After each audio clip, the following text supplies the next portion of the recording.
He's gone after the grey vote.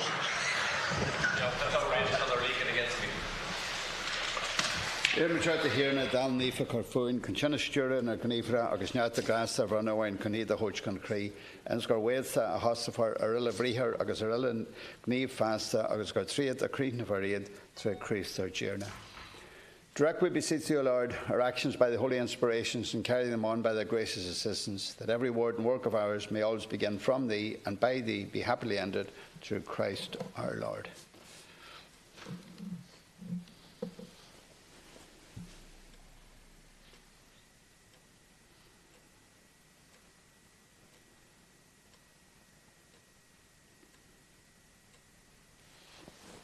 Before we start questions, and before I call on the Minister to make a short statement, I think it's only right that I should highlight the fact that it's now almost 10:43, 30 minutes after the House should have started. It certainly gives a wrong perception to the public who are watching in this morning, and it's not a matter for the Chair to provide the quorum. But I would hope, and it's happening too frequently, it's unfair to those who have questions further down the order paper, and I think it's not necessary to say any more, except to say that it's not the Chair's responsibility. There is a responsibility elsewhere.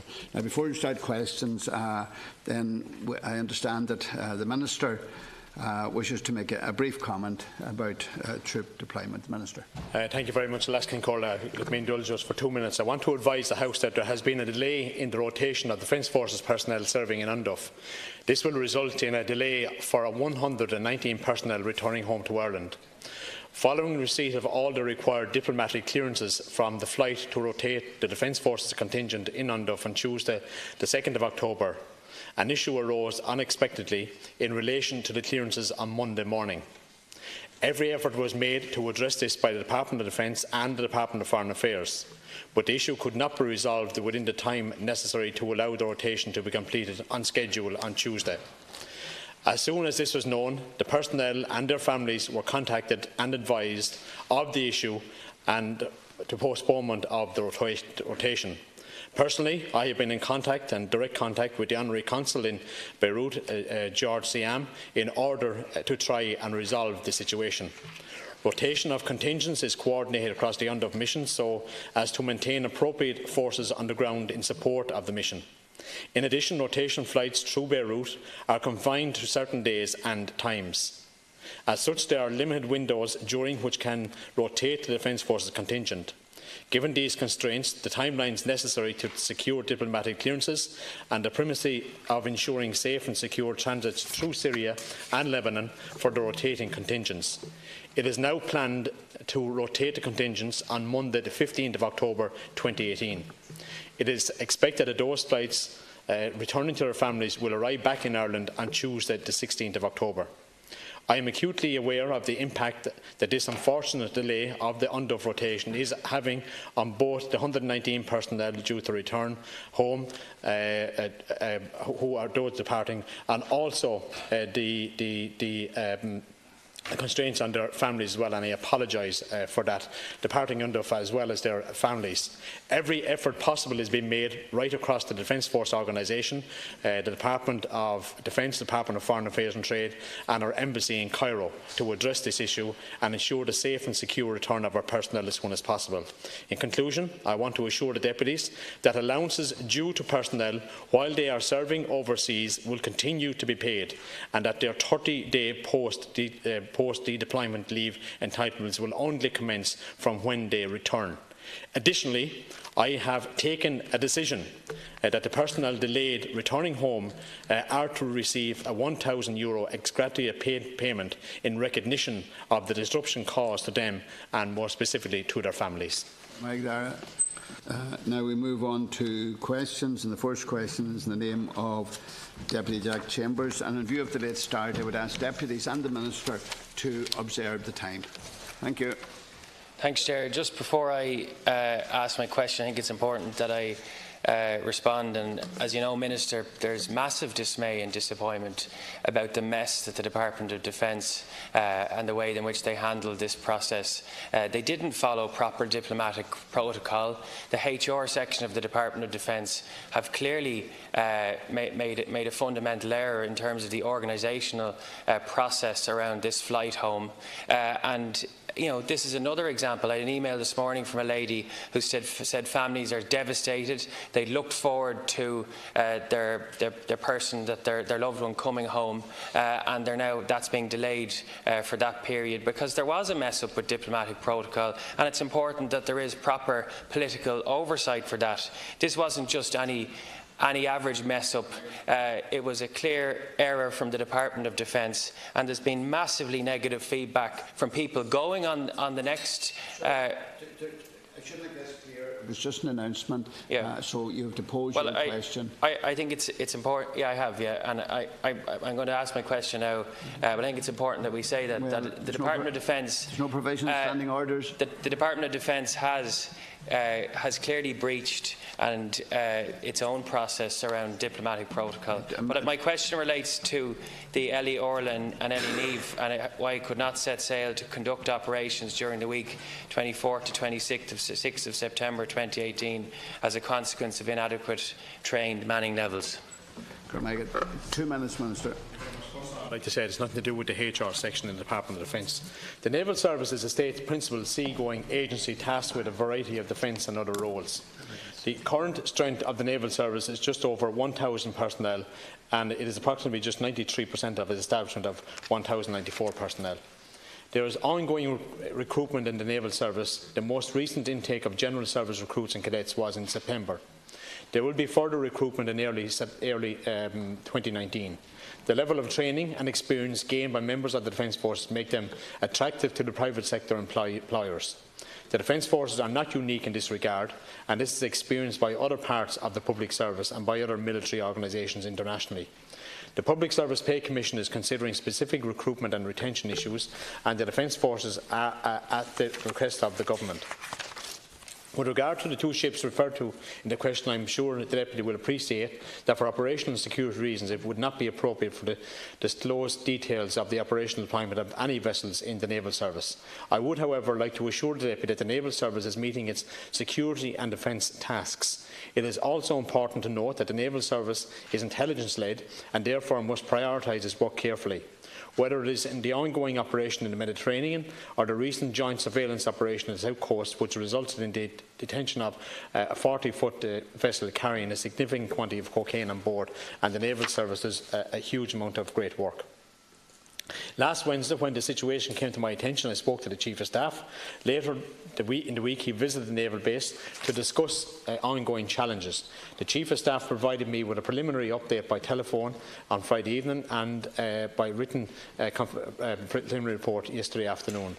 I received a further briefing on the situation. I am expecting a more detailed explanation from the military management in the coming days.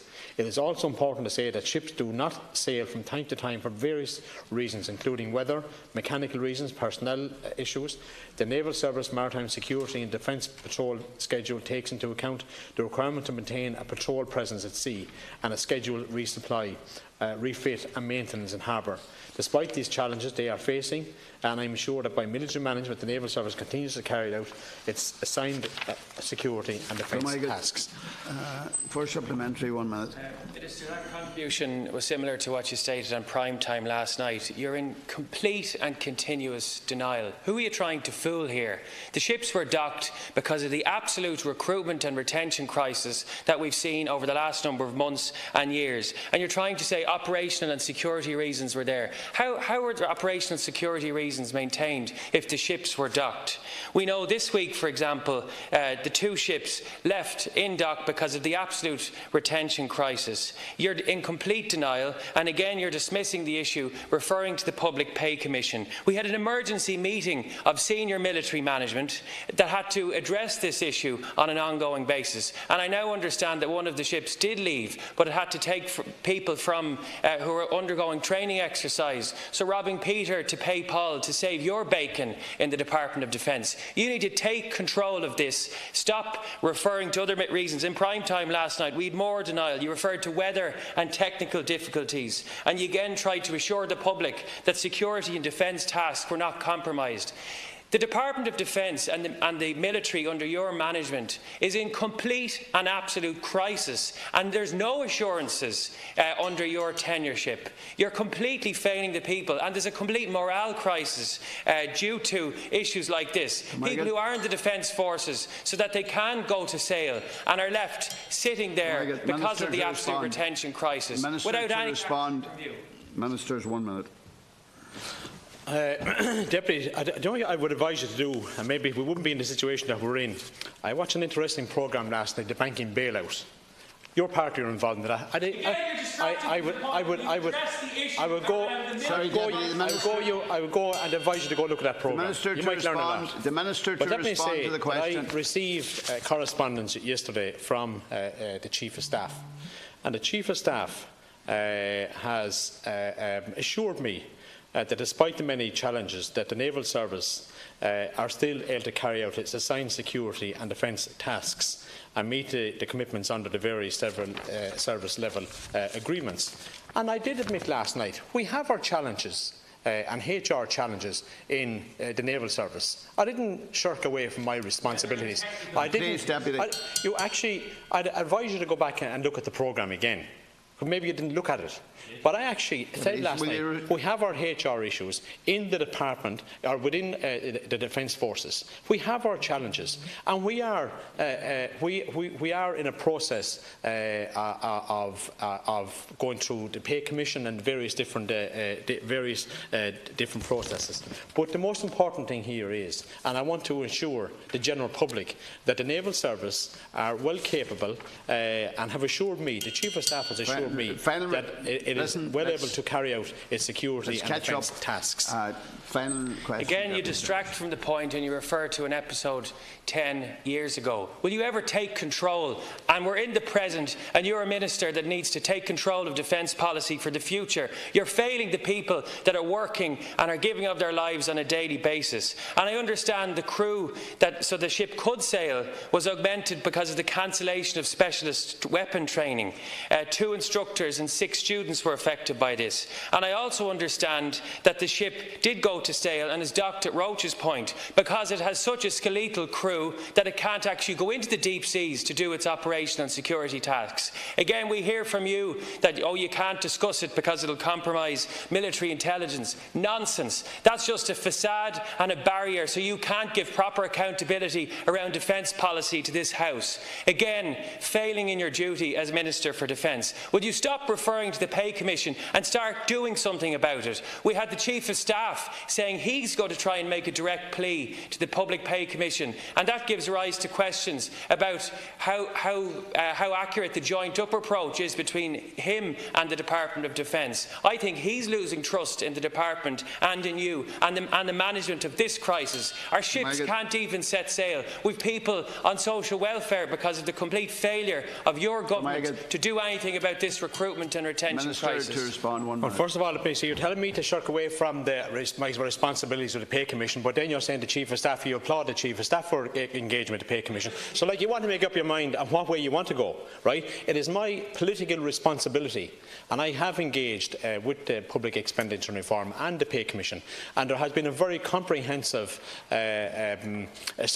joint submission from both the Department of Defence and the Defence Forces, and I think the Chief of Staff acknowledged that when he said Deputy, please. Well, actually, if you actually went in and maybe listened, there had been a joint submission. Both parties were very much involved in that, and I went in to the Pay Commission in early September, and I'm looking forward and giving the space and time to the Pay Commission to carry out their work regarding pay within the Defence Forces. And actually, Deputy, maybe you would go back and you would read the report on the Public Service Pay Commission, May of 2017, 2017. I've highlighted this report to you on a number of occasions, but maybe you have failed to read this, where the Pay Commission highlighted the Defence Forces as a case in point. And the Defence Forces are prioritised in the Public Service Pay Commission. And I welcome the statement from the Minister in relation to the departmental cock-up, which has left 119 Defence Forces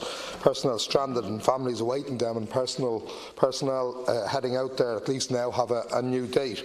The question I specifically have is, what are the reasons for the delay in submitting the joint submission between the Department and the military authorities to the Public Service Pay Commission, which could have helped and hopefully will help address some of the retention and recruitment challenges facing the Defence Forces? 2 minutes, Minister. Public Service Pay Commission was established to provide objective advice to government in relation to the public service remuneration policy. In 2017, under my direction, the Department of Defence brought issues of recruitment and retention to the Defence Force to the attention of the Commission. The Commission produced its initial report in May of 2017 and highlighted recruitment and retention issues, including in the health and defence sectors, that required further analysis. The Public Service Stability Agreement 2018 to 2020 provides for the Public Service Pay Commission to undertake this further analysis. In this context, the Commission has initially focused on the health sector and recently produced a second report focusing on certain health grades. Earlier in the year, the Commission sought specific data from the Department of Defence. A civil military team was tasked with sourcing this data, and this work has been ongoing. The material requested included detailed data and specific trends. This data was not readily to hand, and every effort has been made to provide this material as speedily and as comprehensively as possible. An initial tranche of material was forwarded to the Public Service Pay Commission through the Department of Public Expenditure Reform in early April of this year. The focus on pilots and air traffic controllers. Further material was sent in early September, and the remaining outstanding data will be forwarded this week, following its recent receipt from the military authorities. The Public Service Pay Commission work on the defence sector is underway. As the Commission work is ongoing, I will not be making any comment or engage in speculation on possible findings. I look forward to reviewing the findings of the Public Service Pay Commission in due course. Minister, you said earlier that the submission was made in September. Can you confirm the date in September which the Public Pay Commission received, or at least were sent the submission? Because the Public Pay Commission is due to report in autumn. We're in the last month of autumn, so it'd be a very onerous task on them. So another question would be, can you confirm that the report from the Public Pay Commission will not, or you don't expect it to be delayed in any way because of the lateness of their receipt of the Defence Forces authorities and the departmental joint submission? Because we've been told often that we should wait the outcome of that commission before we look at issues of pay, allowances, all of which will help deal with the chaos that's in the Defence Force at the moment and the failure to retain many of the highly skilled personnel who are leaving in droves each year in the last number of years. So, Minister, it's not the content of what the Pay Commission will come out with, but you know, why was the delay? It's received now. Do you expect the Public Pay Commission, given how late the submission was received, to look for additional time to tackle some of the issues or to comment upon the submissions that they've received? Because also PD4 and RACO, two of the representative organisations, received a notification in February that they had 6 weeks in which to prepare their submissions. They did so, and yet they had to wait until the last month before the state moved at all. The joint submission from the Department of Defence and the Defence Military Management went in on the 10th of September to the Department of Public Expenditure and Reform.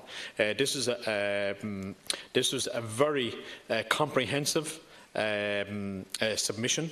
and it was evidence-based. It's what the Pay Commission look for. They look for was backed up with and supported with statistics, and the Commission, I know, are engaging with members of the Defence Forces right now at this moment in time, and have been for the last while. Yes, both representative associations were asked to send in, but that was their submission. This was a separate submission from both the Department and the Military Man, a joint submission. There was a huge amount of data that was needed and required, that had to be comprehensive, that was able to build up with statistics, that was able to build up with specific arguments as of the position in around recruitment and retention, and in around, as you mentioned, specific posts. So I can assure you, Deputy, that every effort has been made to give as much evidence-based data as possible from both the Department and military management. Can I get check this, Matty? Again, obviously you have had no correspondence from the Commission to say that there's any delay, and in that case, and I accept kind of the amount of data that's required, but most of the data that was required had been well signalled in advance. Kind of, we all know and we all knew last year, the year before, what type of data would be required to make a case to deal with kind of the pay rates in the Defence Forces, and the need to tackle the allowances to ensure kind of that they were reinstated.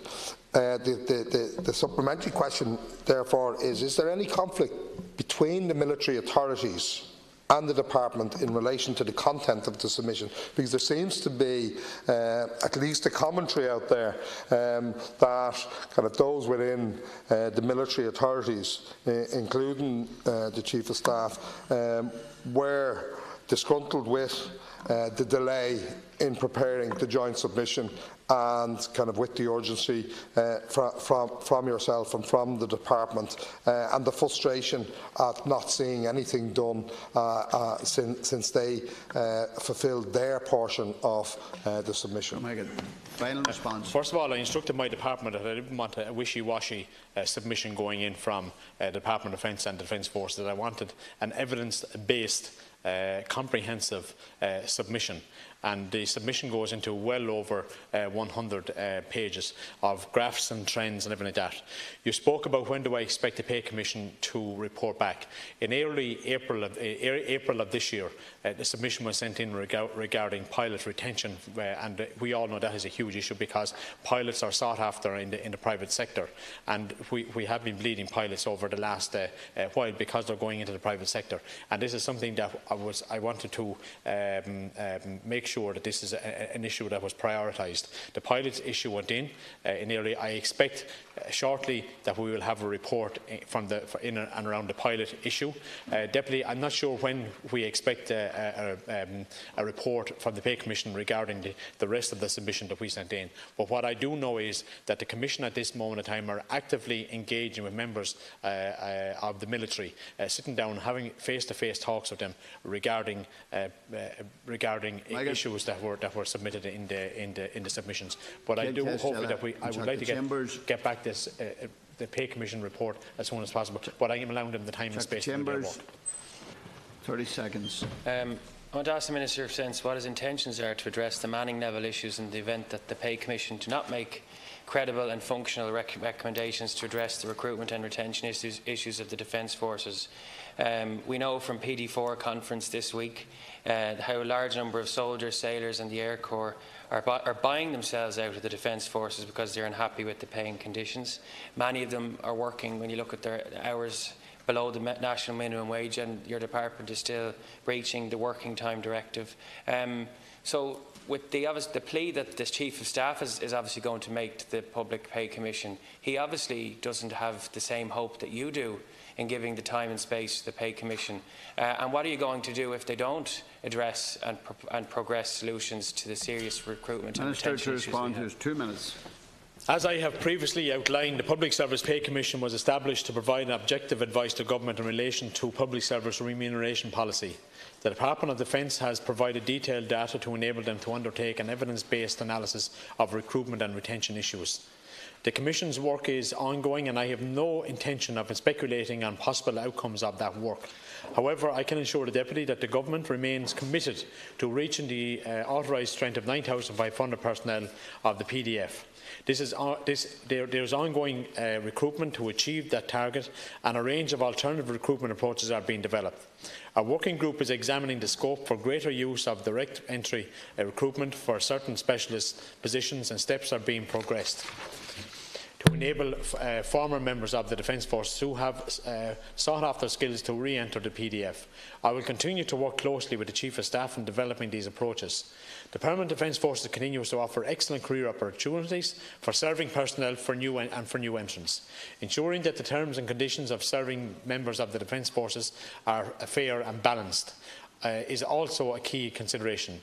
There are a range of actions outlined in the White Paper Defence 2015 which are aimed at advancing this goal. A commissioning from the ranks programme has been initiated and is underway presently.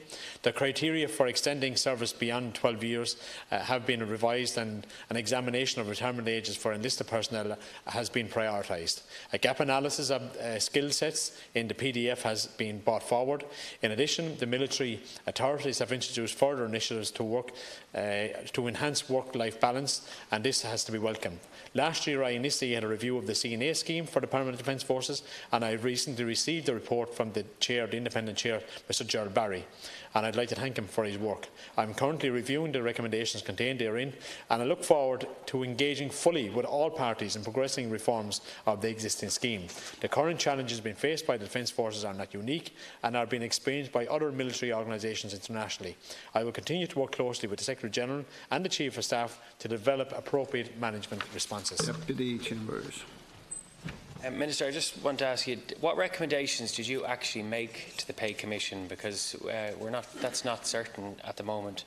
And in response to me in May, you said, I'm not sure if he read the recent headline in the national newspapers. That's a quote from you. Well, Minister, here are the few headlines you might have read this week. Crew shortage prevents naval service vessel setting sail. Taoiseach cannot confirm naval vessels did not set sail due to staff shortages. Defence Forces staff buying themselves out of service. PD4 have said hundreds of Defence Forces personnel have paid to get out of service over pay rates. Irish Defence Forces troops left stranded in Syria after flights delayed. Members of the Defence Forces being paid less than the minimum wage unless they work additional hours.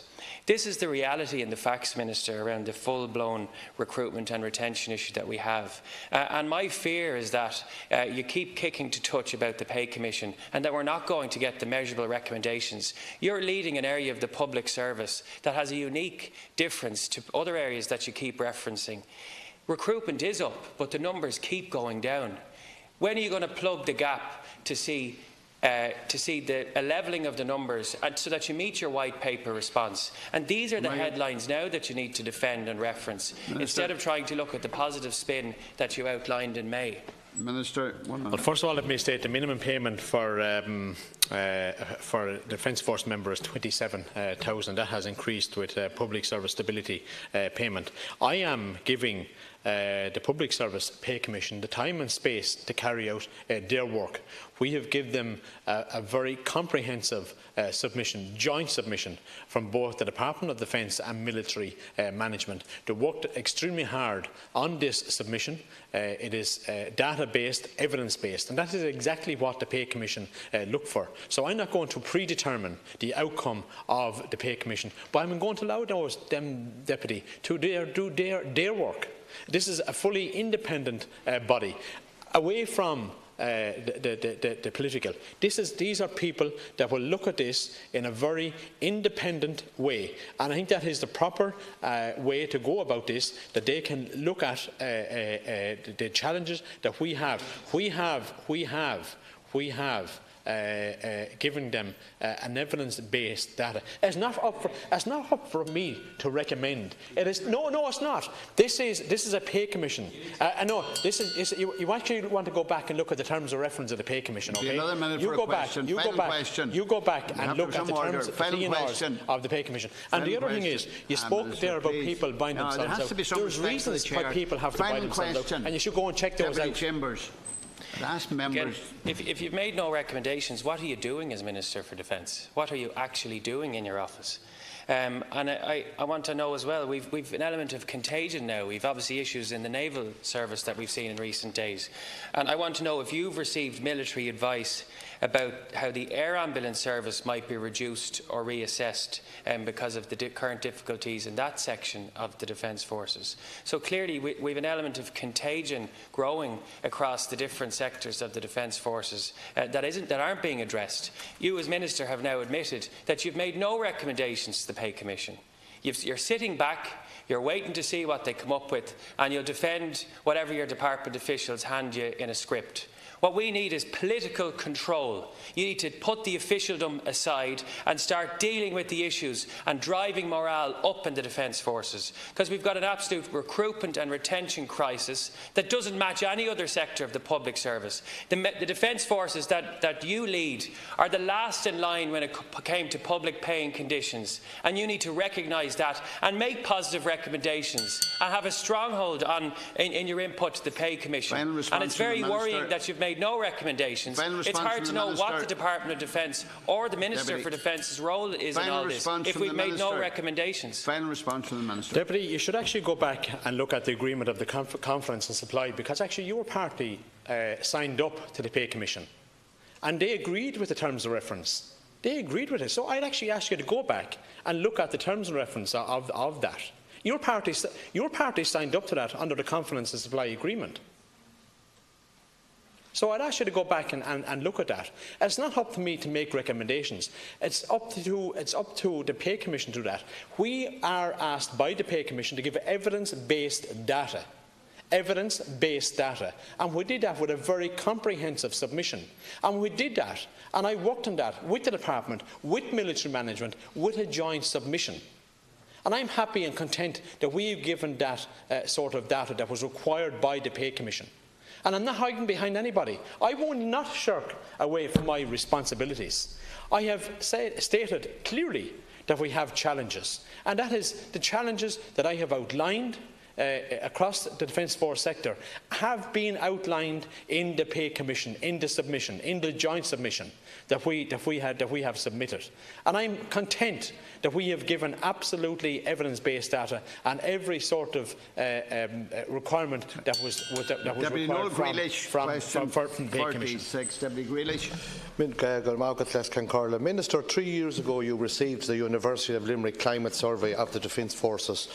Both the qualitative and quantitative surveys showed an organisation heading towards a crisis.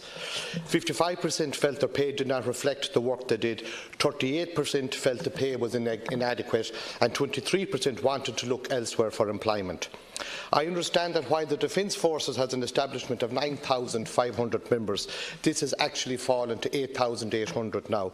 This indicates a serious crisis in retention across all services. Given the serious nature of this crisis, I would like to know what steps you and your department have taken to address these concerns, and particularly the retention of personnel in the Army, Air Corps and Naval Services. 2 minutes. The Defence Forces Climate Survey was commissioned on foot of a recommendation contained in the third report of the Independent Monitoring Group, the IMG, which was established to oversee the implementation of recommendations relating to harassment, bullying, discrimination and sexual harassment within the Defence Forces. Follow-up work to the initial findings of the survey was conducted by the University of Limerick researchers via use of a focus group. The resulting report, published in July 2017, further explored the issues raised in the original survey. The comments quoted therein cover a wide range of issues relating to human resource management. These include pay and conditions, vacancies, recruitment and retention, promotion system, performance management, leadership, culture, morale, stress and work-life balance. The report predated the significant improvements in pay that have taken place in the intervening period. Members of the Defence Forces have reviewed the pay increases due under the Lansdowne Road Agreement.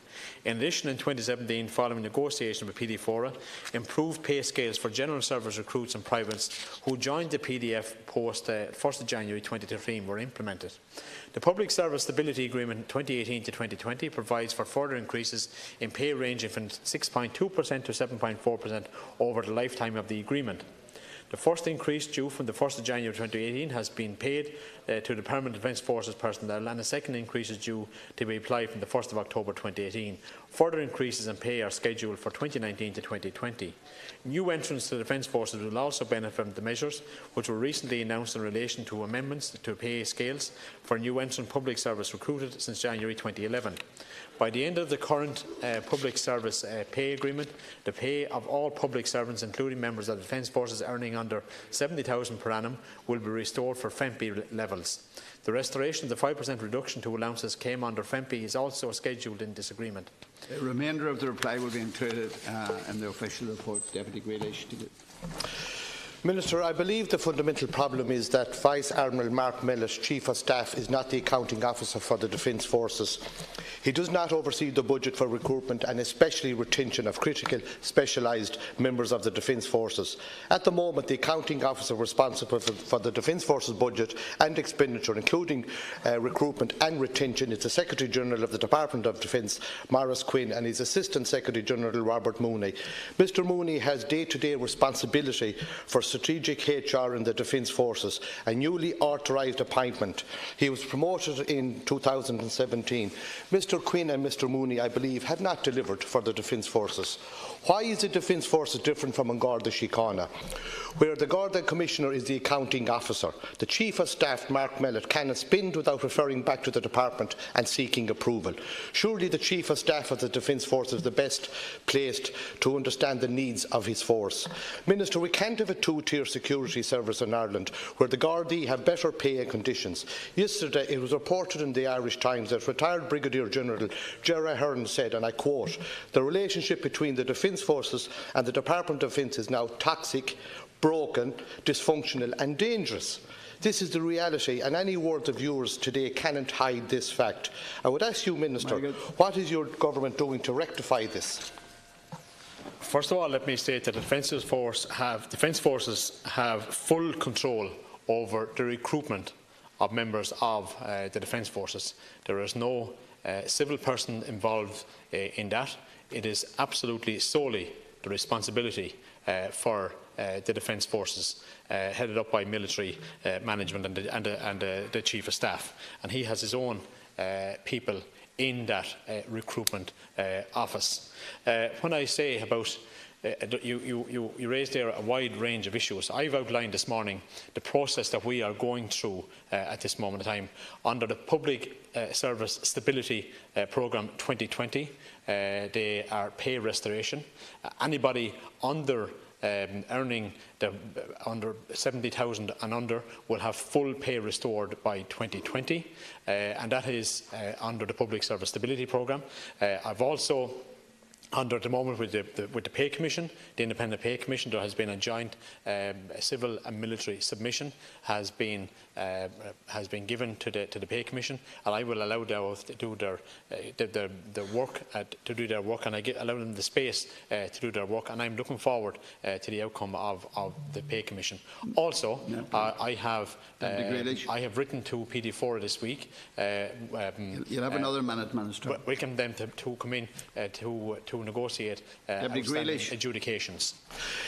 Minister, I acknowledge what you said, that the Chief of Staff has the full control over the recruitment, but I'm sure his hands is actually tied by the officials within your department that actually sets out the terms and conditions that he recruits officers on. I marched with the soldiers out here, the soldiers, retired soldiers and their wives and families. I listened to Morning Ireland yesterday morning, I think was it, that a young wife of a soldier who said that he comes home with €400 a week into his hand and he has 3 young children. But why is it, Minister, are we always coming back every time there's questions to you, Minister, the Minister of Defence? It's always down to the conditions that the soldiers, that we're all very proud of, everybody here, and the duty that they do both abroad and at home, that we're in here every single year discussing the pay and conditions of the soldiers and our military, where we never do it in An Garda Síochána, where now the Garda Commissioner is the accounting officer.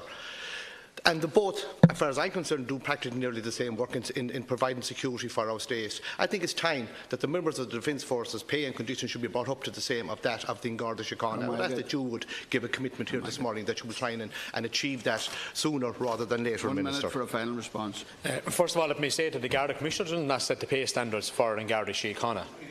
Okay? Doesn't matter, he still doesn't set the pay for members of Garda Síochána.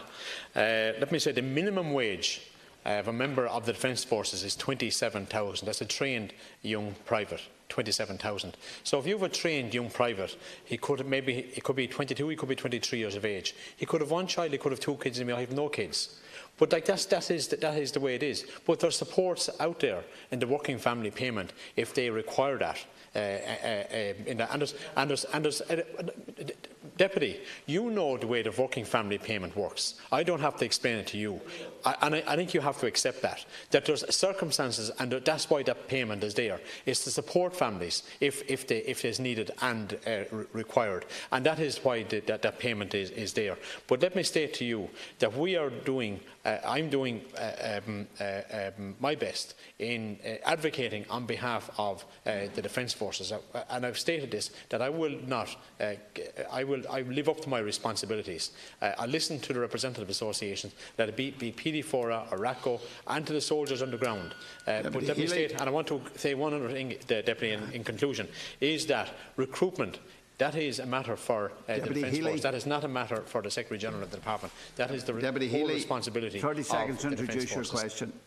Thanks, Les Corla. I want to ask the Minister to give the Dáil up-to-date details of the planned purchase at a cost of €200 million of a multi-role naval vessel, particularly in view of the totally inadequate pay, allowances and conditions of employment of Defence Forces personnel and the retention and recruitment crisis currently affecting all areas of the Defence Forces, Army, Air Corps and Naval Service. Thank you. Minister's 2 minutes. My priority as Minister with responsibility for defence is to assure the operational capability of the Army, the Air Corps and the Naval Service is maintained to the greatest extent possible, so as to enable the Defence Forces to carry out their roles as assigned by government both at home and overseas. As the state's principal sea-going agency and in accordance with international and domestic law, the Naval Service through its patrols undertakes a variety of functions in the maritime domain in accordance with the role in contributing to maritime security. This encompasses the provision of support to other government departments and agencies such as the Department of Transport, Tourism and Sport and Garda Síochána, the Revenue Commissioners and the Sea Fisheries Protection Authority. The Defence Forces will continue to provide a range of supports to those bodies in accordance with its roles in aid of civil power and to the civil authority as set out in the applicable Memoranda of Understanding and the legal service agreements. In addition, the Naval Service role has undertaken additional operational requirements in the Mediterranean Sea. Further future naval service capabilities are being planned as part of the White Paper project planning process, which will determine the Defence Force organisation's maritime capabilities.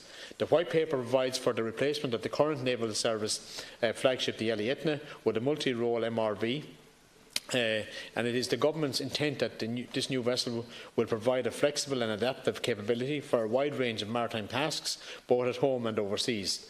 The acquisition of a modern vessel will ensure that the operational capabilities of the Naval Service as the state's principal sea-going agency are maintained to the greatest extent and takes account of the overall policy approach in the White Paper on Defence. Planning has commenced to this project and it is intended to hold a public tender competition in due course to cover the supply of the MRV. The design and configuration of the vessel is being considered as part of the planning process. The Deputy has speculated the MRV will cost €200 million. However, it is the case that the cost of the MRV will only be known once the tender competition is concluded. This procurement is, of course, subject to the availability of funding within the overall defence capital spending envelope. As the budgetary position for 2019 has not yet been finalised, it would be premature for me to discuss the defence allocation in that regard. However, I remain very committed as Minister with responsibility for defence to continue to work to ensure that the financial resources are made available to the defence organisation to ensure that the required equipment and infrastructure projects proceed in a diligent manner so as to enable the Army, the Air Corps, Naval Service to carry out their various roles both at home and overseas. Deputy Grealish has 1 minute. Or Deputy Thanks, Minister. But again, we've got very little detail in relation to the reply as to the current situation regarding the tender process, etc. But Minister, again today and again last year in a PQ reply, you informed me that this vessel would be taking part in missions at home and abroad, that it also had a capability of carrying a full company of infantry with military equipment, landing craft and with a flight deck capable of catering for military-style helicopters, all at a cost of something in the region of €200 million. One wonders in what circumstances would members of the Irish Defence Forces be put ashore abroad? Could it be that aggressive military operations, for instance, in the Mediterranean, might be foreseen in relation to this vessel? And the recent statement of President Macron of France, where he said that a new invasion of Libya should be considered. One wonders if this is something that the vessel might be involved in. However, I would ask, Minister, that in view of the current situation in relation to pay and conditions of employment of the Defence Forces, that this purchase of this ship should be cancelled, that we should scrap the purchase of it, and we should fully restore pay, pensions and allowances and conditions of employment for Defence Forces personnel, and retain and recruit and be able to retain and recruit personnel, so as the seas around Ireland can be protected, so that rescue missions can be undertaken, and that Ministers, Ministers, 1 minute. First of all, I have been of the firm belief since my appointment that you equip members of the Defence Forces, the Naval Service and the Air Corps to the very best. And that is exactly what this government has been doing over the last number of years. And there has been significant investment to the Naval Service. And I don't see any aggressive military operation of the Defence Forces being involved in. As you fully are aware of our neutral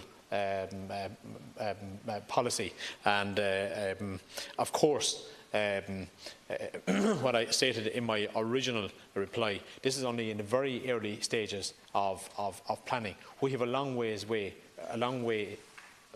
go away before we get to the tendering process. And this will, of course, be very much when we get to the tendering stage, that we will look at the financial envelope that is available. The White Paper provides for the replacement of the current Naval Service flagship, the Dáil Éireann, with a multi-role vessel. And the Dáil Éireann has now been in service for over 35 years and have been commissioned into the Naval Service in 1984. And we do need and require up-to-date equipment and infrastructure for the members of the Defence Forces. You said this project in its early stages. Could I suggest that this is the time to scrap it in the early stages? I also wanted to refer, you referred to operations in the Mediterranean in your reply to my question. I want to put it to you that recently Médecins Sans Frontières, who have been operating a ship called Aquarius in this area, have been stopped. That under pressure from the Italian government, Panama has deregistered that ship. Now, there has been a request to the Irish government from Médecins Sans Frontières to accede to a request to register the ship under the Irish flag. I want to ask the Minister to agree to do that. This will prevent further increased drownings in the Mediterranean over the next period of time, and of course will not cost this government a penny. It simply will be a humanitarian exercise, and I hope the Minister will agree to do that. Thank you. 1 minute. It's involved in Operation Sophia and have been for quite some time. I'm very proud of the fact that the great work that members of the Irish Naval Service are doing down there in a range of different areas. And let me state that any migrants that the Naval Service pick up are brought to a European port of safety, and that has always been the case and will continue to be the case. But let me go back, Deputy, to the multi-role vessel that your original question was about. And when I say that this is in the very early preliminary stages of planning, this is not going to be, a decision on this will not be made next week or next month. I can absolutely assure you of that. It's easier to scrap it now, Minister, at this early stage. Much easier. I don't believe we should scrap the project. This is a commitment by government, and we will continue right up at the tendering stage. And when we get to the tendering stage, we will look at the resource envelope available to the Defence Forces. But let me say, I will make no apologies whatsoever for equipping members of the Defence Forces to the very, very best. Deputy, move on to other questions. Deputy Mick Wallace to. Thanks, Minister, this is not a new question, but there's always new circumstances. The world keeps insisting on throwing up facts to support the case that what we are allowing to happen at Shannon is unethical, criminal and morally indefensible. For over 15 years now, we've allowed our airspace and airports to be used in fuelling the destruction of any country that gets in the way of US hegemony and dispossession and murder of the people of these countries that are increasingly targeted on outright false and fabricated pretences. And accordingly, this action of ours can only be defended by a barely cohesive combination of the obfuscation of the truth, the bending of moral principles and willful ignorance of the facts of what is done in our name. We know, Minister, that planes are involved in endless war, and we are too, as long as this continues. 2 minutes. Thank you very much, Deputy, for your question. The Department of Justice, Equality and Garda Síochána have primary responsibility for the internal security of the state. Among the roles assigned to the Department, the Defence Forces and in the White Paper on Defence 2015 is the provision of aid to the civil power, which in practice means to assist Garda Síochána when requested to do so. On each occasion that support of the Defence Forces is required, including at Shannon Airport and Garda Síochána, their assistance and accordingly any security assessments and consequent decisions to seek support from the Defence Forces are a matter for Garda Síochána. The use of overflights by foreign military aircraft and the use of Shannon by foreign military aircraft are the responsibility for the Minister of Foreign Affairs and Trade, Taoiseach Simon Coveney. However, it should be highlighted that successive governments have made overflight and landing facilities available at Shannon Airport to the United States for well over 50 years now. These arrangements do not amount to any form of military alliance with the US and are governed by strict conditions applied to ensure compatibility with our traditional policy on military neutrality. I am satisfied that there is ongoing and close liaison between both Garda Síochána and the Defence Forces and between the Department of Justice Equality and Justice Equality regarding security matters generally, including the Defence Forces' aid to the civil power roles. Deputy Wallace is 1 minute. Minister, you keep talking about 50 years, but you know well that after 2001, with the start of the Afghan war, that was a game changer in how Shannon was being used. If you look, Minister, at what the American military have achieved in all the years they've been using Shannon to funnel death and destruction around the world, what they are doing in Yemen today has to be the most inhuman and disgusting of all. It is horrific what's happening in that country. And we don't even get proper news coverage of it because there's been such control of the mainstream media in how the information is being presented around it. But I mean, the easy line is to keep throwing out that oh, these guys are Houthis supported by Iran, which is absolute nonsense. These are ordinary people fighting for their lives, fighting for their dignity. And we have no problem. But there was white phosphorus dropped on North Yemen in bucketfuls. And do we know that it comes through Shannon? I mean, do we care? I know you say, Minister, there's other departments making these calls on how Shannon is used and all, but your Defence Forces are down there.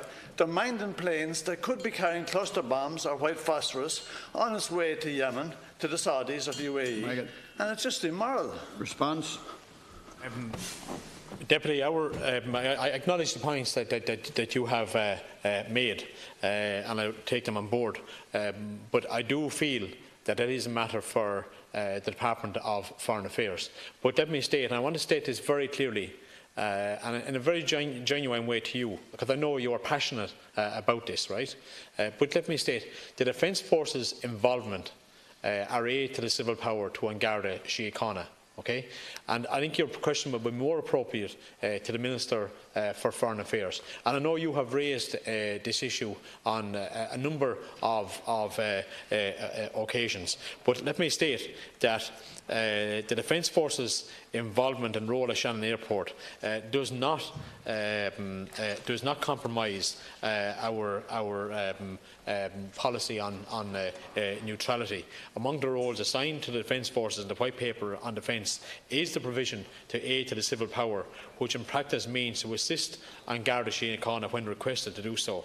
And since 2003, the Gardaí have requested the support of the Defence Forces at Shannon Airport on a number of occasions. And the issue of overflights by foreign military aircraft and the issue and the use of Shannon Airport by foreign military aircraft are the responsibility for the Minister for Foreign Affairs. Final question. Yes, I understand how the 4 departments are involved under the Minister, but your department is one of them, unfortunately, and you're overseeing bad things happening down there. Now, I mean, not only are the media not telling the truth about what's going on there, the UN themselves are complicit. The UN 2 years ago told us that there were almost 10,000 people killed in Yemen. Their last figure was still around the 10,000 mark. You'd swear there was nobody dying in the place. There's going to millions going to die of hunger there. Since they haven't been able to militarily defeat them, the Saudis now have reverted to starving the people of Yemen, starving them into submission. It's going to be unbelievable. I can't believe the EU is prepared to turn a blind eye. I mean, to show how complicit the UN are, there was a report done for the UN which condemned the use of illegal cluster bombs and white phosphorus on civilians and fingered Saudis for it. Ban Ki-moon personally got the report rewritten and took the blame on the Saudis out of it. It's unbelievable what's going on. I mean, when we can't even trust the UN to have an honest approach to it. I would plead with you, Minister, I don't know what role you can play in it, right? But I would plead just at European level, the Europeans can't continue to ignore what's happening in Yemen. There'll be millions dead if we don't do something about it. Response. I know, Deputy, I don't want to be flippant with you, but I will take your points back to the Minister for Tánaiste, Simon Coveney. I can absolutely assure you that I know you're very passionate about this, and I understand that you have your concerns, and I'll pass those on. But the involvement in members of the Defence Forces here is aid to the civil power. That we're not involved in the policy or decision making of this.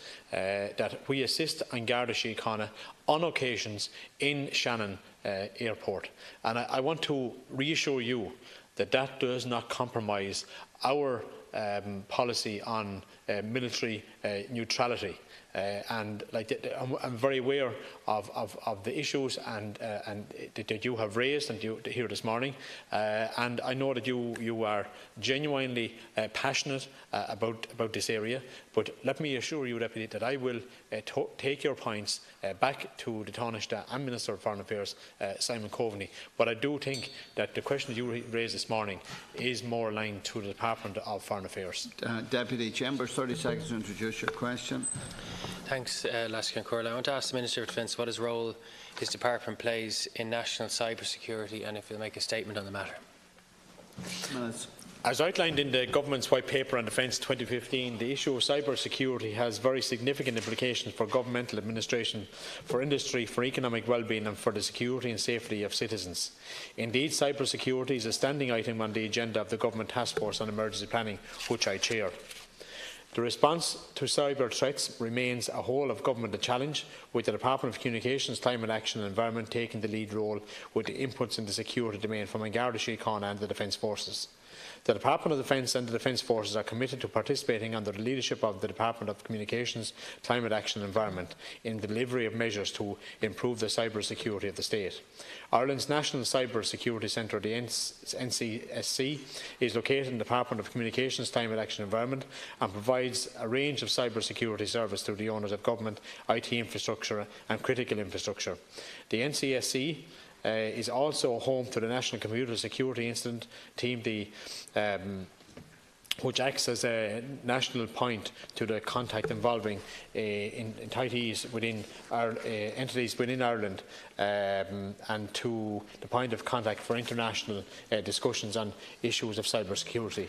The scope of our CSIRT's activity covers prevention, detention, response and mitigation of services to government departments and state agencies and critical national infrastructure providers. The Defence Forces provide seconded specialists to assist with the work of this team when resources allow. The National Cyber Security Strategy published in 2015 is a high-level policy statement from government acknowledging the challenges in facilitating and enabling the digital economy and society. The strategy is based on key principles such as the rule of law, subsidiarity and proportionality in response to key risks and threats facing Ireland. Work is ongoing on the development of a revised strategy which is anticipated to be published by the end of the year. This revised strategy, in conjunction with the White Paper on Defence, will continue to inform our engagement in critical areas. Deputy Chambers, 1 minute. Thanks, Minister. As you said yourself, cybersecurity is the protection of internet-connected systems, hardware, software and data from cyber attacks. And the risks are growing in prevalence and in disruptive potential. And in the World Economic Forum, they said of the top 10 risks after natural disaster and extreme weather, it is cybersecurity. But what we learned in recent days from the Controller and Auditor General was that the overall strategic direction of the National Cybersecurity Centre is not clear. There is no strategic plan currently in place, and not all objectives in the previous strategy were achieved. So despite the high-level objectives in the White Paper, there's clearly issues in the cybersecurity space. And also, the fact it's in the Department of Communications, it's seen as more of an IT management issue rather than one of national security. And I would respectfully suggest that you, as Minister for Defence, should be trying to get that unit taken out of the Department of Climate Change and Communications and brought into the Department of Defence, so that you can lead a policy around cybersecurity as it grows in the coming years ahead. And I think if you read the Controller and Auditor General's report, there's clearly a need for this to become functional again. The oversight body set up to monitor its performance hasn't even met since 2015. So we do need action on this, and I think it's your own responsibility to try and get a departmental change. First of all, Deputy, I'll admit that I haven't seen the Controller and Auditor General's report, so I cannot comment on the contents of such a report. But in Budget 2018, additional funding was secured for additional capacity in the National Cyber Security Centre, both in terms of personnel and additional technology, and a significant programme of recruitment will commence shortly. I do take your points on board, but this is a whole-of-government approach that is led by my colleague Minister Denis Naughton. And he retains overall responsibility for the cyber security at national level. And the Government Task Force on Emergency Planning, which I chair, maintains cyber security as a standing agenda item where regular updates are provided and where issues of common interest may be raised and addressed. It also serves to reiterate the necessity for all government departments and agencies to regularly address these risks when conducting risk assessments within their own department and when assessing their risk management capabilities to address these issues.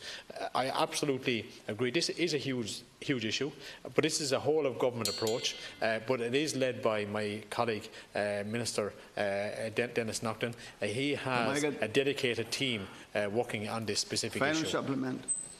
I think, yeah, he might have a dedicated team, but I think if we want a whole-of-government approach that you talk about, it's important it comes from the Department of Defence, because to have it in that department, the focus is more on addressing a technology issue rather than a national security issue.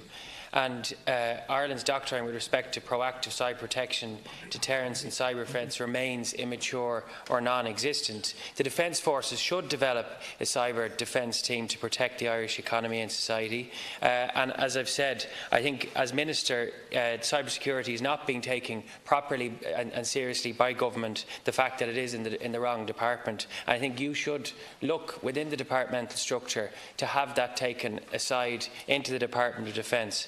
and because the Department of Defence have seconded people into the Department of Communications. But the Control and Auditors report revealed serious difficulties with that. As I said, we're already at an immature level of development around cybersecurity, and we have a Minister that has lots of responsibilities in that department, and clearly from that Control and Auditors General's report, there's no strategic direction. The oversight body isn't meeting, and clearly the government objectives aren't being driven through around performance in this area. So I think your department should take ownership and control of this so that you can develop a proper whole-of-government response to the area of cybersecurity as it becomes a serious national threat, and it will compromise all FDI and investment into Ireland if our national infrastructure is seriously undermined and if there was an attack. And I think then there'd be proper accountability for why this wasn't progressed in the months previous to now. Well, there is proper accountability at the moment when it is within the department of Minister Naughton's department. But let me state that I believe the question that we raised there about the CNA Gina's report would be more appropriate for Minister Naughton, for you to address your question to Minister Naughton. But let me state that within the Defence Forces and the security side, that we have dedicated people in and around cyber security, but that would be a matter for government to assign the role to a different department. I believe that Minister Naughton is doing an excellent job, and there has been additional staff, there has been additional funding in the last budget regarding cyber security, and of course it is a priority for government to make sure that we have the appropriate levels of security available to the team there. Deputy Aylward.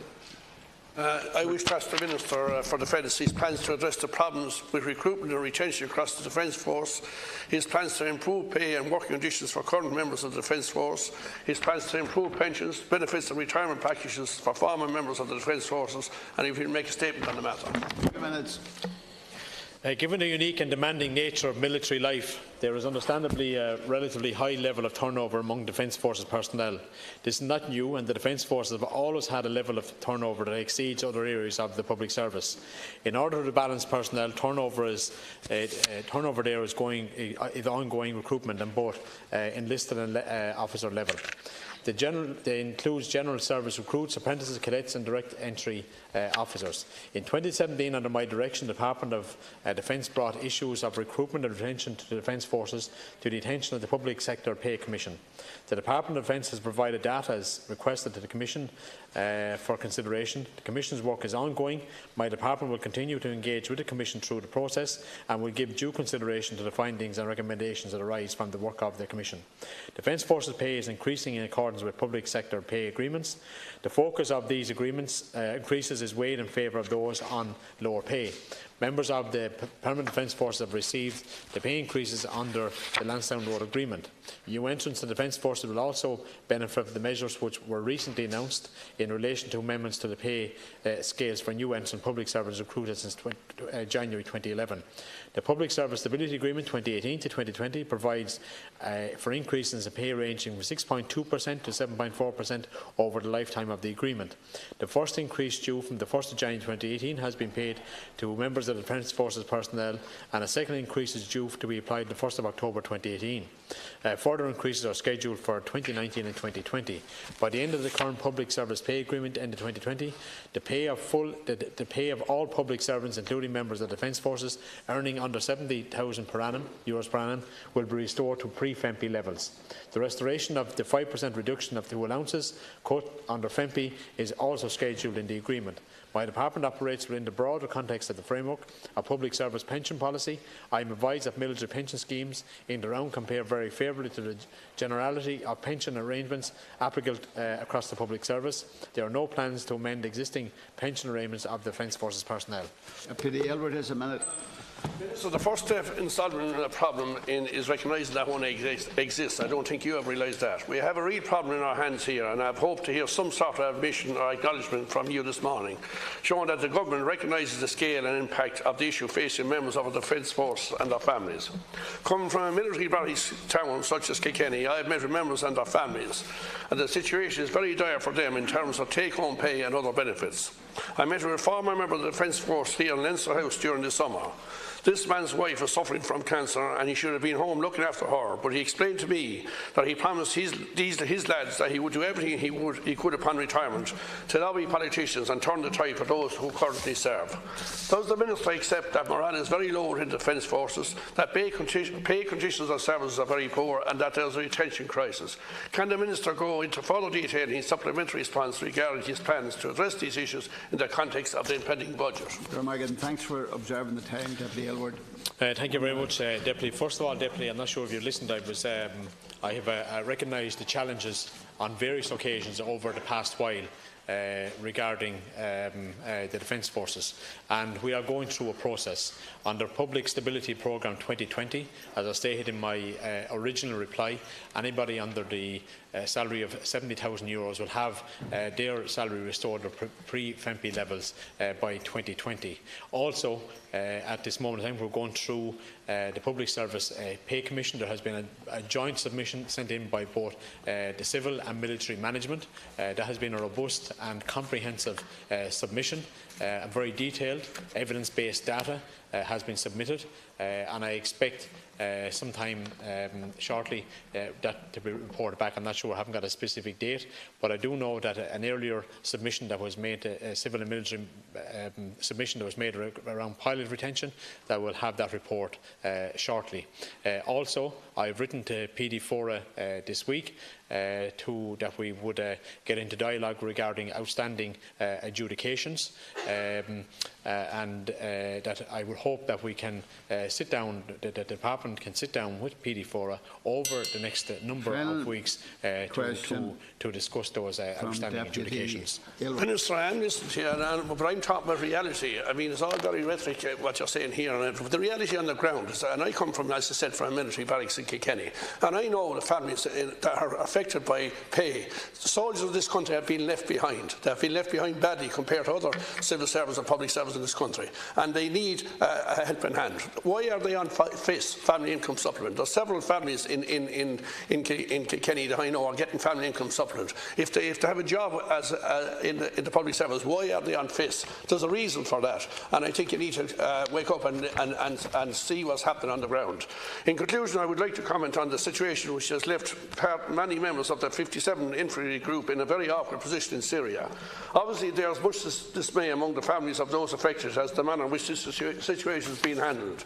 A number of these affected by the delay had plans for vacation time with their families after 6 months' service in Syria, and they will now be forced to incur the costs of missed flights and accommodation deposits. Will the Minister and his department investigate the possibility of assisting those affected in covering the associated costs of missing out on their travel commitments? And the reason why I bring up this is I have 4 and 5 families onto me yesterday who are serving, their husbands and partners are serving in Syria, and they're stranded out there, I believe, until sometime the 24th of October, and they need to be accommodated for that and the families looked after. And I'm asking you to take that on hand as well. Deputy, I announced that here this morning, so I did that the contingents will return home on Tuesday the 16th of October, and I've taken the decision this morning that personnel delayed returning home are to receive a €1,000 gratia payment in recognition of the disruption caused. I announced that here this morning, and I announced that this morning in recognition of what those families are going through. So this was done before you even raised this here this morning, but I do recognise, and I've spoken to some of the families, there's a lot of them are Wexford people as well, and I know that there are other members from my own party have contacted me over the last number of days. John Paul Field has been in contact with me, Martin Hayton has been in contact with me, a number of people from Cork has been contacting me regarding this issue, and on foot of that, and to because I do understand the families will be suffering that they have holidays or whatever, but I have that they will get an ex gratia €1,000 payment. Just on you spoke about family income supplement. Actually, between members of the Defence Force and the Defence Force organisation and the Department of Defence, there is less than 1% of both organisations that have a receipt in the working family payment. That working family payment is there for a reason. There are members of right across the public sector that are receiving that payment, as well as members in the private sector as well. So the Defence Forces and the Department of Defence and other departments on loan, there are other people. That working family payment is there for a reason, to assist families in what they go through. Deputy Brendan Smith. Thank you, Minister, I fully agree with the sentiments expressed by my colleague Deputy Bobby Aylward in regard to the need to urgently improve the pay and conditions for our Permanent Defence Force members, and that's necessary to ensure that we retain the members. I understand, Minister, that the approved establishment figure strength is at 9,500. Can you outline to us what's the enlistment figure at the present time? What proposals have you to ensure that in 2019 there's a substantial increase in numbers in our Permanent Defence Forces serving? We know of the challenges that are coming up. Other departments are recruiting in the event of Brexit, the possibility of the return of a border on our island. So I would like to know what's happening in respect of our Permanent Defence Forces. Thank you, Deputy Minister. I propose to take question 51, 55, 62, 64 and 65 together, names of Peter Fitzpatrick, Brendan Smith, Bernard J. Durkin, Brendan Ryan and Jack Chambers. The current whole-time equivalent of the strength of the Permanent Defence Forces for the end of September is estimated at just over 9,000 personnel. The Government remains committed to returning to and maintaining the agreed strength of the Permanent Defence Force to 9,500 personnel as set out in the White Paper of Defence 2015. In order to achieve this target, there are significant recruitment and opportunities available to the PDF at both enlisted and officer level for eligible individuals who wish to have rewarding and positive careers in the service of the state. The PDF forces continue to offer excellent career opportunities for serving personnel and for new entrants. General service recruitment campaigns, an officer cadetship competition, a competition for Air Corps apprentices, a competition for Defence Forces School of Music instrumentalists, and the 2018 RDF recruitment campaigns all took place this year, and the application from these various competitions are currently being progressed. In addition, the Defence Forces Medical Corps are currently accepting applications for suitably qualified medical doctors, and the Naval Service has a number of opportunities for bridge watchkeepers officers, marine engineering officers and electrical engineering officers. Arising from the General Service recruitment campaigns held earlier this year, new recruits will be inducted between September and the end of November. The 95th Cadet class of 85 recruits was inducted on the 24th of September. A second General Service recruitment campaign was launched on the 10th of September 2018 and will close on the 7th of October 2018. I expect the Chief of Staff to propose similar plans for 2019. Final figures for numbers enlisted in 2018 will not be available until after the year's end. As of the 25th of September 2018, 404 personnel have been inducted in 2018, and inductions will continue for the rest of the year. The bulk of inductions are weighed towards the second half of the year. Recruitment progress will be reviewed at the end of the year end, and will also inform the approach in 2019. The level of training and experience gained by members of the Defence Forces make them attractive to private sector employers. The Defence Forces are not unique in this regard, and this is experienced by other parts of the public service and other military organisations internationally. Contained in the official record. Thank you, Thank the Minister for his reply. Minister, you referred to a rewarding career in the Permanent Defence Forces. Speaking to a lot of the serving personnel at the minute, it's not a rewarding or a properly remunerated career at the moment, unfortunately. I have, in my own constituency, a very strong Irish Army tradition in Cavan Monaghan. Speaking to some people coming from families who are third generation to serve in the Irish Permanent Defence Forces, they're utterly dismayed at the minute with regard to their pay and conditions, and also the lack of strength in serving barracks. I know that some military installations at times do not have the adequate numbers to ensure that they carry out their duties in the way that those officers and those members wish to carry them out. Minister, you talk about recruitment. We welcome the recruitment campaigns, but alongside the recruitment campaign, Minister, you have to ensure that conditions are in place to retain the serving members. And are you confident, Minister, that you will reach the establishment figure in the early part of 2019, back up to 9,500. My understanding is that that establishment figure has not been reached in recent years at all. Thank you, Shannon Corley. Deputy Brown, sorry. Just on a similar issue in relation to the conditions the Defence Force staff are under, and in particular in the mental health minister, in terms of psychiatric support and mental health services for those staff. I think you could address those. Minister. First of all, Deputy Smith raised about the paying conditions. I accept we have our challenges in the Defence Forces and have highlighted them at every given opportunity.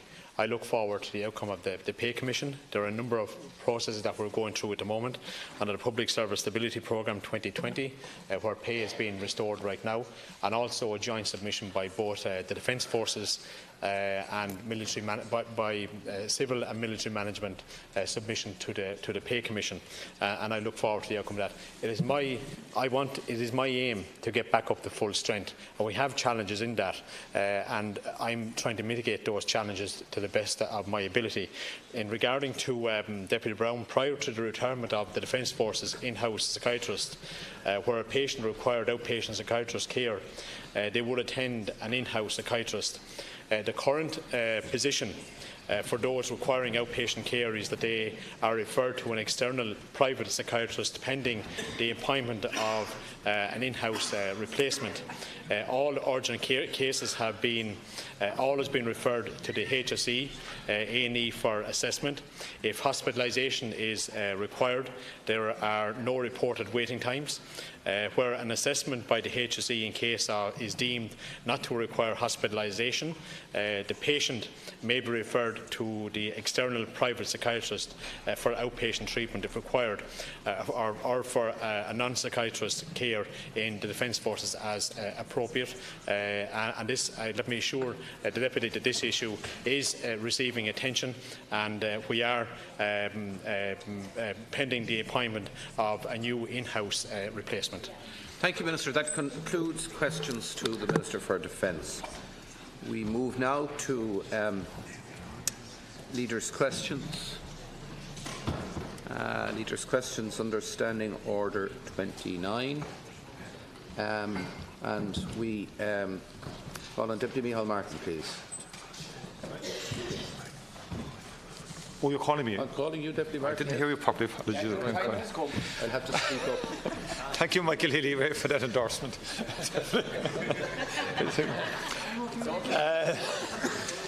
Taoiseach, without question, the lack of housing and the level of homelessness is an appalling blight on our society, and without question represents an emergency. It's an emergency situation that demands urgent, effective and targeted action. Too many families and children are homeless. Rents are far too high. Too many people are waiting far too long for council houses. Young working people cannot afford to buy houses, and students' third-level experience is severely compromised and diminished by the housing crisis and the high cost of accommodation for them. And of course, official figures don't tell the full story. We all know through our clinics the countless number of people on social housing lists who are living with their parents and other families, with ensuing strain and stress for all concerned. But Taoiseach, it's an emergency which has lacked any effective intervention to date. If the series and contents of government ministerial announcements over the last 4 years had come to fruition in any shape or form, the problems wouldn't be half as bad as they are now. But delivery has not matched the high-flown rhetoric of ministerial announcements. The repair and lease scheme, promised in early 2017, promised 800 houses, has delivered absolutely none. The affordable rental scheme, promised since 2015, has delivered nothing. Rapid build scheme, announced in 2015 with a target of 1,500 houses, has delivered 208. NAMA had nearly 7,000 units certified, which were available for local authority housing and for social housing. About 2,400 were delivered. There were 400 units promised by the end of 2018 under the affordable homes. 0 actually delivered. There was meant to be a credit union off-balance sheet funding for housing. Again, a clearinghouse group set up in 2015 and nothing delivered yet. The Poolbeg West scheme, announced by Simon Coveney in May 2016, strategic development zone. He actually said he would take us by surprise at the pace that we can deliver that, he said. He certainly took us by surprise. Hasn't been delivered yet and won't be for another couple of years. A public-private partnership scheme announced by Alan Kelly way back in 2015, 534 houses. The successful tender was announced yesterday. And the houses won't be complete until 2020. And above all, Taoiseach, we have the farcical situation where local authorities have to submit their plans. Anything over 2 million has to be submitted to the Department of the Environment. Anything over 10 houses. It takes nearly 50-odd weeks to deliver those houses.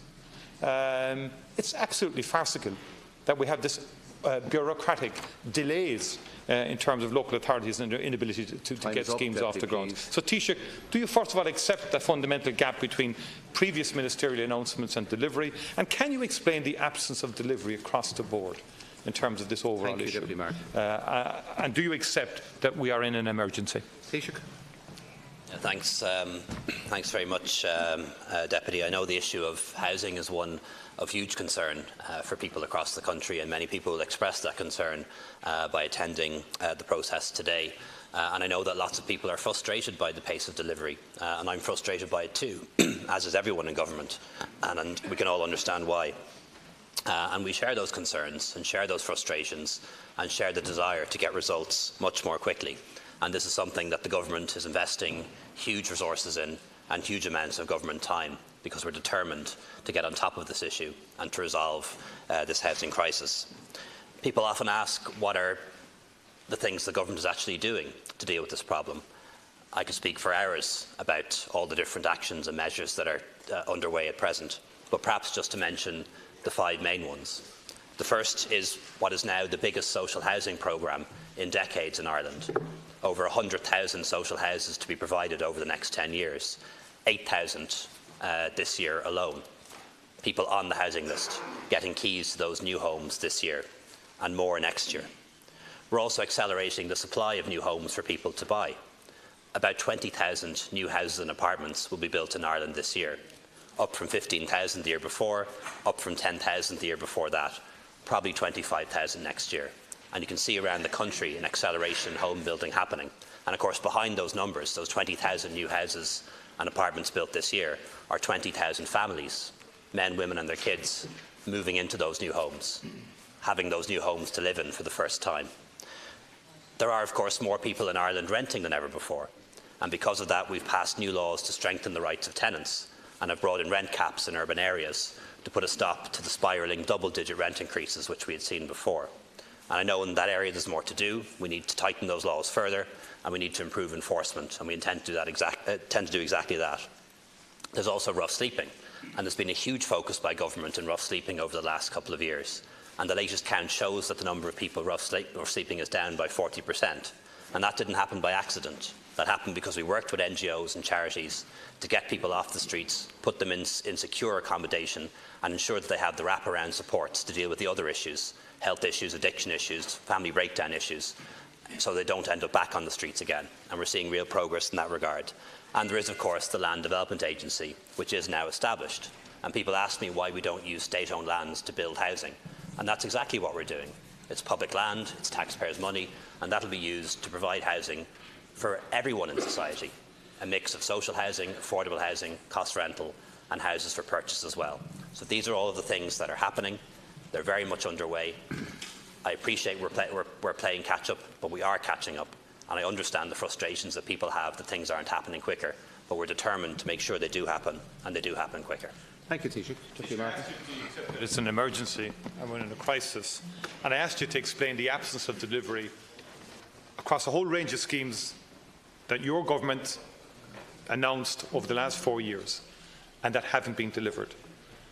And if we're in a very urgent crisis, which we are, I mean, the simplest one is the inexplicable delay in the approval period for housing schemes submitted by local authorities to the Department of the Environment and to the Minister. We're talking about 59 weeks. Anything over 2 million has to go to Dublin.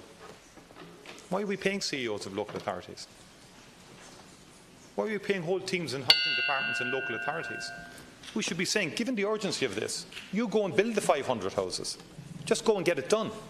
We can order it afterwards. But we're in an emergency, in a crisis.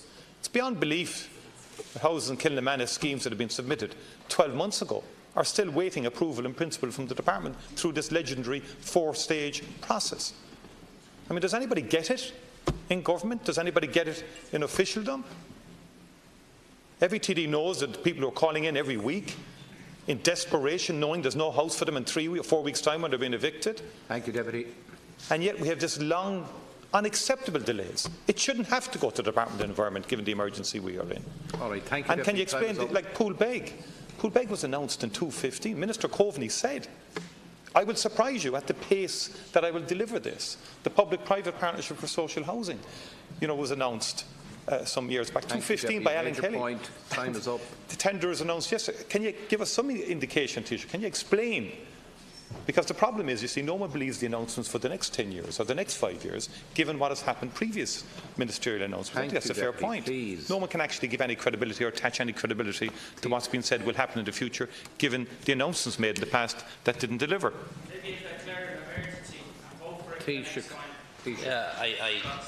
To answer the Deputy's question, yes, it is an emergency. I'm on the record as having said that as far back as January or February of this year, if not long before. And of course it's an emergency. If it wasn't an emergency, we wouldn't be spending 60 million a year putting people up in emergency accommodation. We wouldn't have brought in rent caps in urban areas. We wouldn't have brought about fast-track planning, for example. They were all emergency measures brought in because this is an emergency. But calling it an emergency doesn't actually solve the problem. What solves the problem is building houses, building new homes and building new apartments that people can live in. And that's where there is delivery. Look at the facts. Nearly 20,000 new homes and apartments will be built in Ireland this year. That's up from 15,000 last year, up from 10,000 the year before. And in those 20,000 homes will be 60,000 people this year, happening before Christmas. 20,000 new homes built in Ireland, 60,000 people getting the keys to a new house, being able to live in that home and freeing up accommodation for others. That is real delivery. But there are rate-limiting factors, and that is the truth. There's only so much concrete in the country, there are only so many service sites, there are only so many construction workers, and there does have to be a planning process. Thank you. So we're ramping things up as quickly as we can. But again, look at the numbers. Less than 10,000 when we started on this programme being built that year. 15,000 last year, about 20,000 this year, 25,000 next year. Thank you, Taoiseach. Deputy Mary Lou MacDonald, please. Taoiseach, this afternoon thousands of people will gather outside these gates to take a stand against the housing and homelessness crisis. And this is no stunt, Taoiseach.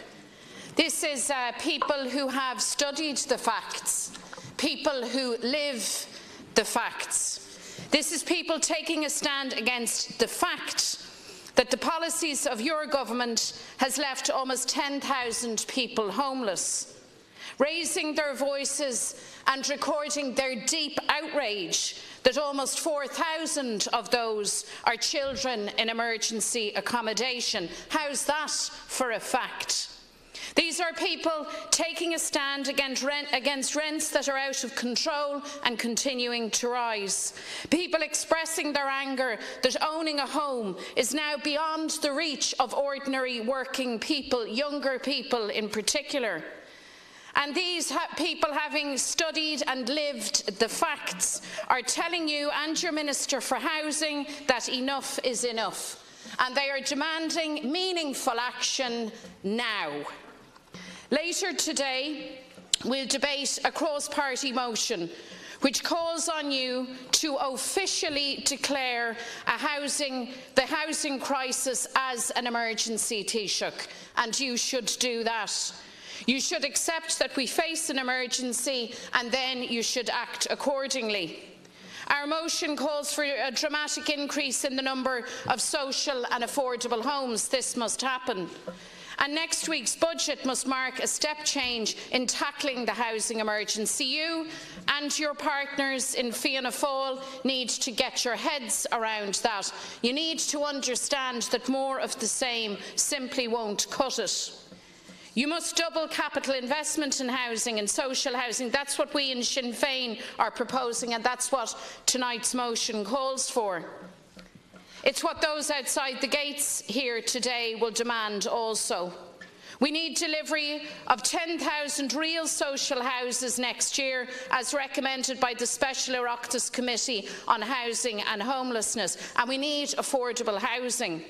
You have not delivered one affordable home in 3 years, and you've no affordable housing targets for the next year. Now that's some fact, Taoiseach. We propose the delivery of 4,500 affordable homes. And we must call a halt to the rental crisis. We propose the introduction of a temporary tax relief for renters and a 3-year emergency rent freeze. These are just some of the measures required on budget day, and you can deliver these things. Or alternatively, you can continue to live in your fool's paradise. And you and Fianna Fáil can fool yourselves and each other, but you won't fool the people who are gathering at the gate. So I'm asking you to officially, as head of government, declare a housing and homeless emergency, and I'm asking you, Taoiseach, to support the joint party motion that will come before the House today. Thank you, Deputy MacDonald. Taoiseach. Thanks very much, Deputy. As I've acknowledged before, the country faces a housing crisis. And as I've acknowledged many months ago, that this is an emergency. And because it's an emergency, we have taken emergency actions. €60 million being spent this year providing emergency accommodation for people who need it, so they have a roof over their head. Emergency power is brought in to fast-track planning, which is now working for big developments getting through planning much quicker. Measures, for example, to control rents, something that hadn't been done for decades because of the rising cost of rent. I'm not sure what the Deputy means by declaring an emergency. Does she mean suspend the Constitution? Does she mean end civil liberties? You know, a declaration of something doesn't actually build any houses. It doesn't change any policies. It doesn't provide any resources. And, you know, in many ways that sums up the Sinn Féin policy around housing. It's to make declarations and to make speeches and to play politics, but not put forward solutions that are workable or in many cases affordable. And Sinn Féin really has no credibility when it comes to housing. Let's not forget that according to the Simon community, there are 200,000 people who are homeless in Northern Ireland. I appreciate there are different ways of counting homelessness, but 200,000 is a lot of people. And of course, we see Sinn Féin councillors all over the country voting down social housing proposals and affordable housing proposals in City Council and in South Dublin. So in Northern Ireland, where there is a housing crisis, they walk out of office over a renewable heat initiative, and they won't go back in. And in councils all around the country, they vote down social housing and they vote down affordable housing. Because the truth is, Sinn Féin doesn't want to solve this problem. They want it to get worse because they believe they can benefit from it politically. And that is a real shame. Let's you and I go out to the people at the gate in an hour's time. And let's test whose credibility is in question on the issue of housing and homelessness, because I can tell you it's not mine. I can also tell you that it is yours, and it's also Micheál Martin and Fianna Fáil as a party. People know full well who the authors of this catastrophe is, and they know full well that it's not Sinn Féin. Far from acting as though we are in an emergency, you have been timid. You have been a lackey to private landlords. You have sat on the sidelines in the vain hope that the market will sort it all out, even though all of the evidence tells you that the market is not sorting this out, that the state has to do the heavy lifting, and that a government, any government worthy of the name, needs to intervene in an emergency fashion. And that means doubling your capital investment. It means being bold bold. It means having ambition. It means ditching your pathetic excuse for dealing with rent control and introducing a rent freeze. It's ensuring that you stop the despicable practice of landlords turfing families out to get vacant possession on properties that the state assisted these people to buy. Stop that. It's called, you know the amendment I'm referring to. Those are the things you need to do. And if you're prepared to do them, say that. If you're not, make that clear. And then let's go out to the gate and we'll test who has the credibility problem. Taoiseach. Ceann Comhairle, as is so evident, Sinn Féin's only interest when it comes to housing is to exploit this issue for their political gain, to try and turn it into a party political issue. And that's what they're seeking to do today in the Chamber, and no doubt that's what they will seek to do outside the House today. And we've heard this charge again that somehow the government or Fine Gael has some sort of ideological objection to social housing, that we believe the market provides all the solutions. That's a political charge, and I expect to hear political charges from Sinn Féin, but I am disappointed to hear it from other people. And let me say, quite frankly, that that charge is absolute bunkum. This is a housing crisis, this is a housing emergency, and in a crisis or an emergency, you try to provide new homes as quickly as possible by any mechanism you can find. And that could be building, it could be buying them, it could be leasing them, it could be renovating them. It could be done through local authorities, through approved housing bodies, or through private developers. And it can be social, it can be affordable, it can be cost rental, and it can be for purchase. The real ideologues are the people who think there's only one way to provide housing and only one mechanism that is legitimate. This is a crisis, this is an emergency, and therefore we will try to provide new homes and new apartments around the country by any mechanism possible, all mechanisms possible, as quickly as possible. That's our policy, and that's why we will build 20,000 new homes and apartments this year in Ireland, more than any other year this decade. Thank you, Taoiseach. Deputy Breed-Smith, please. Just first of all to say that I agree totally with Deputy MacDonald that the crowds outside the gate today are quite serious in supporting the motion that will be brought before the House in the afternoon, which has joint support across many parties, but of course not across all parties in this House, because there's an ideological difference between the parties in this House. But what that protest does have is the support of a coalition of forces from all of the NGOs dealing with the housing issue, all of the trade unions, all of the smaller political parties, all of the housing associations, and indeed many academics and other bodies. And I think it will be worth your while listening to that message. 50 years ago, the civil rights movement in Derry took to the streets. It's actually 50 years this month. And they brought out caravans and barricades and blocked the streets over the question of the right to housing. And they got the right to housing. So those on your side of the House who say protests don't build houses, they actually do, because if you keep protesting and keep making sure that people power is in the face of the ruling elite, then they will listen. And we are going to make sure this movement, the Take Back the City movement, the Coalition for Homelessness and Housing Crisis, is going to make sure that you do listen and that protests will build houses. But look, I just want to bring you back about a week ago, when you seemed unable to finish a statement in response to our colleague Mick Barry. And in the exchange, you said that you believe this side of the House divides people.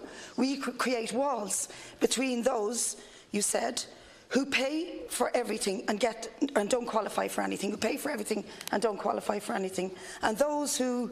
But you couldn't finish the statement. You got a bit flustered and you sat down, and that was good spin and good drama training that made you sit down, because I'm going to tell you what you were going to say is those who pay for nothing and expect everything for free. And you're referring to people who live in social housing. I grew up in a social housing estate, I'm sure as many other deputies did, and we paid our rent. We paid a differential rent according to the income that came into the house. Nobody expects a home for free. We grew up where people worked, bus drivers, post office workers, nurses, cleaners, soldiers, the whole 9 yards of a society, and it was not a ghetto. And we are not about creating ghettos. But I'll tell you something, I want to ask you a serious question now.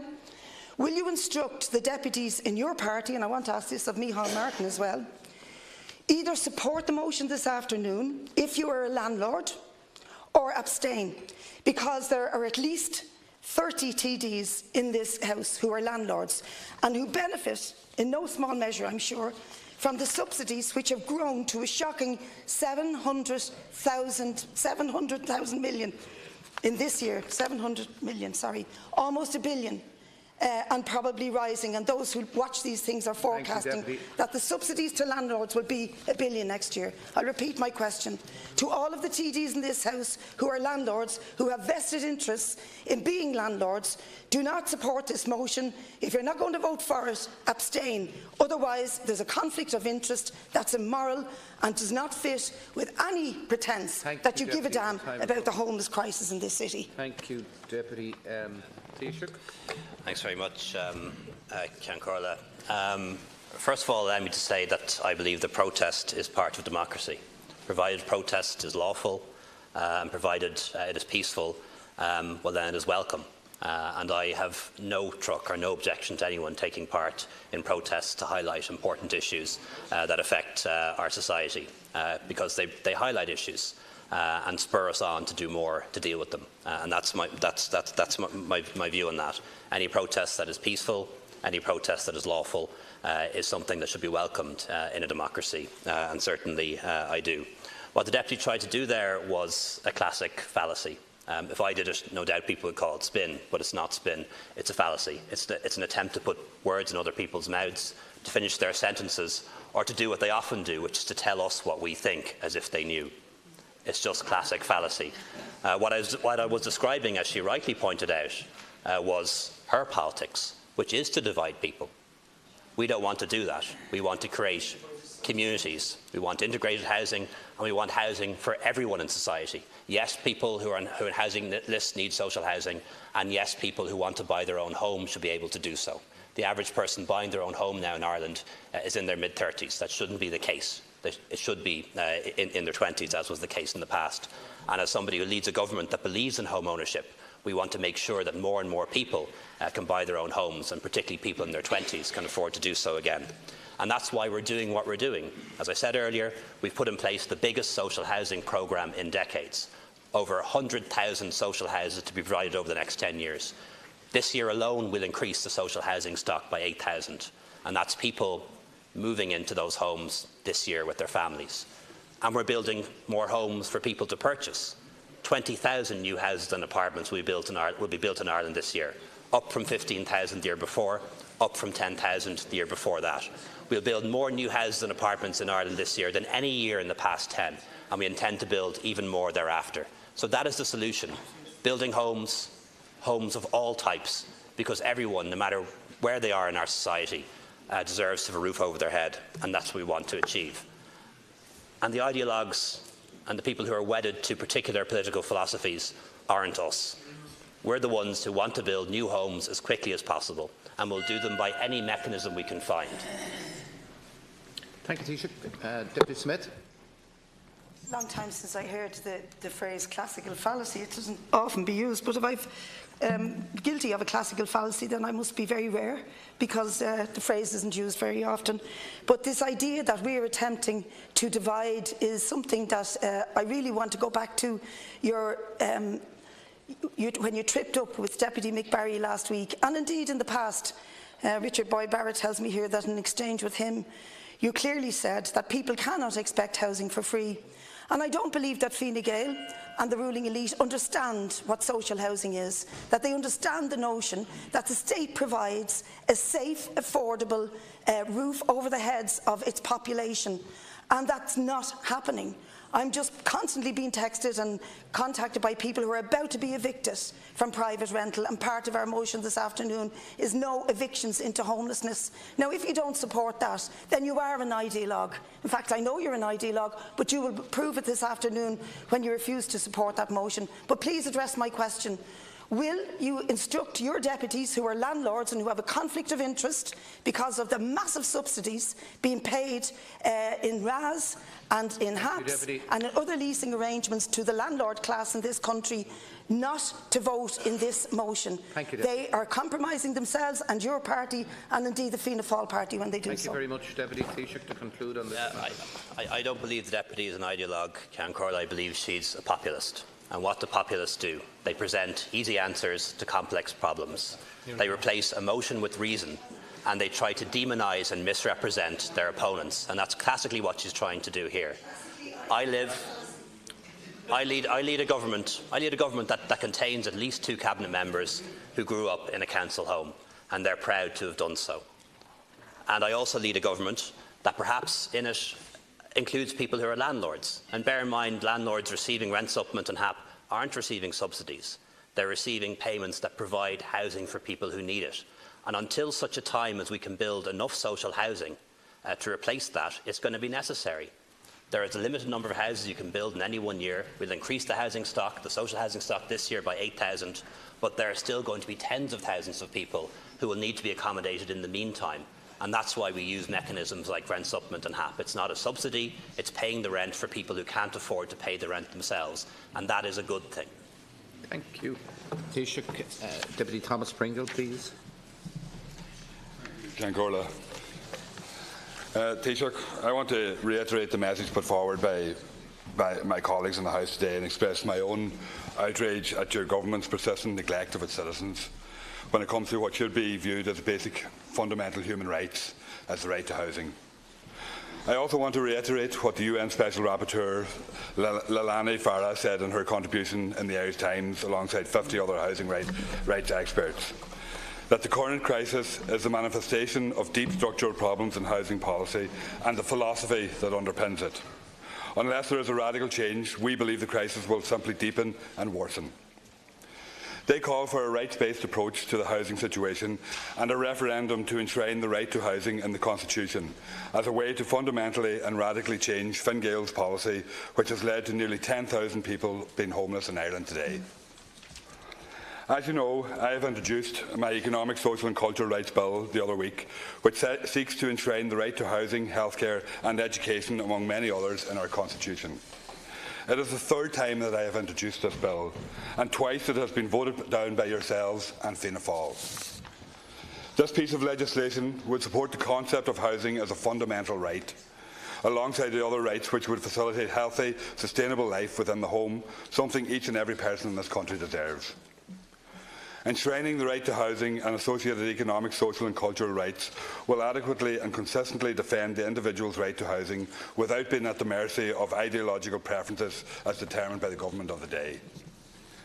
The bill will provide a mechanism to break down those structural problems by bringing about our human rights approach to service provision defendable in the Irish courts.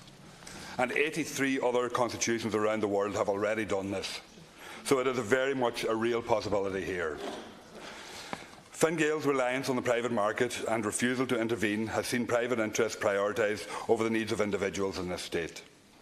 If our constitution was fully rights-proofed, we would not be in this situation where 500,000 people and many more to come are deprived of adequate housing.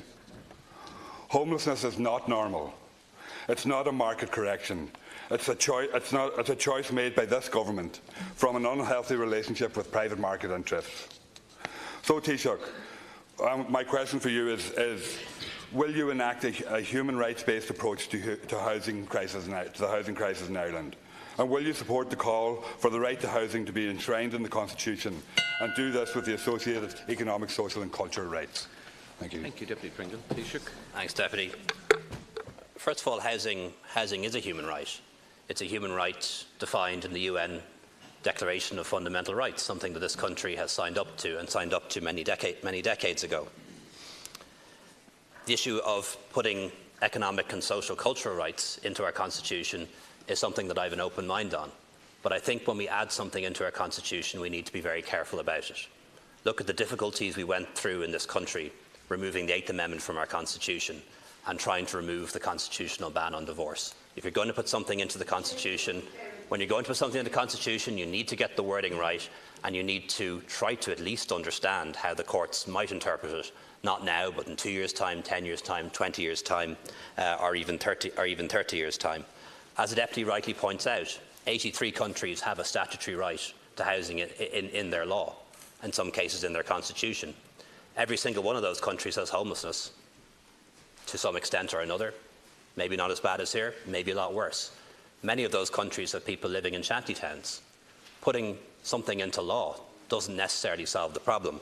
And I'm sure you'll be aware of the example in Scotland, which people hold up as an example that we should use, where a statutory right was put into law for housing back in 2012. And while numbers go up and down, the housing list in Scotland is as long as it was today, or is now as long as it was today as it was in 2012. And while homelessness went down initially, it's going up again.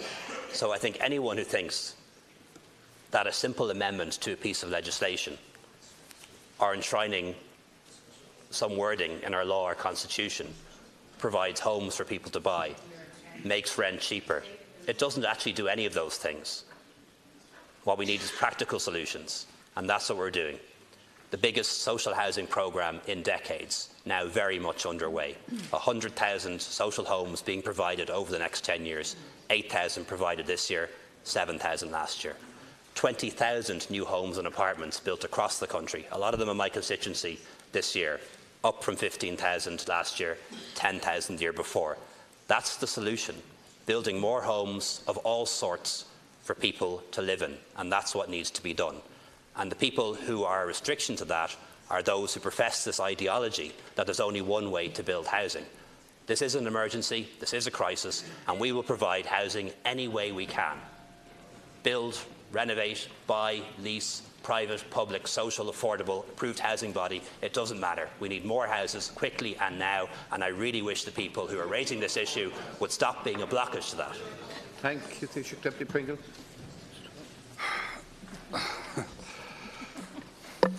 That's amazing.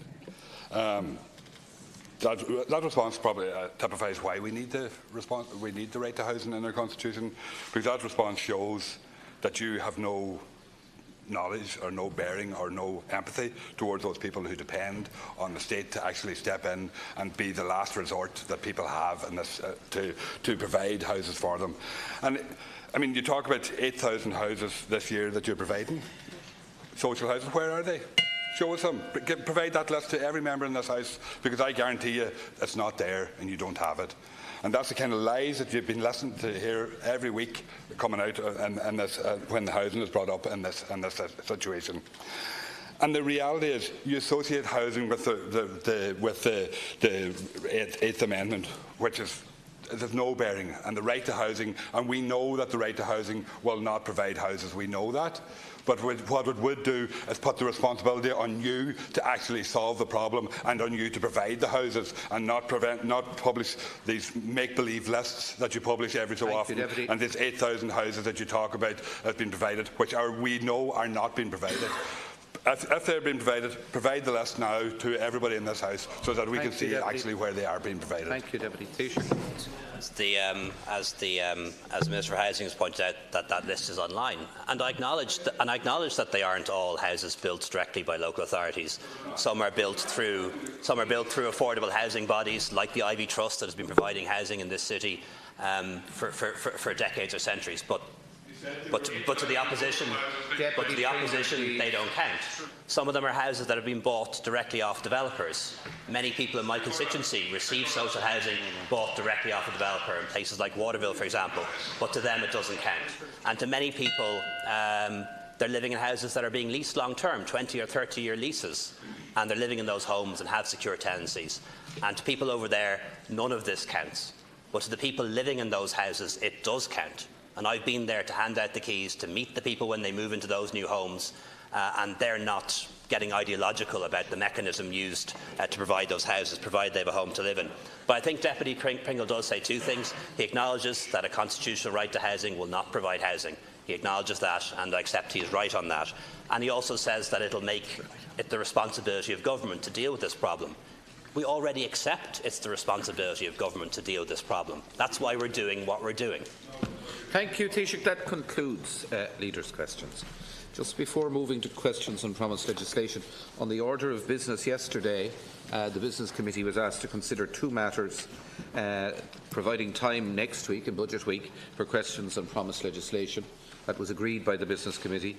The request was also made to consider a Friday sitting to consider the regulation of the Termination of Pregnancy Bill 2018. The majority of members were not in favour of that Friday sitting. On promised, yes.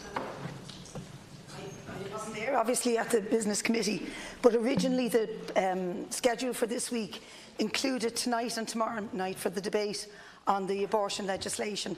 Now, one of those nights has been removed, and we've got the budget on next week, and I do think it's imperative that we deal with this legislation in a smooth and a timely way, and putting it back in this manner is not just unacceptable, it's very frustrating out there, particularly for the women on a daily basis who are facing crisis pregnancies. Why are we waiting so long? Why can we not dedicate the time to see this bill over the line ASAP? Because every day we wait, another 12 women are in crisis pregnancy in this country. It's not for me to make that decision.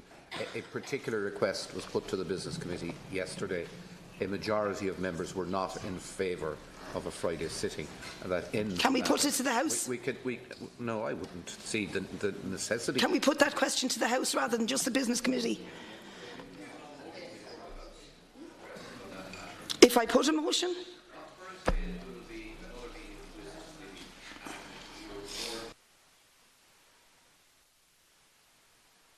Now, we move to questions on promised legislation. We have, I think, 20 members offering, so we'll get through them all if people are quick. Deputy Martin, please. In the housing crisis vein, and accepting that it's a crisis, I put to you earlier the issue, the regulatory framework governing the submission by local authorities of housing schemes to the Department of the Environment, and the inexplicable delays in sanctioning such projects. And if it is an emergency and if it is a crisis, surely that framework should be changed. The idea that a council that wants to build 10 houses or anything that costs over $2 million have to submit those plans to the department, go through a 4-stage process, 59-week timetable, is ridiculous. If we accept it's a crisis, there are housing schemes that have been submitted as far back as last February that have not been sanctioned. And that's when I asked the question, do people not get it? There is a real crisis here. Schemes are ready to go. Yeah, well, let's get the answer and I think it's unacceptable what's going on, and it's not defendable. I don't think this can be defended. Thank you, Ken Corlin, and thank you, Deputy, for the question. I mean, first thing to acknowledge is that when we're talking about building homes that are going to stand for 60 or 70 years to house families and many, many generations of families, we have to get it right. Certain planning schemes in the past did not get it right. What we did do in the department was we worked with the chief executives of the local authorities to actually streamline what was an 8 or 9 stage process down to the 4-stage process, which is 59 weeks, and which is comparable to the private sector when you're talking about large-scale development of housing on large sites and the different work that needs to be done as part of that timeline. One of the things I looked to try and cut down the time on was on procurement. But in relation to EU procurement law, we can't step around that. There is a 1-stage process for local authorities to go through, which they can go through. It's a much quicker process. And about 100 projects that have come to the department through the 4-stage process could have gone through the 1-stage, but the local authorities didn't submit them under the 1-stage process.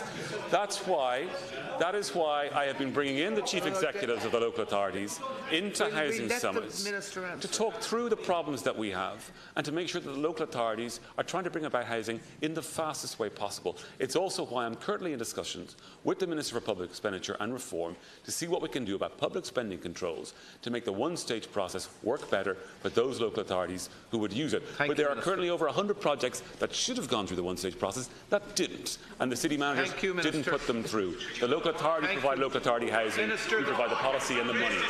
Please, Deputy Martin, the time is up. Please. And I told you we were addressing it, Deputy. I did say that. Deputy Mary Lou MacDonald. Some time ago, Some time ago, the Constitutional Convention, the citizens and the representatives from the political parties alike agreed that a referendum ought to be held in terms of extending the voting rights in presidential elections to citizens living outside of Ireland and indeed those living in the north of Ireland.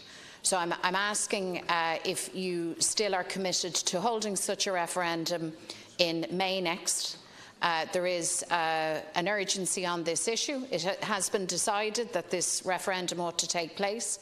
Obviously, there's a presidential election underway as we speak, but more to the point, citizens, particularly living in the north, who you vowed, Taoiseach, quite correctly would never be left behind again, are now looking to this particular measure as a level of reassurance at a time of great political insecurity.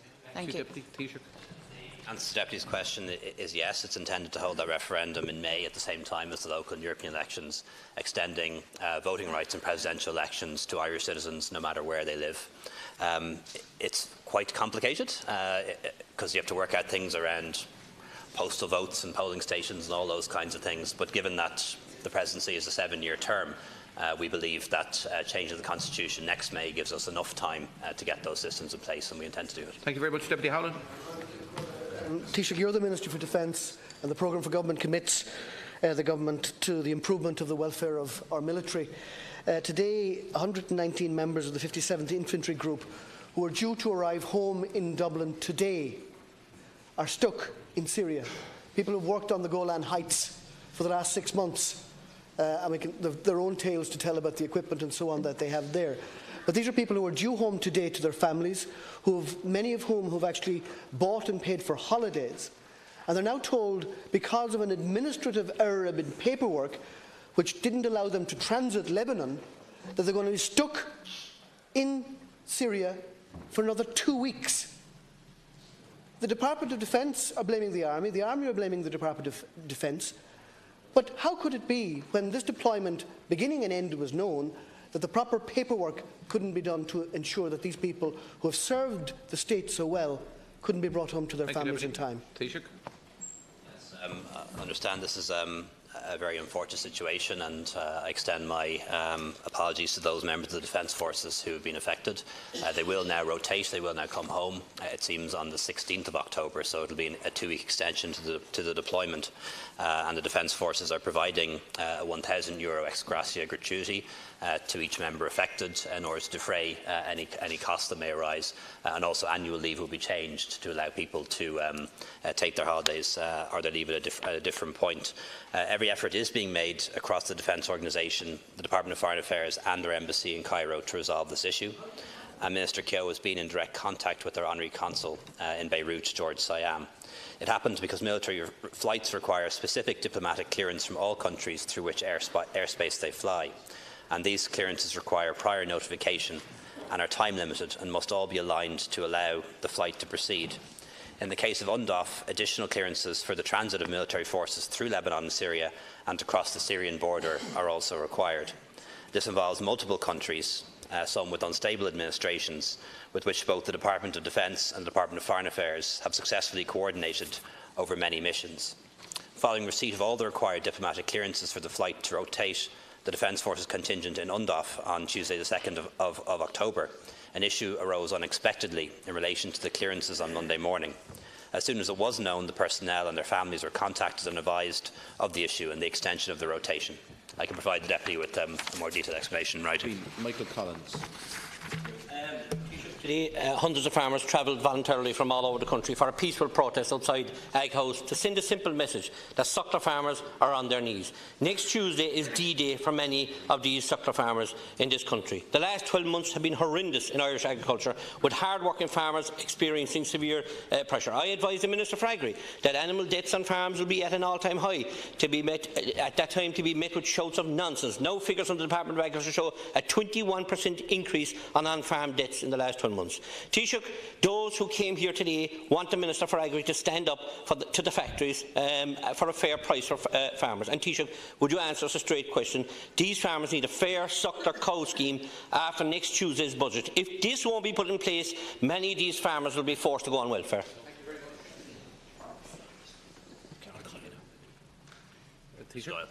Sorry? Oh, Mr. Doyle. Apologies. In response to the Deputy's point, Minister Creed is actually at a meeting at the Beef Forum today, which the farm organisations decided not to attend. Personally, I would have preferred if they had, and I think he would too. If you want to address the people that you say need to be addressed, they were actually present at the forum today.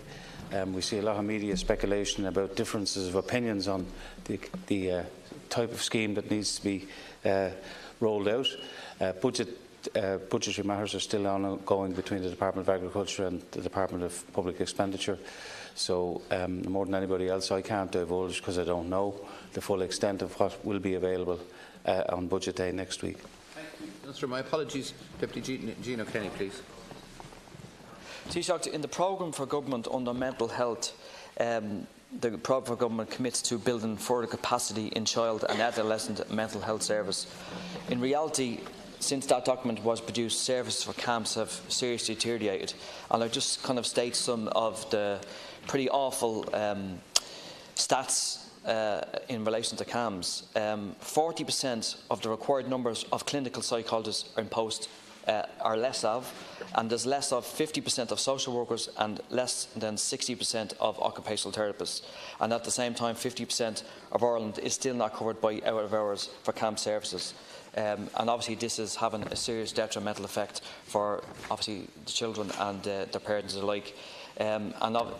On Saturday at 2 o'clock at the Garden Amendments, the Still Waiting campaign will be highlighting the constant, pretty awful situation of waiting times in our health service. So, Taoiseach, can you address particularly the situation for camp services? Thank you, Deputy Taoiseach. The programme for government commits to increasing resources for mental health, and that is being done. We had spending at around 700 million back in 2011. It's well over 900 million now, and will approach 1 billion next year. There's been a 67% increase in clinical CAM staff since 2008. 20 more teams have been put in place. That's a 40% increase. 3,000 more appointments are being offered this year than previously. 50% of new appointments are now seen within 4 weeks, which is an improvement on 46% previously. There's been a 100% increase in the number of acute inpatient units, and a 375% increase in the number of acute inpatient beds from 16 to 76. I can provide the Deputy with a more detailed note rather than reading all this out. So a huge level of investment is underway, has happened and is planned, but of course there's a huge need to be met as well. Deputy Eamon Ryan.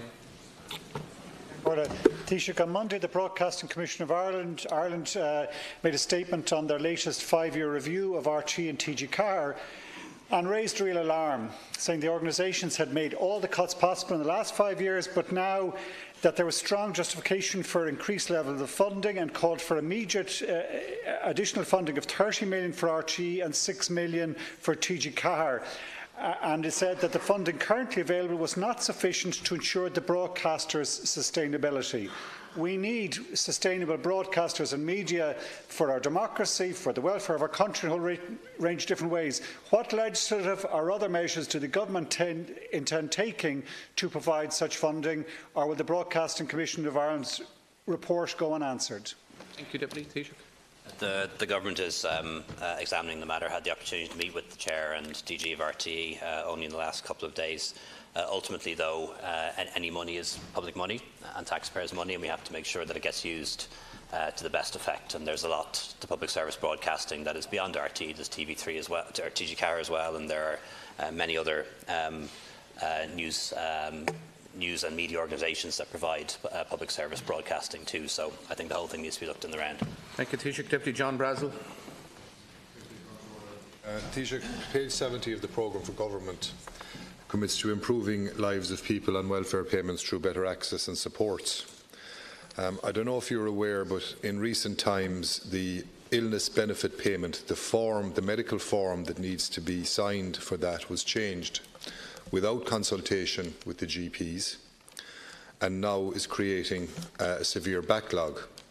This, coupled with the centralisation of the decision-making on such cases and the absolute inability for anybody trying to contact the helpline given in the department for people applying for this payment, is leading to unnecessary delays and unnecessary hardship.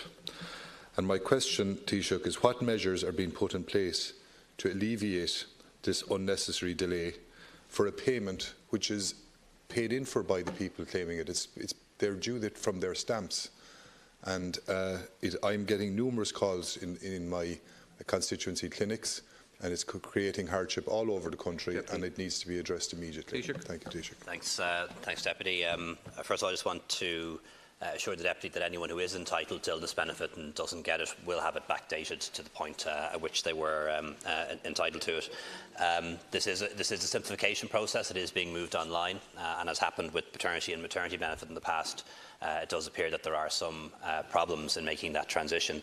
I stand to be corrected, but I understand that there were consultations with the doctors, with the IMO, but perhaps not with the NAGP, and you'll know there's an issue between those two bodies, but it's the IMO that government departments consult with on these issues. But we're very keen to have it resolved as soon as possible. As I say, anyone who doesn't get their entitlement will have it backdated, but I'll ask Minister Doherty to provide the Deputy with a more up-to-date update than I may have. Deputy Danny Healy-Rae. Thank you very much, John.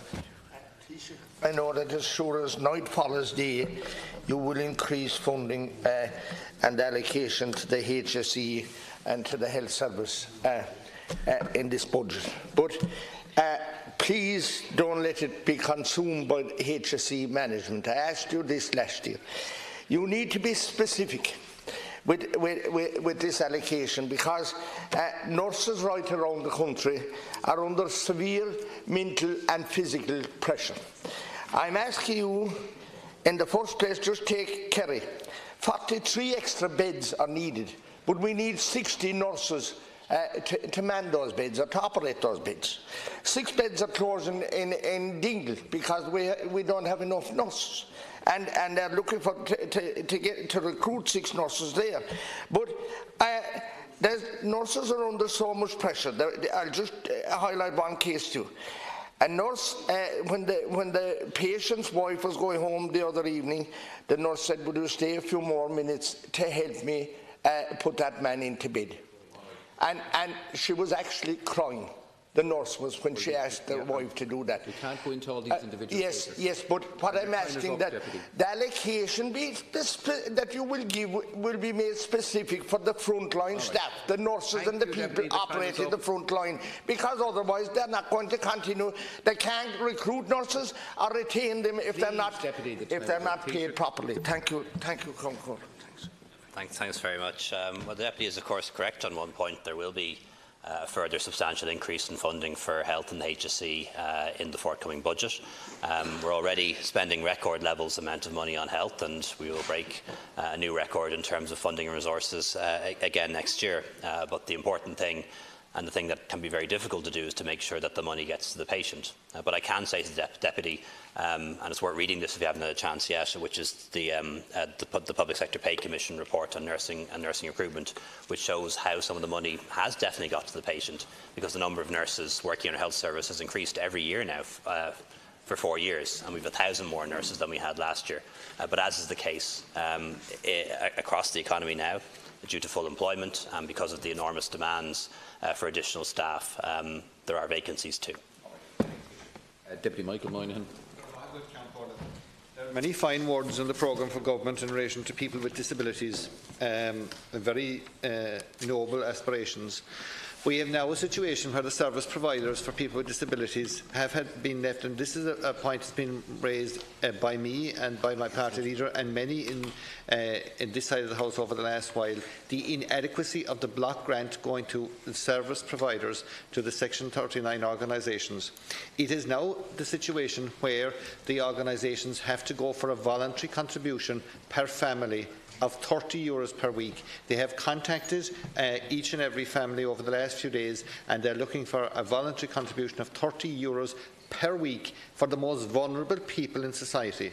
Taoiseach, whatever you're going to do next week, the people with disabilities and the service providers will have to get adequate funding. There is a massive crisis within the service at the moment. There's a massive crisis there, and this is the last straw when they are now looking for contributions of €30 per week per family.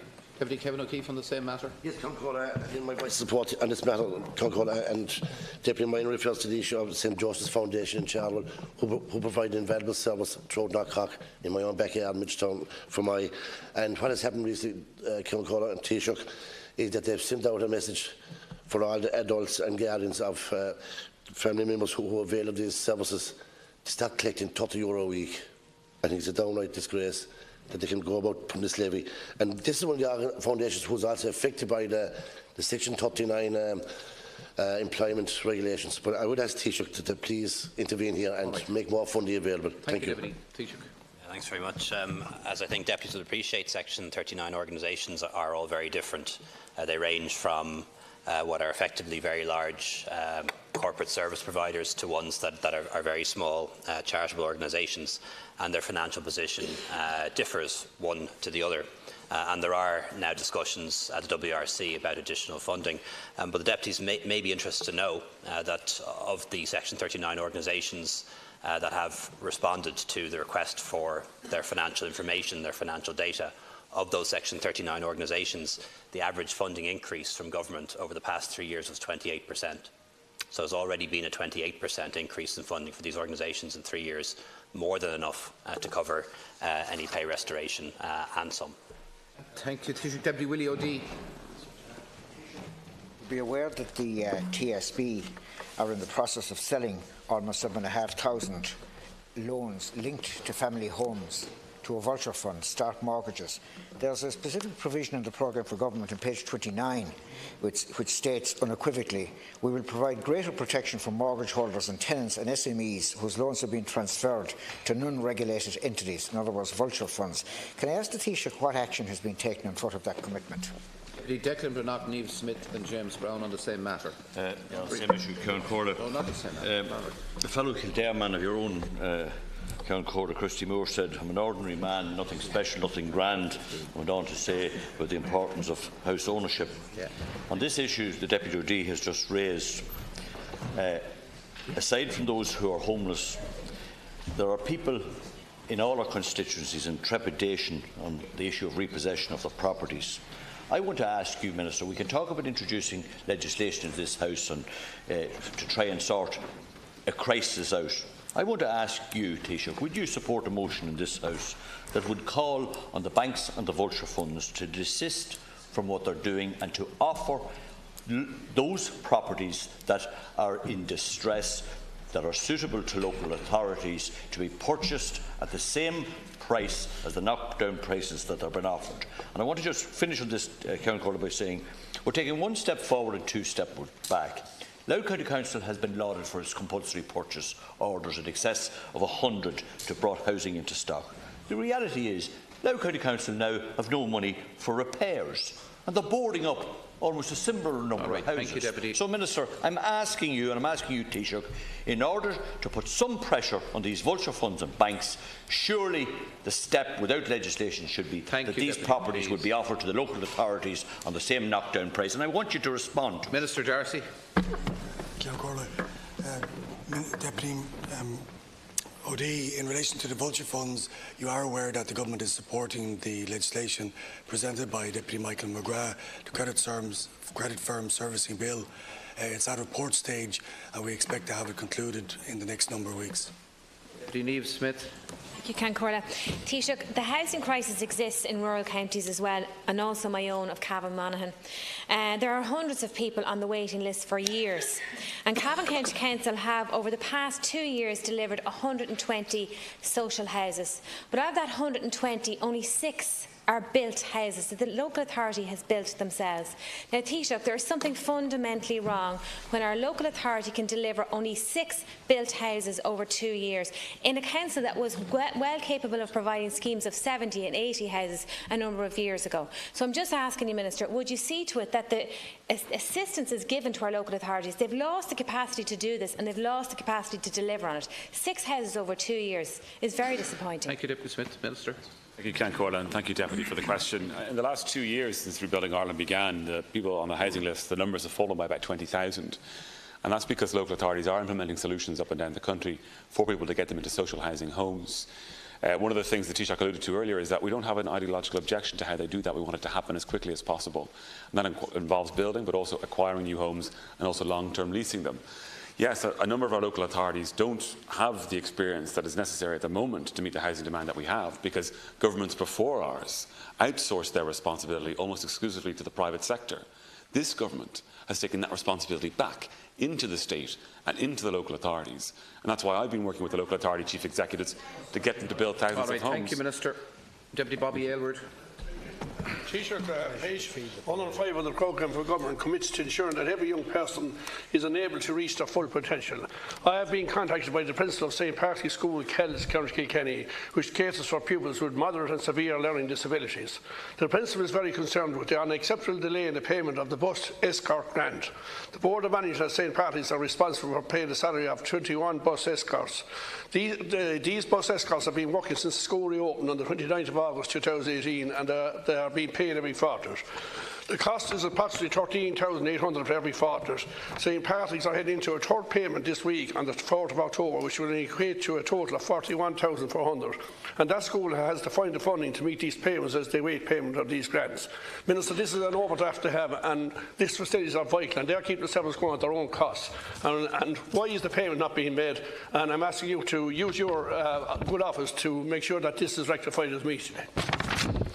Who's taking the Minister for Education? You know, I take that. First of all, I'm not aware of this particular problem. I will talk to Minister John Halligan and also to the Department to see, what is the delay in issuing this grant, and I'll get back to the Deputy. Thank you, Minister. The housing issue, that the vulture funds would be instructed to sell or offer the properties to the local authorities, and I have not been answered by either the Minister, will you correspond with the Deputy on this matter? Well, go on. Thank you. And Deputy, the reason was because your question was actually tagged to another Deputy's question. The Housing Agency does have a rolling fund to engage with all people who have institutional lenders and people who have homes on their books to acquire them for social housing. That is happening at the moment, and there's almost 1,000 homes currently as part of that mandate to get 1,600 homes into the stock of social housing through that acquisition fund that the Housing Agency has. It then works with the local authority to get that house for that local authority, which they can then get tenanted either through the local authority or through a housing body. Thank you. Deputy Michael Healy-Rae. Thank you very much. Taoiseach, as you're well aware, farming at any time is a precarious and difficult way to make a living.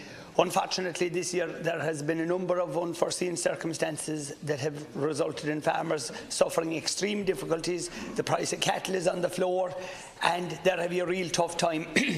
I'm only one example. I'm only one TD in Kerry, and yesterday alone I had 5 farmers whose ANC payments are held up. These are people who diligently do their paperwork, do everything right. Now, I'm not criticising the people working in the department. They're excellent people, they're doing their best, but will you please ensure that they have the additional resources that are required to make sure that farmers who are waiting for payments will get them and get them without undue delay, please. Deputy McConalogue on the same matter? It's not the same.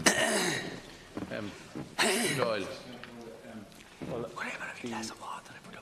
The Minister has secured agreement to advance 80% or 85% of the payments for the BPS, which is due to commence on the 16th of this month. I think the ANC, over 90% of the payments have been made. If there are any technical delays, the loss is the next one that's due, which has caused the problems. A lot of work has been done in the last 2 years to ensure that there is a more efficient and dealt with some of the technical issues. So, and I think the feedback from the ploughing match actually was that farmers were fairly satisfied that if they had a concern, that it was being answered as quickly as possible. Minister. Deputy McConalogue. Thank you, Conor. It's a question to the Minister for Education. The Minister, it relates to the development of a 3-school campus in Buncrana, County Donegal. And as you will know, this is an issue which the Department of Education has been engaged in terms of purchasing a site so that the actual development can proceed. I have raised with you a number of occasions here as to how the Government has failed to prioritise this issue over recent years and to ensure that it's progressed. But unfortunately, there's been reports in the last couple of days that the preferred site at the old Fruit of the Loom factory has been sold to a third party. And I would ask you today, Minister, to update the House in relation to the Department, from the Department's point of view, as to whether that's the case or not, and also, Minister, to ensure that you will take every step possible to get this project back on track and ensure that the development of 3 new schools on a 3-school campus for the town of Buncrana is delivered promptly, and that we see an end to the lack of prioritisation of this project over recent years by the Government. You'll know that I met indeed with himself and others about this when I visited Donegal in the recent past.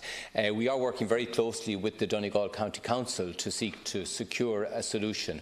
I am aware of the newspaper reports that the Deputy refers to, but I'm not in a position at this point to clarify exactly the way forward. But I will communicate with the Deputy and other deputies as soon as any clarification is available. Deputy Jackie Cahill. Taoiseach, a couple of months ago I raised the issue of the complete lack of funding for the specialised training of dogs for children with severe autism. Has there been any progress on an allocation for this very important initiative? On that matter? No. I'll get to you. Apologies, Deputy Cahill, I don't have an up-to-date note on that particular matter with me, but I will ask the Minister to give you a detailed reply. Thank you. Deputy John Corran. Taoiseach, the issue of illegal and problematic use of quads and scramblers in our housing estates and parks continues. It's been raised both by myself and other colleagues on a good number of occasions over the last 2 years. And I want to acknowledge that in recent times there has been an intervention by the Minister for Justice, which is very welcome, where there's an interdepartmental and an interagency approach. My specific question to you, Taoiseach, is do you anticipate bringing forward primary legislation to enhance registration around these vehicles and increase powers of seizure for these vehicles to the Gardaí? Minister for Justice. Involved here, and both myself, the Minister for Transport, and indeed other stakeholders are actively involved in finding solutions. On the specific issue was raised by Deputy Corran, I'm currently speaking with the Attorney General in order to ascertain whether or not primary legislation is due and warranted. I'd be happy to continue my communication with the Deputy on this issue. Thank you. Deputy James Brown. Taoiseach, on page 54, the programme for government refers to the expansion of the role of pharmacists. The PSI recently approved rules that will significantly restrict the role of pharmacist assistants. This puts their livelihoods at very real risk and jeopardises the provision of pharmacy services, especially in rural areas and for sole traders. The vast majority affected are women, and most are retiring in the next 5 to 10 years. They have made a valuable contribution to their community and done so in a safe manner. It is baffling that these proposals are now being made. Many are very upset at seeing their professionalism and their integrity effectively being brought into question. Taoiseach, can you lay their fears that their professionalism is not going to be undermined by these rules? Taoiseach. This is an ongoing issue, as the Deputy knows. It's been running for a few years now, and it relates to the professional qualifications of pharmacy assistants, who are of course not pharmacists, but have played a very valuable role down the years in filling in for pharmacists during their absence. Ultimately, though, I believe it is a matter for the professional regulatory body rather than government, and the professional regulatory body needs to make sure that they put patient safety first in coming to any decision on this. Thank you very much. Deputy Colin Brophy. Thank you. One of the education commitments in the programme for government and the action plan for education was the school admissions bill. Can I ask maybe the Minister for Education when the measures in the bill will be commenced? Minister. Yeah, well, I'm glad to say that I have been in a position to commence a number of the measures today, specifically the restriction on the use of religion in admission to primary schools, also the provision in relation to giving the Minister a power to designate a school to open an ASD unit. This was something that indeed that Thomas Byrne was very keen to see included in the bill, and I have commenced that. There also is a commencement on the banning of any fees, including booking fees, and a provision for schools to cooperate in admission so that they could share waiting lists to identify the problem. So there is a big progress on that bill. Deputy Murphy O'Mahony. Taoiseach, under the programme for government, he committed to the enhancement of the health service. Taoiseach, I had a constituent onto me this morning who 17 weeks ago had a cervical smear test. The results came back as unclear, and it was recommended that the test be redone. But she was told that she will now be waiting another 17 weeks. Surely, Taoiseach, for a woman who was very, very worried at this stage because the results were unclear, surely something can be done. And I presume this lady is not alone in this. Can I have a comment, please, Taoiseach? Yeah, there have been some delays in processing smear tests, given the very large number of women who went for a repeat test after the cervical check controversy back in May and June. I understand that those delays are now largely resolved. I don't see why the patient you mentioned can't have that retest done soon, unless there's perhaps some medical reasons to why I can't. I honestly don't know the details of any individual case, but perhaps if the Deputy gives the details to me or the Minister for Health, we can check up on it. And finally, Deputy Timmy Dooley. Thanks very much. The programme for government set out a timetable for the signing of a contract to roll out the National Broadband Plan at June of last year. That hasn't happened. Your government has undertaken a procurement process described by your own minister as unusual in character that has taken 4 years to come to a conclusion, and during the course of that, all the major infrastructure development companies that had shown an interest and had begun the process have fallen by the wayside. One of the original bidders that remained in the race is no longer in it, and then, in fact, one of the participants in the consortium has now changed to the extent that we have a venture capital company left as the bidder. None of the infrastructural companies, ESB, AIR, SSE, John Lang, all the major players have pulled out. The only remaining individual is now a venture capital company. Now, there's two questions that arise from that. Does that raise concern for you about the long-term possibility of the rolling out of broadband? And does it raise some concerns about the kind of process, the procurement process that has been undertaken here, that all we have left at the end of a 4-year process is a venture capital company offering to roll out the most critical piece of infrastructure that this state has ever undertaken to do? I think it's fair to say that this whole process is novel. It hasn't been done before, and we will become one of the first countries in the world to provide high-speed broadband to every premises in the country, every house, every business, every farm in the entire country. So this is a big undertaking, potentially the biggest investment in rural Ireland in the history of the state, perhaps the most important one since rural electrification many decades ago. I'm confident that the process is robust. That's what the Minister says to me. It's what the Department says to me. But as you can understand, for very good reasons, as a member of government, I'm not personally involved in that process. Thank you, Taoiseach. That concludes questions on promised. Excuse me, Deputy. That concludes questions on promised legislation. It occurs to me, not for the first time, that questions on promised legislation has morphed into a form of topical issue debate, and questions could be about whatever you're having yourself. It appears we do need to discuss these matters, maybe at Reform Committee, to see how we could do things a little bit more efficiently. Well, we're fairly clear we're very flexible, but maybe we shouldn't be calling it something that it isn't. Now, we go now to item number 22, which is a motion regarding sittings and business of the Dáil. Can I call on the Minister of State, Joe McHugh, to move the motion? Is the motion agreed? Motion agreed. Thank you very much. Should we move now to Taoiseach's questions? You propose to take question 1 to 3, Taoiseach, together, do you? I propose to take questions 1 to 3 together. The devolved power-sharing institutions are at the heart of the Good Friday Agreement and are the best means for achieving accountable, representative decision-making for all people of Northern Ireland, and I'm deeply concerned about the ongoing impasse in regard to their restoration. In my recent conversations with Prime Minister Theresa May, I've emphasised the Government's full commitment to the Good Friday Agreement and our continuing determination to secure the effective operation of all of its institutions. In this context, the Government is in ongoing contact with the political parties in Northern Ireland at political, official and advisor level.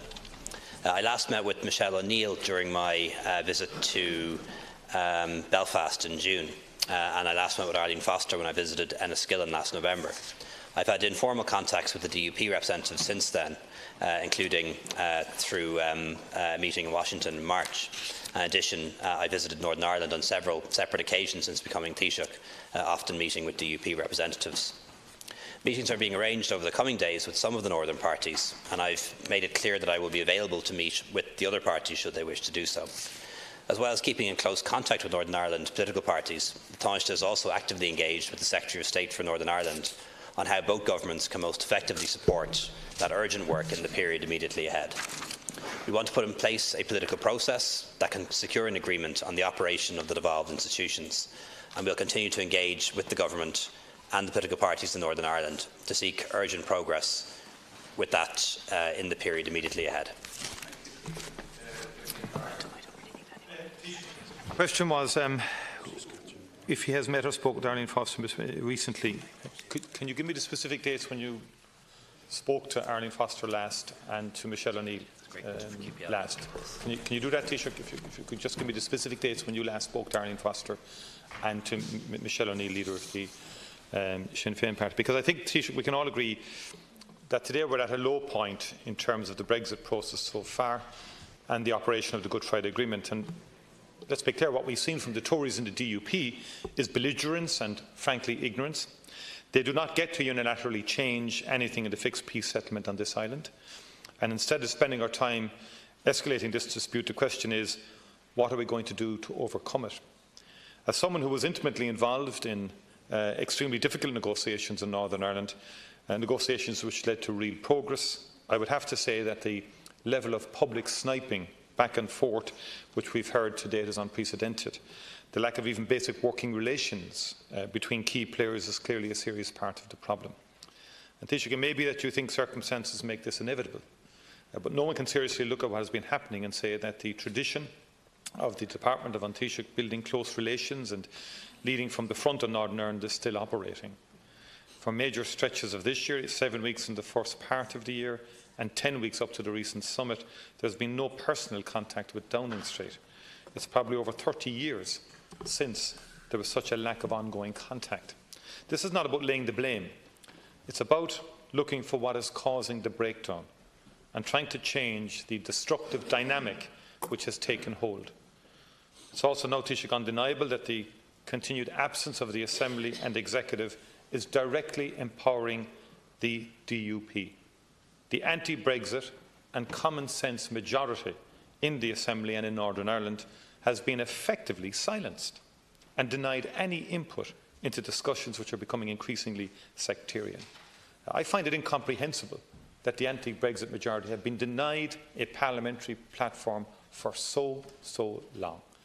The only political platform at the moment for any politicians in Northern Ireland is Westminster. It's dominated by an anti-Brexit, belligerent and, in our view, uncooperative presence at the moment. There's no anti-Brexit forum, no forum for any anti-Brexit parliamentarians at the moment, and the Assembly and Executive is a huge loss to those of us who want to, at the very least, have a soft Brexit and a Brexit that does least damage. So the issue for you is whether there will be any form of initiative to try and unblock the operation of the institutions.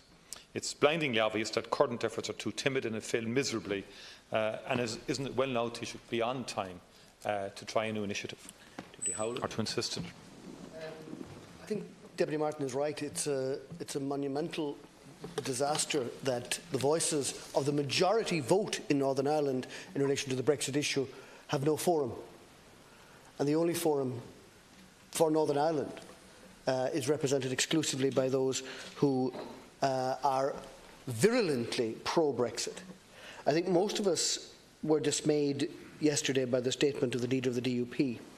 And it is increasingly clear that the DUP has taken a very strong position on Brexit, and have in effect exercised a veto on the UK possibility of delivering on our understanding of the backstop that was entered into between the European Union and the UK last December. I'd be interested in hearing the Taoiseach's view on that. Is it his understanding that he can get around the obstacle of the DUP, who apparently regard any divergence on trade between Northern Ireland and the rest of the United Kingdom as being a matter of constitutional importance, but divergence on fundamental social rights, like marriage equality or on abortion, is actually a defining characteristic of Northern Ireland? I mean, go figure. That doesn't seem to me to make sense. When we could all list a myriad of instances where Northern Ireland is demonstrably different, either in animal health and welfare and all the other areas, from the rest of the United Kingdom. In fact, the existence of the Good Friday Agreement underscores that. So, Taoiseach, my question is this, and it's a profoundly worrying question. In terms of the Irish backstop that was agreed between the EU27 and the UK last year, are you engaged with the DUP directly to understand and hopefully assuage any concerns they might have? Or is it your view that the DUP, in what looks like their veto on that proposal, will actually prevent Theresa May from delivering on her promise of last year? Deputy Munster. Taoiseach, the actions of the DUP leader yesterday will have caused concern amongst many of us across the island, not least in relation to Brexit and how negotiations will play out over the coming weeks. And I know it's of concern to many in my own constituency of Louth, but the onus is on political leaders to defend our political and economic interests, and that's what's guided Sinn Féin's approach to Brexit, and we've not sought to play politics with any of this, and I'm sure you'll even acknowledge that yourself, Taoiseach. We've supported the Government and the European negotiating team, whom we've met on numerous occasions at this stage in their endeavours and their attempt to get the best deal possibly, and we certainly want that as the final outcome. That should be the position of everybody and every party across the island. But there's now an onus on the British Government to step up to the mark, and the onus of the Irish Government must be to defend and promote an all-Ireland view, Taoiseach. And last December you had said that you had got a cast-iron guarantee in protecting Ireland, and nothing less than that is acceptable, by the way, Taoiseach, but you must stand firm when you're defending the interests of the entire island and to protect the rights of all our citizens, and you must actually remain resolute, you know, when you come up against British intransigence, and the EU must remain true to their word that without an agreed, legally enforceable backstop, there will be no withdrawal agreement. Now, Taoiseach, my question to you is that have the EU reaffirmed that commitment to you recently? But also, I want to ask you the question: do you accept that it's actually a legal agreement, a legal guarantee we need, as opposed to a political guarantee? Thank you, Taoiseach. Thanks very much. I'm afraid I can't give Deputy Martin specific dates of my contacts with Arlene Foster. We have each other's mobile phone numbers, and we've had them for quite some time, so we're able to be in touch quite regularly. I gave that in my reply a couple of months ago. Oh, I do, yeah, but I could say we have each other's, I don't have the exact date, but it was in the last couple of weeks, but I don't have the exact date, and as I say, we were counterparts before, have each other's mobile numbers, and we can be in touch, and we have been trying to organise a formal meeting for quite some time, had a date, fell through, trying to organise a new one at the moment. But the truth is the environment is poor, and the environment is poor politically at the moment, not because of anything interpersonal, but because of Brexit and because of the RHI inquiry. And the efforts that were made at the start of the year to get the Assembly back up and running, to get the Executive up and running, were unsuccessful. And the Taoiseach and I take the view that our best chance of successfully getting institutions up and running again in the North is when there is more clarity around Brexit, and when the RHI inquiry is at least either completed or further on in its work. So the focus for the next couple of weeks is very much on Brexit, the withdrawal agreement, the Irish Protocol, the framework for the future relationship between the EU and the UK. And I think when that's agreed, we'd be in a better space at that point to make another effort to re-establish talks among the different parties in Northern Ireland. Again, with Michelle O'Neill, again, a couple of months ago, but she is, of course, the deputy leader of her party. And her main contact is through the Taoiseach. My main contact with Sinn Féin is through the leader of their party, who, of course, is Deputy MacDonald, with whom I interact and speak to regularly. We do have a date in the diary for a meeting to discuss Northern Ireland, involving both the leader and deputy leader of Sinn Féin and the head of the government and the deputy head of government. I think that's next week or the week after, but I don't have the exact date in my head. In terms of context between Downing Street and the Department of Taoiseach, they're very close.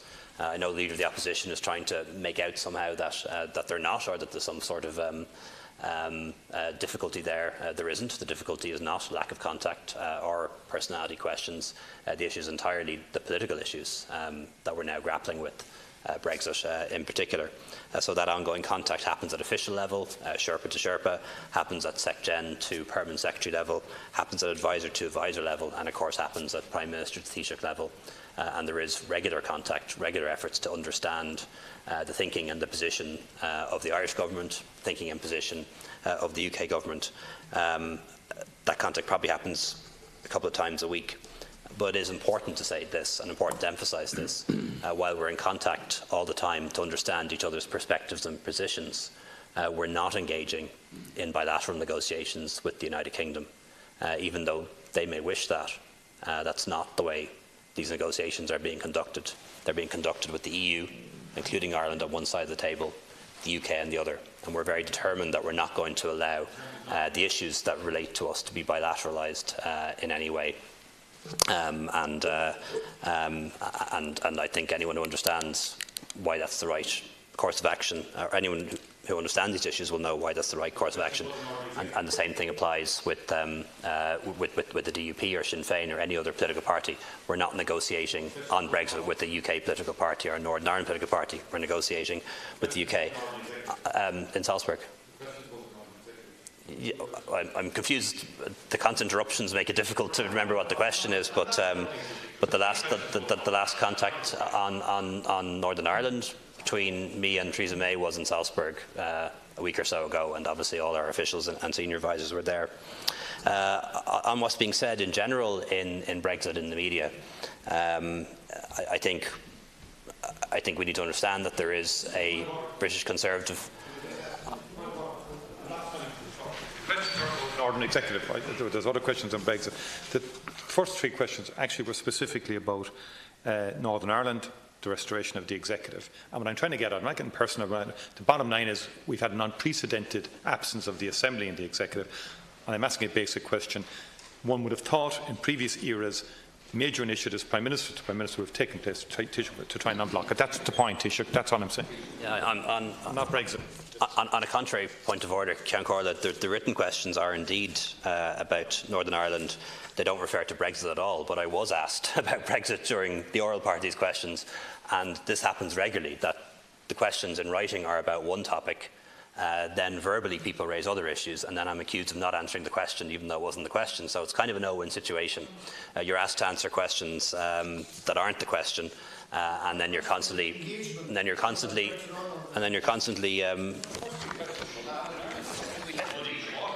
yeah, I think, yeah, I don't know, maybe the different opposition leaders should have a debate among themselves as to what question they're actually asking me. It would certainly make it easier, because what's written down is questions about Northern Ireland and not questions about Brexit. But I'm happy to answer them as best I can in the time I'm given. But when I'm constantly interrupted and barked, it does. Well, you've only 15 seconds make it extremely difficult. We won't get answers to any of them. I know, but you're doing your best. Not my fault. I am doing my best, Ceann Corla. Thank you.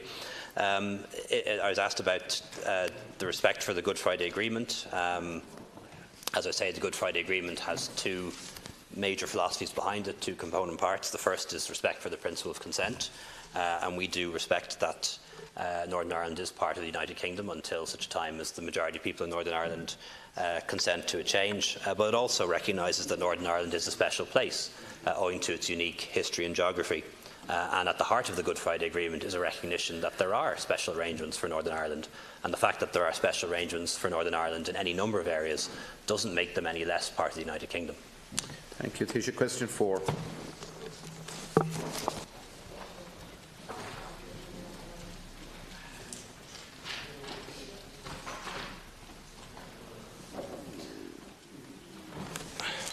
I propose to take questions 4 to 8 together. The Programme for Partnership Government was agreed in May 2016 during the formation of the government. This is a 5-year programme of work being undertaken for the duration of the present Dáil. The government publishes progress reports on the programme each year, the second of which was approved by Cabinet in May 2018 and is published on my department's website. This report reflects the significant work undertaken by all government departments to deliver progress across a wide range of issues, including housing, homelessness, education, health and rural development. There is more work to be done.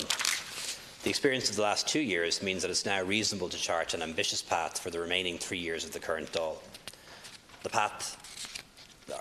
path is about ensuring that, to the greatest extent possible, every citizen is enabled to achieve their full potential, and every part of the country benefits from our prosperity. We'll continue to work towards improving access to our health services, increasing the supply of affordable housing, planning for Brexit, generating quality employment, driving justice and policing reform, continuing the progress that has been made in education and much more besides. As regards specific commitments on defence policy, the Government is committed to building and maintaining defence capabilities. Progress continues to be made on defence-related commitments in the Programme for Government, through in the main the White Paper on Defence.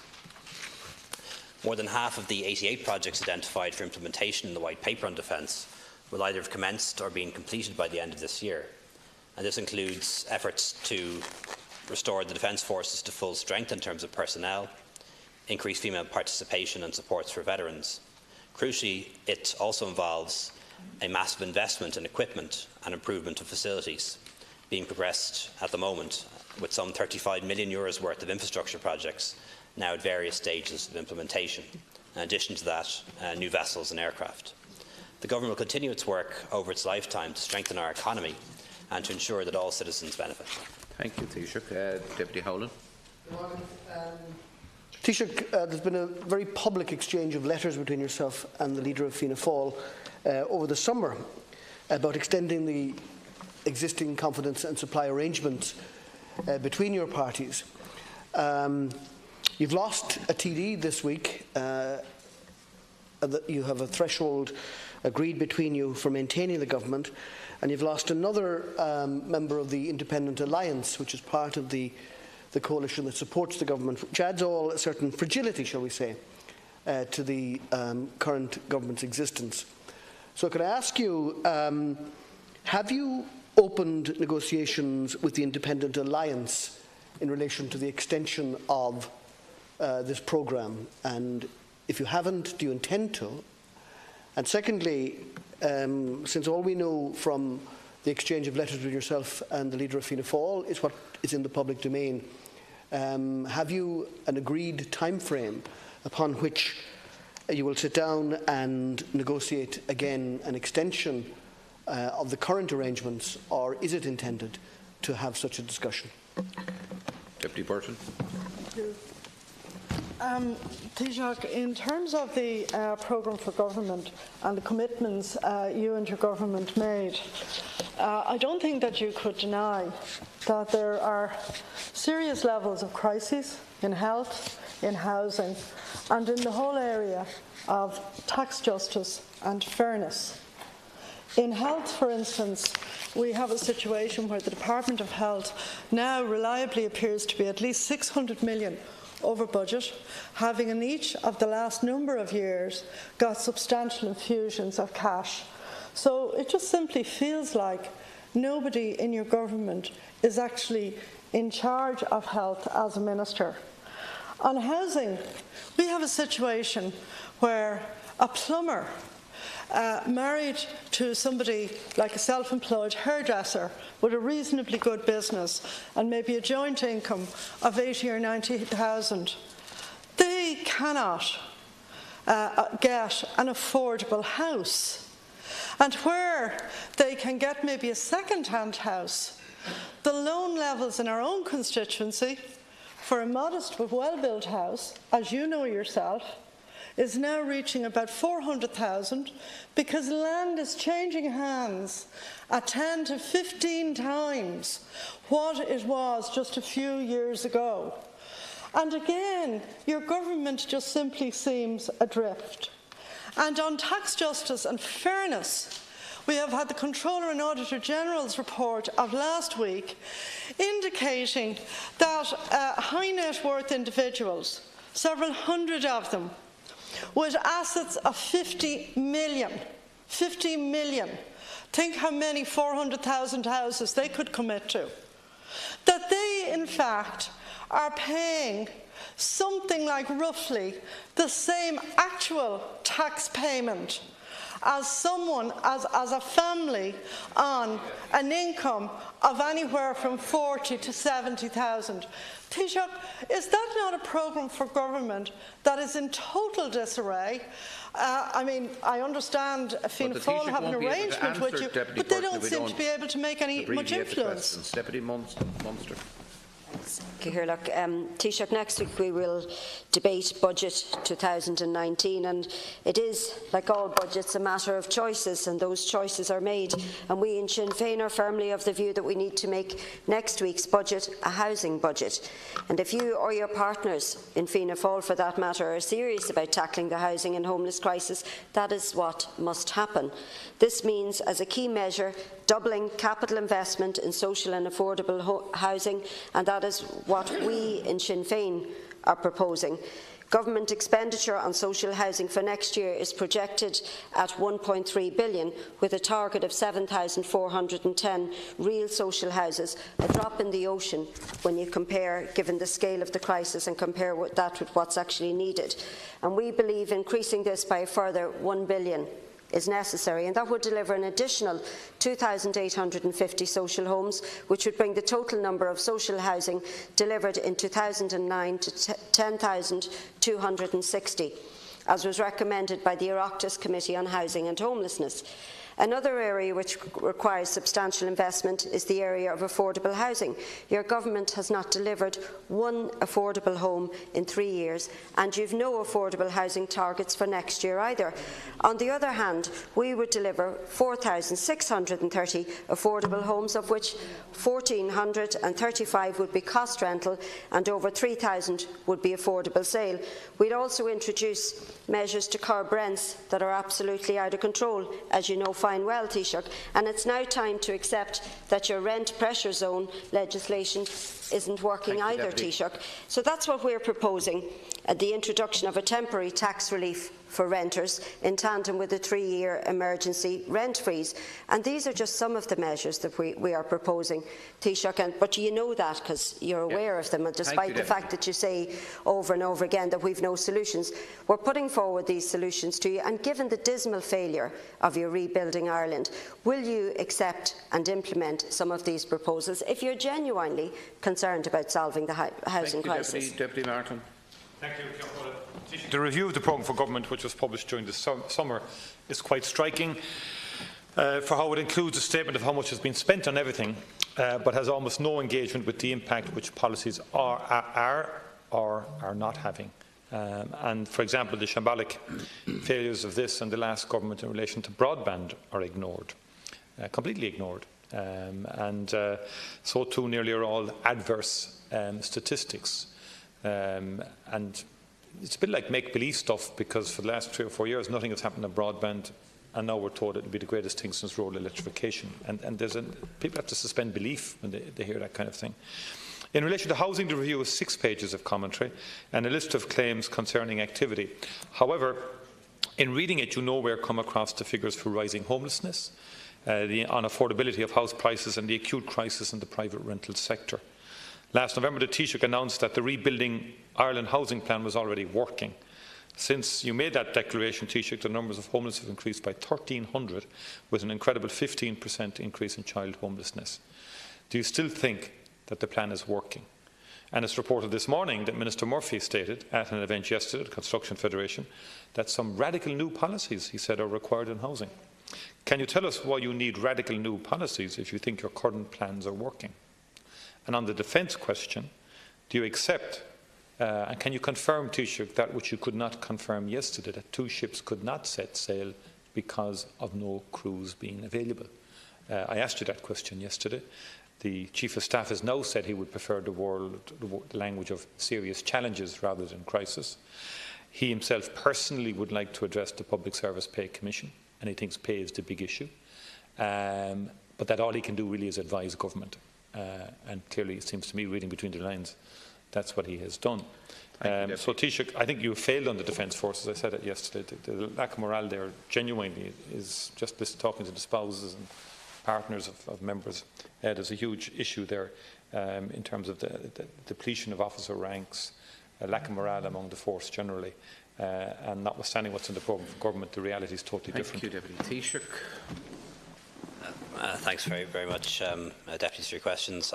First of all, on the constant supply agreement, this is an agreement between Fianna Fáil and Fine Gael. It has no expiry date as such, but it's always been understood to end with a third budget or B for 3 budgets, and the budget, of course, is happening next week.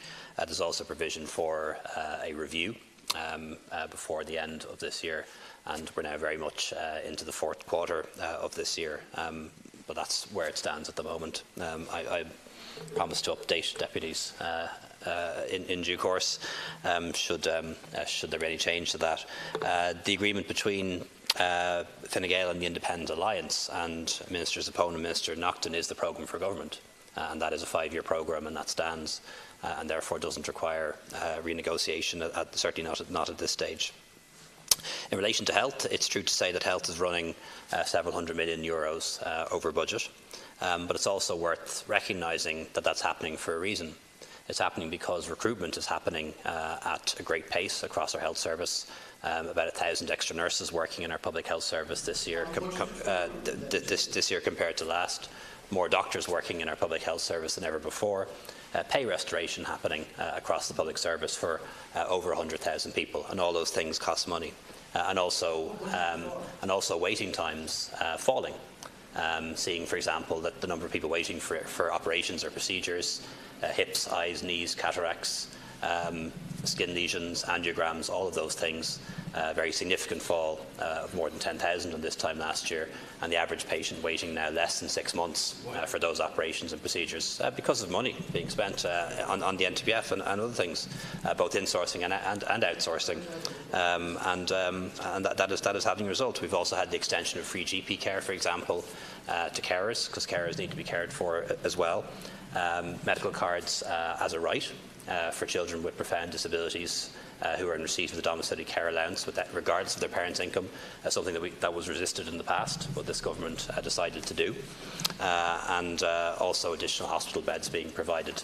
And I note that the HSE numbers indicate that from May onwards, in every month this year, there have been fewer people waiting on trolleys from May onwards. The nurses' figure suggests that was true last month, but not for the other months.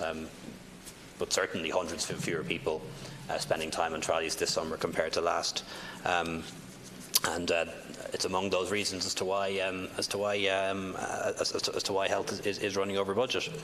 In terms of tax, I think it's important to give the full picture. And the CNAG acknowledges that Ireland's tax system is one of the most progressive in the world. Those on lowest incomes pay least, those on higher incomes pay most, and that is as it should be. And about 30% of people on lowest incomes paying no income tax at all. And he says that it is certainly not fundamentally flawed, but it does absolutely give rise to issues around so-called high-worth individuals, and government is going to examine loopholes and reliefs and to see what we can do to close any legal loopholes that are being abused or take away reliefs that are allowing people not to pay their fair share of tax. I do think it's important, though, to acknowledge, as the CNAG does, that some of these high-worth individuals are not resident in the country. It is possible to own property in Ireland and not pay income tax.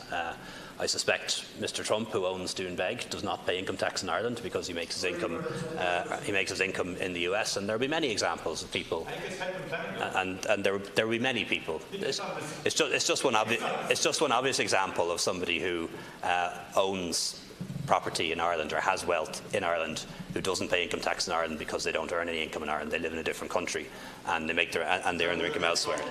And I think it's important that we not be misleading about these things.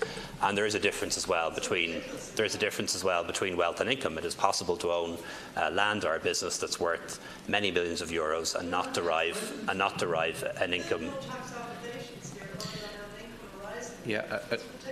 Actually, Taoiseach, now we're out of time, so we need to move to question number 9. No, we can't. Well, if we keep interrupting the Taoiseach. Well, we keep constant interruptions. Taoiseach, question number 9. Please, question number 9. Refusing to answer questions. Question number 9. Yeah, I do take issue with we touched on this earlier. I'm not deliberately avoiding answering questions. You've written to us all. You've asked us to keep to time, yes. and I'm obeying your. I think I have to organise a course in clock watching. That's not what we're doing.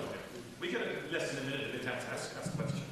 The teacher goes off and literally goes off. Absolutely. And jump and all the rest of it. Yeah. Instead of asking specific questions that were asked. Well, we're consuming time now out of the next block. Yeah, I just think that's. I know some of this is parliamentary pantomime from the opposition, but to say that I go off on tangents on my answers, any reasonable person, all they have to do is look at the questions that are actually put to me, and then look at the tangents that other people go off on. You're only accusing me of doing things. Well, can we deal with question number 9? And I think the general public would deserve a better quality of accountability than they're getting, and that's not down to me. It's down to poor opposition. On Ceann Comhairle, I propose to take questions 9 to 13 together. With regard to gender equality in Irish society. Can we please let the man answer? With regard to gender equality in Irish society, we must ensure that women have opportunities to fully and effectively participate in economic, public and political life. We need to see more women participating in decision-making roles across society, so as to empower future generations of women and girls.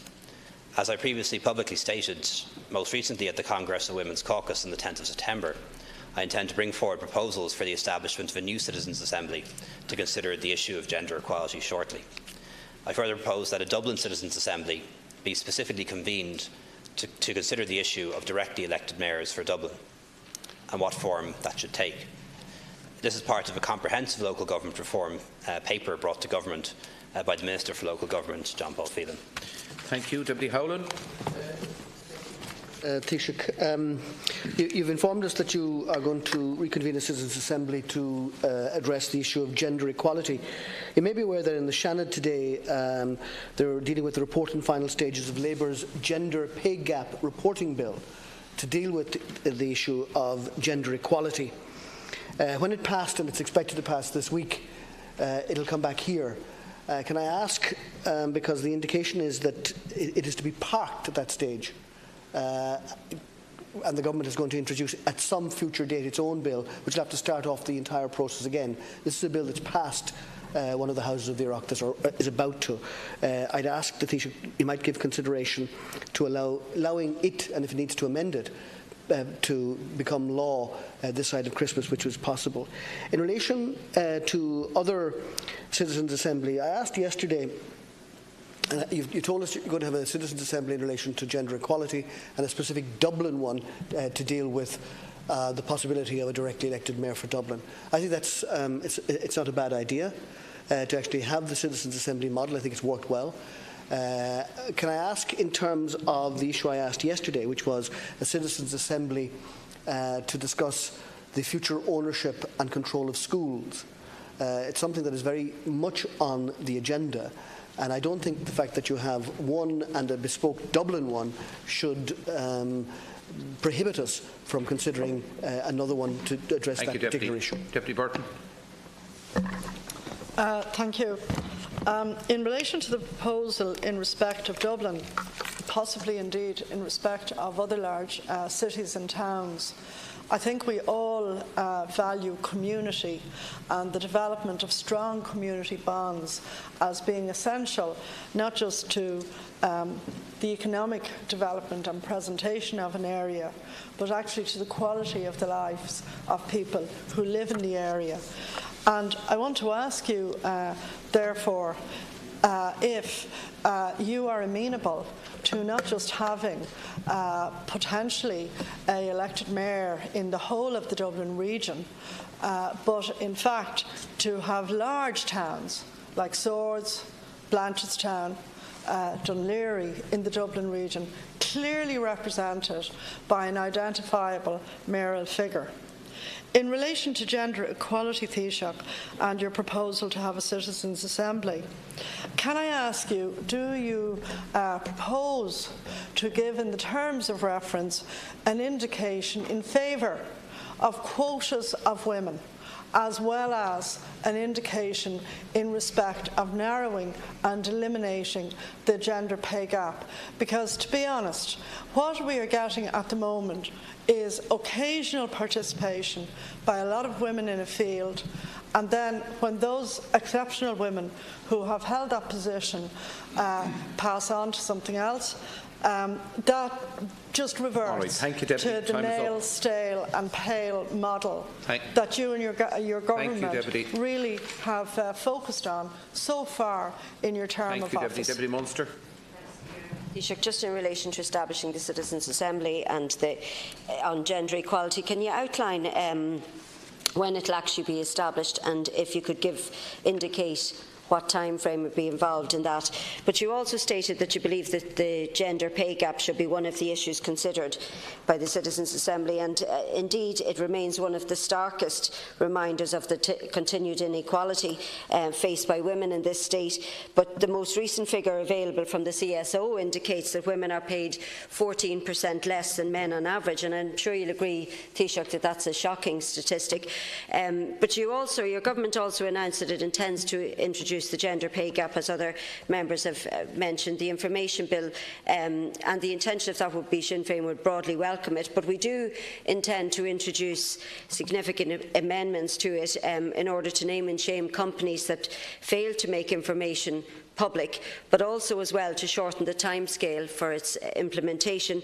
So with that, Taoiseach, can I ask when the bill will be introduced? And just in relation to the issue of domestic violence is another critically important issue, and before the summer that you had informed the Dáil that the expert group considering a second Savvy report was nearing completion of its work. So can you confirm if the expert group has completed its work, Taoiseach, and what's the time frame for completion of the study that was to identify the prevalence of sexual abuse and violence in Ireland, and when will that be published? Deputy Martin. Yeah, I've asked a question that would the Taoiseach consider establishing a Citizens' Assembly in respect of gender equality, and I would agree with Deputy Burton's comments. There are a whole range of areas, not just pay equality, but the whole underrepresentation of women, for example, in the senior echelons of universities and third-level education, which is quite striking. I think it's fair to say where the Citizens' Assembly model has been effective is where the question put to them actually has been very specific rather than covering a general area. And where its recommendations have had the most impact, it has been where the Oireachtas has had a complementary process for considering the issue. So in terms of the repeal of the 8th Amendment, I think we can all agree that the work of the All-Party Committee was an essential part in making sure that the final proposal considered by the people answered all reasonable questions and was soundly based. In terms of past recommendations, Taoiseach, the Assembly recommended that an electoral commission should be established with some urgency. This recommendation was recently supported by the committee looking at electoral integrity and disinformation. Can you explain, Taoiseach, why a relatively straightforward but very important piece of legislation has been delayed for so long?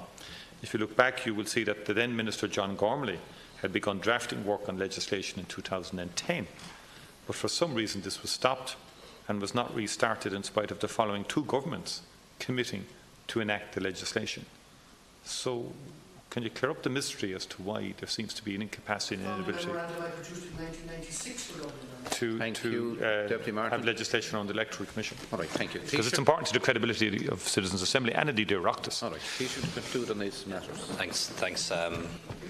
Thanks very much. I'm not sure Deputy Burton was referring to as being male, pale or stale. I'm definitely not pale, but I do think when we talk about gender equality and gender diversity, whether it's in politics or whether it's in the workplace or in any field of life, I don't think it's right to be sort of diminutive or dismissive of anyone based on their gender or their pallor or their level of experience. And I'd hope when we talk about these issues, we won't use those kind of language about anyone, whether it's men or women or older people or younger people or white people or black people. I just don't think that sort of language serves us well. I want to say that I agree with Deputy Martin's assessment in relation to citizens' assemblies, and they would very much chime with Justice Lafoy's assessment as well, which is that they work best when the Citizens' Assembly is asked to examine specific proposals rather than wide-ranging issues, and having the input of the Oireachtas and people with experience of legislation and policy and politics can be very useful as well. And we saw that very much with the process in around the 8th Amendment. On the gender pay bill, this was discussed at Cabinet just this week, and I'd certainly like to have the legislation passed in this calendar year if that can be done. And I think it can be done with a bit of give and take and a bit of compromise. So perhaps the best thing to do would be for either Minister Flanagan or Minister Stanton to sit down with the sponsor of the bill, who I think is Senator Batchik, and see if it's possible to amend the bill as passed by the Seanad. And I think with goodwill and compromise all round, that's achievable, and we could get the legislation enacted by the end of the year and then actually implement it next year. I would be very open to that. On the Dublin Citizens' Assembly, I think there are lots of different ideas as to how local government should work. What we're going for in Cork City, Limerick and Waterford is offering people a plebiscite and having a directly elected mayor with executive powers. Dublin is more complicated because there are 4 local authorities in Dublin, to which people in Dublin feel differing degrees of attachment. And the proposal that was put forward by Fianna Fáil and the Greens in the past was that those 4 authorities would still have their own mayors, and then there would be like a super assembly with a super mayor, a whole new layer, if you like, of governance. And a directly elected mayor over that. And that might work. My preferred model is a different one, something more akin to London and Paris, which I accept are much bigger cities, but one where you would have a single Dublin authority, if you like, or Greater Dublin Council, whatever you want to call it, with a directly elected mayor over it, and then have lots of small borough councils that people feel that they have an identity or connection to, whether it's Swords or Lucan or Blanchardstown or Malahide or whatever. But I don't have the monopoly of wisdom on this, and nor do I claim to, and I think that's why a Citizens' Assembly would be very valuable in actually asking the people of Dublin what they think would work best. And I know Deputy Ryan has proposed that Assembly should also involve a number of councillors and politicians as well, and we'll give that consideration. The Constitutional Convention worked on that basis. It was 2/3 citizens, 1/3 politicians, so perhaps something on that model could work. In terms of proposals for other citizens' assemblies, I think we can only do so many at one time, and the plan is to approve the Dublin one and the one on gender equality before the end of the year, have it sitting next year, and I'm obviously totally open to suggestions for ones that may follow on after that.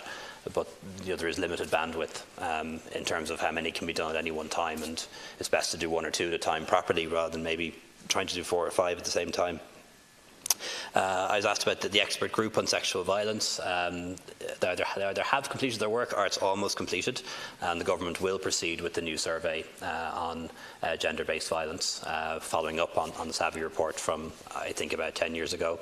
It was necessary to involve the CSO in this because we want to make sure it's accurate, and I think people increasingly rely on the CSO to provide accurate statistics, so that took a bit of time. And also there was an issue around what would happen if somebody during the survey reported that they had been a victim of gender-based violence or sexual violence, because we now have lots of rules around mandatory reporting, which wouldn't have existed 10 years ago. So there were a lot of issues in and around that.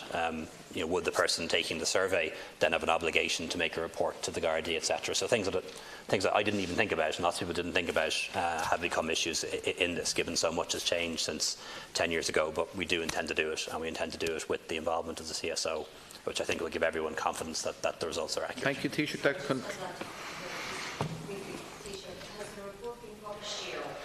I don't think No. Any idea when we can expect it? Has to go to Cabinet first. Concludes Taoiseach's questions on topical issues. I wish to advise the House that 23 deputies have submitted matters under Standing Order 29A, which will be listed in the official debate. The matters raised by the following deputies have been selected for discussion. 1. Deputy Sean Sherlock to discuss funding for the Infant Centre at UCC CUMH. Number 2, Deputy Donegal O'Leary to discuss the ban on Garda overtime. Number 3, Deputy Fergus O'Dowd to discuss the HICWA report on handling complaints of abuse and engagement with state agencies. And number 4, Deputies Casey, O'Loughlin, Lawless and O'Rourke to discuss the draft regional spatial and economic strategy and the implementation consequences for population growth. Sin, go imagine it, there agus lacamid sus, refag over the clink.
Before we proceed with topicals, I have a message from the Dáil Éireann has passed the Mental Health Renewal Orders Bill 2018 without amendment.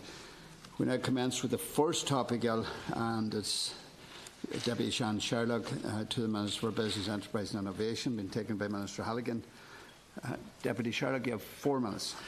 Thank you, Alaska Corla, and I thank the Minister who is responsible for this particular issue. I thank him for coming before the House here today. I want to raise the issue of the defunding of the infant perinatal healthcare centre in UCC in Cork. This is Science Foundation Ireland Research Centre. It is a female-led research centre, a research centre that is led by female principal investigators. It's the only one of its kind in the country, and it is one that deals specifically with ensuring better health outcomes for pregnant mothers and for children, for babies in utero and born. And lately, a decision was made by Science Foundation Ireland to defund, and I won't put any other words on it because no matter what way it's parsed out here, the decision was made to defund this centre. It's a vital centre, it's the only one of its kind in the country, and it subscribed to an external process whereby its activities, if you will, were reviewed by an international panel of experts. And that panel of experts was chaired by none other than Professor Gordon Smith, who is chair and head of the Department of Obstetrics and Gynecology at Cambridge University, who, in their deliberations, when they were examining the work and the output of the centre, clearly stated that the centre should continue to be funded by Science Foundation Ireland. And we have, which is now in the public domain, a subsequent decision by Science Foundation Ireland where they have instigated their own process, if you will, which to my mind is an anonymous, secretive process, where they have said that notwithstanding the rigorous process that has been gone through already by this research centre through an external review, that SFI has decided through a second opaque process, a secretive process, that centre should now be defunded.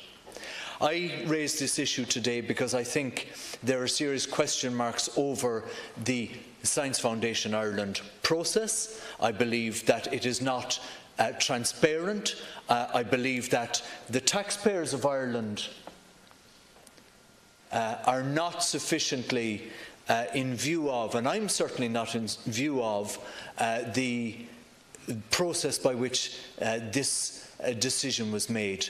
And where there are millions of euros of taxpayers' money at stake, what we need to hear from the Minister is why was this second process designed? Who is in charge of this second process? Is the Director General himself overseeing the second oversight panel? Because it rankles with me that two governors, or two members of the Board of Governors, two eminently qualified people in the names of Dr. Ruth Barrington and Professor Doug Kell, who were on the Board of Governors of Infant, have resigned lately because of their statements to the effect of saying that the SFI second process of review was neither, and I quote from Ruth Barrington, Dr. Barrington, an eminent person who was a former chief executive of the Health Research Board, who states that the SFI process, and I quote, was neither objective nor fair. So in essence, Alaska Corla, I am hopeful that the Minister and his officials will have clear oversight of the process, and I'm hoping that the Minister will come to us today giving us some hope that he will pour light on the SFI and the approach of the Director General in respect of this issue. Thank you, Lascian Corla, and I want to thank the Deputy for raising this issue. And I know he's a former Minister for Research and Development and Innovation, and he has an interest in it. And I myself did visit that very fine centre. Firstly, can I say that Science Foundation Ireland Research Centre's funding for Infant Centre will cease in May. First of all, I welcome the indication from UCC that Infant Centre will continue its research work and will do so having built up, if you like, a diverse range of national and international funding agencies, industry partners and, of course, philanthropic donors. As for the background to this case, since 2013, Science Foundation Ireland has been building, as we know, a network of SFI centres that deliver excellent research with economic and societal impact in areas of strategic importance. Do you want me to wait, Deputy? No. Okay. To Ireland, areas include pharma, big data, medical research, nanomaterials, telecommunications, smart manufacturing and so on. In the case of infant, clinical and health research and innovation in pregnancy, birth and early childhood. Science Foundation's Ireland commitment of £429 million to these research centres is complemented by an industry commitment of £230 million. The research centres are an embodiment of Science Foundation Ireland's transformation effect on the national research system. They represent a major funding awards linking scientists and engineers and partnerships across about 19 research bodies, including all 7 universities and 328 companies across Ireland. Science Foundation Ireland currently supports 17 such research centres, and they are approved for funding following a rigorous international peer review process. Once established, each centre is subject to a rigorous on-site review involving international experts every 2 years. Furthermore, all research centres understood at all times that there was not to be an automatic guarantee of additional funding for a new 6-year term at the end of the 6-year, if you like, award term. As part of the 4-year strategy review, centres were invited to submit a proposal for a second 6-year term of research funding. The quality and overall competitiveness of these new funding proposals from a scientific and impact perspective was evaluated by the same international experts assessing the centre's progress to date. In addition, an international oversight panel was involved, whose role was to provide quality assurance to the review process. In the case of infant, the independent international oversight panel recommended that it should not receive immediate funding. That was the assessment. The independent international oversight panel instead recommended that infant should proceed to a separate competition, I can tell you, to be reviewed against other potential centre applicants in 2020. SFI has followed the recommendations, which means SFI's funding for the time being will end in May 2019. The decision, therefore, is the product of a rigorous procedure of evaluation undertaken by a panel of international experts. Through this process, SFI can be assured of an impartial and independent procedure based on established best international practice. As SFI has run such an international review process in line with best practice, I, as Minister, cannot, as indicated, intervene in the process. Maybe I'll come back later on. There's 2 issues that the Deputy spoke about, and I'll come back on it. 2 minutes, Deputy. The key line in the Minister's response is, in the case of infant, the independent international oversight panel recommended that it should not receive immediate funding. So let us be clear here, and I know that the Minister is not wishing to deliberately misinform the House. I know that notes are prepared for the Minister. I've been where the Minister is now. But let us be clear, there are 2 processes here. One is the international peer review, which is the external process. That was chaired by Professor Gordon Smith, one of the most preeminent professors of obstetrics and gynecology in the world. He stated, and I quote, that infant should be enthusiastic. He enthusiastically recommended refunding without further review. Okay? The Minister refers to an international oversight panel. That is SFI's own international oversight panel, a second and separate process, which is secretive, anonymous, which none of the researchers or principal investigators involved in infant had any dealings with. In other words, Alas Ceann Comhairle and Minister, there is something opaque about this process. It lacks transparency, and it is for the Minister, I would argue, to examine that process on behalf of the taxpayer, because I fear that this process was deliberately gamed in a way to take out a research centre, which is one of the smallest of the 7 to hand, which was led by female researchers, women researchers, and dealing with women and children. They tried to take out the lowest hanging fruit, Alas Ceann Comhairle, and they thought they'd have the path of least resistance. There is an issue of transparency here, and that is why Dr. Ruth Barrington and Dr. Kell stood down, because they questioned that very SFI process. I implored upon the Minister to please take a look at this. I am being genuine in terms of the interventions that I make here. UCC did not appeal the process, which is extremely disappointing. They did not back their own female researchers. And why is that? So there are serious questions to hand. Minister Halligan. Thanks. There's 2 issues that I wanted to take up in my first response, and that is there transparency in the decision on infant funding? First of all, Science Foundation Ireland has provided detailed written feedback from the international review process to the Infant Centre and UCC as a lead partner. In addition, SFI met with the Centre and UCC leadership to provide a feedback in July. And this information pertaining to the review of the new research proposal is confidential to Infant. I am not privy to that. Given the strategic importance of research and high level of industry collaboration involved. Furthermore, you asked if one review panel recommended refunding for infant and another did not. Why? This is really not the case. The review consisted firstly of a detailed written review by the international experts on the progress the individual SFI research centres had made and, if you like, the proposals for future research outlined in the applications. Secondly, the international reviews conducted an on-site review. This is what I'm told, an on-site review, and subsequently wrote a report with recommendation and scores.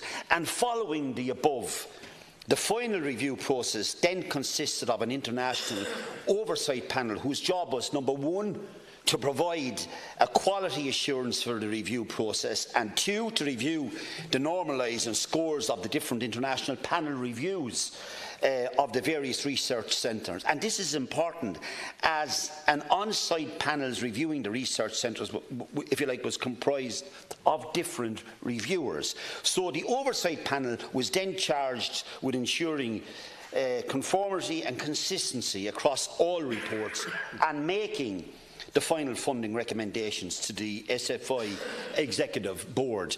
Can I say that, you know, when I was informed of this, I had visited the centre. I think it's an excellent centre. I was disappointed. It is interesting that UCC has not, as you say, made a comment on this. But is there transparency in the decision on the infant funding? I've said, to my knowledge, there is. If one review panel recommended funding and the other did not, I gave the example as to that is why, as the case is. We move on to the second topic, and the call on Deputy Donagh O'Leary. Cormagat Ceann Comhairle but I'm fáilte Glacca Riven Ara I'm sauce will and Harry Sheen should I'm glad that the Senior Minister is here to deal with this issue. Minister, the Garda Commissioner 2 weeks ago announced a ban on Garda overtime, causing, as I've said previously, considerable concern among Gardaí, the GRA and indeed the public as a whole. Now, something like this occurred last year as well, but for a much shorter period, and ultimately funding was sound. It arose on that occasion in December. This year, we are facing a ban that lasts the full 3 months left in the year. I am concerned that the scale of the pullback in policing this will cause will have potentially serious ramifications for crime and for community safety. Due to the lack of frontline Gardaí, overtime has become a fact of life. You talk to sergeants, you talk to superintendents, and they will say it is essential just to keep a station and a district functioning on a very basic level. Stations cannot function properly without it. And the reality is that most Garda stations, for all the ministers' talk, most Garda stations in the country are still only running to standstill, even with additional probationers. Every Garda sub-district, or practically every Garda sub-district and division, is down numbers since 2010 and 2011. And just to give you a flavour of that, Minister, just in terms of Cork, Blackrock is down from 31 to 22. Ballincollig is down from 23 to 19. Watercourse Road is down 50 to 45. And Toker is down from 61 to 59. Right across the division, that's 22 additional Gardaí, from 700 to 678. And reality is much more than that, because there has been a centralisation of senior Gardaí and specialist units. So who will take the place of those upwards of, in reality, 22 Gardaí? Overtime takes that place. Those Gardaí do that bit more, fill those gaps, and overtime is provided for that, and it's approved. In the absence of that, operations and ordinary patrols will not proceed. To try and fill the gaps, to try and keep adequate people rostered and keep patrols on the go, as well as checkpoints, you need overtime. A ban of this kind is a very blunt instrument. An outright ban, which is essentially what this is, means we are heading in for a long winter, with Gardaí being pulled and stretched in every direction. The Christmas period, in particular, often sees an increase in crime, burglaries and public order issues in particular, as well as managing major events, increased road traffic and checkpoints. They are going to be expected to do all this with only the very basic resources. Now, the Minister will tell me, as Commissioner Harris has said, that overtime will still be available for specific policing and security operations, but only with the approval of the relevant Assistant Commissioner, following discussion with the Deputy Commissioner in charge of policing and security. But that every single piece of additional overtime sought by any station in the country will have to go up to the desk of two of the most senior Gardaí in the country. Officers have been advised that it should only be incurred if approved in exceptional circumstances. So either those two senior Gardaí are going to spend the rest of the year going through reasonable overtime applications, or, far more likely, a lot of sergeants and superintendents will take it that they are not meant to ask. In the meantime, a lot of work that the Gardaí would do and want to do would not happen. Last week I paid tribute to the fact that the Gardaí have had significant successes in recent times in tackling the scourge of serious and organised crimes. Now, some of that was major operations and investigations and intelligence-led, but there was also a significant role for a serious rollout of checkpoints and surveillance. Will this now all be sanctioned? Will we see the patrols on the street where we need them? A lack of overtime will seriously hamper the ability of the Gardaí to continue with these operations. The Minister needs to meet. He said he meets with them regularly. He needs to meet specifically with the GRA on this issue. He needs to meet specifically with Commissioner Harris to see how this can be resolved, because I am very concerned that this is not going to work over 3 months. Thank you, Raskian Corla. I listened carefully to the Deputy, and I want in the first instance to clarify that it's the Garda Commissioner who is responsible for the allocation of the very substantial budget that An Garda Síochána receives. I do not politically interfere in policing matters, nor indeed do I direct the Commissioner where to deploy resources. The allocation of Garda resources is a matter for the Commissioner. In the light, indeed, of his identified operational demands and arrangements for Garda overtime, this is not a matter for which I, as Minister for Justice, have a direct responsibility. This is in accordance with the law. I refer the Deputy to the Garda Síochána Act 2005, under which the Garda Commissioner is the accounting officer for the Garda vote and is responsible for the effective and efficient use of the resources at his disposal. Indeed, moreover, under the same Act, the Commissioner is responsible for directing and controlling the Garda Síochána and for carrying on and managing generally the administration and business of An Garda Síochána. I do, however, wish to take the opportunity to again confirm the Government's firm commitment to supporting An Garda Síochána and ensuring that the organisation is appropriately resourced. The resources available to An Garda Síochána have reached unprecedented levels, with a provision this year of more than €1.6 billion, including the allocation of €98.5 million for overtime. As I've said, the allocation of these resources is a matter for the Commissioner in the light of his identified operational demands. I'm informed by the Garda authorities that expenditure on overtime to the end of September this year amounted to €95.1 million.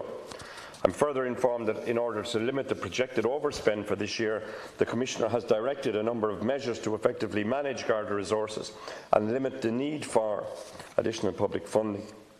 I'm informed by the Garda authorities that these measures include the cancellation of overtime for administrative purposes to ensure that frontline policing services have the required resources for the remainder of this year.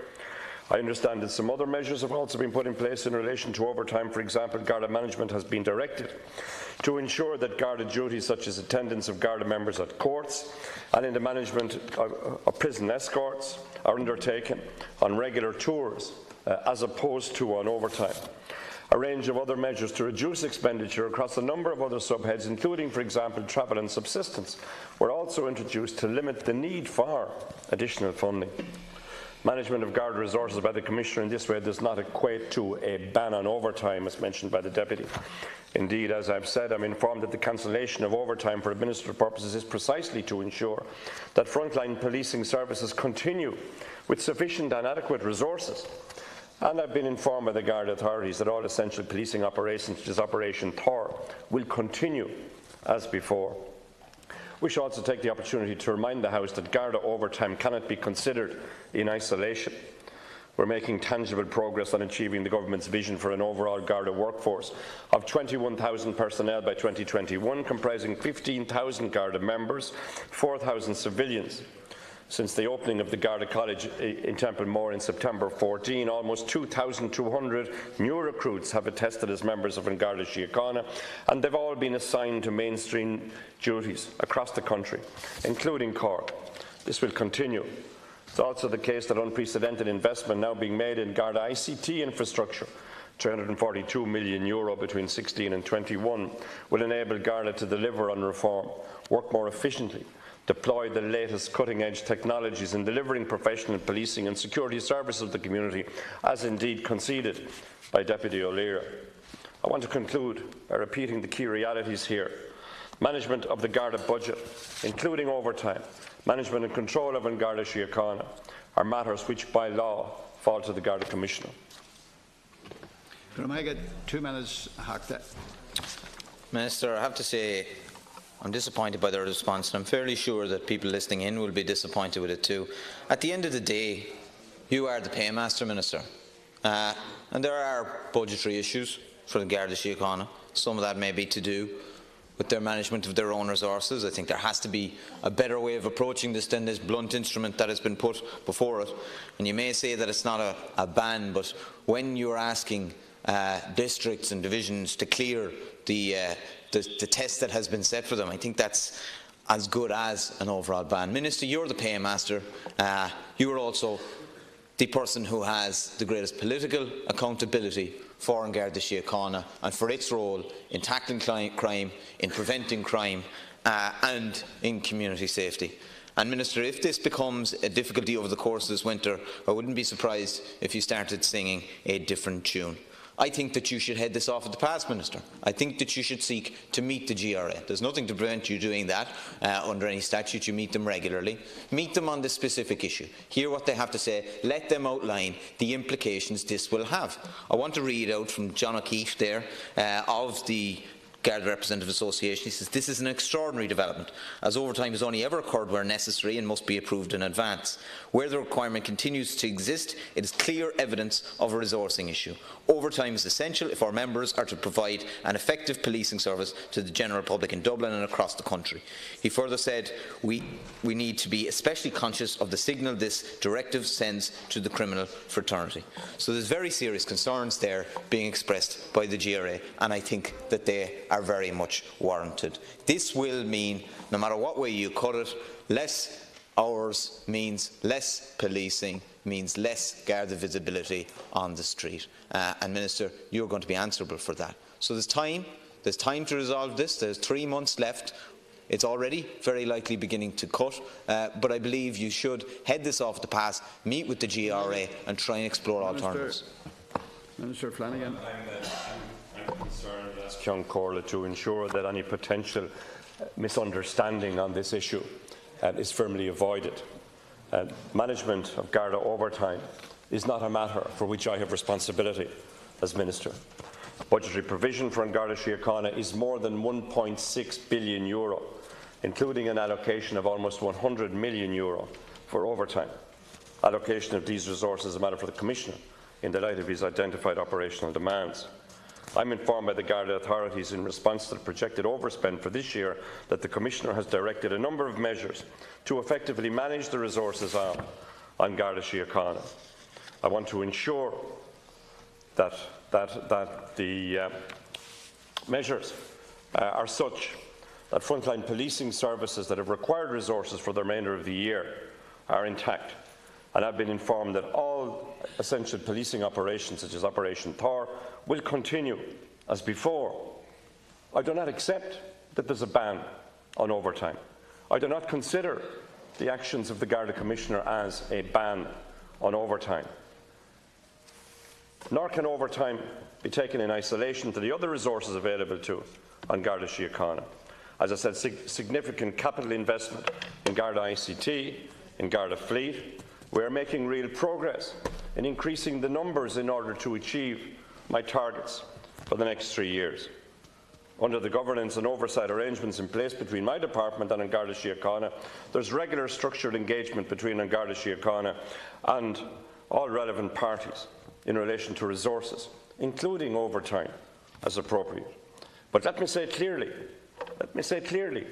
as Ceann Comhairle, it's for the Garda management to manage effectively and efficiently the significant resource being made available to them in accordance with operational need.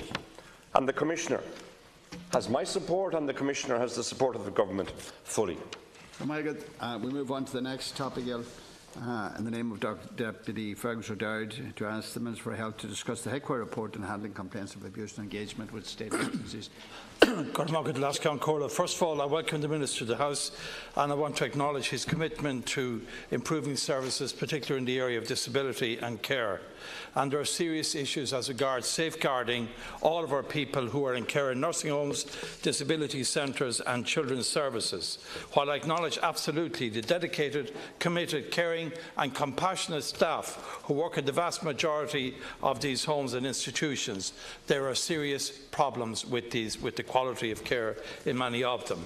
And I believe that safeguarding legislation is urgently needed, and I want the Minister to be, along with me and the rest of this House, on all sides of the House, that we have effective action and a determined Taoiseach to lead a new Cabinet subcommittee to advance the best possible protection and legislation to protect all of our citizens. I believe this must become an immediate top government priority. We measure our society in how we care for those who are most at risk, how we look after those who are most vulnerable and protect them, and those who are weakest in our society. I started a year ago almost to find out what exactly was going on in HICWA, what information they got and what they did with it. And they very kindly, under Freedom of Information, decided to charge me the sum of €11,000 to get to the bottom of that situation. Thankfully, when I appealed to the Information Commissioner, he quashed the decision of HICWA, and now I'll outline some of the facts that I have found. I'll deal with disability centres first, of which we have over 1,000. There are over 8,800 residents in these centres, and there were, in the care and welfare of all of those individuals, there were over 8,177 notifications in relation to concerns about care and welfare. 4,600 of them were about suspected or confirmed abuse. That's over 52% of those. 1,364 related to cases of serious injuries by the residents that required immediate medical or hospital treatment. There were 2,726 allegations of physical abuse, over 1,000 of psychological abuse, and over 209 of sexual abuse. 14% of all of our disability centres were referred to the HICWA Regulation Risk Committee. 20% of service providers were required to attend meetings to discuss their level of non-compliance with HICWA legislation or regulations. And 9% of registered centres have additional non-standard conditions applied to the current registration. And as I speak, there were 51 centres who were issued with a notice of proposal to cancel or refuse their registration, and only 18 to date have done so. So there are very serious problems in these centres. HICWA, with all those thousands of notifications they got, both solicited in terms of the business, the actual home or the disability centre informing them, and of unsolicited information, no investigation. There has been no individual investigation by HICWA or anybody else into any of those allegations. There is no memorandum of understanding between the Gardaí and HICWA. There were discussions on one, it didn't happen, and that is absolutely and totally unacceptable. And I've been in touch with the Ombudsman, and he is absolutely ready, willing and able in his office to take on board all of these cases if they are sent to him, something that is not happening at this moment in time. So I think, Minister, we need your support, we need reform, we need the government to be absolutely committed, and I know you are personally, to bringing safeguarding legislation that will ensure all of these individual allegations are absolutely investigated and that we protect the most vulnerable. And in the second half, I'll deal with your response on nursing homes. Thank you. First of all, I want to thank Deputy Fergus O'Dowd for raising this issue and for the opportunity to respond to the House today. The safety and protection of vulnerable people in the care of the state is paramount. The government's primary concern, and my concern, is that their needs are being prioritised and addressed. Over 23,000 older people and 8,500 people with a disability are currently in receipt of residential care in Ireland from over 1,600 service providers. The Health Information Quality Authority, HICWA, is the statutory independent regulator for residential services in the disability and older person sectors. HICWA has published standards against which is registered residential services for older people and those with a disability. These standards establish the requirements for people living in residential care in order to ensure high-quality, safe and effective services which promote person-centred care, uphold the rights of people, respect privacy and dignity, and protect people living in residential care from abuse and neglect. Service providers must ensure that all reasonable measures are taken to protect residents from all forms of abuse. They must have policies and procedures in place for the protection, prevention, detection and response to abuse. Now, a lot of people don't know that. Furthermore, operators must notify HICWA of any allegation of abuse or serious adverse incidents that occur in a residential centre. HICWA welcomes information about designated centres for dependent persons, reviews all information about services received and evaluates it against the regulations and standards. If there is a serious risk to the health and welfare of persons accessing the service, HICWA may decide to take appropriate action. A report by HICWA on the use of information gathered and received in the regulation of services was received by my department this week, and we are currently examining this very useful document.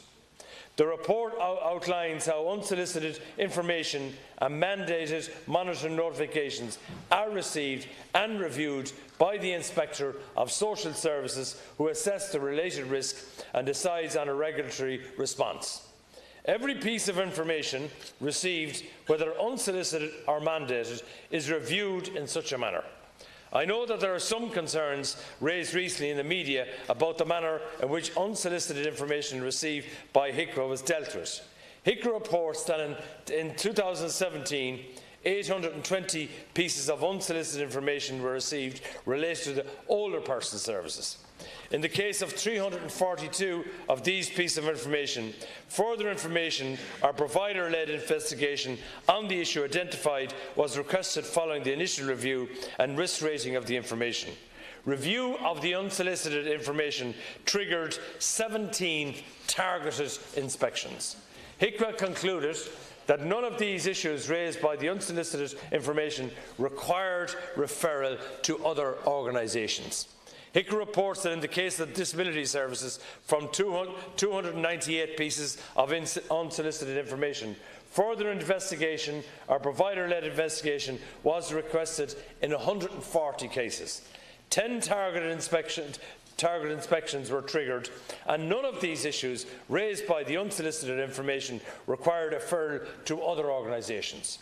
Where referrals are required to take place in the case of the Children's Services, 13 of the 108 pieces of unsolicited information received were signposted to Tussel's complaints process, the Office of Ombudsman, the Ombudsman for Children's Office, and the Health and Social Care Professionals Regulator, CORU.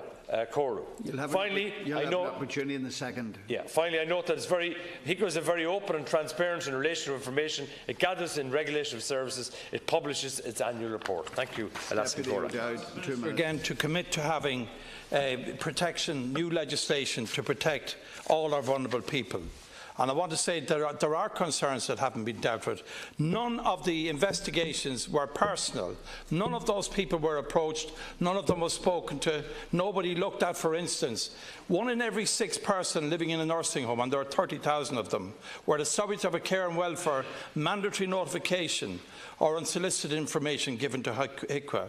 1 in every 12 person in the nursing home in the last year suffered serious injuries that required immediate medical or hospital treatment. That is entirely unacceptable.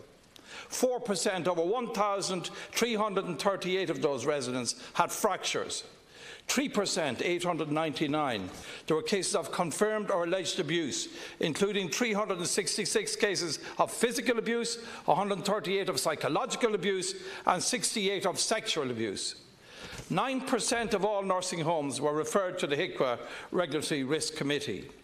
18% of all nursing homes had additional non-standard conditions applied to their current registration.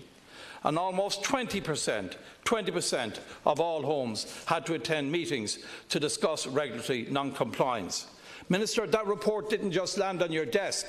That report came from my FOI. It came from the decision of the Information Commissioner to quash the attitude of HICWA towards transparency that you talk about and accountability. I have met HICWA, I have met the Information Commissioner, I've met Senior Gardaí, and I want you to commit, Minister, and I believe you can and you will and you do commit to safeguarding legislation to protect all and each and every one of these, because there are serious issues in these cases and they're not being dealt with, and it is unacceptable that the rights, the human rights of individuals, the most vulnerable in society, when they get thousands of complaints, that not one of them is looked at. And that's the truth, Minister. That is the truth as I speak today. Ministers, 2 minutes to respond. Can I first of all thank Deputy Ferguson for casting light on this very important issue, and of course we take it very, very seriously. It's vitally important that any allegations of abuse are fully and comprehensively dealt with. The safety and protection of vulnerable people in the care of the state is paramount, and my primary concern is that their needs are being prioritised and addressed. The progressive development of quality care within these services is clearly demonstrated through the inspection reports that HICWA regularly publishes. My department received HICWA's report earlier this week about the use of information gathered and received in the regulation of services. I have noted the steps taken in relation to handling of these issues, including decisions made in terms of referrals to other organisations. But in relation, Alaska and Cora, to the safeguarding and vulnerable people at risk, of course I support Deputy Fergus O'Dowd's main point there, that we have the Health Service Executive have a national safeguarding policy and procedures, the Safeguarding Vulnerable People Risk of Abuse. This was published in 2014.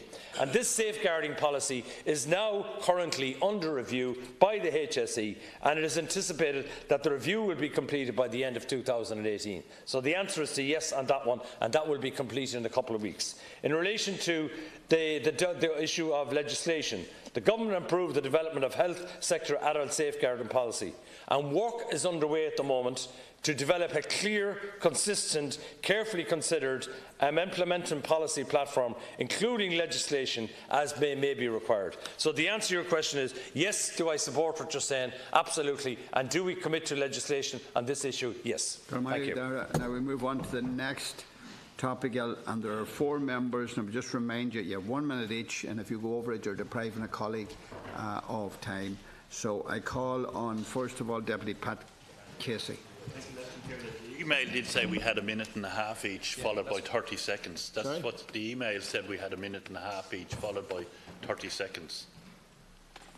Deputies are 1 minute each, to have 30 seconds. Anyway, but will you abide by 30 seconds? You may not.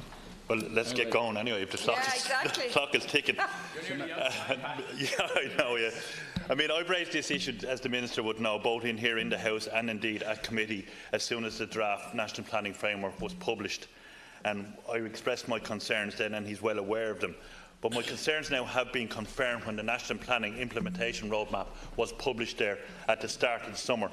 And I refer specifically to Wicklow's in the few seconds I have. The population growth in the County Development Plan, which was only adopted a year ago, approved by your department, was going a population growth of 42,500 up to 3031. The proposed National Planning Framework road implementation is now saying that's 22,750. That's almost 50% less of the population growth that was originally adopted in the County Development Plan only a year ago.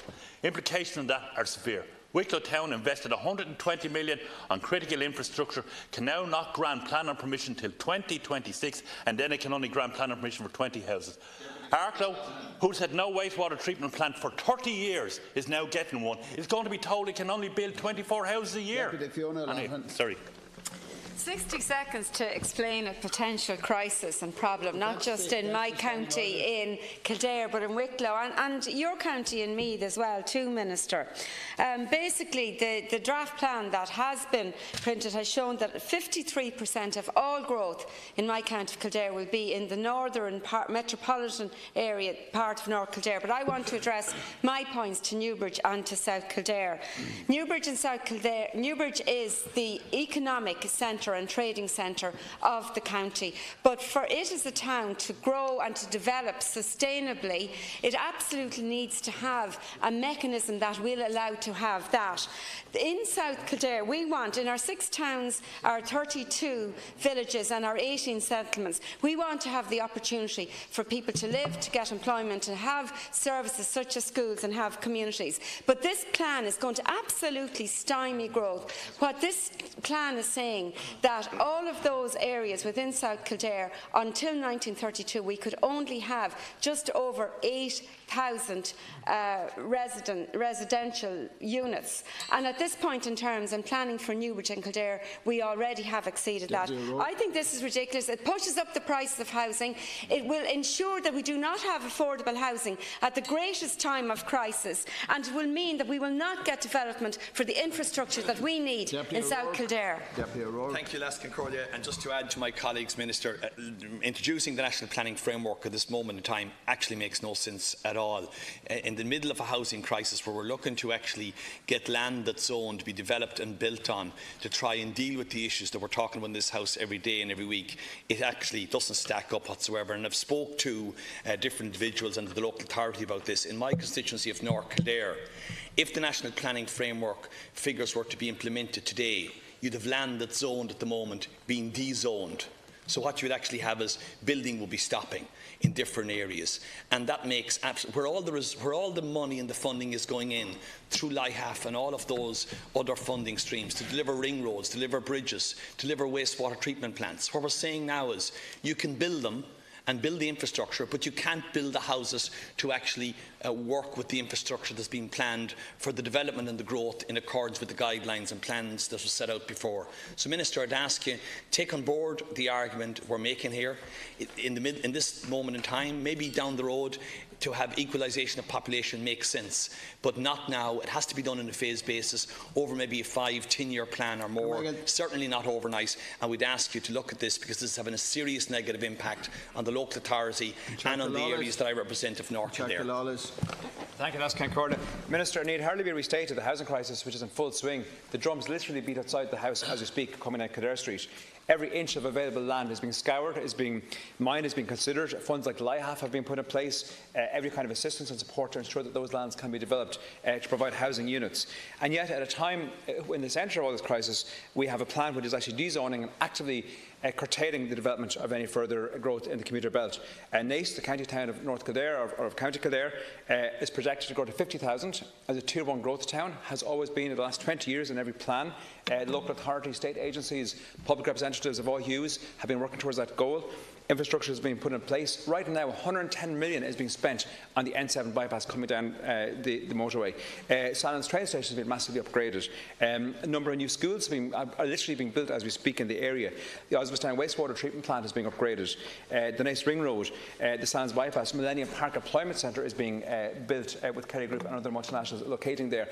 Everything that is needed for growth to a county town of 50,000 population is there, is in place. The infrastructure is there, the services are there, the support is there. It is primed, ready to go, has been planned ready to go for 20 years, and just at the cusp of that coming good, we are now being told to stop, put down the curtain, turn away and build no more. It is insanity in the middle of a housing crisis, and at any time, but particularly now. I hope you will consider this, Minister. Deputies, 4 deputies are raising these matters and to have the opportunity to discuss the implementation of the National Planning Framework on which we are now focused. The National Plan was published earlier this year and it does set out the long-term strategy for the future development of Ireland as a whole, and the NPF implementation roadmap was published subsequently to address a number of practical implementation measures. To prepare the NPF, the Economic and Social Research Institute was commissioned to prepare population projections based on demographic and econometric factors for the years ahead to 2040. The ESRI conclusions are in line with the latest mid-range CSO population projections also published this year. And I'm conscious that locally in each local authority they have other ways of predicting population as well. So there's certainly time during these regional plans to kind of agree on kind of population figures as well, and where we can try to monitor that as best we possibly can as well. At a high-level national policy context, the NPF is to be followed by more detailed regional strategies that are now being prepared by the 3 regional assemblies, and in turn local authority plans to be prepared by the 31 local authorities. And the aim will be that the county plans would align with the regional plans, which are aligned with the national plans as well. But there is a fair bit of scope within those plans to allow for proper planned development, is what we're trying to achieve here. Notwithstanding the finalisation of the National Planning Framework, there are many calls from local authorities for individual county population projected data, which became necessary to address inaccurate locally driven estimates derived from the NPF regional figures, and which were leading to well wide of the mark commentary about population allocations and caps. And as I stressed here during the debate of the planning bill, it's not about caps. That's not what we're trying to achieve here. It's proper development. That we reach targets in a sustainable way, creating houses, jobs, and other services as well. But the caps has become the story and become the issue, and certainly we need to tease that out a little bit more, so we can get kind of agreement on that at a regional level too, because we want to have proper planning that we're trying to achieve here. So in order to provide clarity, my department did publish the NPF implementation framework, including the projections for the individual counties based on the ESRI work and the NPF. It was accompanied by a detailed circular which outlined how the projections will be applied, taking account of the transitional factors, and to enable the regional strategies to plan for the period to 2031 and for local authorities to plan to 2026. However, the focus on population figures alone risks missing the point about the purpose of planning and having a national planning strategy. The deputies will be aware, as others in the House as well, will be well aware of recent and historic trends which saw very high levels of housing developments in areas on the margins of Dublin without always matching the growth in local employment opportunities and provision of essential amenities and community services for fast-growing communities. And this is something we did discuss at a very early stage of the National Planning Framework. It's a case of, in counties like Wicklow, like Kildare, like my own county, County Meath as well, that we took a lot of housing, that we have to make sure under the National Planning Framework we actually join up the dots here, that those houses now are serviced properly, get all the amenities they need, and have the jobs matched up as well. Yes, there has to be more houses, without a doubt, but we also have to plan for everything else that those counties didn't get. And those counties didn't get the proper funding to go with it. Had all the development, had all the housing, but didn't get the resources to match everything else up as well. So the essential part of the regional plans now will be how do you join up those dots? And if you read in the National Planning Framework, we do single out the Mid East region, our area of Wicklow, Meath and Kildare, for special attention of how do we achieve this. So it is right that we're having this conversation, but we shouldn't get sidetracked just on the population caps, because they're not necessarily meant to be caps. They're predictions of where we're trying to go. But yes, I know and understand that the debate has become that. So we need to see how we can get this teased out to get agreement around regional plans that do give us what we need for our counties as well. But again, just focusing on the population will miss the point as well. We need to move away from the old and failed models of just zone and build, which while rewarding landowners and developers with high financial returns from effective housing development, didn't tackle the longer-term issues facing existing communities, often from previous suburban expansion, such as congested roads, pressure on schools, limited amenities and a general sense of housing being provided ahead of jobs and services, not the other way around. So what we need here is the balance. How do we actually get the building of housing at the right pace that we can match up the infrastructure? And I'm very conscious that some of these counties now have invested in infrastructure that was needed probably 10 years ago, and now it's there. So now we need to make sure that that gets used as well. So it's about having that conversation. How do we achieve this in a planned and coordinated way? And it's not just to be focused on caps. It's actually how do we get good planning, allowing for the population increases that will happen, but also trying to make sure that some of the population increase in the future happens in the other counties that didn't see it in the past as well. And that's what we're trying to achieve here. Again, in that order, Deputy Casey, 1 minute. The Minister for his answer there, which really I was well aware that was going to happen. Listen, the calculation of populations, you know, I have it here. Population, deaths, births, marriages, net immigration is the cohort of how we calculate it. But basically in Wicklow what happened, population grew where the infrastructure was.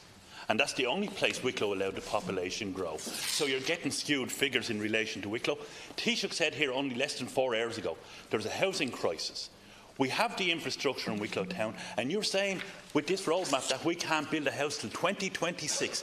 Doesn't make sense. I'm going to ask you 3 things. What is the process of adopting the draft regional spatial economic strategy? And if it's not agreed at assembly level, what happens? The MPF implementation roadmap is not a statute document, in my understanding.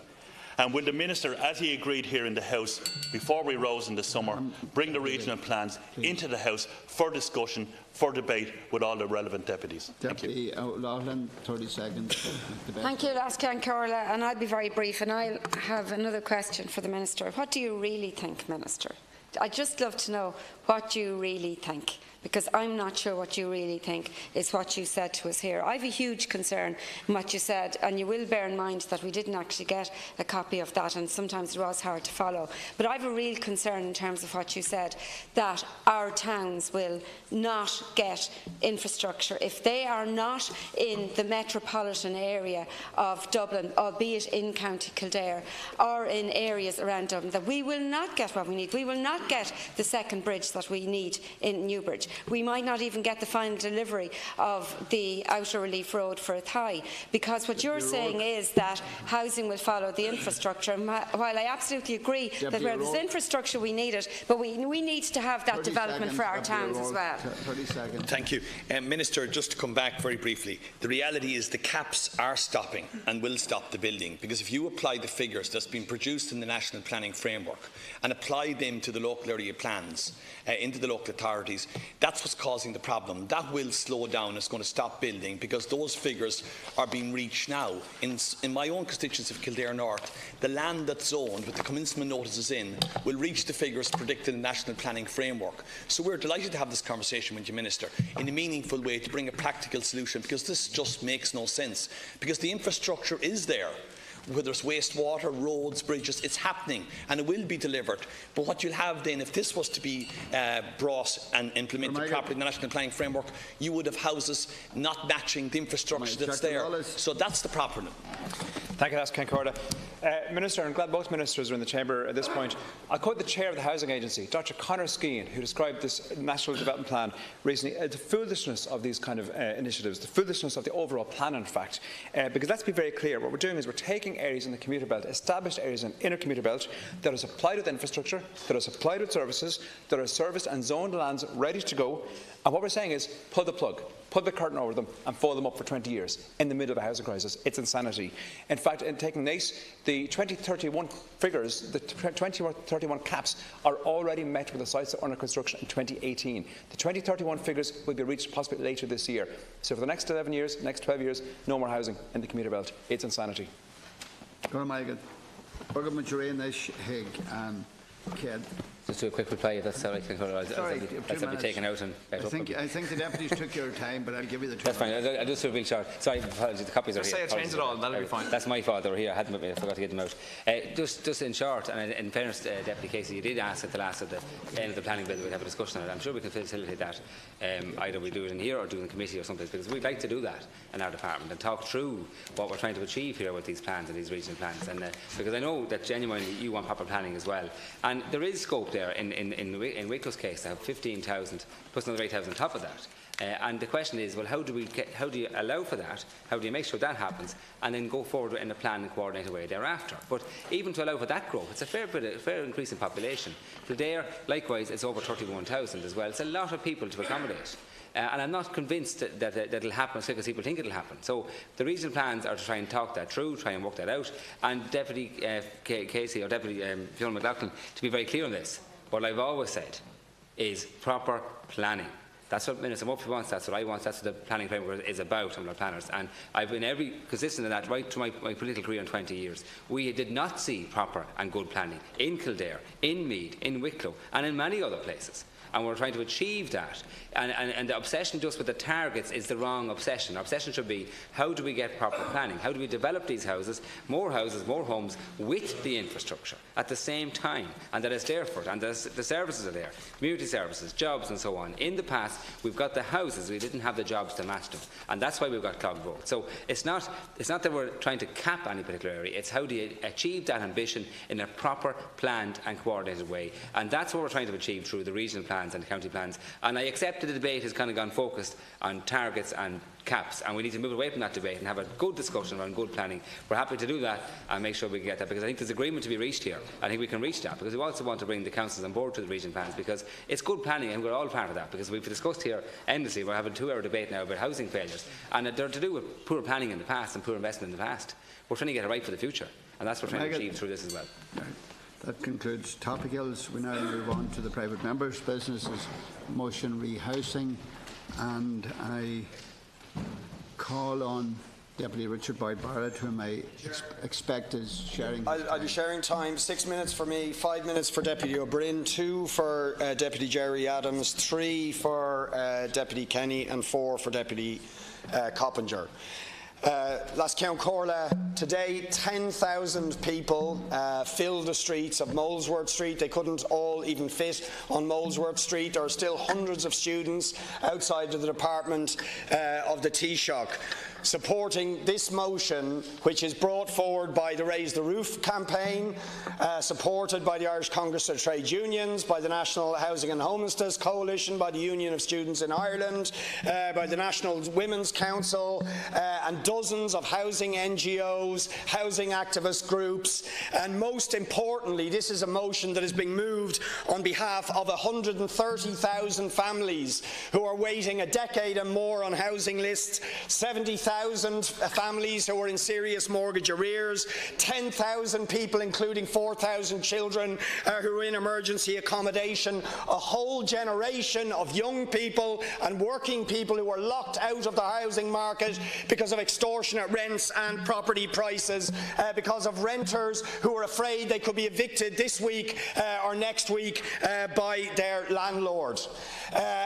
This motion and the response of the government is a litmus test for Fine Gael and for Fianna Fáil as to which side are you on.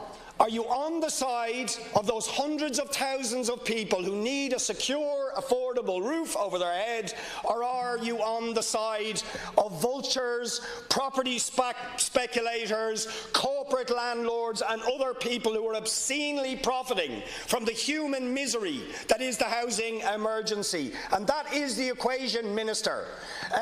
The vast majority of Irish society are losing out because of this housing crisis, but a small cohort of people are watching the profits pile in because of the human misery caused by this crisis. And our motion sets forward an alternative set of proposals to the failed policies that you have pursued of depending on the private sector, of depending on vulture funds and landlords to solve this crisis.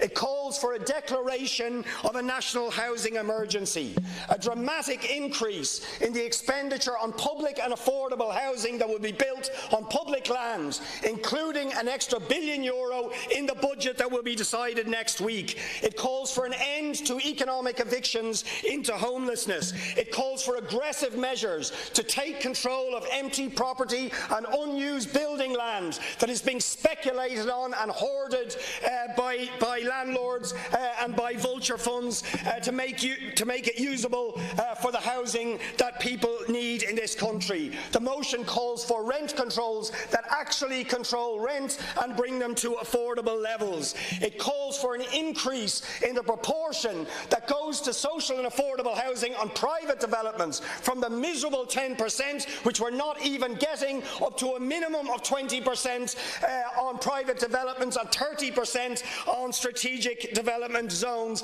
And it calls for a constitutional referendum to insert the right to housing as a basic right in our constitution. Now, Minister, those are alternative proposals. They're not just a critique of your policies, they are alternative proposals. And I ask you, how do you answer those proposals? And let me put a human face on this. This is just the latest tragic story, of which we hear many. But this one, in a way, captures a lot of the themes that have come up in public debate this week. A woman, Terry O'Reilly, in her 30s, is currently living in her car in Shanganagh Cliffs in Shankill, a council estate, where she was brought up. But she's sleeping in the car. She's gone there because at least in that estate she feels safe. She served 8 years in the Irish Army, and now she is homeless. And because of a medical condition, she has to use Lycera patches, which means it is dangerous for her to go into hostels where there is active drug use, because that is a medication that is sought after by active drug users. But that is the only accommodation she's being offered, is a hostel in town where there are active drug users. The council will not even give her the right to self-accommodate, which is a miserable alternative to proper, secure housing. That's what we've come to. Somebody who served the Irish state in the army for 8 years, sleeping in a car in the estate where she was brought up. And behind every single one of the 130,000 families on the housing list, the 70,000 in mortgage arrears, the 10,000 who are homeless, there is the same kind of human story. Misery, anxiety, fear. Any government that can't deliver a secure, affordable roof over the head of its citizens is not worth the name government. So I ask you, Minister, are you going to change tack? You've had 7 years of warnings, 7 years of pleading and appeals from people on this side of the House to break your addiction to the private market, to the profiteering of these speculators and vulture funds who have swooped in on the human misery that you have facilitated. We ask you to change tack for the sake of those citizens, the hundreds of thousands of them, and the young people who are out there marching now because their future is being stolen from them if you can't secure an affordable roof over their head. I move this motion and I appeal to the government, pass this motion and listen to the people outside. Thank you, Lascian Corla. Members, rebuilding Ireland has failed, and that's not just my view, it is the view of the thousands of people who gathered outside the Dáil today. Raise the Roof wasn't just another march, it marks the beginning of a mass movement demanding change. The Irish Congress of Trade Unions and all of their affiliates, the Union of Students of Ireland, the entire homeless sector, grassroots campaigning groups and Take Back the City, and the entire opposition have spoken today with one voice. And we are telling you again that your housing policy is not working, that underinvestment in public, social and affordable housing is not working, that over-reliance on the private sector is not working, and that repeatedly sticking your head in the sand and defending the indefensible is not working. So, Lascian Corla, it's time for change. Ignore the thousands of people who stood outside the House today at your peril, because they in turn represent hundreds of thousands more. Young people locked out of secure and affordable accommodation, families trapped with children in emergency accommodation, single people stuck in a cycle of hostile accommodation and rough sleeping, workers paying more than 30% of their income on mortgages or rent, travellers living in 19th century squalor, or migrants living in appalling conditions or trapped in direct provision. As many as 500,000 people are hurting because of the failed housing policies of this government. So, Minister, ignore all of those people at your peril. Today's rally was time to coincide with this private member's motion. 47 deputies have signed it, and a majority of deputies will pass it through the House today. And it sets out what your government should be doing to tackle the housing crisis. You keep telling us that the opposition have no alternatives. Well, today's motion puts that lie to bed. The alternatives are clear. Declare an emergency to signal your intent to do things differently.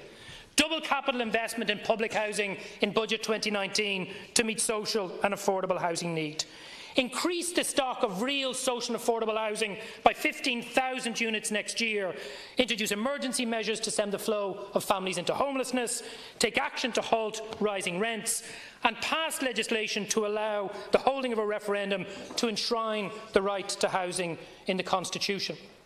These are all credible policies that we have been calling for on the opposition benches for years. And you have ignored us up until now, and you will probably ignore us again this evening. But every single one of your backbenchers that haven't left today at least know that your policies are failing. They know that the hundreds of thousands of people affected by your failure have votes, and you cannot ignore all of those people. I also want to say I genuinely welcome the support for Fianna Fáil for this motion this evening. But all of those in housing need demand more than just words from politicians. They want action. And if Fianna Fáil think they can stand with the people today, yet get away with facilitating another failed housing budget next week, I have to say the people outside will beg to differ. Next week will be the litmus test of the sincerity of Fianna Fáil's commitment. And if you force a real housing budget from this government, I'll stand here and I will commend you. But if you fail, then you must withdraw your support from this government and their failing housing policy and let the people decide who should govern this country. I want to conclude by commending the Irish Congress of Trade Unions and their members, the National Women's Council of Ireland, the Union of Students of Ireland, the National Housing and Homeless Coalition, and all of the groups, many of whom are represented in the gallery today. Today marks the beginning of a new mass movement for change in our society, and we will not stop until we assure all people have access to secure and affordable accommodation, and I have no hesitation in supporting this motion. I also want to commend all of those who took part in the Raise the Roof protest today. It was a great demonstration and the start of a mass movement for change.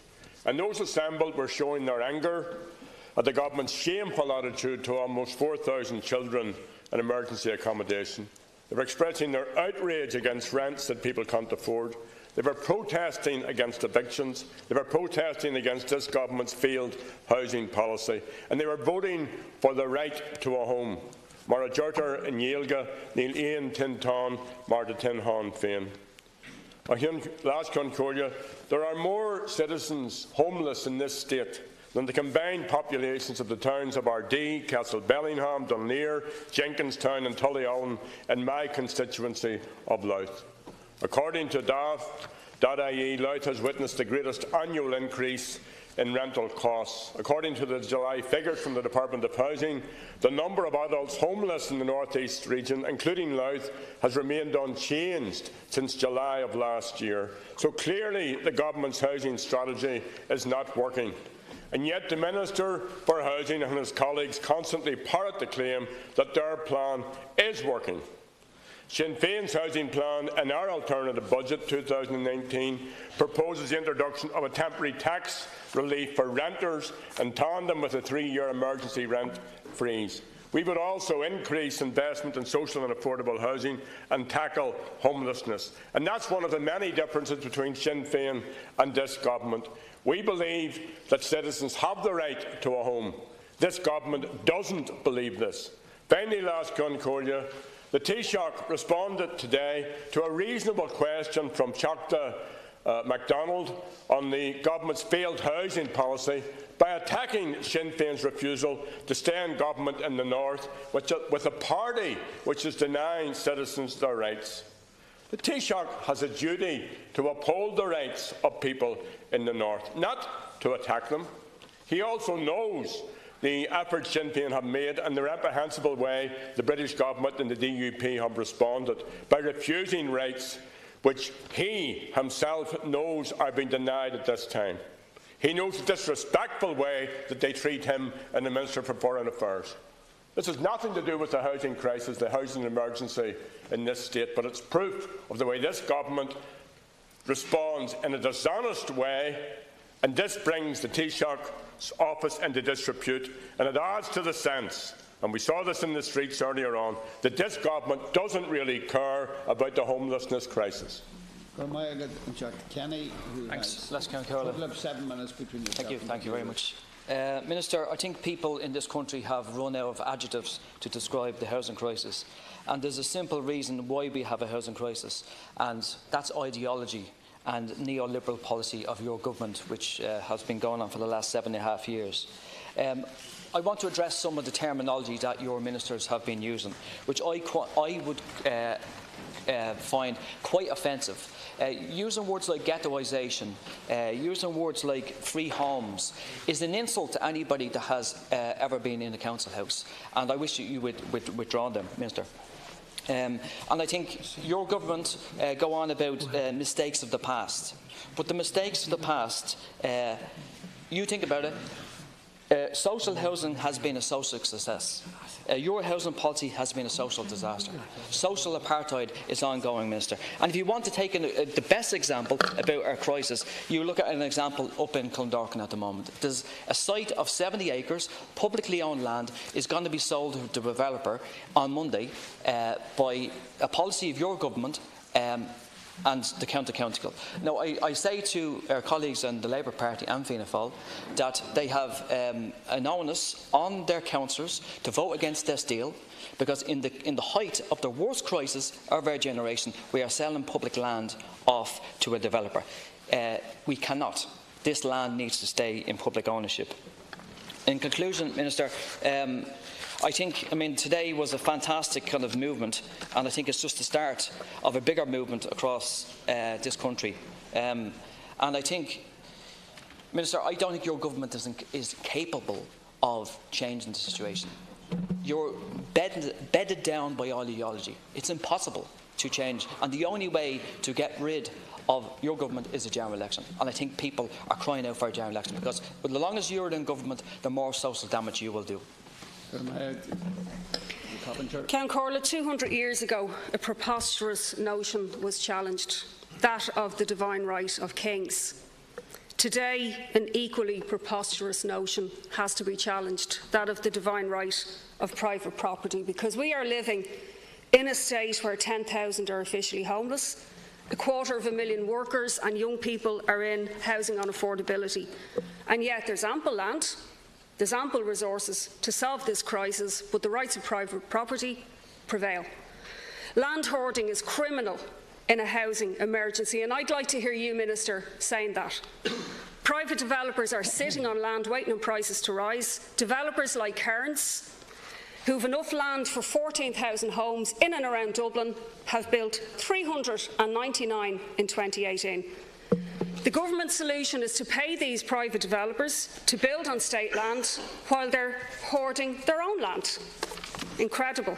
A right-wing ideology is preventing resolution of the housing crisis, and the establishment parties have turned their back on public housing. The stigmatising and divisive remarks of the Taoiseach last week are testament to this, where he talked about people who pay versus people who don't pay. Now, he didn't say the latter, but we all know what he implied. 1 in 5 people, Minister, used to live in public housing in Ireland. The people at your party is stigmatising. Public house building on a major scale is what rescued tens of thousands of families from the slums and the lanes. And this generation needs rescuing as well. Now, NAMA should have been turned into an instrument for ending the housing crisis, but of course it wasn't. And I put it up to you, Minister. The Will site in Dublin on the South Circular Road could build about 1,000 affordable homes or apartments for workers and young people in this city where the housing crisis is most acute. Will you intervene to stop the sell-off of that site and allow that to happen?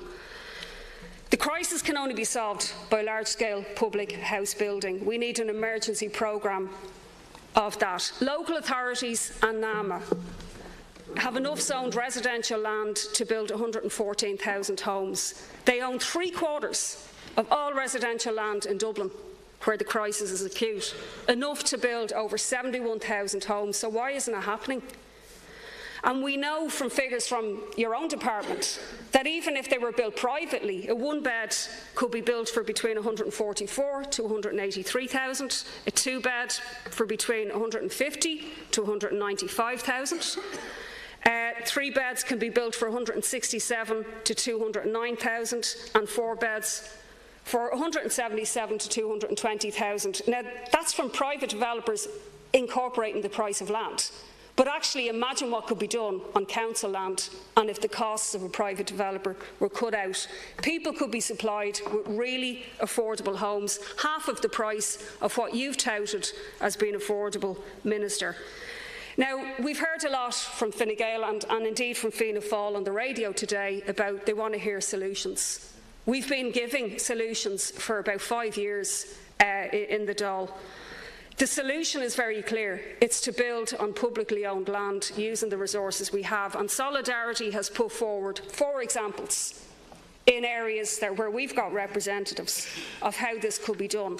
In Damastown, in Dublin West, up to 1,200 affordable and social houses and homes could be built. In Kilcarberry, the site that was mentioned that you're going to sell off, in South Dublin County Council equally, and at the Old Whitechurch Road in Cork City, and at Belcamp in Dublin Bay North. We've put forward 4 very viable plans, but unfortunately we are up against the ideological opposition now.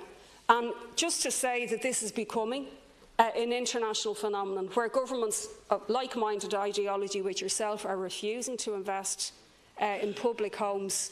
In America and throughout Europe, homelessness is at record levels. And the only way this can be solved is if we have a complete change with parties who aren't wedded and who are going to oppose capitalism and private property and build public homes on public land. Thank you, Lascan Corner. I'll be sharing my time with Deputy Martin Hayden. Great.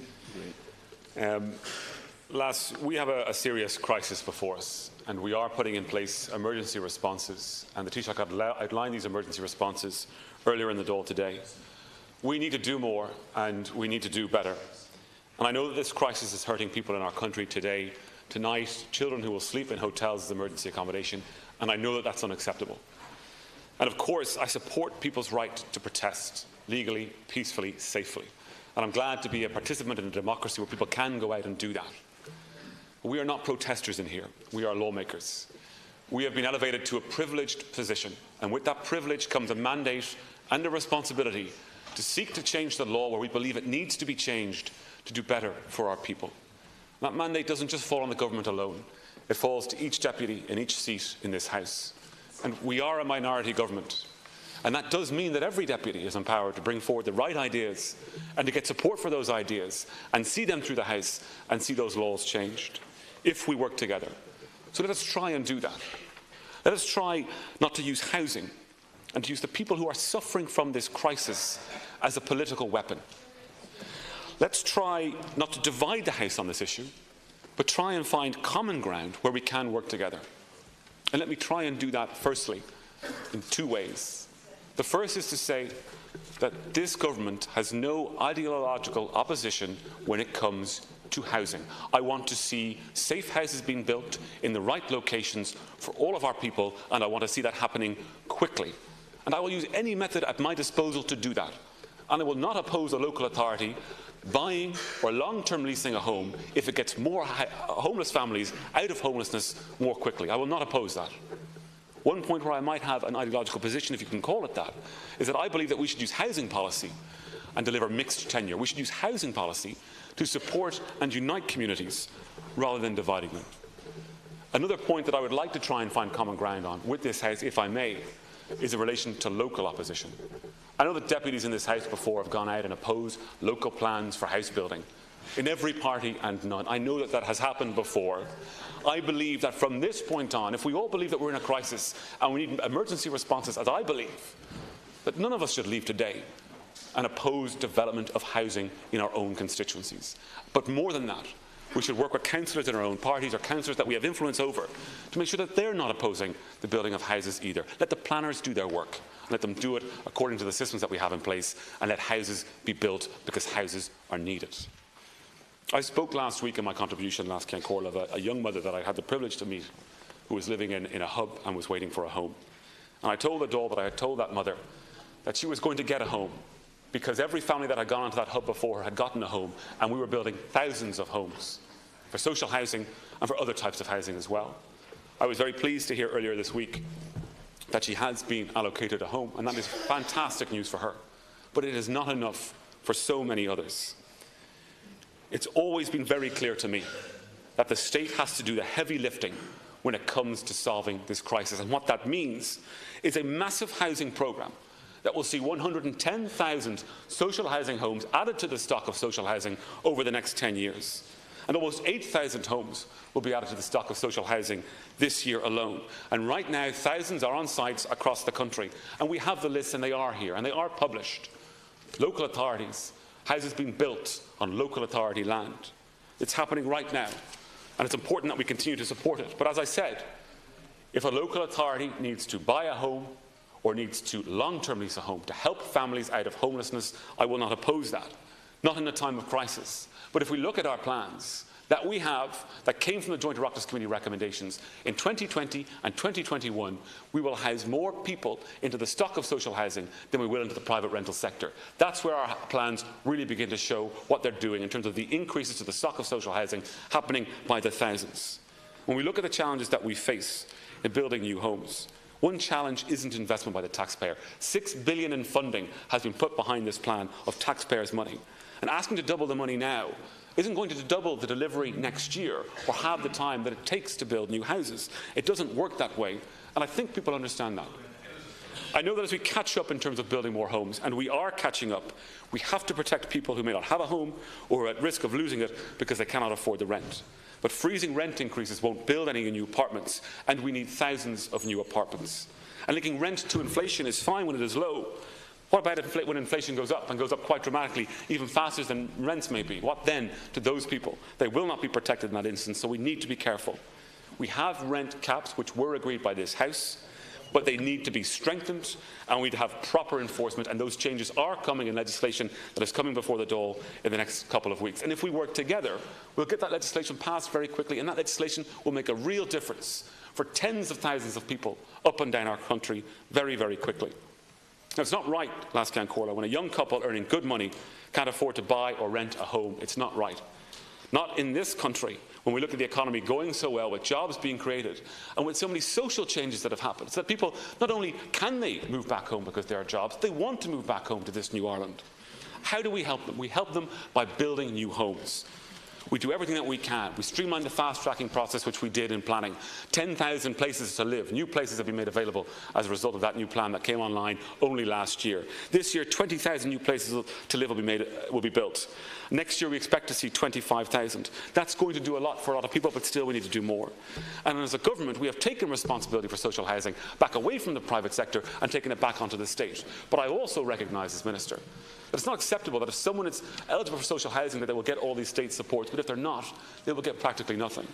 And that is why we need to focus on affordability. In the 12 months to June, roughly 1 in 2 first-time buyers bought homes for less than €250,000 across the country. So clearly, many people are able to buy homes, but far too many are not. And that is why, for the first time in 7 years, I recommenced the affordable housing scheme. And this year we are progressing cost rental programmes, and we are progressing affordable housing with the local authorities. And just because a site doesn't have a certain percentage of affordable scheme housing on that site doesn't mean that it's unaffordable, the rest of the houses on that site. It just means that for some of those houses, the state is going to give that extra bit of help to help those people who are working and who are still struggling. We have put in place emergency responses, Ceann Comhairle, to deal with this crisis, but we need more time. We also need new initiatives. What we have as a plan, we need to continue to drive as we did the jobs crisis, and that's how we find solutions for people. We'll be honest about the challenges that we face. We won't pretend that one line in law can solve the homelessness crisis, and we won't use housing as a weapon to divide our people. And we will always support people's right to protest, and we will always support good ideas that come through this House that will make a real difference for people in this country. Thank you. Very much. Deputy Head. Good Ceann Comhairle. Rebuilding Ireland, I think it's important to remember, Rebuilding Ireland was born out of many proposals and recommendations from all across industry stakeholders. The Peter McVerry Trust Housing First proposal is very successful. The Help to Buy scheme has proven its worth with calls to expand it even further. Our plan is working, but the problems were never going to be sorted overnight. For almost a decade, this state had... I don't think anybody else got interrupted here, so I'll keep going here on this because maybe people don't like to hear. And we saw a strategy at Heckman last week as well. Deputy Hayden, hold on. Just hold on. The deputy is entitled to speak without interruption. Excuse me, Deputy Barry, please. Insulting the people out there. Deputy Barry. We didn't interrupt you. Let me just remind members that for almost a decade, the state had no money to build houses. In those years, the banks had no money to lend to developers, to first-time or to any-time buyers. The construction sector collapsed. Workers emigrated. Parents actively discouraged their children from considering courses such as engineering or apprenticeships. In a normal period of that 8 to 10 year period, you would expect about 200,000 new houses to be built. That is the level of catch-up we are trying to play in this country. And for anybody in this House to suggest that that can be done overnight is completely disingenuous. But just like we fixed our massive unemployment crisis through Action Plan for Jobs, we will fix the housing sector through Rebuilding Ireland. We'll fix it for our families, our workers, our pensioners and our children. Because what we're doing it in a coordinated way. Rebuilding Ireland, along with Project Ireland 2040 and the National Planning Framework, and as we work through the finer details of the regional plans, we will get it right in a coordinated approach, that we don't just build loads of houses really, really quickly, because that's what we need, but we need much more than that. We need to build communities, and we need to have a coordinated approach for the sustainable development of our communities, so we don't repeat the boom-to-bust mistakes of the past.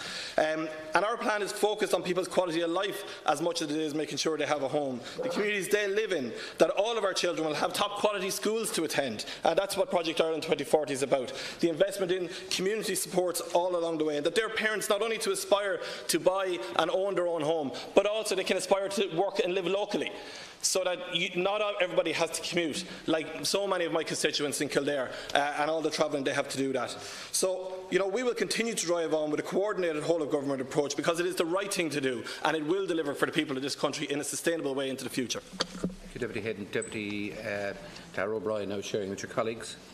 Yes, Deputy Casey, Deputy Kern and Deputy O'Rourke. Please 10, 4, 4 and 2.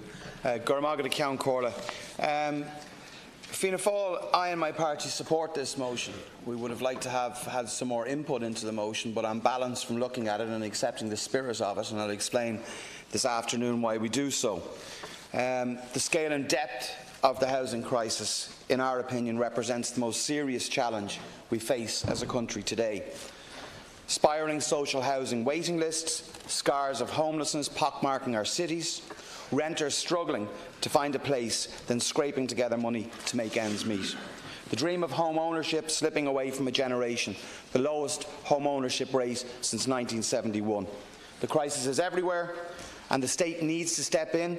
It needs to lead, as it did in the 30s, 40s and 50s, and it needs to provide and help provide homes for its people.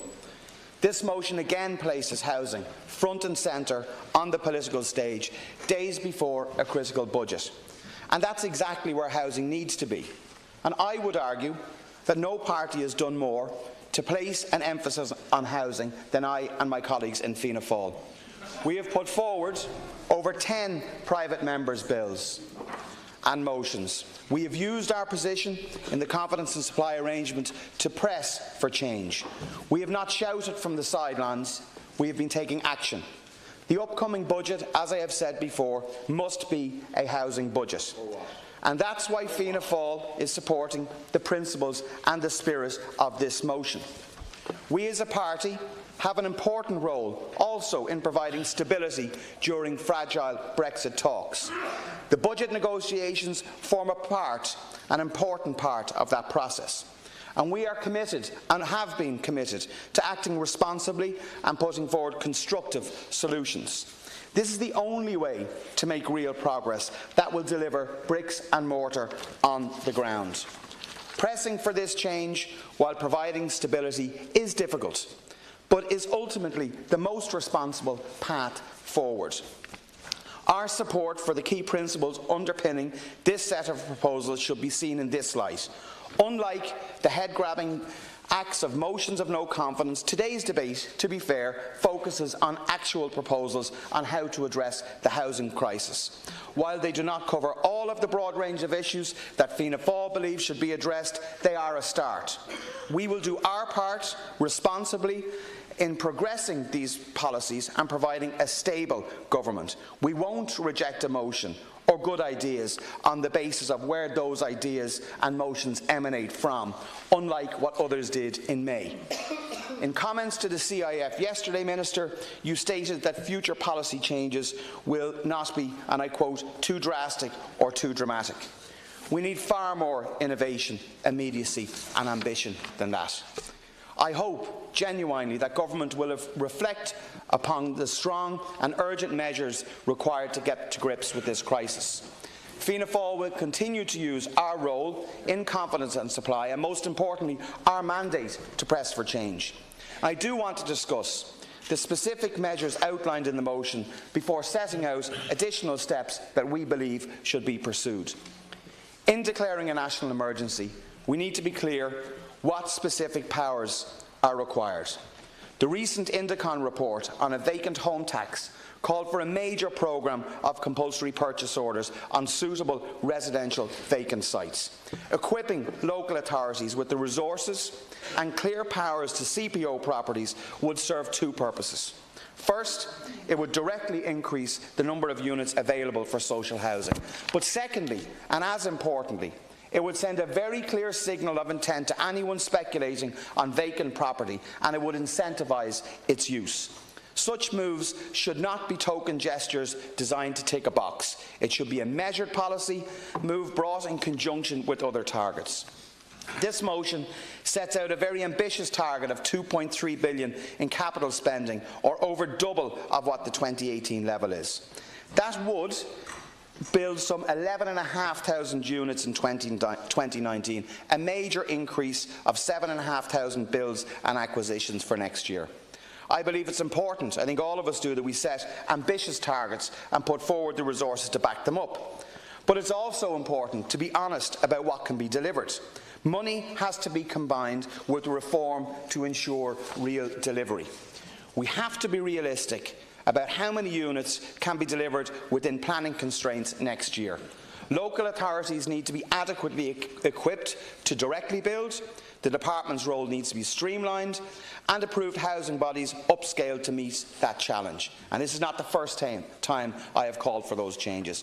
Without these fundamental changes to the process of building, we will not get the full impact of the extra money that we need to commit. The two should go in tandem in order to transform social housing construction levels. For example, the discretion of local authorities to scale without undergoing a protracted procurement process must be reviewed and expanded. The €2 million cap must be lifted, Minister, and I know that's something that we have discussed at committee and something that you are considering. We're tying local authorities' hands in delivering social housing. Part 5, which was introduced by Fianna Fáil in 2000 with the aim of ensuring that private development offered some contribution to social value.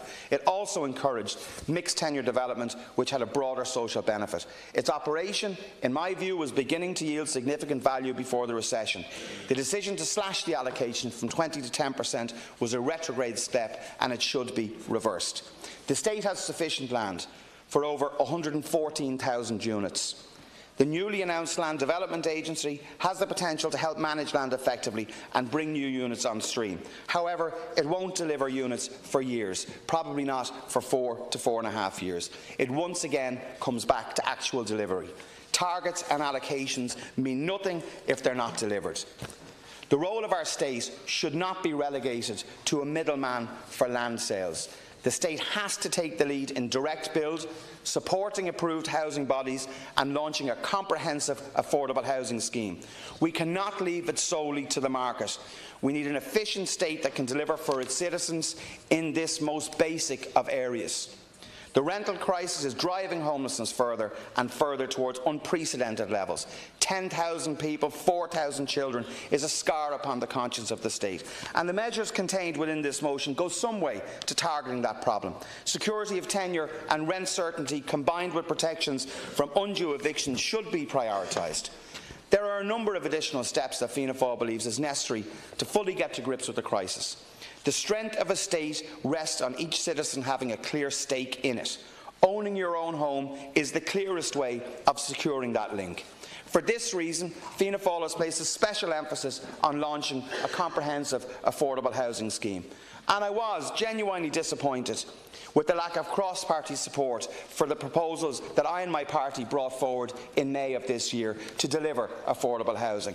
And I would hope that other parties here will reconsider their position and support steps in the upcoming budget to deliver genuine affordable housing and a proper affordable housing scheme.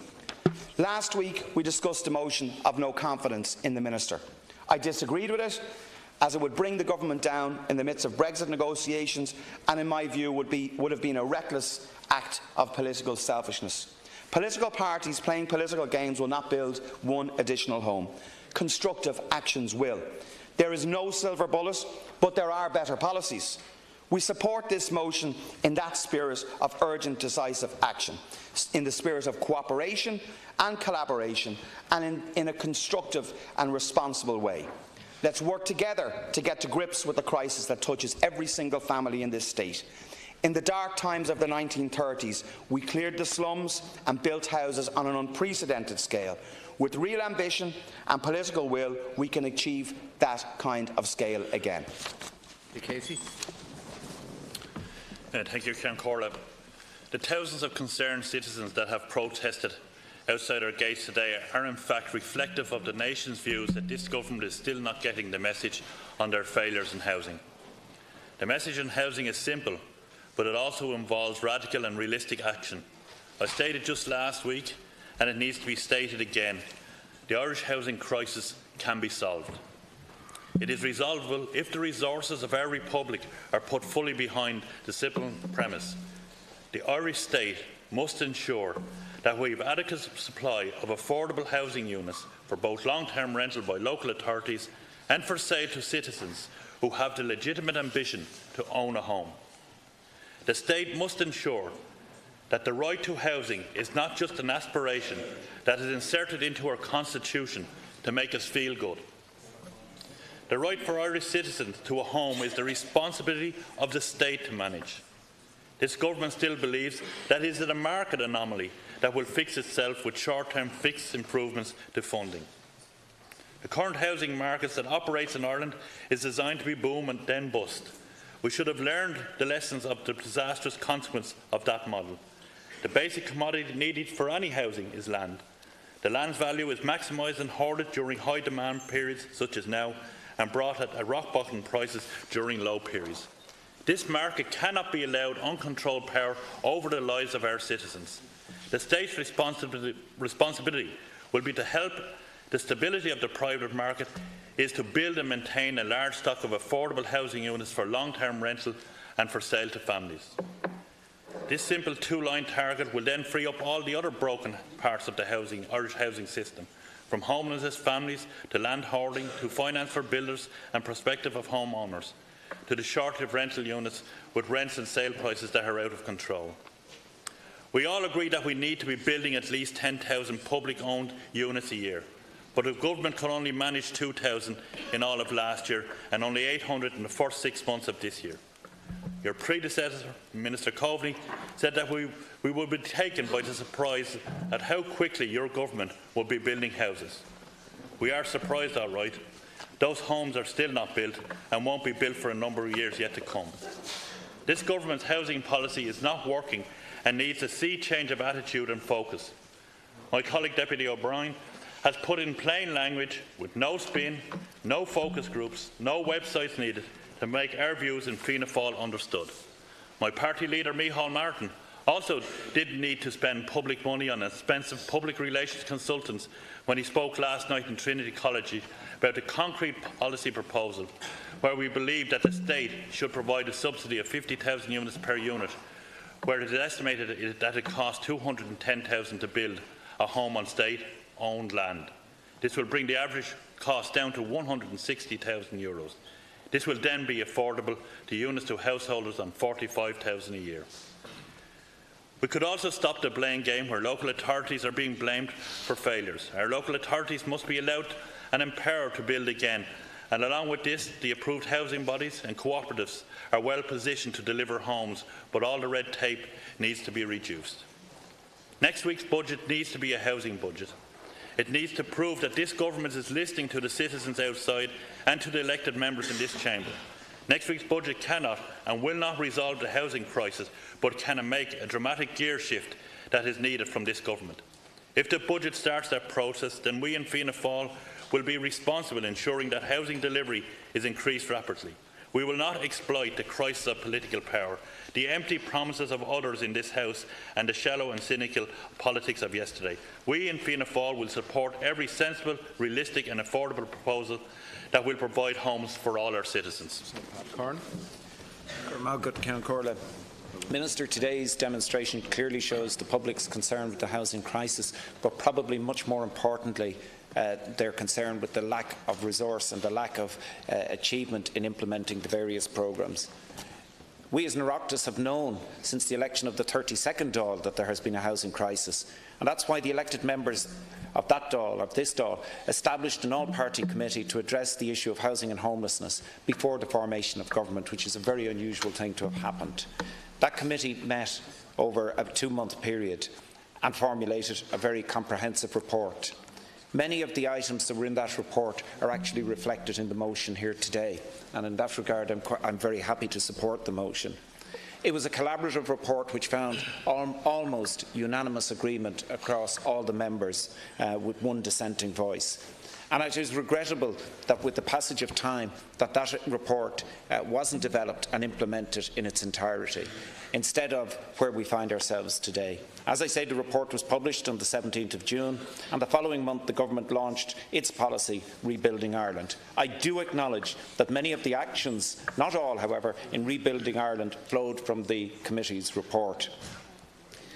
During the debate on Rebuilding Ireland, I said that while many but not all of the recommendations from the committee's report were to be found in Rebuilding Ireland, Rebuilding Ireland, I stated, had the capacity, if implemented effectively, to have a significant positive impact. As we enter the 3rd year of Rebuilding Ireland, I regret to say it has not had the impact that was anticipated. And the question has to be asked why. It's not simply good enough to say the plan isn't working. Minister, we should be saying that the government are failing to implement the plan in full, in accordance with the timelines that it set itself. You and the Taoiseach frequently highlight some of the targets that have been achieved, and quite frankly, that isn't good enough. Rebuilding Ireland was not a selective piecemeal document, but it was rather a holistic approach aimed at all aspects of housing and homelessness. So every time when you're questioned here and you stand up and you give specific figures, it isn't good enough. Every element of the housing market impacts on another. So if you're buying houses from the private sector to put into social housing, you're taking away from opportunities for first-time buyers. And it is really, really important that there's an openness and transparency. I specifically referred to the very first action in Rebuilding Ireland. Action number 1 was to address homelessness, and it was to build 1,500 rapid-build houses. They were to have been completed by the end of 2018. As we approach the latter end of 2018, there is only a couple of hundred. Had those houses been built in accordance with your own plans, instead of us today saying there are nearly 10,000 people homeless, that figure would be significantly reduced. And while other areas in the plan have gone ahead, it is the fact that you're missing some of your own key targets. You introduced repair and leasing, which had great potential, and it is simply not delivering what you expected it to do. I don't blame you for introducing it, but where the blame rests, Minister, from my point of view, is when something isn't working, the speed in which you adapt to amend it, to try and make it work. We all know it's all right saying you're doing it. It has been around. How many houses are in use today? The point is the urgency isn't there. Minister, I was amazed at you today. You said that 100 properties submitted by local authorities were eligible to be considered under the single-stage scheme, but councils didn't opt for that. They opted for the normal 4-stage scheme. You're dead right. They should have adopted. But why didn't they? Because it's not fit for purpose. Why did it take to realise that there were 100 projects in the scheme before you took action? It should have become obvious at a much earlier stage. And local authorities aren't behind the curtain in saying why. There are problems with the scheme. Deputy Kenny mentioned a particular scheme in my own area, and I briefly want to make reference to it. It is to do with the Kilcarbery development, where there were almost 1,000 units of accommodation to be built, 70% private and 30% public. And Minister, you have stood up in this House on a number of times, and you've said you want a collaborative approach. You're prepared to work with us to find solutions.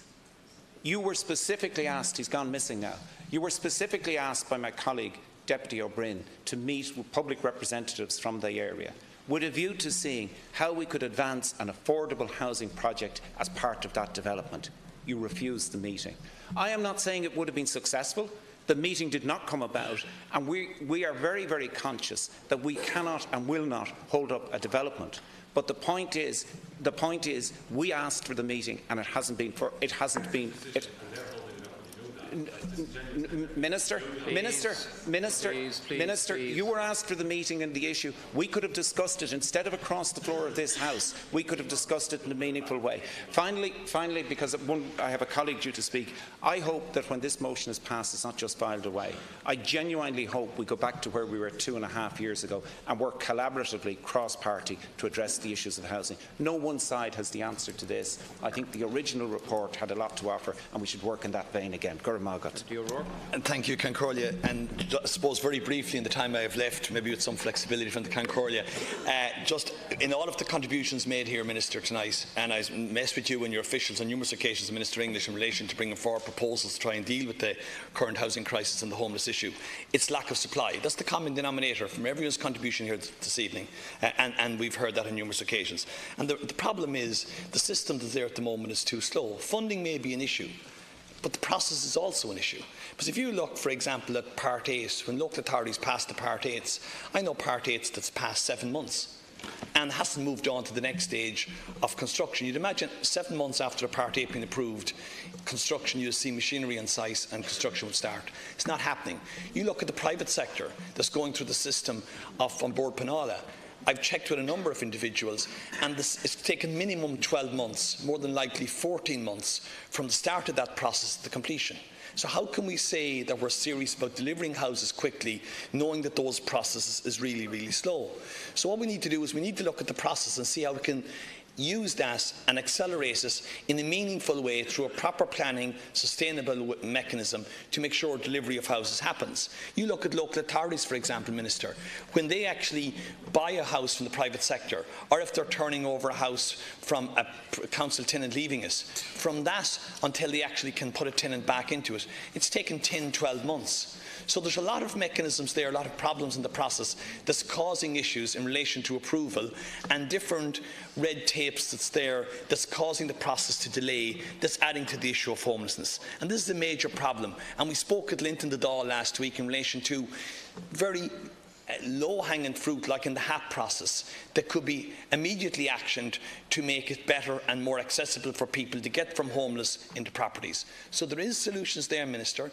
There is we have brought forward proposals, and we need them to be actioned in a positive, practical, pragmatic way to deal with this issue, because we're talking about as if we're reinventing the wheel, and we're not really. But we need to look at the process and look at what's causing the delays and put solutions in place to deal with those. Thank you, Concordia. Now, Deputy John Brady, sharing with colleagues. Minister, the average price of a home in Wicklow is now €320,000, up 6.6% on last year.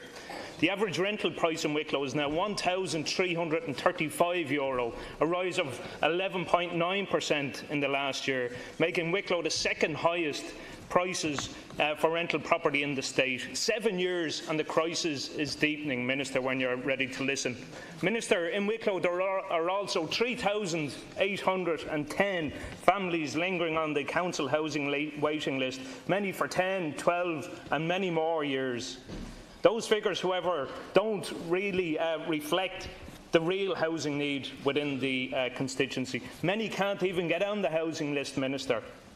Recently, one young mum came into one of my clinics with their 6-year-old son, and they have been refused access onto the housing list. They were told that they didn't have a housing need, that there was ample space in the one bedroom available in the family home, which was already overcrowded, and it was deemed suitable for her to share that room until her 6-year-old reached puberty. Totally unacceptable, and then that they may reapply.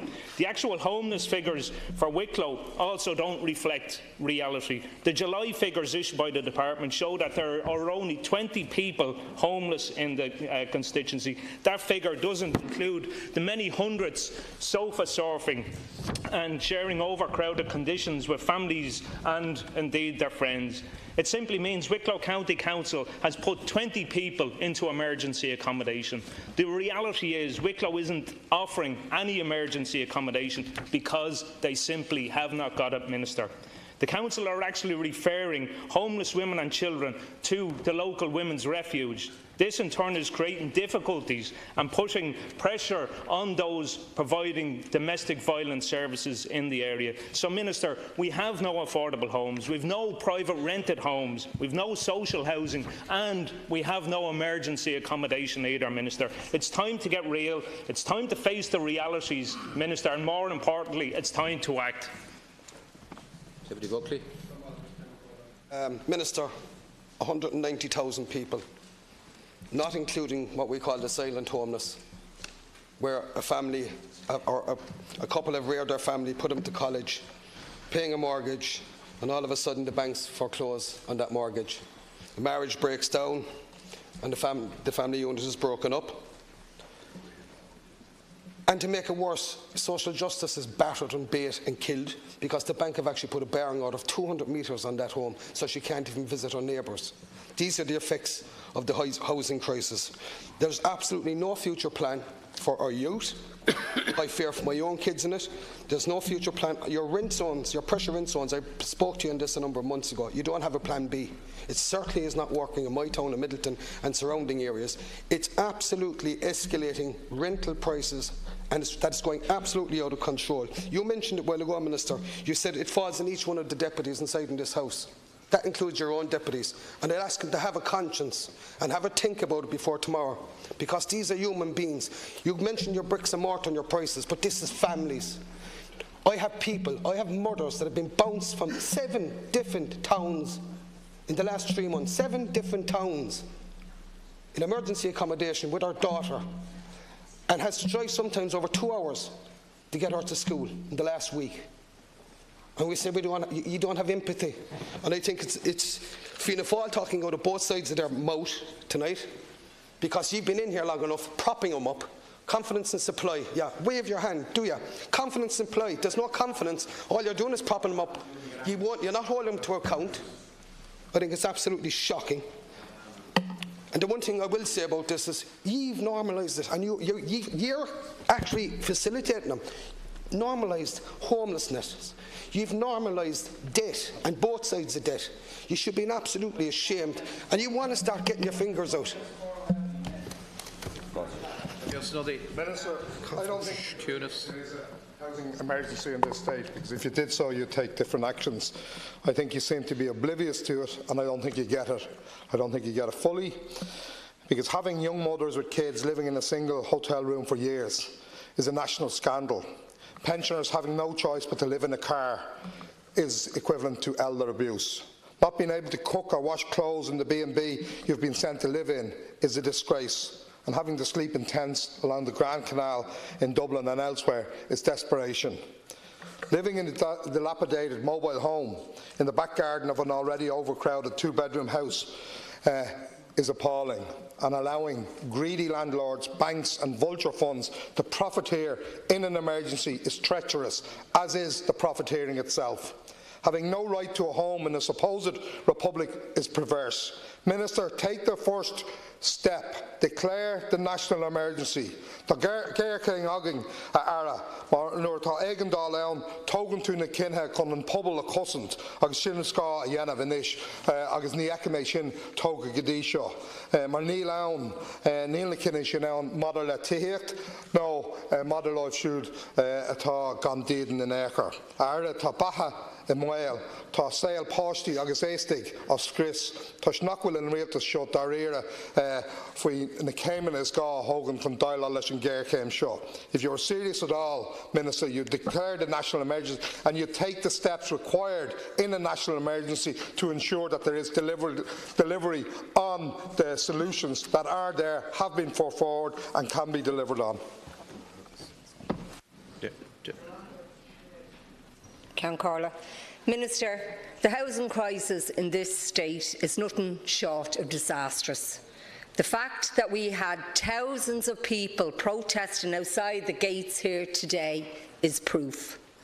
Today, in this state, we have record numbers of children homeless. We have record numbers of people in emergency accommodation. And we have record numbers of people on housing waiting lists. And in the past 3 years, this government has delivered zero affordable housing. The reality is a new approach is needed to allow our young people, couples on modest incomes and single people to afford their own home. This motion makes reference to older people, and I think that it's absolutely shocking that we are seeing many of our older citizens, people who worked hard all their lives, become homeless. We need to see a significant increase in social and affordable housing. We need to protect renters. This is one of the cornerstones in tackling this crisis.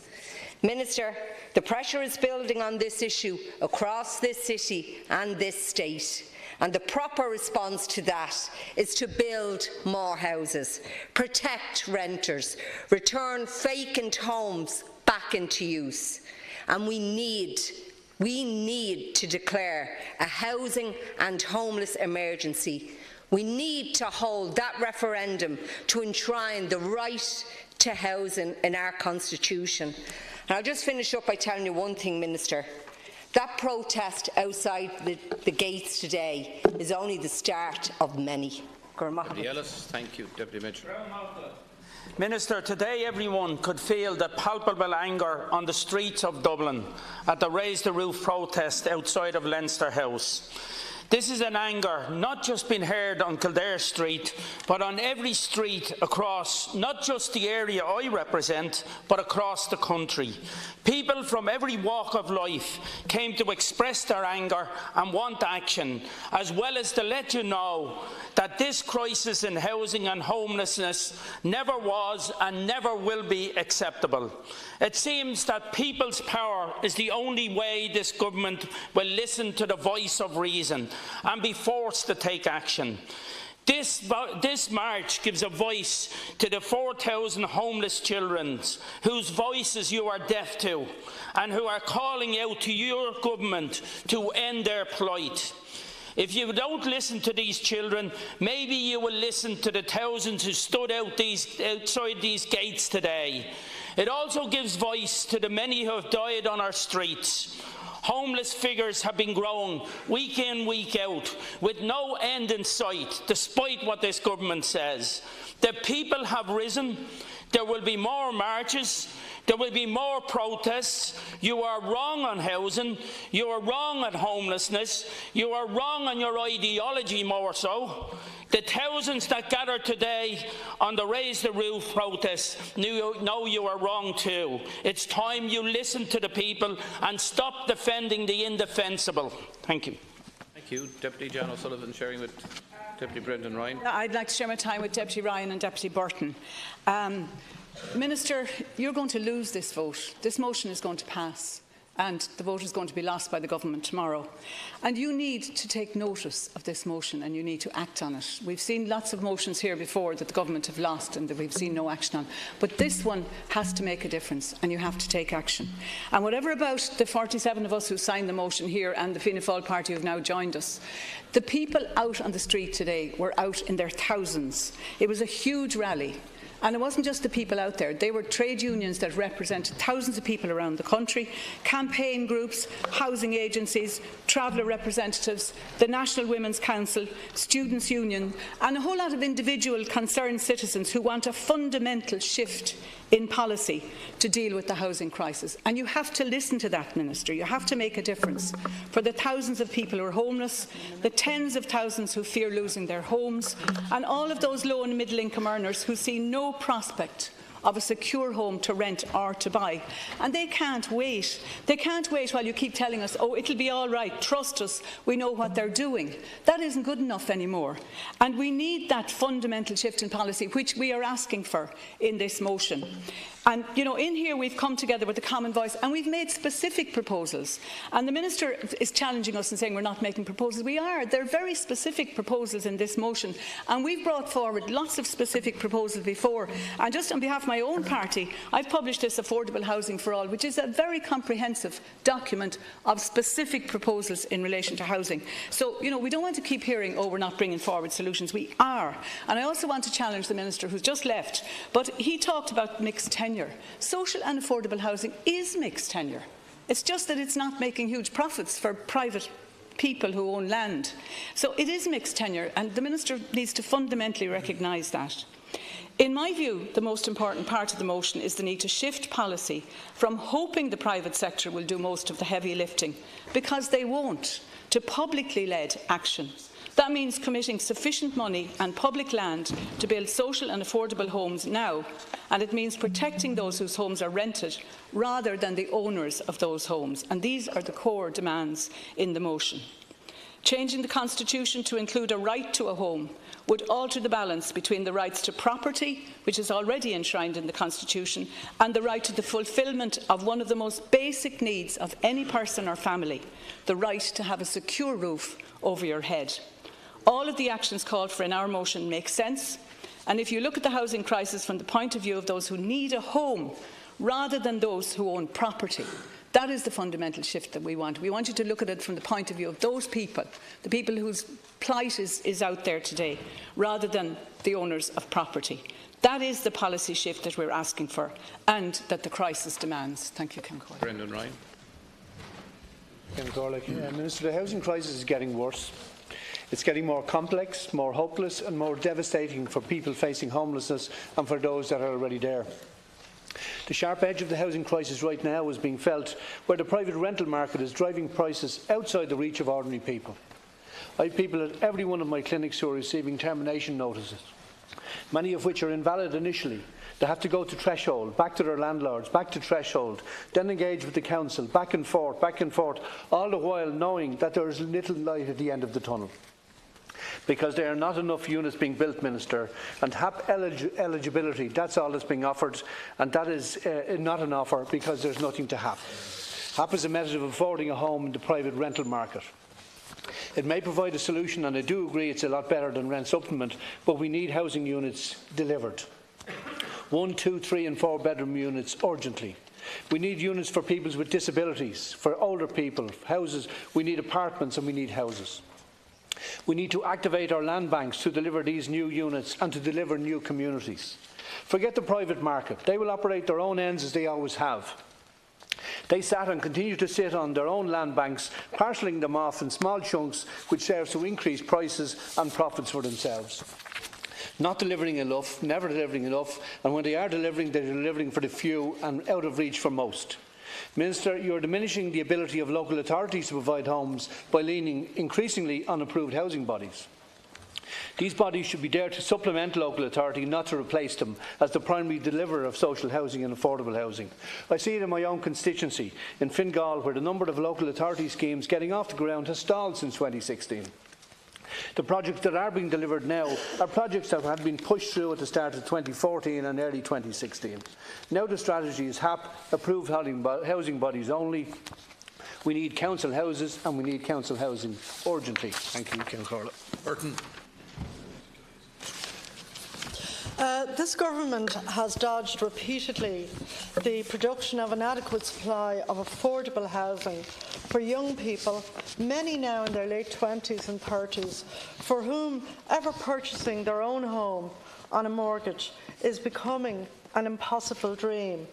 And the government seems to have accepted that. Instead, people are languishing in a rental trap, which means they are paying rents which are rising constantly and have now gone over, in many cases in my own area, over €1,500 per month, and in some cases over €2,000 per month for ordinary three-bedroomed houses. Something is fundamentally broken in the housing market when rents are enormously higher than the cost of financing a mortgage on a monthly basis. And for that alone, the government should recognise that it's a broken market and an emergency situation. Speculation and speculators in land are back in business, with lands going up by a factor of 10 to 15 times in value. New houses now typically are around the 400,000 mark on a 35-year mortgage. Ministers, that is not sustainable. We have unserviced land and land for development all around the west side and the other county areas of Dublin, where government commits too little too late for vital infrastructure to allow thousands of acres to be opened up and the land to be developed. Dereliction all over Dublin city centre tells its own story of the lack of will and purpose of this government. So all I can say is that unless really you can get your act together sooner rather than later, you really will be classified as helpless, hopeless and hapless. And having, as so many members of this government have, something of an air of entitlement. So, to be honest, I wonder at times, do you actually understand the incredible stress and strain on people who are just routinely caught now in this grinder of a lack of housing, unfair rents and a lack of access to an affordable home or to a social house. You scoffed some months ago when I said you're not training apprentices at anything like the rate that the construction industry requires. Could you even learn some simple small lessons and actually in the areas, particularly right around the country, where, notwithstanding the national average unemployment of being around 5.5%, there are areas where it's about 18%. Young people would give their eye teeth actually for a decent apprenticeship, and you're actually sitting on your hands and doing little or nothing. Now, Deputy Catherine Connolly, please, sharing it with your colleagues. Corla, I have 2 minutes, so I'll be blunt and to the point. I listened this morning, Minister, as the Taoiseach responded to the leader's questions, and I have to say his replies were pathetic, insulting and irresponsible. Pathetic and insulting I can live with, irresponsible I cannot. And when he traded insults across the floor and accused us of being ideologically bound by certain things, he was actually telling untruths. The only ideology in this chamber is the government and the supporters of the government who say the market will provide. You are dealing with housing like a Lego set. You build one thing one day, the next day, and the only common theme is that you do everything to support the market. This government and the last government, and I'm afraid Labour will have to take their part in the criticism, were absolutely instrumental in changing housing policy through the HAP scheme. housing assistance payment, 300 million this year, doubled from last year and likely to double next year, going into the landlord's pocket, with absolutely no security of tenure, minimum inspection and so on. And we were told that was the only game in town. And if you don't want to listen to us, perhaps you might read the letter from over 50 academics, researchers and experts in the area in last week's Irish Times. And they told us the current crisis is the manifestation of deep structural problems in housing policy and the philosophy that underpins it. There is a radical change needed. I don't have time to go on and illustrate the effects of that, but they talk about a new policy. That's what we're asking for here, a new policy. Public housing must be built on public land. The state has to have a fundamental role in that policy. Otherwise, we're going to keep going from crisis to crisis. Over a year ago, Deputy Healy asked for a declaration, an emergency. Finally, we're getting it today. I would ask you, Minister, to have a little humility, to do a little less talking and to listen to what's actually been said, if not by us, by over 10,000 people outside, by the various people who put their name to the letter last week. And again, I'll finish in my few seconds left. I'm from Galway. They are waiting on the waiting list since 2002, and there's no chance of a house. Only one house was built since 2009. Thank you. Count Corla, supporting this motion, obviously, because I've signed my name to it. I think the members of this government, and particularly Fine Gael, should be forewarned. Your refusal to change and implement the policies in this bill, which the dogs in the street know is the solution to the housing crisis and homeless crisis, will no longer be tolerated. There was a fantastic turnout of young people on the demonstration today outside the Dáil. A demonstration easily over 10,000, up to 12,000 people, and it just struck me, being out there, that that's the figure of homelessness. 10,000 people were on that street today, and when you saw it visually, it was quite effective to think that that's the amount of people that are in homes or hotels and B&Bs and hubs. A new generation is moving into action, and they will not accept the future you are holding out for them, Minister. A future with limited rights, with precarious work, with precarious, unaffordable housing. They will not accept the dog-eat-dog world of neoliberal capitalism. These young people have already shown their ability to organise and achieve change. They were a key component of the campaign to achieve marriage equality and the right of women to control their bodies. They are now mobilising on another key issue facing our society. I'm going to have to finish very quickly on this. The Irish Congress of Trade Unions called this demonstration today. For the first time I've heard in a long time people saying that more action needs to be taken and leading up to strike action. And I think if this government do not build public housing and public lands, deal with the issues, that's what we should be facing into in the near future. Minister, I find the lack of honesty in the government's approach and failure to acknowledge the fact that you have failed miserably to deal with the housing crisis a bit shocking. I heard Audrey Carville pin you down to eventually get to put a figure on the amount of newly built local authority social housing in 2018, and you put it at 4,000. I'll tell you what now, the chances of that happening are less than zilch. I don't understand why you just can't tell the truth about what's happening. It's a bit like saying that the US military can use Shannon to bomb the living daylights or wherever they like, but we're still a neutral country. I mean, you talk about this Land Development Agency is an absolute joke, Minister. I don't know what you know about the industry, but you're not showing a great knowledge of it at the moment. And you talk about using the expertise of NAMA in this, right? This is the NAMA buys that sold units in Cherrywood for 27,000 and now they've been sold for 120. This is the NAMA that allowed investors, directors with loans of 352 million, sell them to a shell fund that they set up in Luxembourg for 26, and you gave them 25 million recently to build in Dublin. Give it to someone else. It's unbelievable, you are. And I mean, in 2015, I begged your Fine Gael Labour government not to let Lama sell Project Arrow to Cerberus, all residential in the Republic of Ireland. And now you're buying some of them back off them? I'm sure they'll give them to you for the same price. It's a bloody joke, it is. I think in Fingal, my own area alone, there is over 17,000 hectares of residential land available that could potentially build just short of 50,000 residential units. And your government has the absolute neck to criticise the work of local authorities and to try and spread a lie that the market will deliver, that you just need time. You've had time.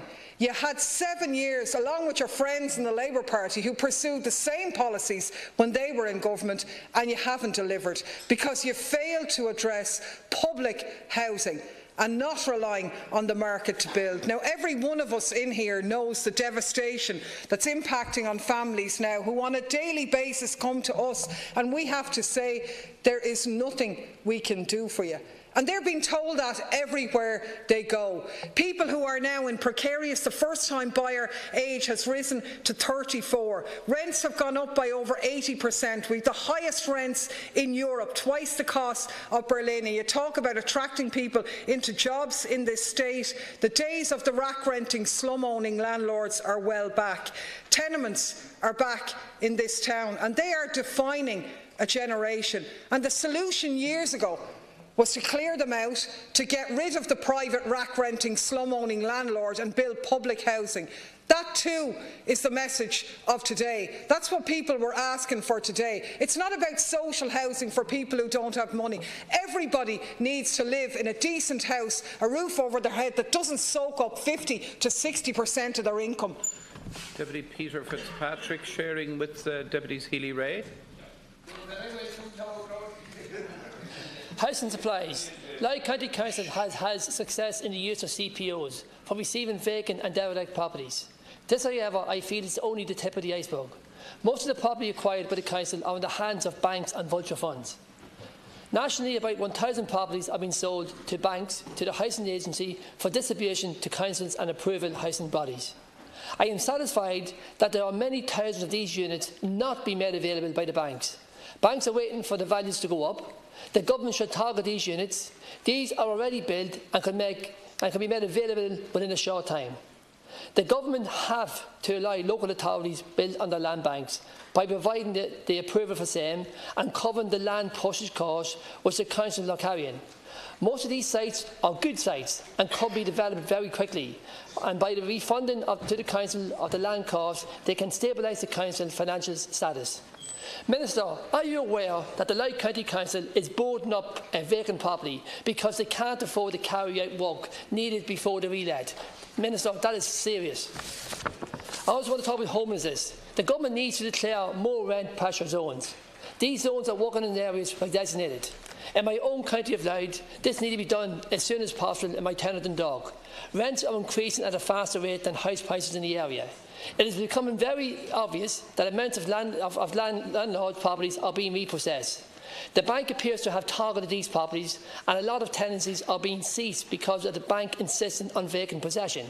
At a time of crisis, it is time to bring in legislation that removes the vacant possession requirement and allows the recovery and disposal of property, with the tenant unaffected, which happens in commercial property situations. There is also need more work to be done in providing assistance to these households who struggle to maintain a tenancy, whether it's addictions, mental health, disability, behaviour issues or child support issues. The relevant sections of the HSE and Tulsa needs to assist councils with these individual cases with an aim that tenancies are sustained and not lost. This morning, Minister, this morning the Taoiseach is looking for solutions. Minister, I give you solutions in house supplies and also in homelessness. Please listen.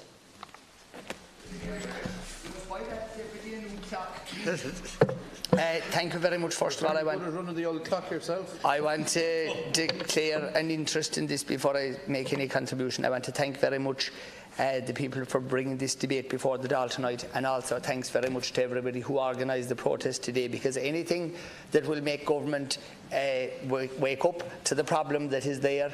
But one thing that I have to admit I'm sick of reports I'm sick of studies. I'm sick of everybody talking about the problem. It's quite simple, Minister, and I'm a small bit different maybe to other people who made contributions here today. I will not be jumping up and down and pointing a finger at you or anyone else and saying, well, this is all your fault, because that is not the way to deal with a problem. But what I would say to you is, there are so many solutions out there that we all know what they are from all sides of the House. They're practical, sensible solutions. And I really am failing to understand why you or the officials in your department, or when you're sitting around the cabinet table, why you just don't have a more practical, work person-like way of dealing with this problem. And I'm not being simplistic about it. It's a thing that I happen to know a lot about. And while I heard earlier on today somebody making a statement that certain categories of people shouldn't be allowed to even contribute or talk about this problem. Well, sorry, and I think that's wrong. I think I'm perfectly entitled to vote as good as anybody else is, and if because of work that I do, if that means I have a very good knowledge of this problem, I'll make no apology to anybody for that. It's not a conflict of interest, and that's why I always declare, and the Caller knows, I always say if I have an interest in something, I say it, and I'm very straight about it. But there are solutions to this problem, and all I would like to see is the government to do more, to work at it, and to listen to people from all sides of this House when they're making suggestions too, please, because it's an enormous problem, and it's going to get a lot worse before it gets better unless there's real government action. And thanks. Michael Collins. Thank you very much. I'm grateful to have the opportunity to speak in this motion item. We are all aware of our current housing crisis, but what has been done to relieve this ongoing problem? We spend so much of our time here in the Dáil discussing housing, but I have had enough discussions on this matter. It is time now the government delivered on its promise and stops its illusions that they are dealing with this crisis when they really aren't. We want real action and want that action now, Minister. Let's take, for example, the Rebuild Ireland scheme that was launched earlier this year. It sounded great on paper and certainly made the government look like they were finally taking action, but in my opinion it was just another smokescreen for the government to hide behind. The Rebuild Ireland scheme could have really made some difference to the housing crisis and helped get people on the property ladder. Instead, it was a scheme that was launched without adequate resources on the ground to deal with the numbers of applicants. Recent reports and figures are indicating that 50% of the applicants are rejected. This is outrageous, Minister. I am blue in the face. I'm standing up here and asking this government to deliver on promises made in the programme for government. This government promised rural proofing during the talks of government. Rural proofing is meant to be a commitment by the government to review and examine all public policy to ensure it does not disadvantage rural areas. During the talks of government, the rural resettlement scheme was spoke about. Depopulation is a worrying trend in rural communities. Communities don't stand still, they either develop or decline as the housing crisis in these towns and cities worsens. There was never a better time to actively promote the concept of rural resettlement, Minister, and I'll cut my speech short to give other deputies a chance to speak on this.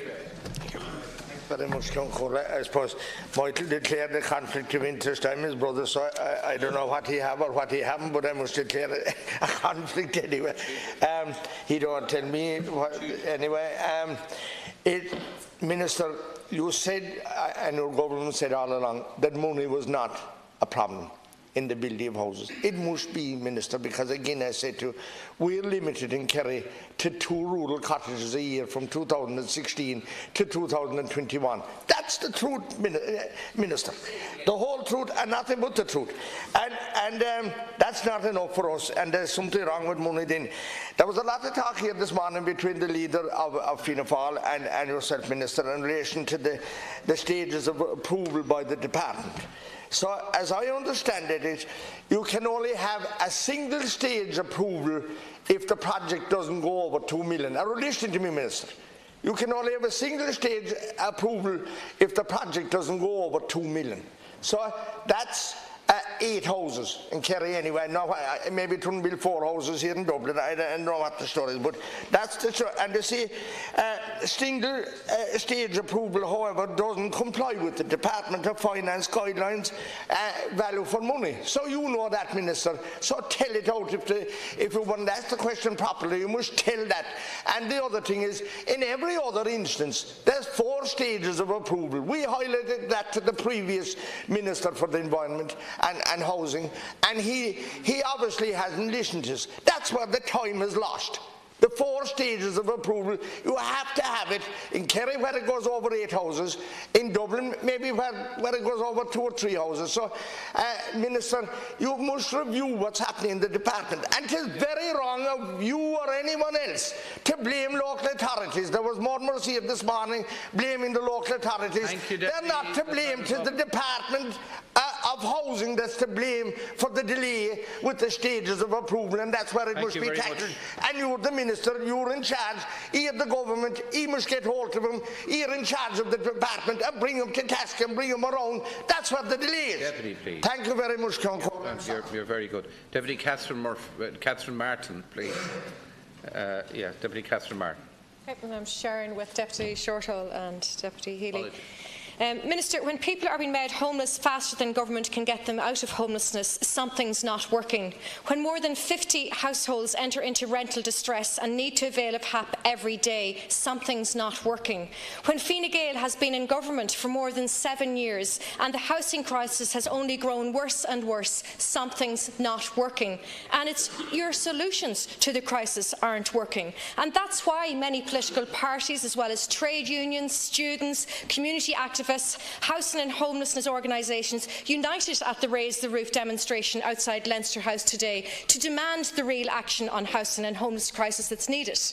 In July of this year, there were 9,891 people homeless and in emergency accommodation in Ireland. Almost 4,000 of those were children.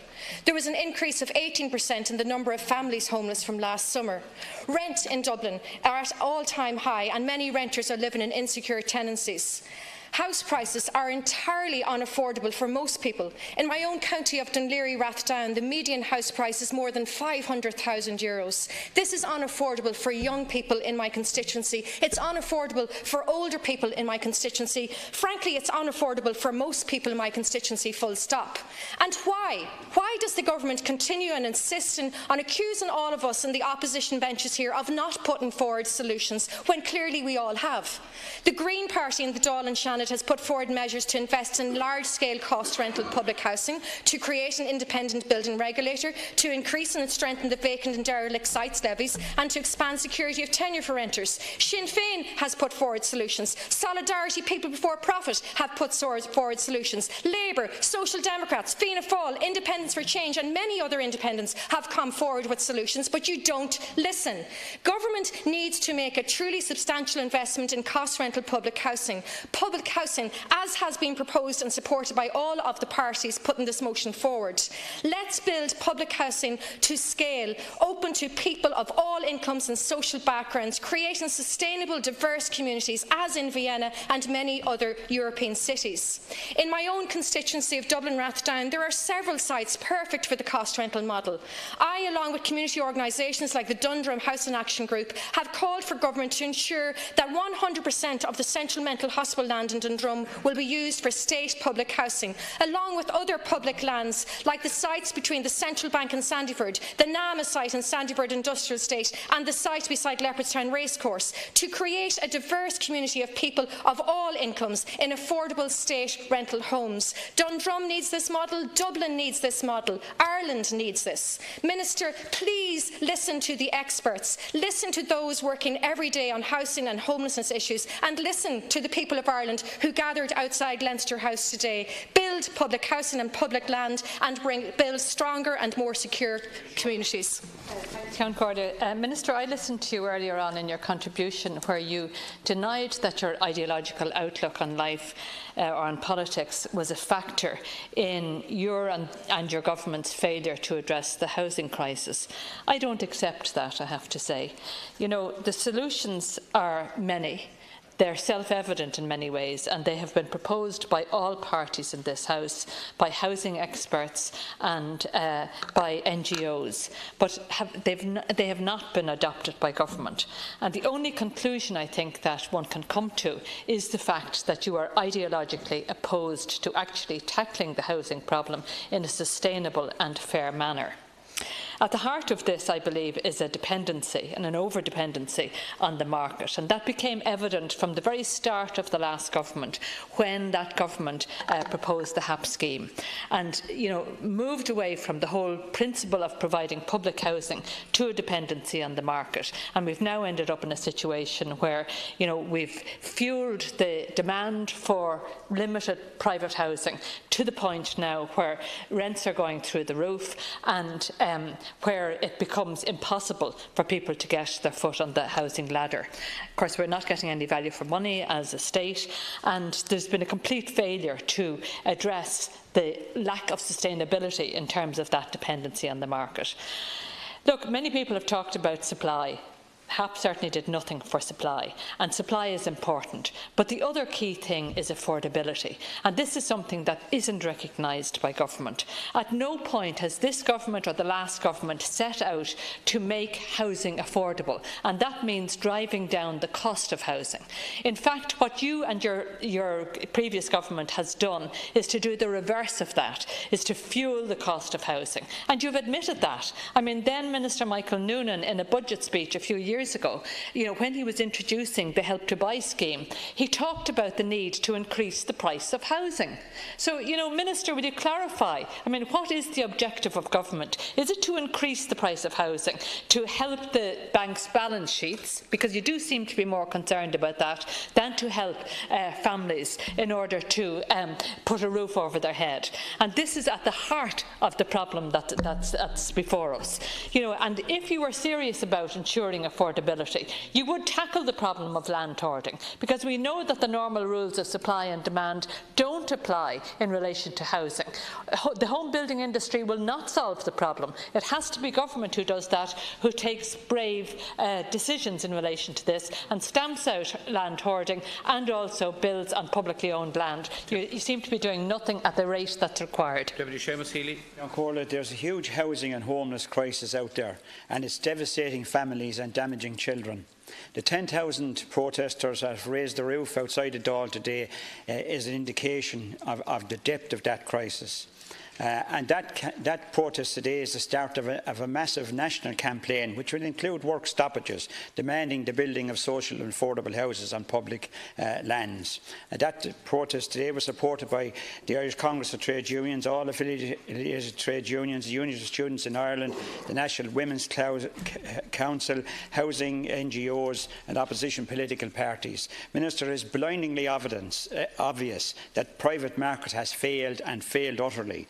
And it is also blindingly obvious that 7 years of Fine Gael, Labour Party and Independent Alliance housing policy has also failed and is damaging children and families further. The time for talking is well and truly over, and the 10,000 homeless and 100,000 families on local authority lists are demanding action now. And the key action, to my mind, identified in this motion is the declaration by the Oireachtas of a housing and homelessness emergency. And that means that the Oireachtas Minister must pass legislation declaring such an emergency. Yes, it will, and indeed it must, curtail the rights of private property. But this is not new. It's not unique. It has already been done by a government of yourselves and the Labour Party, the last government, which introduced an emergency and the FEMPI regulations which interfered with the private property of pensioners. What will an emergency do for this crisis? It will do 3 or 4 very key things. First of all, it will allow the government to stop all evictions by banks, building societies, vulture funds and landlords. And we know that evictions into homelessness is what's driving the whole homelessness situation. It will allow the government to reduce and to freeze rents. It will allow the government to fast-track the compulsory purchase of vacant properties, and it will allow, finally, Ceann Comhairle, the government to commence an emergency large-scale public, local authority, social and affordable house building programme. Public housing on public land, Minister. Do it, and do it now. Thank you. Now, Deputy McBarry, sharing with Deputy Paul Murphy. Stuffed full of landlords. That's Dáil Éireann. Don't the Fine Gael and Fianna Fáil benches groan with them? This landlords' government can deal with the crisis seriously, or it can continue choosing not to. But expect a lot more people out there on the streets protesting, and a lot less of yourselves back here in this place if you keep doing what you're doing to the people on housing up to the time of the general election. A recent ICTU survey found that 1 in 2 young workers have had to borrow or sacrifice another basic need, such as food, heating, or transportation, in order to pay their rent or mortgage in the past year. The classic Lou Reed album, New York, includes the track Dirty Boulevard, which contains the following lyrics. This room costs $2,000 a day. You can believe it, man, it's true. Somewhere a landlord is laughing till he wets his pants. Those landlords aren't just in New York now. They're in Cork, they're in Dublin, they're in Limerick, in Galway. They are making bloody fortunes off the backs of those young workers. Let's just look at one such landlord, a landlord who typifies what's going on, Oireachtas REIT, who control 2,608 rented properties now.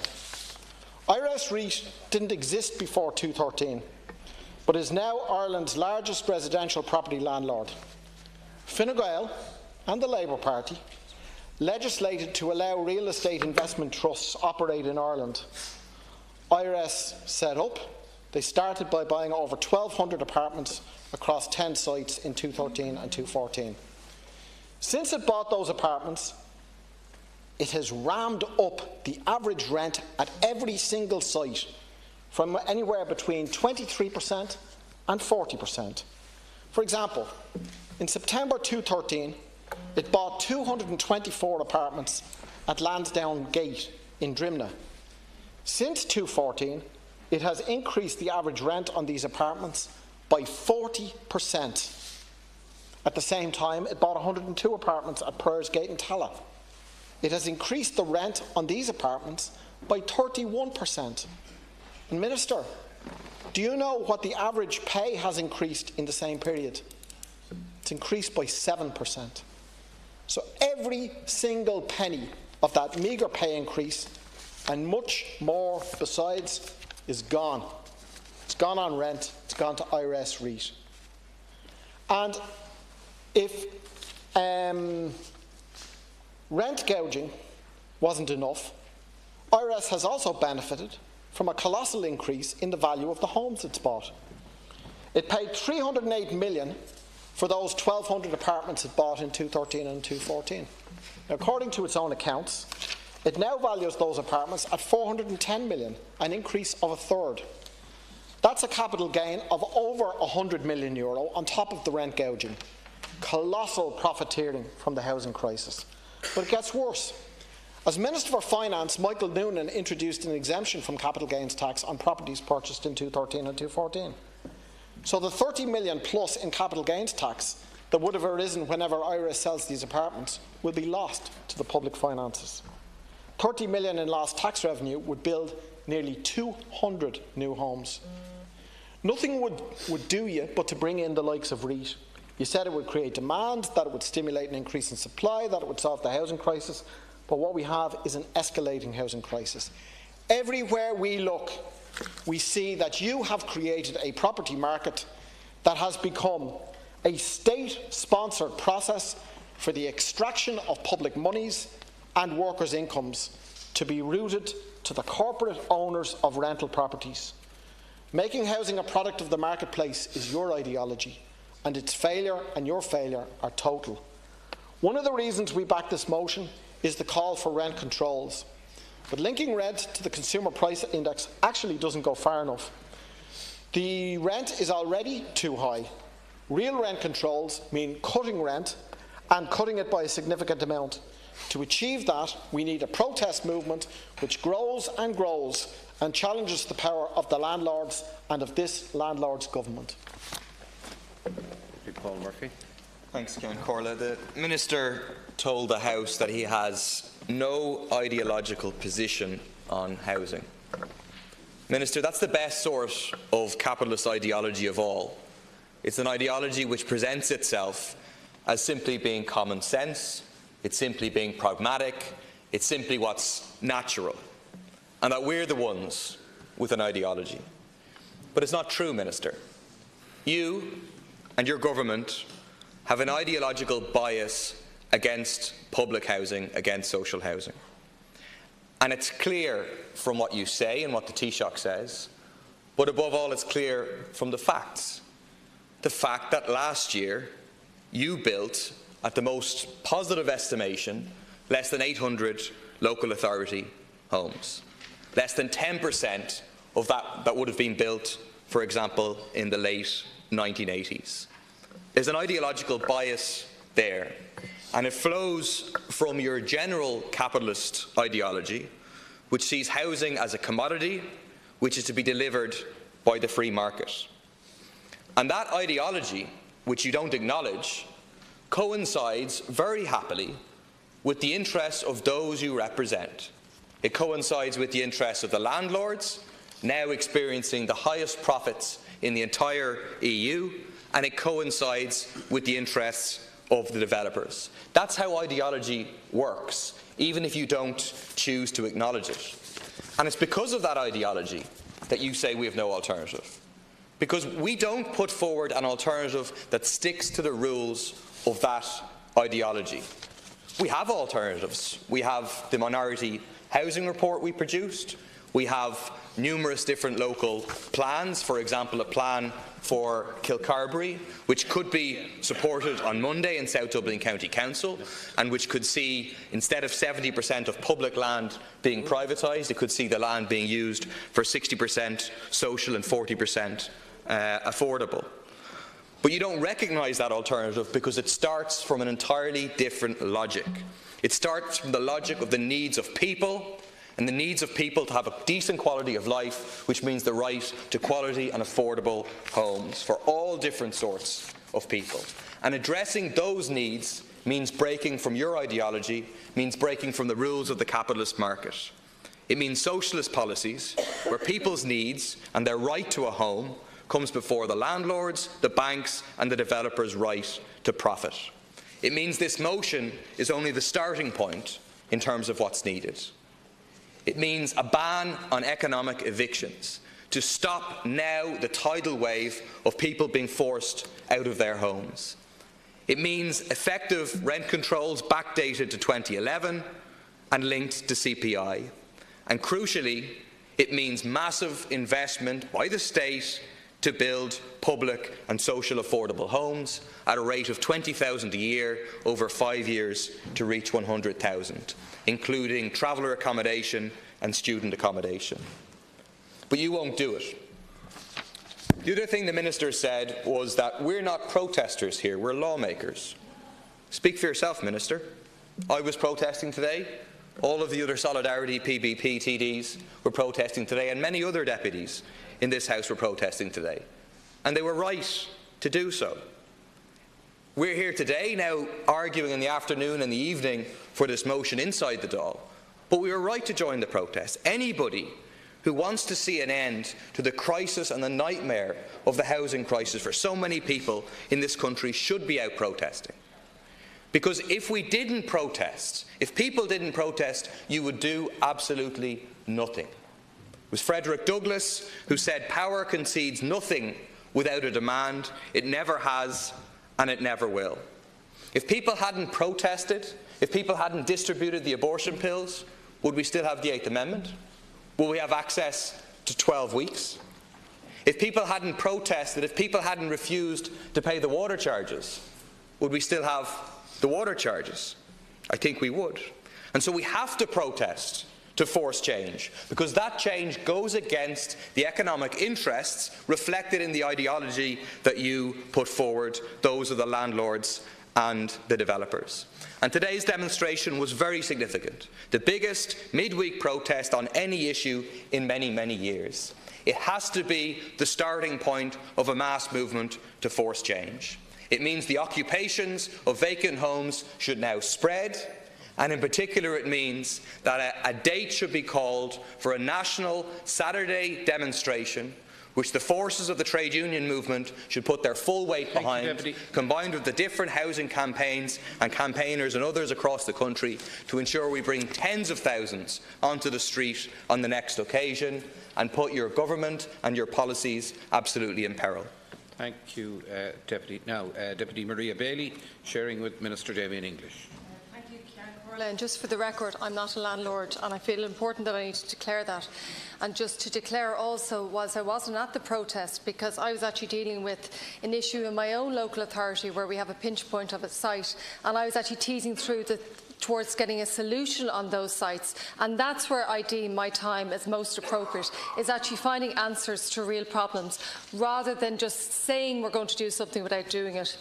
But so while I welcome the fact that other members of this House are putting forward some suggestions, and while I welcome the fact that some of them are financial suggestions, I still don't see any physical policies of how you are physically going to put bricks and mortars on any of these sites.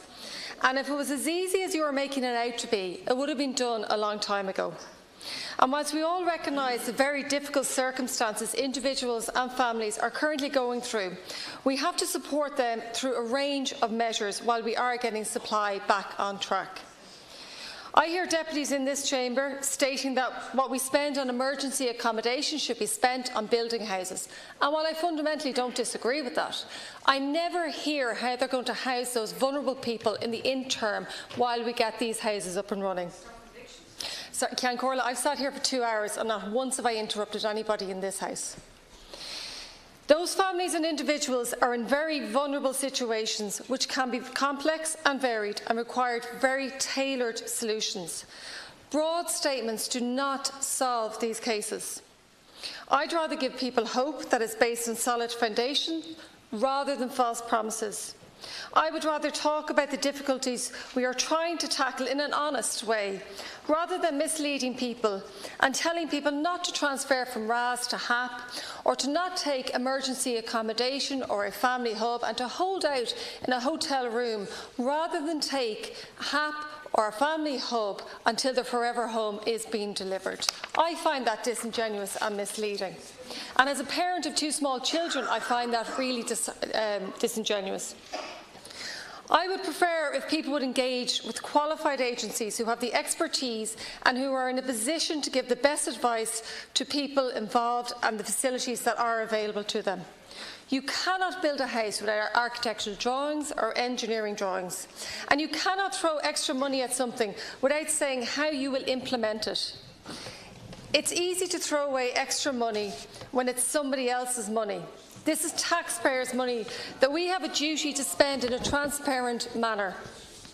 It is not as simple as throwing a box of Lego on a site and houses appear. Housing developments need roads, water, public transport, schools, shops and other services. We are trying to build communities here, not isolated islands or ghost estates of the past. And clearly something is working if of March of this year 25,000 homes were granted planning permission and due to be on site. So clearly some policies are working here. I see Sinn Féin calling for the abolition of property tax over the next couple of years, yet they want to put a tax on anybody with a second home. And a lot of these people with second homes are accidental landlords. And all you are doing is moving figures around a page and being disingenuous and preying on vulnerability. Rebuilding Ireland is working, and we are seeing progress, albeit not at the paces that we all want. We are 2 years into a 5-year programme across all 5 pillars, which will have to work together, and we are seeing progress. We are turning a corner here. And bearing in mind there are tweaks that are needed in the rental sector and other areas, we never said Rebuilding Ireland was perfect, but it's a strong policy platform and is and will have the required outcome. The motion before us makes reference to the affordability in housing, and we are starting to see movement in this area. But rightly, and I make no apologies for this, we have focused on the most vulnerable people in society first. Local authorities have circulars from the department. They don't need a circular, though, to come forward with affordable schemes. And in my own area in Dáil Éireann, and I just want to correct for the record, it is not a Fianna Fáil councillor that brought this forward. It was Councillor John Bailey, Councillor Michael Merrigan and Councillor Shane O'Brien of Sinn Féin that brought the proposal forward for the Shankill site. But there's many other local authorities that are bringing forward tangible solutions to housing. What we need is to get this right so we don't repeat the mistakes that my generation had to deal with and are still bearing the scars. And I still remember queuing overnight at marketing suites to put a cheque down on schemes that weren't yet built, and the following week those schemes going up by 10 or 20 or 30,000. I still remember those days, and I'm going to make damn sure that they don't happen again. Corla, I didn't interrupt anybody else, and I show people respect in this chamber. Show respect to other colleagues in this chamber. Please, please. No constant harping and interrupting is unhelpful, please. Corla, I'm eating into Minister English's time with the interruption, with the forbearance. Could I just have 30 seconds to finish up and not eat into his time? If members of this House would bring forward proposals that would speed up delivery of housing based on evidence, I would very much welcome that. Not top lines that cannot solve one area in housing. You have to solve it in totality. And Corla, I finish up by saying that I don't need to shout to prove my sincerity in this area. I prove that with action and not amateur dramatics. And I don't prove that with threats and accusations of people. And I heard words like "at your peril" or "which side are you on?" And what is happening here is people are trying to divide communities and divide societies. And I am not prepared to let that happen. Minister English. And a few points were raised. Again, I think it keeps repeatedly being said here that we are opposed to social housing. And you just can't keep saying that, because the facts don't back you up. You mightn't like the facts, but this government have actually put a structured plan in place, put money behind it, taxpayers' money behind that, of $6 billion to go out and build houses. And it is delivering. And it's delivering more houses than anybody here has in your own plans. So please don't keep telling me that. Please don't keep telling me that we are lacking the desire or the ambition or the nature to do this. We are fully committed to doing it. We all accept that it can't happen quick enough to solve the problem. We wish it could. Genuinely, of course, who wouldn't? Nobody wants people to be living in hotels or family hubs or anywhere else. That's not the place to raise a family. So we are committed to doing that, but you have to actually make it happen. And if you look at our short-term plans, deliver 50,000 houses over the next couple of years, and then our ambition is to deliver 110,000 houses, social houses, over the next 10 years. That's not anybody else's plans. Tonight you talk about 20,000. Sinn Féin's plans at 100,000. So let's be very clear. Yeah, tonight it's your plan. Okay, but we're consistently on this for the last number of years. But what's more important is this plan is actually delivering, because it's thought out, it's worked out, it's gone site by site. To now there's over 1,000 projects in the pipeline, delivering over 16,000 houses, and we want to double that and add more to it as well. So it's actually physically happening. And Maria Bailey is right. We've repeatedly asked here. We're not against anyone's ideas to bring in here any new concepts of delivery, any quicker ways to deliver houses. In a debate here in July, I asked, and most people were here at the time, for solutions to deliver houses quicker. It's now October. I got nothing off anybody to deliver a house quicker on site. Nothing. I got ambition, I got talks, we got plans, everything else. But no actual thing about here we are, how to make a house happen quicker. Deputy Healy-Rae, and again, conveniently, he's gone. Deputy Healy-Rae is gone. Right? I'm going to be physically building a house quicker. Can I finish the point? Deputy Healy-Rae stood up today and spoke about, we'll talk about solutions. I thought he was going to give us a whole list of ideas. Next thing, he sat down, and no solutions, out the door. In fairness, Deputy Collins, he did raise about the rural resettlement scheme. We totally agree with that, and there's been some movement on that. We want to see more of it as well. A good solution. It's not new houses, but it's using existing houses better, which we all want to do. But physically, to actually bring in houses here, I don't hear very, very many ideas on it. So, just to bring some reality to it. Last 18 months, over 7,000 adults who were homeless are now not homeless. We're not denying the figures that there's still close to 10,000 people. No one's denying that. Owen Murphy publishes the figures every day of the week. But I think it's very, very important for anybody who's homeless today understands that there is an effort here to make this better. There is an effort to make their time in homelessness a little bit better, but also to get a permanent solution.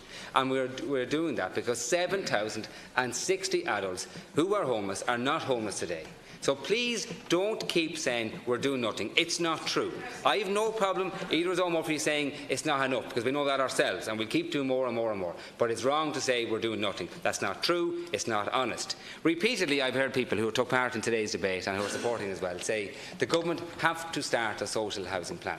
As if there's no plan there. I've actually sat across the table with some of them and said, do you know actually that there is a Rebuilding Ireland, that there is a plan there, that there was $6 billion there, that everybody in this House supported, many wanted more, accept that, no problem with that. But everybody said that's the minimum we should go to, is 50,000 houses. That plan's in motion and it's delivering the houses. And I think everybody agreed, most stakeholders agreed at the very start of this 2 years ago, that you would have to, in some cases, rely on the private sector in the short term as you restarted the process of building social houses. Any sane person would accept that. There is no choice. While you're waiting to build social houses, people have to have a house somewhere. So there is a reliance on HAP and other schemes as well, and we accept that. We know it involves the private sector, but there's many in the private sector that are there to help us provide housing solutions. But it's accepted in the short term that you have to do that while you increase the social housing stock. There's no other way of doing it. People can't be left in no house. People say to me every day of the week then that HAP is not working. And I accept, and we all accept, that in some cases it hasn't worked out ideally for everybody. But there are 40,000 people who are using the HAP scheme.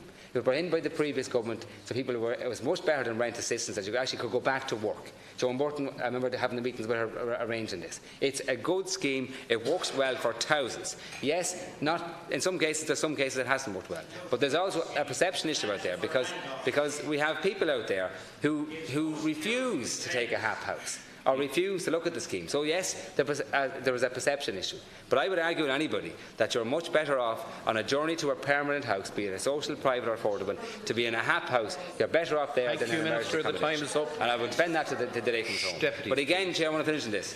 It's not about ideology. We are committed to social housing, but we're also committed to affordable housing and to private housing. As a government, we have a role to increase the supply of housing in general across all the schemes. Please. And Rebuilding Ireland and Project 2040 put in place a sustainable housing construction sector again that wasn't there 10 years ago, wasn't there 7 years ago, wasn't there 5 years ago, 3 years ago, because nobody was building houses. There was no money. Yeah. Now we're heading back into a sustainable housing construction sector. Point is made, Minister. Delivering houses right across the system. That's Minister, our job, please. as we'll continue to keep doing. Now, with the last session, Deputy O'Leary, Munster, Smith and Boyd Barrett. Deputy O'Leary. Deputy Breed Smith first. Okay, all right. I think it's 2, 2 and 4. Well, that's up to yourselves. 2, 2, 2 and 4. You know, the Minister, you've said we're not protesters, we're lawmakers, but there are many ways to protest, and Shakespeare once famously said in the play Hamlet, "Methink the lady doth protest too much," and she wasn't outside the castle with a placard. She was just talking too much because she knew she was guilty, and her only way of covering up her guilt was by trying to talk and mouth her way out of it, which is what I see this government doing constantly on the issue of housing. I want to congratulate the Homeless and Housing Coalition that pulled together today's demonstration and indeed organised us to have this motion, and it won't be the last that you'll see of that protest, and many more to come. When you talk about you're here as a lawmaker, not a protester, I think you've got to ask yourself, Minister Murphy, if your laws are working. And unless you're going to lie to us, you have to clearly admit that your laws around housing are not working. Because on a daily basis, the evidence shows that the problem is increasing. Now, it is not just about those who are homeless and in homeless accommodation. How many of us here are dealing with families of 3 and 4 children, who are living on top of their parents for 14, 15, 16 years and cannot get access to a house. Now, we know, and you know, that there are a tiny cabal of very wealthy organisations and individuals who are profiting out of the misery that overcrowding and homelessness presents in this country. And it's that sort of profiteering that we have to challenge, and protesting will challenge it. And I know I'm touching a sore point here with some of the deputies, and Marie Bailey indicated likewise, as did Deputy Healy-Rae earlier. If you are a landlord and you were elected into this House, there is a conflict of interest. Unless you're going to vote for this motion, there's a conflict of interest in voting against it, because this motion challenges your right to hog the market of housing and be subsidised by the state to the tune of $7 billion in the last 14 years. It is outrageous, and this motion will help to challenge that. If you're a landlord and you vote against this motion, then you are compromising not just yourself but the very notion of democracy. My God, and Ked Chartella, Swish, Breed Smith, Richard Boyd Barrett. No. I've been listening this week and last week to the response from Fine Gael TDs and ministers to some of the debates, and there's, in a typically Fine Gael kind of way, there's three common themes. You could call it a three-point plan or something. Certain briefing points. Firstly, that Sinn Féin councillors are somehow out there willy-nilly objecting to local authority housing. That's rubbish. That is absolute rubbish, and you know well it's rubbish. For all the criticism that you could have of us, and that maybe local authority managers might have of us up and down the country, they know that Sinn Féin councillors are turning their side looking for more social housing, and that is an absolute fact. The second one is that Sinn Féin has no alternatives, and you keep repeating that, and that's rubbish too. You have 8 policy documents, 8 bills, dozens of motions, a lot of them detailed, fully costed budget proposals. You know perfectly well that isn't true, and you keep repeating it all the same. The third one is that no party has a moral authority or a moral monopoly, I think. And that one is true. But listening to some of the people on your benches, I'm not sure that all of you believe that, to be honest. Some of the speeches from the Fine Gael benches seem to indicate to me that there's a belief that the moral authority and indeed the intellectual authority is on that side of the House. Minister, it's true that Fine Gael inherited what I believe was an emerging housing crisis, and I don't believe Fianna Fáil should get off lightly in that regard either. But you've been here for 7 years now. You talk about that we can't do this overnight. It is 7 years. Not enough social housing has been built, not enough has been done on affordable housing, not enough has been done to protect people in private rented accommodation. And Minister, it is high time you survived the confidence motion. There's a rally outside there today. You need to listen, you need to change the course. And Munster.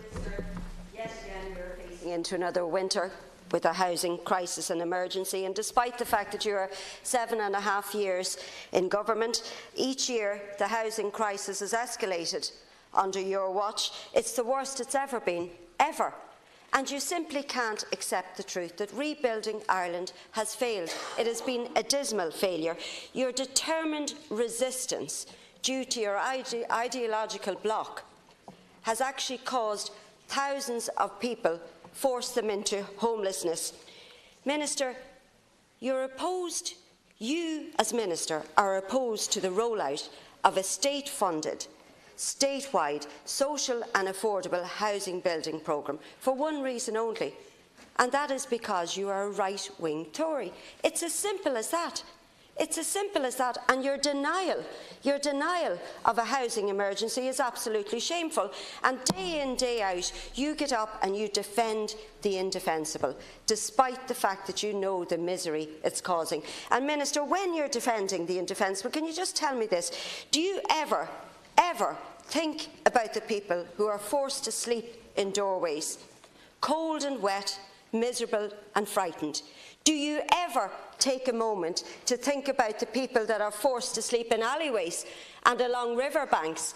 Do you ever think about people who are too scared to tell their landlord that their heating has broken down in case they're turfed out and they become homeless?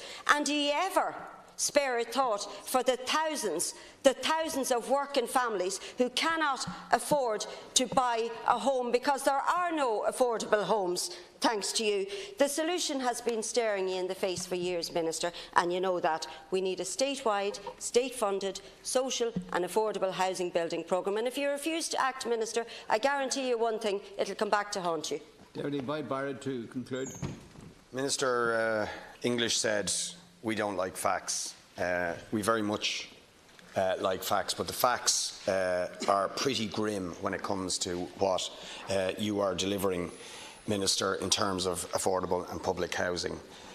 In the first 6 months of this year, in the 4 Dublin County Councils, you have delivered a grand total of 203 council houses, 16 in Dublin City. That is a disastrous failure. And if you think it's not easy to deliver council houses, could you please explain to me how in the 1930s this state built 38,450 houses. In the 1950s it built 52,500. In the 1970s it built 61,953.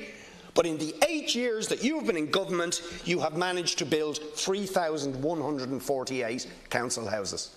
We could do it when this country was virtually a third world country, but you can't do it in one of the richest economies in the world. And it's not an accident, you see, Minister, because there's another set of facts summed up by these headlines, just from the last year or two. Cairn Homes profits jump 191%. Cairn Homes shareholders receive 61.4 million in share awards. Profits for Irish REIT more than doubled during the first half of 2018. Cerebus paid just 70,000 tax on Irish profits of 20 million. Profits soar at one of Ireland's most well-known developers. That's Park Developers, and the list could go on. Those are the facts. I'll tell you another fact. NAMA has flogged 40 billion worth of property and land. So when you say there was no money when you came into government to public housing, we had NAMA who had land, had buildings, had assets, and you allowed them to flog that land off to property developers and speculators who are now selling it back to the state at massive profits and who are going to walk away without paying any tax. And you can't even tell us how much tax is foregone on Section 1110 tax relief that you allow to these people. That is a scandal. So it's not an accident. Those are the facts. And it can be resolved by building public housing on public land. And Minister, why do you insist on telling fibs about rebuilding Ireland?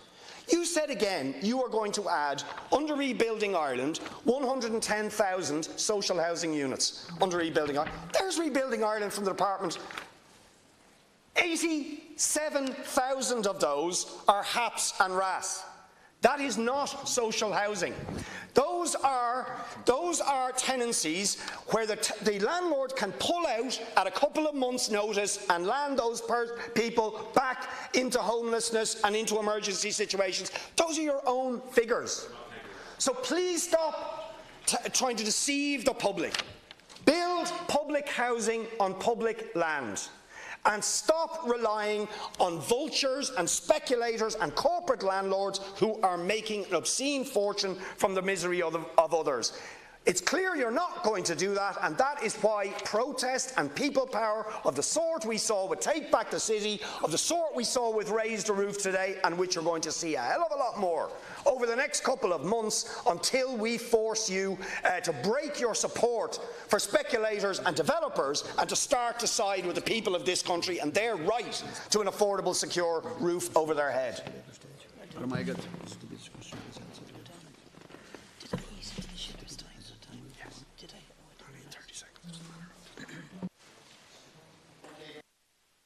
Now that the motion has been debated, the question is that the motion be agreed to. Ichuritana Wawer Abadis Ta. Ichuritana Gobber Abadis Neil. Shilan Golan Golan Cash Culture. Vote up. Right. The division is postponed until the weekly division time on Thursday in accordance with Standing Order 70 of 2.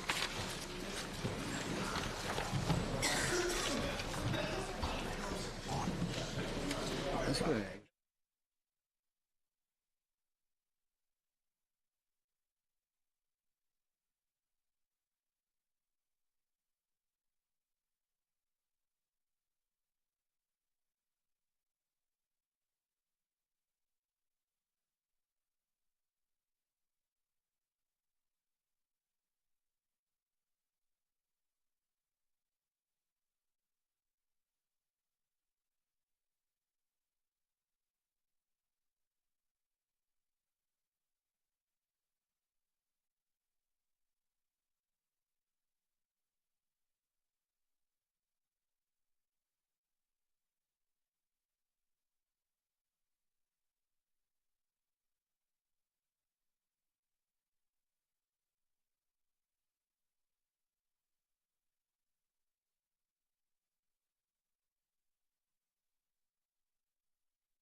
I understand there's a proposal to change the order of business. Thank you, Les Kincaid. It is proposed, notwithstanding the order of business on Tuesday, the 2nd of October 2018, that the Dáil shall take item 24B, motion report of the Joint Committee on Justice and Equality under Standing Order 114 and the amended proposals for a regulation of the European Parliament and of the Council on establishing a framework for interoperability between EU information systems, COM 2018-478 and COM 2018-480, tomorrow, without debate, immediately before the voting block. Is that agreed? Agreed. Now we move on. Oh, sorry. This was the proposal, I wasn't expecting this, but this was the proposal that was referred to the Joint Committee yesterday, which was to be taken, I think, after the committee meeting next week. Is that correct? Clarification. Whip. Acting Whip. My understanding is different, but I'll seek clarification on it for the Deputy. I'm not sure I can agree. Like, not by me now, but reservations were expressed in private session of the committee yesterday, and it was to be discussed further at a committee meeting next Wednesday. So, like, I mean, I'm not sure we can. Can I make a suggestion? And it's even customary that the chair will have a copy of it. I don't even have a copy. I'm just facilitating. So, what I would suggest that. Sorry, Les Kincaid, it was discussed by the Joint Committee I know, today. but the chair doesn't have a copy, which is unusual. So, if it was discussed by the Joint Committee, was it discussed with the whips?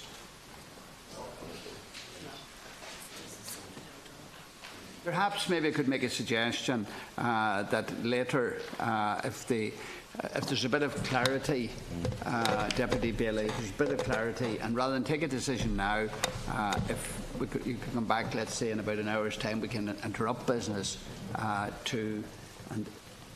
Agreed, yeah. I'll see clarity. I was told it was discussed today at the committee, but I'll see clarity and come back to you in an hour. But not at the committee at the Business Committee, because Deputy O'Snuddy is a member of that committee. So if you would obtain clarity and come back at a later stage, and we'll facilitate you. Thank you. Okay. Now, could I just remind you that there's a decision taken on 16. We moved to 17, Amendment 17, which was already discussed with Amendment 16. And Amendment 17 was in the names of Deputy Sherlock, Grealish, Scanlon, Aylward, Fitzpatrick, Branagh, O'Keefe, Nolan, Fitzmaurice, Collins, McLaughlin, Deering and Burke. Where stands Amendment 17? I understand it has been moved. Moved? Yeah, well, right. It should Tana Wawer Abadis Ta. It should Tana Gunya Abadis Neil. Sheelan Golden Cash Richa. Votal.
Deputies, please take your designated seats.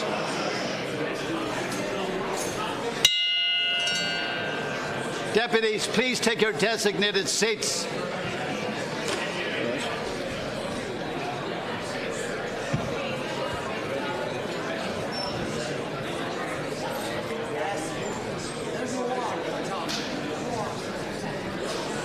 Matty, where's your leader? Apologies for him.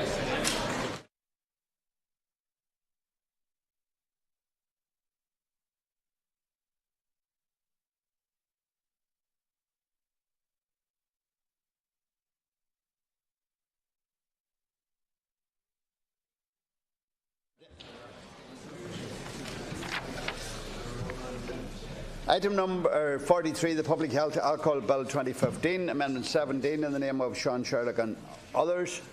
The question is, it was Deputy Sherlock, I think, wants us to withdraw his name from it. So it's Deputy Michael Collins and others. The question is that the amendment be made, and in that question a division has been challenged.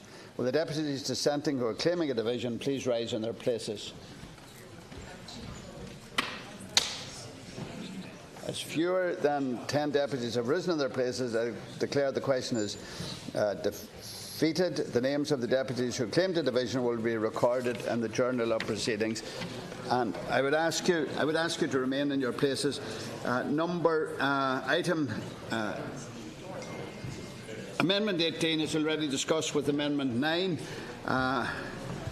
And the names of Deputies Grealish, Scanlon, Aylward, etc. Where stands Amendment 18, Deputy Grealish? Not here. Deputy Collins, where stands?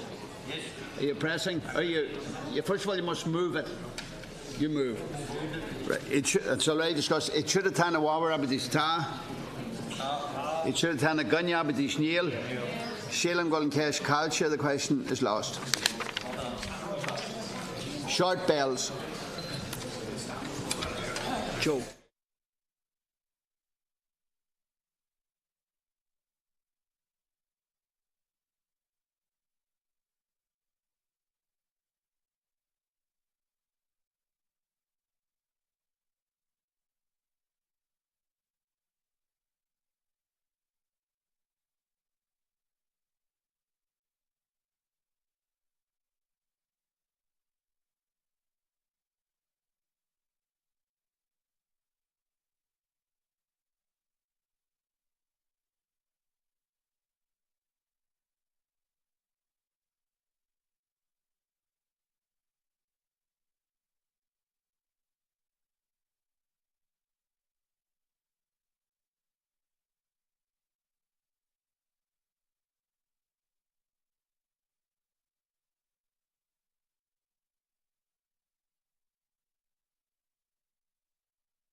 Deputies, please take your designated seats.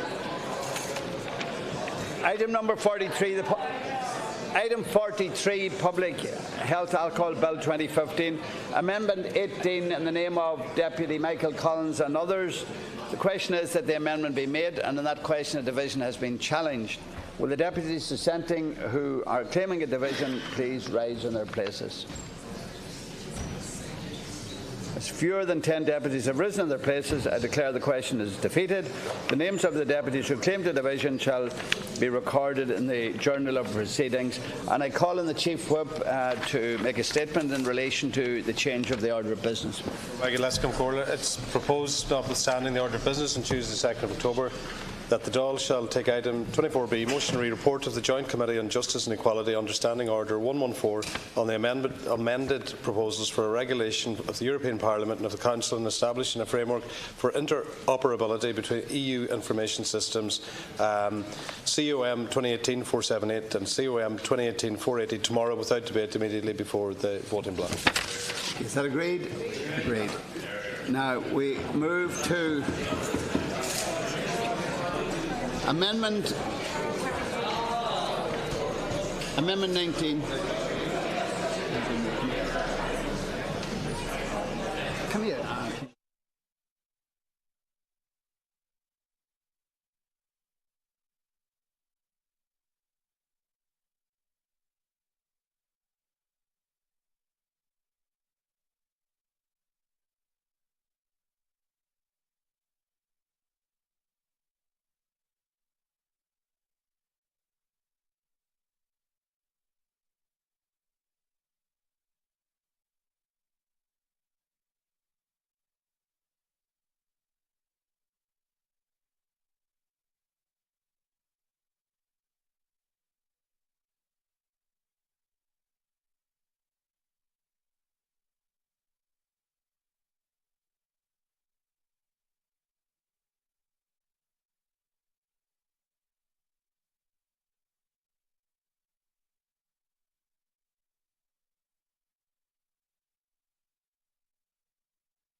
Amendment 19 in the name of Deputy Sherlock and others. Deputy Sherlock, are you moving? If you're not, then Deputy Michael Collins is moving it. So numbers 19 and 20 it's been moved by Deputy Collins. 19 and 20 are related and shall be taken together. Deputy Sherlock. No, consequent to the Minister's explanation in respect of signage on Amendment 17, I now withdraw my name from 19 and 20. Thank you. Thank you. Deputy Healy-Rae. Yes, thank you very much, Les Count-Caller. Les Count-Caller, I believe that amendments that are to do with advertising and ensuring that places, be they interpretive centres, be they microbreweries, people that want to advertise what's going on, this comes back, Minister, to is the consumption of alcohol, is the sale of alcohol, is the promotion of the industry as a rule, is it a bad thing? Like, we have to be very careful in this whole debate. And I've said it before about the demonisation of an industry. There is nothing wrong with producing alcohol. There is nothing wrong with selling alcohol. There is nothing wrong with drinking alcohol, if people do it in moderation. I've continuously stated publicly that the best person to administer the sale of alcohol is a bar man or a bar woman, especially people who've been bred into the industry, who worked there from the age of children up through the years. They're responsible, they're diligent, they want to ensure that people will have a good time and a safe time and a happy time, and that they leave their licensed premises. These people cherish the fact that they own and possess a licence to sell alcohol. The people now in what we call these more modern times, who have started off microbreweries, who have created employment out of nothing, and they've started from very small beginnings, and they're now employing people in their places of business. They're to be commended. They're the type of people we want in communities. They're producing local beer and spirits. They're branding it locally, and this comes back to the amendments then, last caller, and the reason I'm on my feet is about signage, and that is when people do this and when they invest, they want to be able to let people know that where they are, where they're operating out of. For example, in Killarney town, we have a microbrewery that started very small. Then they got a bit bigger, created more employment. They're located in the Muckross Road in Killarney. Now it's like a visitor centre, and people can come, they can have a bite to eat, they can sample the beer that's being brewed locally. It has a local brand, and we want to promote that brand. It's not just in Killarney town. There are other places around Kerry, they're in Cork, they're all over the country, and there is nothing wrong with promoting alcohol in moderation. And the one thing that I don't want to see happening here, and it seems to be happening a lot, that people are sticking their noses up at the idea of, oh, well, you know, we shouldn't be promoting alcohol, we shouldn't be having anything to do with alcohol. People drank when there was prohibition, and when there was supposed to be no drink, there was never as much drank, sold or consumed. Over in America, they thought it was a good idea, and look what it did. It became an organised crime thing, and they couldn't bring back the sale of it over, you know, properly administered quick enough, because they realised they made the biggest boo-boo ever in bringing in prohibition, because it led to a totally crazy situation where criminals took over. And again, I'll say it, and obviously I know I neglected to say it the last night, and I'm sorry. I want to declare, obviously my brother is a publican and a licensed person with a 7-day licence. I'm involved in the sale of alcohol, and I want to readily admit it. I own an off licence. But in saying that, you might say, oh, well, I'd say what I'm saying because I have a vested interest. Well, I know you wouldn't say it, Minister, but people that are against me might want to say it. But that's rubbish. I'm saying it because I'm entitled to say it. Number one, I'm elected here to represent everybody. And everybody includes people who might be totally against alcohol, but I'm also here to represent people who want to consume alcohol in a proper and safe and measured fashion. I'm here to represent the publicans, first of all in County Kerry, and the hoteliers, the people who own off licences, and then the rest of the people around the whole of the country who are involved in the sale of alcohol. I have had the pleasure throughout my life of having great friends who are publicans and who are hoteliers, and I know firsthand how hard they work. I know they work 7 days a week. I know they're highly responsible people. They don't ever want to see a situation where there's a row in their licensed premises, where somebody leaves and has a mishap, be it an accident or falls or hurts themselves, or that anything bad happens to them. They feel as responsible as a person who sells a meal and who wants people to enjoy that meal and have good food and that they have a good experience. People who sell alcohol are the exact same. And I really am so worried about this whole debate and the way it has taken a life of its own, and I'm not 100% blaming ye ministers or the government, but I'm not praising ye either, because there seems to be this thing after creeping in that, oh, well, you know, we're the government and we're totally against alcohol. Well, like, if you're totally against alcohol, you're totally against the industry, you're totally against all these people who create an awful lot of employment, who collect an awful lot of tax. And while we're talking about publicans and hoteliers, I want to talk about the amount of tax that they bring in, they hand it into government, and government then has it to spend it on what they wish. And like, they are big tax collectors for the government. So when you're criticising them and when you're hitting their industry, please remember you're hitting people who are working diligently for you from early morning till late at night, because they're glorified tax collectors.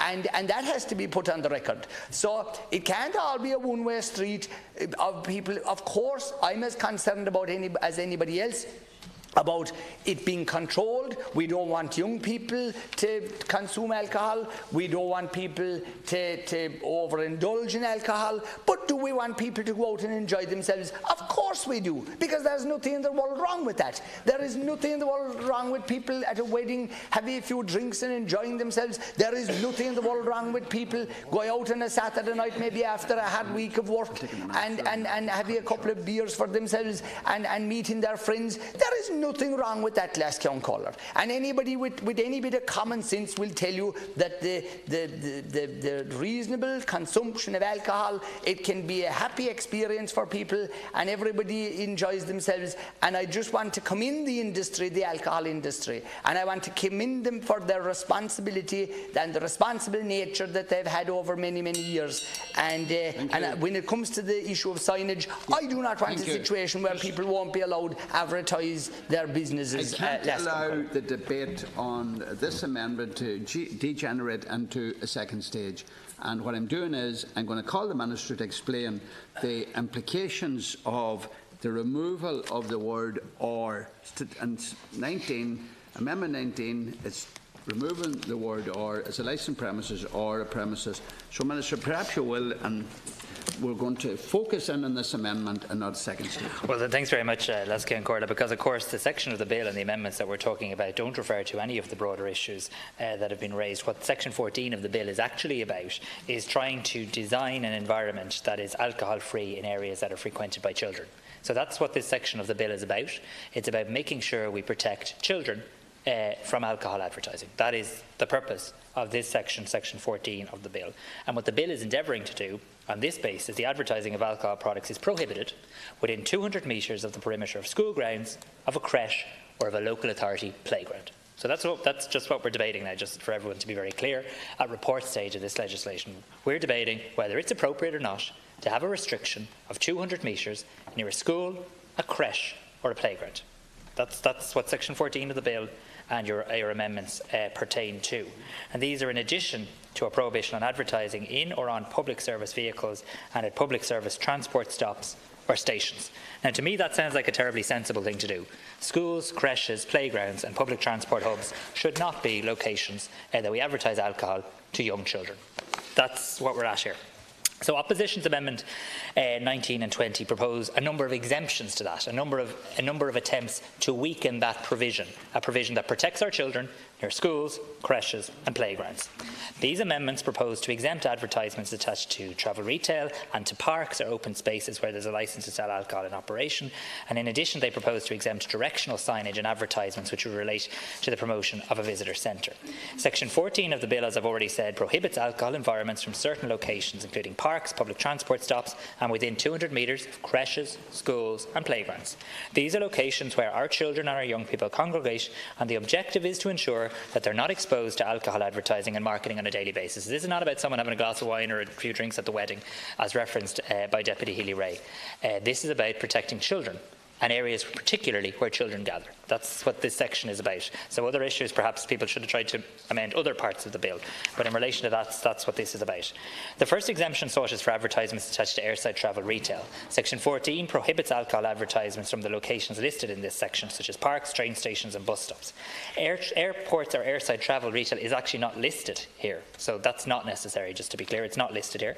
Section 14 also prohibits alcohol advertising from within 200 metres of the perimeter of a school, creche or local authority playground, and I'm not aware of any airport shopping complexities that would be so close to a school, a creche or a local authority playground. So therefore I don't believe the issue as outlined in the amendment arises. On that basis, it's not clear to me at all what is the intended effect of this amendment. These amendments also propose to exempt a park or an open space owned or maintained by a local authority during the time that an occasional licence to sell alcohol is in operation. Events for which an occasional licence would be granted for a park or open space include open-air concerts or music festivals, which particularly appeal often to younger people. It's difficult to see the need for any additional alcohol advertising at such events, and especially during a time in which alcohol is already on sale. I've never heard of anybody going to a concert or a music event outdoors having a difficulty accessing alcohol. This is about why would you need to have additional alcohol advertising to point out to people why they should drink alcohol. This bill prohibits advertising in parks and open spaces because it's here that our children go to play and our young people go to play sports. It is the intention of this bill that children and young people can do this without being exposed to alcohol marketing. I also want to just discuss the issue of directional signs, and we discussed this already, so I won't dwell on it, Lasky and Corda, but it is related to this amendment. I have received legal advice from the Attorney-General which makes clear that directional signs are not advertising under this bill and therefore not restricted under Section 14. So if people are attempting to say a directional sign is a billboard or an advertisement, that's a different matter, but a directional sign is not prohibited. So claims that tourists will be unable to find their way to these visitor centres as the signs will be banned or that signs will not be allowed to contain the names of visitor centre is simply untrue.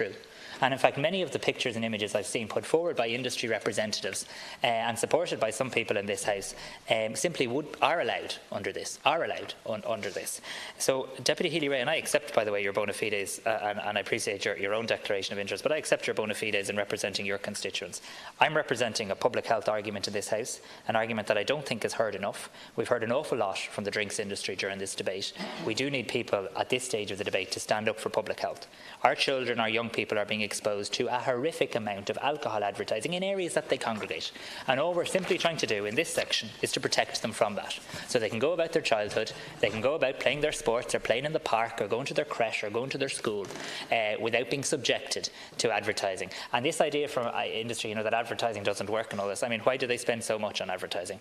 This is a multi-billion euro drinks industry that targets our children and targets our young people at a young age to ensure that they are exposed to alcohol advertising from a young age. Under this bill, we say that can happen no more, and I'm very proud that we're going to do this. We are taking these actions, you'll be pleased to know, based on evidence, because research from the April 2017 issue of the medical journal The Lancet, where I would take medical advice and opinion from, found that the strongest evidence for the impact of advertising on alcohol consumption comes from reviews of longitudinal and cohort studies observing children.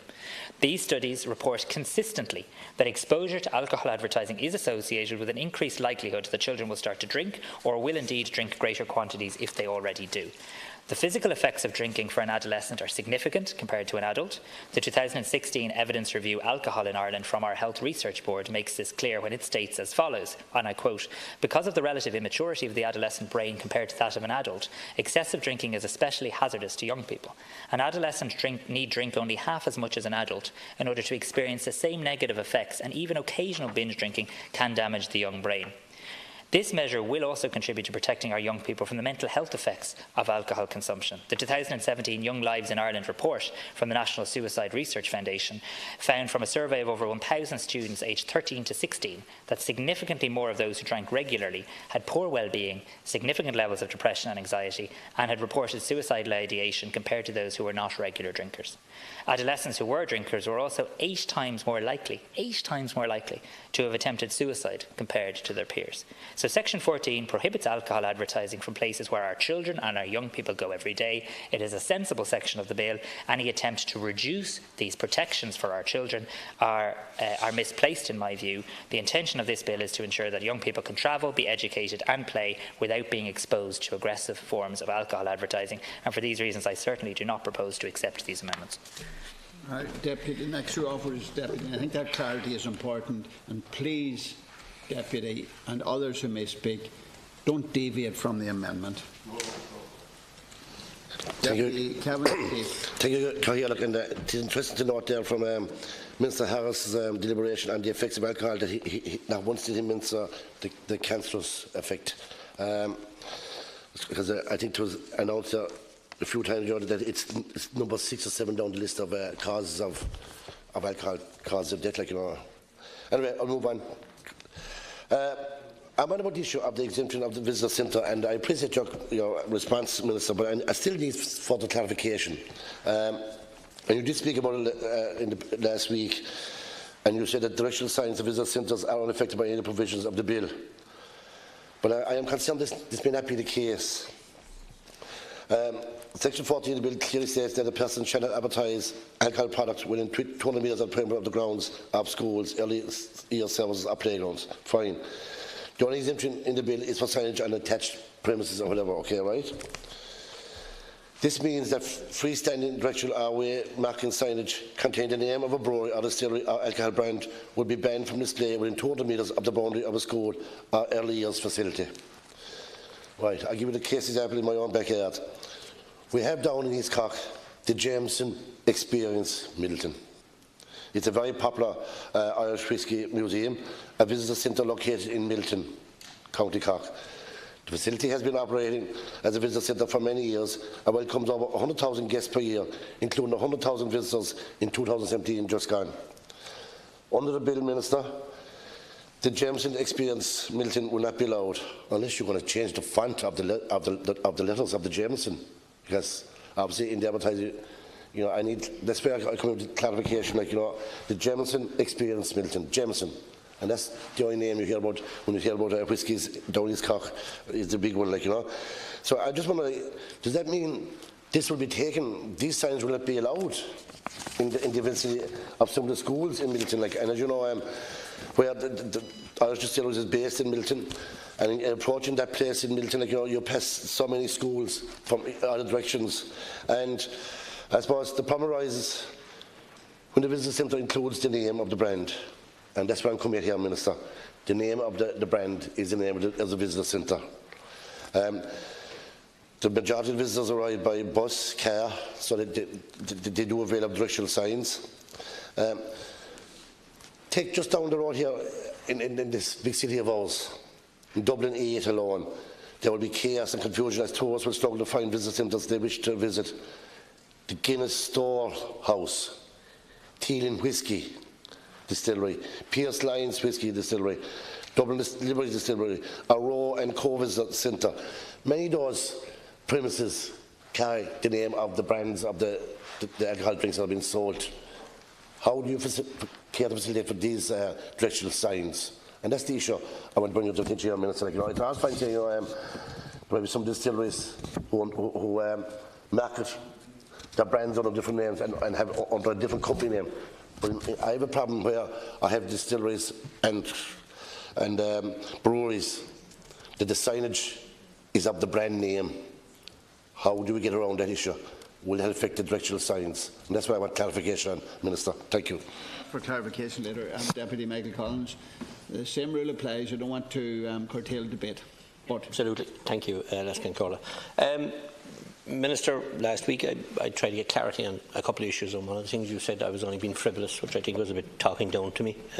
I was only being asking an honest question. This is the time to clarify this. I think maybe 20 minutes is as much as I've discussed this issue, and I think we have a right to debate that, and we have a right to put forward amendments too, because there's no point in clarifying it when the as I would say in West Cork, when the horse is bolted. There is still a bit of confusion over the directional signage, Minister, and it came up during the debate last week, Minister, when you claimed during the debate that directional signs to visitor centres are unaffected by any of the provisions of the bill, and I am concerned that this is not the case, and wish to raise the matter once again today.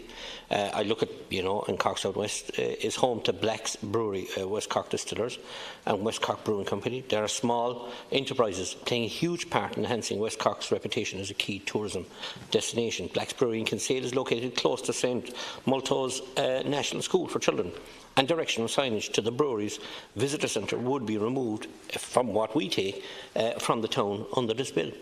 The West Cork Brewery in Kinsale also boasts a visitor centre. Its capacity to advertise its visitor centre will also be impacted by this bill. So, you know, these are issues that need to be, I think, clarified. And I suppose I failed to, and forgot that I do have a conflict of interest. I have two brothers that have two public houses in West Cork, one in Bandon and one in Bantry, and I have a daughter that's depending on the pub business because she's working herself there. So that's my connection with, but it's not influencing me in any way. I'll make my own decisions here. But with regard to advertising restrictions, I would like to highlight in particular the impact these provisions will have on imported publications. I think that's a very important point that hasn't been touched on here. All magazines and newspapers that are imported to Ireland for sale and distribution. Under the bill, it will not be lawful for magazines and newspapers to be sold in Ireland unless they meet with specific criteria set out in Section 13 and Section 18, including the specific health warnings and the recently added cancer warnings. May I ask you, Minister, how will this particular measure be enforced? Do you expect that imported publications will completely be redesigned? Are their alcohol ads going to satisfy the requirements of the alcohol bill? Do your department, are they going to go through Times Magazine, Vogue, the National Geographic? Are we going to tear out the pages before they come here? Are you going to instruct them right across the world that they're not able to advertise their beer without advertising? Are they going to have a clear run at advertising their products in our country without any of these warnings? So it's putting us on a very unfair playing pitch, and we want real clarity on this issue, because requiring newspapers and magazines that come in from the UK and elsewhere in the EU to redesign their alcohol advertisements to meet the specific criteria set out in the alcohol bill puts a cost on these publications, which is equivalent to a barrier to trade within the EU, which is in breach of Article 34 of the Treaty on the Functioning of the EU. And I ask you, Minister, to consider removing the cancer warnings in these advertisements. And finally, and I'm not going to hog the airways, because I do believe it's democracy to put forward amendments, but not to spend too much time talking on them. But you said last week that you spoke to several expert groups and individuals about this, and you named them, 20, 30 of them, I heard you naming. But Minister, the people of Ireland are crying out, that's how many 100,000 in waiting list? Where are all the experts? Why aren't you talking and carrying out some action on the waiting list? What about the 50,000 people that need urgent eye surgery, some going blind? Deputy Healy-Rae and myself taken to the north of Ireland. They're going blind in your watch, Minister. You'll say that has nothing to do with this bill, and I'm going to stop at this now. But the point is, if you can take advice from all these people, you need to take advice from a lot more, because people are going blind in your watch, and you have your eyes blinded, covered to this, Minister. We're straying. Deputy Danny Healy-Rae, let you remind you that we're dealing with the directional signs. Yeah, directional signage to places where people are working. And I already said that 6,450 people are employed in the drinks and hospitality trade in the county of Kerry, 10.5% of the total amount of people employed in all of the county. And this demonisation of alcohol, and again I suppose I should declare that I am the owner of a pub and have for many years. I live in the pub. And this demonisation of alcohol, it's going too far, because there was never anything wrong with a man after a hard day's work having a pint on a warm summer's evening or a drink. Yeah. That says that a man who wants a pint on a hot summer's day can't have it. Please, I would ask you. Yes, but no, it's not relevant. I would ask you to hone in on the advertising, which is section 14, and is proposed to amend that. Section 14, please. See, people are worried as well, and they have said to me, what about where pubs are close to schools? What's going to happen there? Is there going to be? Are they going to be prohibited from advertising their do you know what they do or what they have in their premises? It's just. This is, in all of this, Minister, is going to have a detrimental effect on employment and the people that work in these visitor centres, the people that work in all of the drinks industry. It's going to have a detrimental effect. And you see, again, I say to you, the cancer label is kind of a stigma thing, and that people will look at and refrain from having just a social drink or a drink that they're entitled to after a hard day's work. And the issue.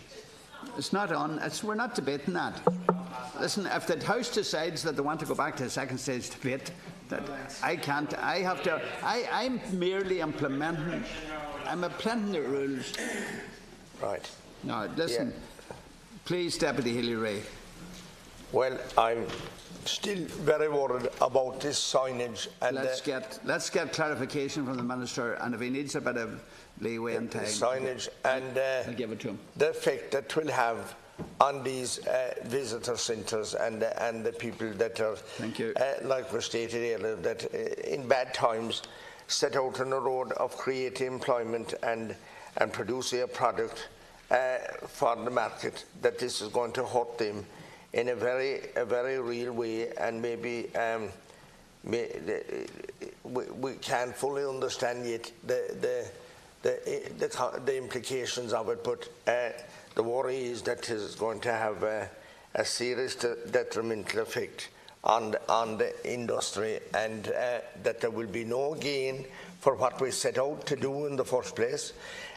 What we set out, this bill started out over 3 years ago, was to curb underage drinking and to prevent. That's not true. No. Well, that's what it was in the start, but there's a lot of things. There's a lot of things added onto it in recent times. Let the Minister so, Minister, your fears. Very opposed to what you're proposing. Deputy Jonathan O'Brien. To answer the question, and I think it's the question was, what implication will these signage have on visitor centres and businesses? The answer is none, because the directional signs are allowed. I don't know whether everyone heard the Minister's clarification, but what I heard was that you had got advice from the Attorney General to state that directional signage would be permissible under this legislation. So I don't know why we're even debating this again. Well, I do know why. I mean, but like we all know why, but we need to get off that. This bill is going to pass, and the quicker it passes, the better. In terms of the Jameson Distillery in Middleton, I know it well. It's in your constituency, my neighbouring constituency. And if I was a tourist trying to find the Jameson Distillery, I would probably put it into my sat-nav and I would drive there. I wouldn't be walking around looking for a directional sign, which would, under this legislation will still exist. I would probably put it into a sat-nav. And to try and suggest, any deputy to try and suggest that the directional signage, which will be permissible under this legislation, is going to have an impact on tourist numbers or jobs is absolutely ludicrous. And I think this has to be called out for what it is. This is a tactic by individuals within this House to delay this legislation as long as possible. I would ask you to stop. I would ask you to listen to the Minister when he actually gets to his feet. I would ask you to listen to the Minister.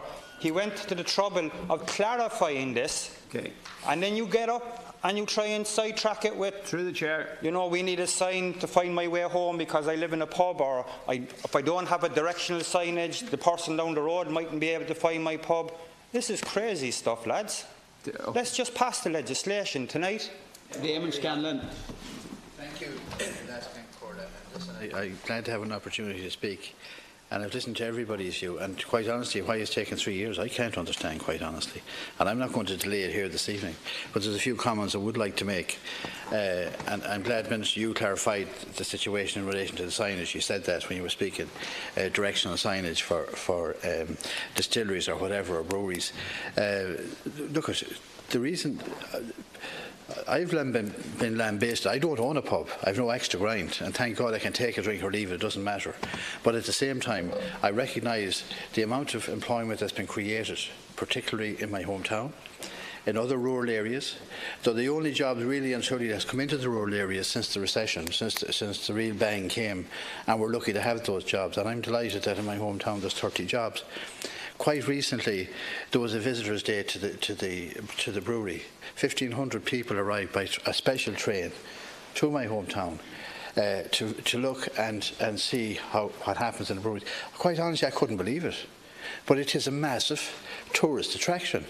And when you consider that 2.5 million people came into this country last year and visited distilleries or breweries or the Guinness Hop Store or wherever, right across the country, it's big tourist business. And all we want to do is just to ensure that we don't damage that, because it's awful important that these jobs, while they have been created, people have taken big risks to create these jobs in these microbreweries. What we want to do is just have a level playing field. And I understand, Minister, what you're trying to do in relation to alcohol. And I fully understand, and so does everybody in this House and everybody outside it, the damage that alcohol does, whether it's families, whether it's fatalities on the road from drinking and driving, families destroyed, quite honestly. And nobody likes that, or nobody wants to see that. And that's not, we're not trying to protect that.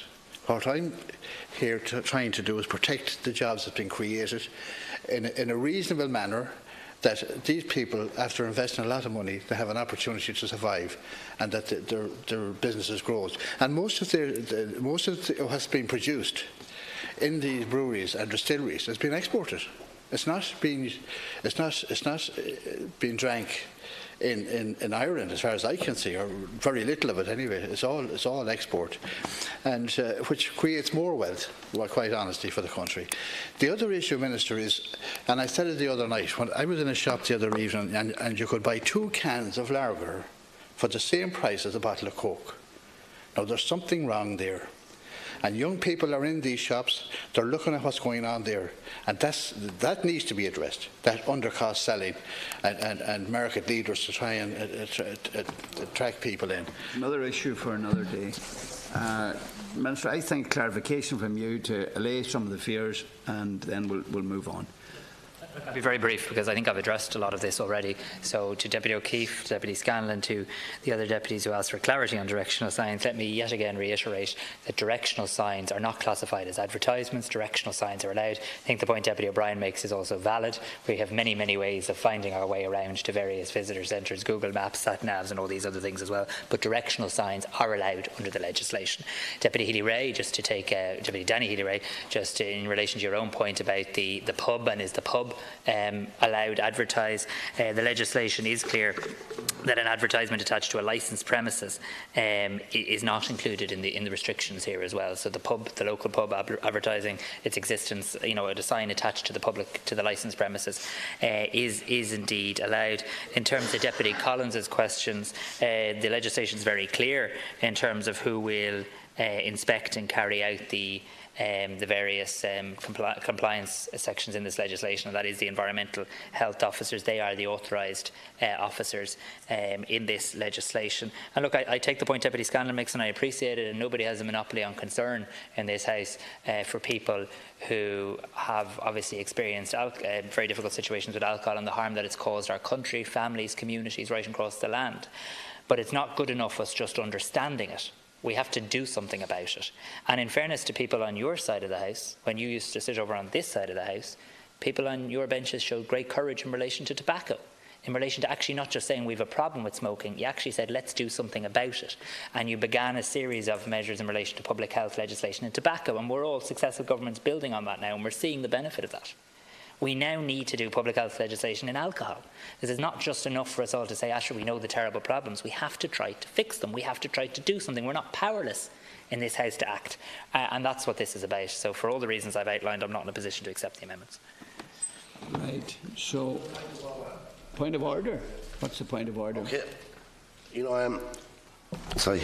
Let me hear what the point of order is now. Clarification. Going forward. Clarification. Yeah. Okay, sorry, my apologies. Going forward, just say, for example, much is made about marketing initiatives and so forth, right? Just say tomorrow morning an individual in South Tipperary comes up with the brand name Galty and opens up the Galty distillery. Is he okay for directional signage by using the name Galty? No, this is going to come down the road. This is going to come down the road when new companies be forming.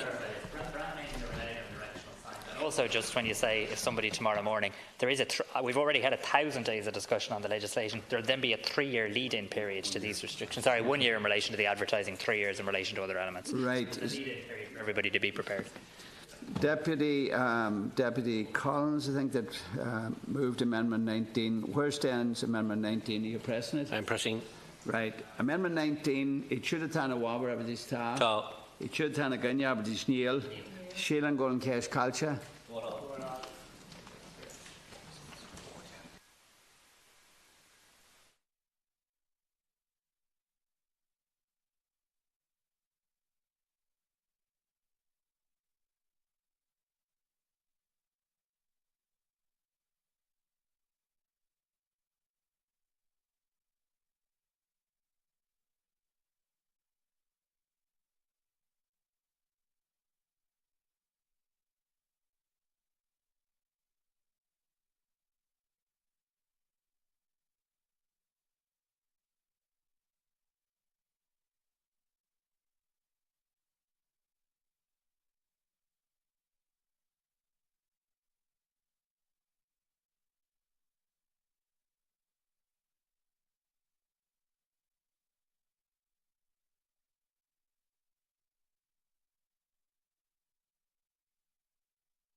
Deputies, would you take your designated seats? Amendment number 43, Public Health Alcohol Bill 2015. Report stage, amendment number 19, in the name of Deputy Michael Collins and others. The question is that the amendment be made, and on that question a division has been challenged. Will the deputies dissenting who are claiming a division rise in their places? Three. As fewer than 10... never sat down this quick. No. Stand in their places. As fewer than 10 members have risen in their places to declare the question is defeated, the names of the deputies who claimed a division will be recorded in the Journal of Proceedings. Now, I want you to bear with me, please. Amendment 20 already discussed. Amendment 20, any of the group of deputies moving it? Been moved by Deputy Collins. Already discussed with 19. It should have done a wawer abadis ta. It should have done a gunya abadis neil. Sheelam gon cash culture than cash culture. It was a good try. Short bells.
Designated seats.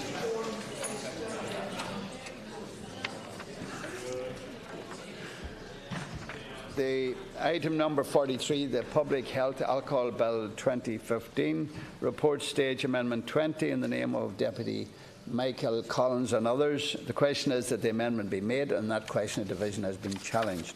Will the deputies dissenting or claiming a division please rise in their places?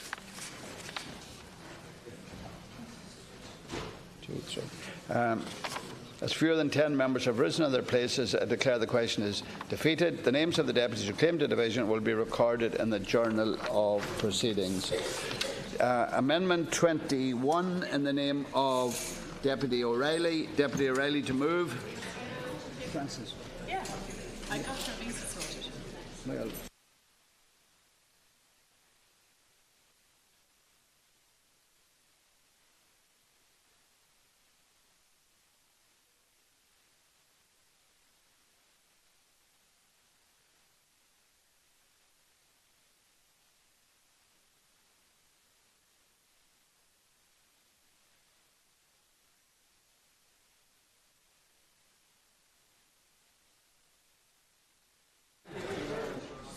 Members, please.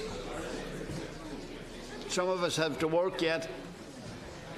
Deputy O'Reilly, to move. Sorry, 21, 23 will be related and be discussed together. Deputy O'Reilly. 21, 22 and 23 are grouped together. Is that right? Yeah, they'll be discussed together.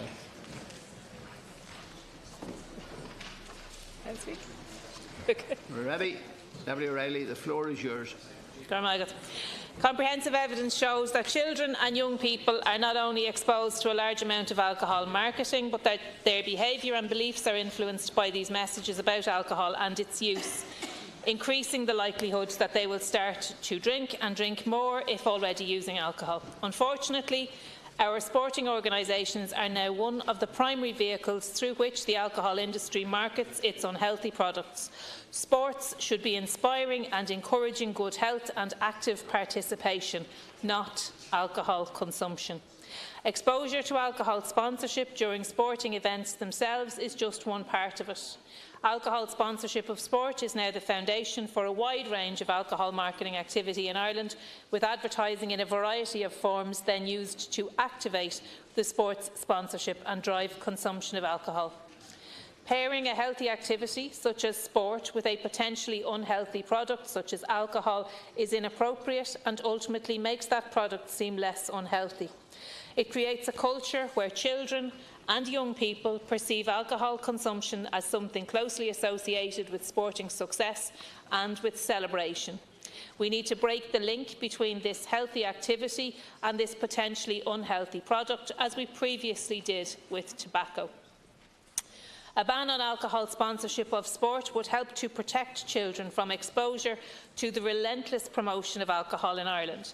Phasing out alcohol sponsorship of sport over several years, rather than seeking to implement an immediate ban, is a proportionate response and one that provides our sporting organisations with the time they need to secure replacement sponsors. Again, the recommendation of the steering group on a national substance abuse strategy was that drinks industry sponsorship of sport and other large public events in Ireland should be phased out through legislation by 2016. We have ignored that proposal, and now this legislation could and should aim to address that. The steering group noted the need to balance the argument on support for sponsorship with the requirement to decouple the association between sports and culture with alcohol in order to protect public health. It is by phasing out sponsorship that we give sporting bodies the chance to examine alternative sources of sponsorship.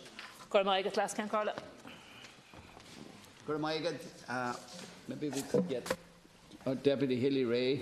Yes, I'd like to speak to this amendment less because I'm totally in opposition to what is being proposed, because the one thing that everybody seems to be missing, you can't take young people and wrap them up in cotton wool and say that, well, they'll never see something that we don't want them to see.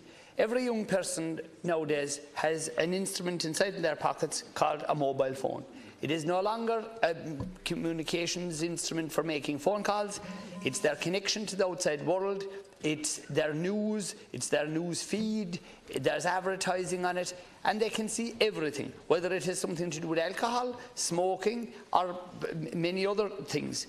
But to try and, again, demonise our sporting industries and our GA clubs, it has been the long-standing traditional thing that, and again, there is nothing wrong with this either, last count caller. If people have a celebration, if they do win a game, or if there's something good happens in a parish or in a community.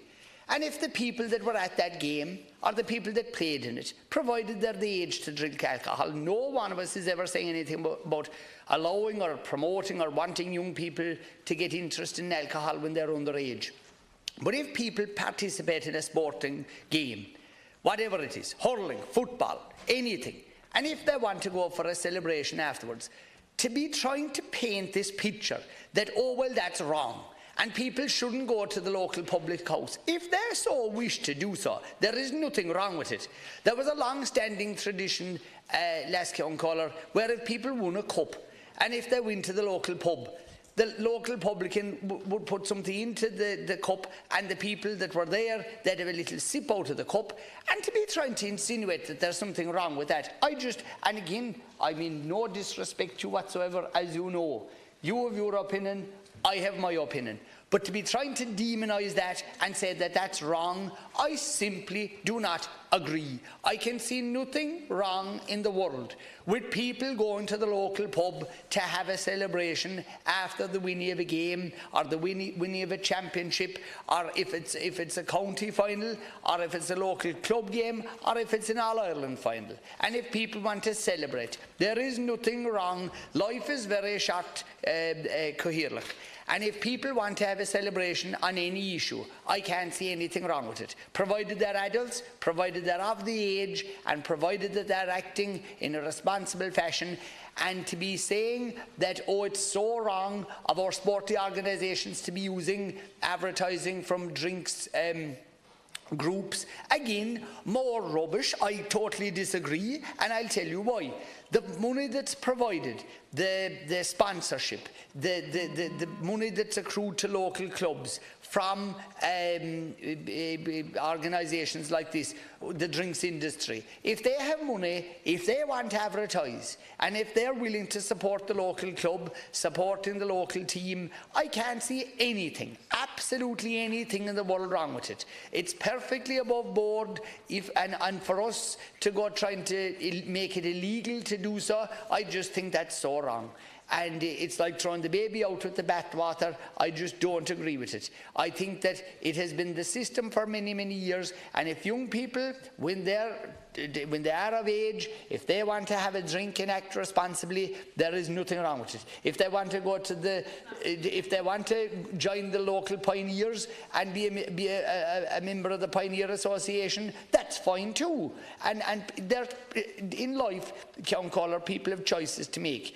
And while in this bill I would be supporting things about alcohol awareness and about how much people should consume or could consume and all that, but to be going on about that we should be breaking the link between the drinks industry and people involved in the alcohol business, as we'll call it, to be saying that, oh, we should break the link with sponsorship, with sport and that. Where is the money going to come from if local clubs were relying on money from drink advertising? Who's going to make up the shortfall in that? Where's the money going to come from? And again, there is nothing wrong with advertising alcohol. It's the same as advertising any other product. It's not an illegal product. There is nothing wrong with alcohol in moderation. So therefore, I just think that this is a nonsense, and I think it's wrong, and I think that it will be very hurtful to many of our sporty organisations. And I've had many people telling me that what are they supposed to do to make up shortfalls of money if they're not allowed to accept advertising or sponsorship from drink groups. So that's what I have to say on this, Ceann Comhairle. Thank you very much. Deputy Sherrill. I just want to seek a clarification on the amendment. There are many bars throughout the country which sponsor, soccer teams, GAA teams, all classes of sporting organisations, and the quid pro quo for that sponsorship is that their particular hostelry, if you will, is emblazoned on the jersey. And I'm just wondering if, as a consequence of this amendment, if that practice will now cease beyond the 31st of December 2023, because it is by extension or by implication, advertising alcohol. And if that is the case, I think a lot of smaller clubs who rely on that essential sponsorship from, small, local, family-owned, intergenerational bars, I think, that could have a serious permutation in terms of trying to fill the gap for the lack of that sponsorship that would be readily available. So I just wanted to seek a clarification. Thank you. Sorry? Clarify. Yes. So the steering group on a national substance abuse strategy, it was very cognizant of that exact point, which is why they recommended phasing out, and which is why the amendment references 2023. We are, in proposing the amendment, what we are seeking to do is to ensure that the alcohol sponsorship is phased out, not immediately stopped, so that there's no, it's not an immediate cliff, as it were. It is more of a phasing out. Thank you very much, Deputy O'Reilly. So just to clarify. Yeah. So in essence, if a local bar in a local town or village wants to sponsor the local GAA team, beyond 2023, the permutation of this amendment is such that they won't be able to do that anymore. That's the case. Yeah, because that is in line with the recommendations of the steering group on a national substance abuse strategy. Okay, thank you, Chairman. I'm allowing that clarification. So I'm going to move on to Deputy O'Keefe. I suppose maybe further clarification start here. Chair, first of all, I come from an area where in many villages, crossroads where there is sports clubs, the only vibrant sponsorship available is from the local publican. I know they're given a few years grace here, but I think the way things are going in Rhode Island, they don't need it because the land will be shut down if we keep going without draconian laws coming out of this house, But I just want to say, Chair, in this country, I attend many sports events. Even as lately, I was above an event in the Deputy's own constituency, a cricket match. I didn't see any rudy behaviour, and down through the years, I've gone to major matches in Munster or Gaelic teams where people had access to alcohol before the match. And I saw no disturbance whatsoever, unruly behaviour whatsoever, not in any match. Even come to Dublin, to All Ireland's, The only time we ever kind of frightened in Dublin from All Ireland was the year we drew in 1982 with Dublin Ballyrock, and the Dubs came running, the Hill 16 came running down by Barry's pub, and we had to get off the street, But it wasn't from drinking, it was just the force of the crowd of supporters from Dublin at the match,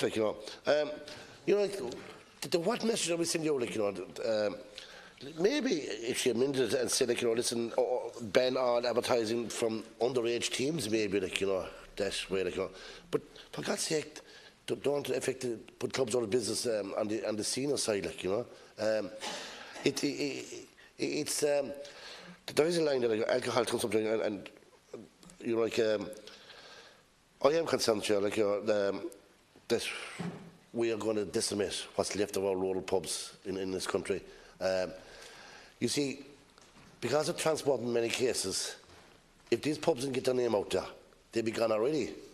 Because the youth of today don't hang around villages anymore. At the weekends, they're going after the big towns and the cities. And even lately, a man with a disco bar said to me, Kevin, you should not ask the minister to reduce the licence fee at weekend for disco bars. And I said, why, what's wrong? He said, when that fee was increased over 10 years ago, and probably by my own party in government at the time, there was a good turnout and people going to clubs then, but no, they're not, because they're gone after the big events. So every night I'm in Dublin, there's concerts galore in Dublin, And where are they pulling the resources, the pool of people from? Rural Ireland, right? This is the last bastion opportunity for G8 or for the pubs to get some bit of survival by the local GA clubs or rugby clubs or whatever, in the area. I think we're going to kill them off straight away with no thought being put into the issue. I know the Deputy gives a period of a running period, but the damage is going to be done. Thank you, Chair. Thank you, Deputy O'Keefe. Now, Deputy Danny Healy-Ray. I think this is deplorable, this amendment. This is another attack on rural Ireland, or what's left of it. I'm a publican myself, and I have make no bones about it, but there are several other publicans right around the rural towns and villages, like Deputy O'Keefe said, that have given freely sponsorship to the local club. And you see, in most villages, Chairman, you probably do understand, in most villages now all that's left is one pub and one shop. And there aren't too many places that a GA club has to go in their own community to support their club. And to deny the local GA club, and we're talking about GA basically in rural communities, to deny the GA club of going to the local pub to get a bit of sponsorship, I think it is deplorable. I hope that you're against it, Minister. I hope you're against this amendment, because this is an almighty shot at GA clubs around the country to deny them of getting a small bit of sponsorship from the local public, whoever he or she may be.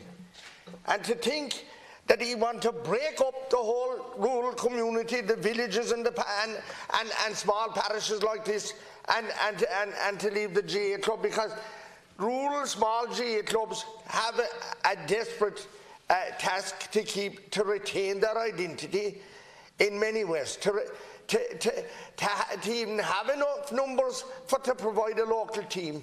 Take the great village of Sneem, where the great John Egan came out of, who feared no one in any county, in Croke Park or wherever he played. To think that village of Sneem now has to join with Castle Cove and Caherdaniel to provide a team, and go down all along South Kerry, around the Ring of Kerry, where they're struggling to make up the numbers, even in schools. Two new children went to one of the schools down in South Kerry this year. And where is the sponsorship going to come for local clubs now, if you're going to deny the local publican and deprive him of giving a bit of sponsorship, him or her, to the local club, and they're doing their best. GA officers around trying to keep the game going and to keep children going, and there was never any. To think this is absolutely ridiculous. To think that he'd even dream it or suggest it to break the link between the local business people and the local GA club. I think this is terrible. It is shameful. I haven't words enough to describe how bad it is, because this is a real attack on rural Ireland, Minister. And you'll be reminded about it when your deputies will go around to the doors. If he'll stop the local publican, I'll give you a few bob to the local GA club. He'll hear about it. He'll be bell-ragged about it right around the length and breadth of the country, because this is an attack, and a real serious bad attack on rural Ireland. And thank you, Chairman, but he'll never be forgotten if he'll do this to the people in rural villages and small towns. Thank you, Deputy. Deputy Roisin Shortall. Thanks, Cathaoirleach. I suppose the reason why we're here today, finally, hopefully passing this legislation, is because of the fact that we have an unhealthy relationship with alcohol as a society. I think all of us, all age groups, but I think a particularly concerning aspect of that is the fact that our young people are so exposed to alcohol, and indeed many of us as adults tend to have an ambivalent attitude to alcohol and the exposure of children to that lifestyle. And we know from recent surveys that about a third of secondary school students engage in binge drinking on a monthly basis, and also that about a quarter of those teens are between the ages of 13 and 15. And undoubtedly, there is a connection between that high level of binge drinking and the fact that children are exposed to a high level of alcohol advertising. And the promotion of alcohol, of course, takes many forms, and I think sports sponsorship is a very significant component of this. Representatives of the three main participation sports in Ireland have been very reluctant, I think, to divulge to us all the information on how much they receive in sponsorship from the alcohol industry. But the indications are that that figure is somewhere between 10 and 20 million euro in funding that they receive each year from that source. And the dependence on alcohol sponsorship is heavier for soccer and rugby, and particularly so in relation to rugby. And it's much higher than it is for the GAA, where thankfully alcohol funding is now a relatively minor and declining element of their sponsorship. But it's clear that such sponsorship is not done for philanthropic reasons. Sometimes it's put forward as that this is, out of the goodness of their heart that the alcohol industry are providing these vast amount of money. Clearly, there is a substantial commercial gain for the drinks industry if it is willing to spend these kind of amounts of money on the promotion of their products. There's ample evidence to show that the sponsorship of sport by the alcohol industry is effective. It actually works for them in terms of increasing their brand share and also the volume of alcohol drunk generally. There's very substantial evidence there, and one of those pieces of research that has been done by Patrick Kenny in the DIT. Very compelling kind of piece of research that he has done, where he's presented the evidence that links alcohol promotion and sports sponsorship with harmful drinking, and it's very hard to dispute that, and I'm sure the Minister has come across that. There was also very important input from Peter Anderson in the UK, who has written extensively in this area. And I'd further point out that curbing the promotion of alcohol is supported by a lot of very reputable sources, including the Chief Medical Officer, the Royal College of Physicians of Ireland, the British Medical Association and the World Health Organization. It's also important to note analysis that was conducted by Professor Gerard Hastings into sponsorship of sports and music events by the alcohol industry in the UK, where internal industry documentation was sourced as part of an investigation that was carried out by the UK House of Commons Health Committee. And this document, an industry document which was sourced, was entitled, and I quote, "They'll drink bucket loads of the stuff." And that was the name of the industry document about the benefits for them in sponsoring sport and other activities. The analysis highlighted a very deliberate use of sports and music sponsorship to recruit young drinkers, particularly young male drinkers. Internal documents from curling, for example, concluded that the point of curling sponsorship was to, I quote, "build the image of the brand and recruit young male drinkers." So, by their own statement, that's what the intention of their sponsorship is, to recruit young male drinkers. The document pointed to the attractiveness of being able to piggyback on the heroes of young people, all their heroes in relation to sport, music and other areas. And that document concluded, and I quote, "Young men think about 4 things. We brew one and sponsor 2 of them." So having read this evidence, it would be impossible to conclude anything other than that the promotion of alcohol, including sports sponsorship, leads to earlier initiation of drinking, higher levels of consumption and greater health risks than without such promotion. It's important to note that a proposed ban on sports sponsorship was contained in the original report of the steering group. They identified this as a key area that needed attention. Since then, the alcohol industry has been very successful in its very active lobbying of successive ministers, and particularly in the last government, the Ministers for Sport and Agriculture and Food. And regrettably, the industry was very successful in their constant lobbying of those two ministers. Since then, those ministers have moved, obviously, and one would hope that they would have a greater insight into the importance, for health reasons, of banning the sponsorship by the alcohol industry of sporting events. And of course, we hear all kinds of warnings from members here tonight and from other sources about the impact of a ban on sports funding. But of course, other sponsors will step in to take the place of the alcohol industry if their sponsorship was banned. And we've seen how that has happened in relation to the GAA, where there doesn't seem to be any difficulty about finding replacement sponsors. And for instance, the Magners League is now the Rabo Direct Pro 12. What was the Guinness Hurling Championship, as I say, is now sponsored by Etihad, Centra and Liberty Insurance. And where Carlsberg was once the shirt sponsor for Liverpool FC, now Standard Chartered is. The Curling Cup is now the Capital One Cup. So, you know, there isn't an issue in finding alternative sponsors.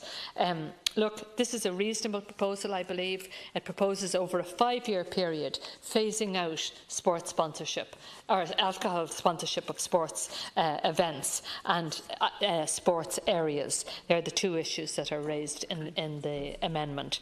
I think it's a reasonable proposal. I would urge the Minister and indeed main opposition party to support this amendment, because, you know, we know that it works. That's why the alcohol industry does it, and we know that we can protect our young people in particular by banning it. So I'd urge support for the amendment. Thank you. Deputy Michael Collins, you have 7 minutes. Talking about phasing out, we'll say, sponsorship, alcohol sponsorship, basically. I think it's one step too far. Totally disagree with it, and I get, you know, this idea. There's a perception here that when people see an advertisement for alcohol, they'll be some kind of a zombie and they'll go in drinking for the evening. People, you know, 99% of the people, and sure, there's extremes in every walk of life, no matter what. But 99% of the people that I know act responsibly, and I just, you know, the previous deputy speaking said that they'll find alternative sponsors. That's very easily said. For main big bodies, maybe, but for local communities that might have an advertising hoarding at the side of their pitch with an advertisement of a drinks company, they might be dependent on that few hundred quid, whether it is a GA club or the local community centre. You're destroying every one of them with this proposal. Destroying them, because where are they going to get the sponsorship? There's no bother, ET. There's sponsorship. That's fine, because you're all high and mighty with your talk. You're thinking of the big organisations at the top. But I'm talking about the people at the very bottom that are barely surviving, and they depend on that 300 or 400 euros to put a bit of an advertisement at the side of their pitch. And according to this year, there'll be none, including playing pitches, swimming pools, athletic tracks, dogs or horse racing tracks or motor racing tracks. So, my God, any fellow that's flying around the car will stop for a while and have a look at the advert and head to the pub. I presume that's the assumption here, that that'll stop all that. Listen, this is one step too far. And, Minister, you have to look at the bigger picture here, to protect local community voluntary organisations, sporting organisations that need to make that few quid to put that little bit of an advertising hoard up at the side of their pitch or whatever. They need that money, and they need it desperately, and they won't be able to find it at the flick of a switch, because I'm involved in plenty of community voluntary organisations, and it's extremely difficult to get sponsorship in rural Ireland. It's really difficult. And some of the deputies, if they lived in rural Ireland, they'd understand that quite clearly, and they wouldn't be inside here talking the way they are, because they're not talking with any level of understanding. I have no doubt that at top level some might be able to convince insurance companies or something else to advertise themselves and move away from drinks advertisement. But I'm certainly talking on behalf of the ordinary community, voluntary people, and the ordinary sporting GA organisations and other organisations on the ground that totally depend on a few quid that isn't going to take anyone or lead anyone astray at all. But there's a perception here that, God help us, if you see an advertisement, that's it, you're heading to the pub for the rest of the evening. That's not the way it works in reality. But, Minister, you have to make a decision here, whether you support that or not, or do you support the community and these GA clubs or not? I do intend to let the Minister in a moment to have a say on it, but before we do that, Deputy Alan Kelly, you have 7 minutes if you wish. Seconds. Thank you. No doubt, in relation to this amendment, no doubt, and I've spoken about it in here on numerous occasions, no doubt we have unscrupulous drinks industry. The behaviour at times can be very concerning and very unscrupulous in many different ways, and I've spoken about it in here. In fact, I've even made charges against their behaviour in here in relation to competitive practices and the manner in which they are behaving. So I'm well aware of the way in which the industry uses advertising and targets advertising. However, we will be opposing this amendment for the very simple fact is that it is an amendment that is using a mallet to break a nut. The consequences on this on various different sporting organisations across the country would be quite seismic. Anyone who's any appreciation for small clubs, and I'm not just citing GA clubs, across all codes, would know that there are many mixed businesses, whether they're serving food and drink or whatever, who contribute to their community. And it isn't necessarily for the sake of the advertising that they get, because some of the clubs that I know that get advertising by some bars or restaurants, I'd say now they wouldn't be the most successful of clubs. But the fact is they're contributing to their community and they're helping the clubs to continue to do something that's very healthy, which is the promotion of sport and the provision of facilities. And in that scenario, that would end, and that would not be a good thing for all of these clubs. I'm actually very much adamant that when it comes to small sponsorship of sporting events, small sponsorship of clubs in rural communities or in urban communities across Ireland, I actually think in a way to lose the capacity to be able to do that would be a very negative thing. And from a health perspective, it would be quite a negative thing too, because in many of these locations there are very few outlets to even go to for the advertising income in the first place. So on the basis of that alone, despite knowing, obviously, the nature of the way in many of the large-scale drinks industry, as somebody here who is a promoter, and indeed has had legislation passed here supporting small producers of beverages, we will be opposing this amendment.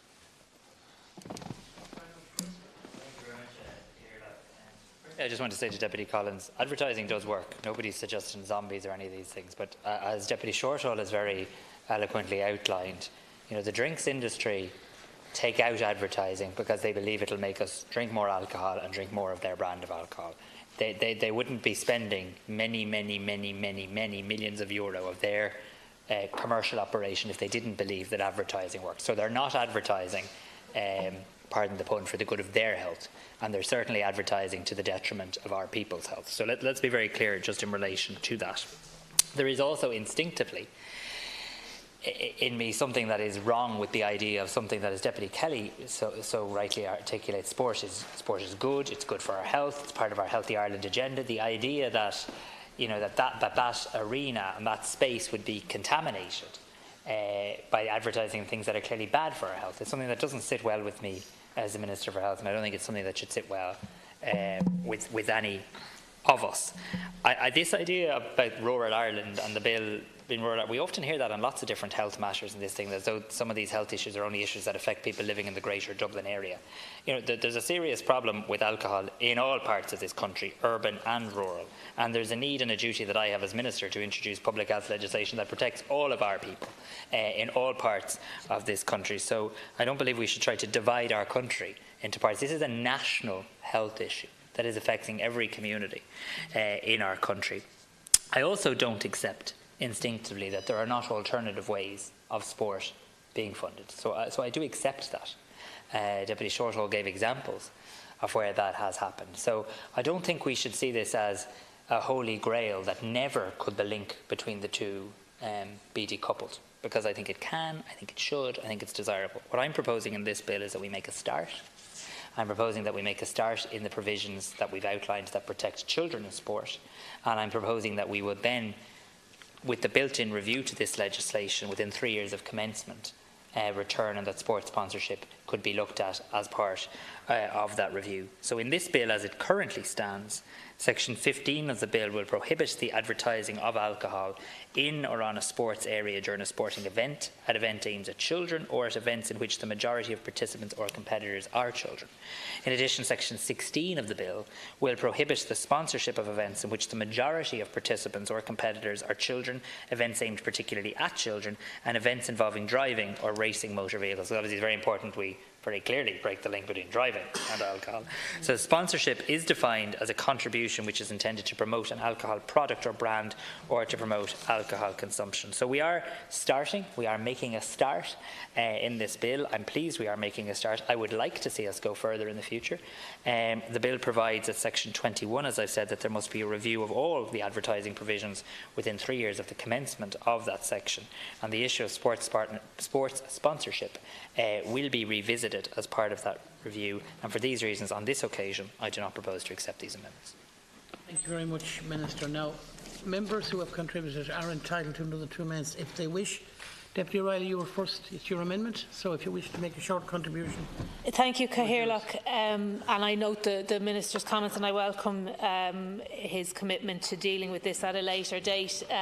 But I would say to those deputies who, quite frankly, raise the issue of rural Ireland at every available opportunity, as of course they will, but they do so on this occasion, I believe, in a somewhat misguided way. 500 people every year die as a direct result of alcohol harm in this state. It's not confined to cities. And if it was, I could actually understand and take seriously some of the concerns. But it gets a little bit hard to hear it every day. Everything that happens is an attack on rural Ireland.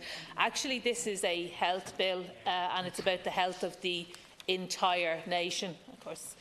It's about the health of the citizenry of the state. It's not designed to impact more on one area than another. There are 500 people.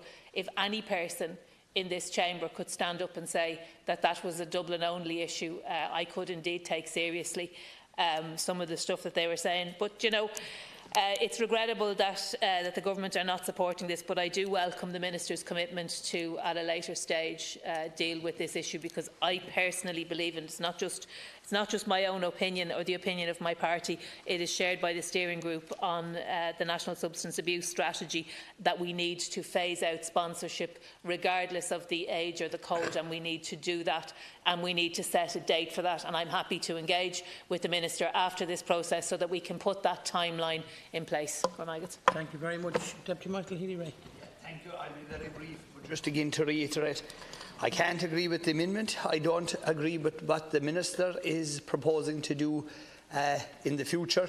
I just really, and again, I hope that any comments that you make about rural Ireland, I never mentioned the word rural Ireland in my contribution, because quite simply, I never tried to infer that this was specifically for one area or any other area.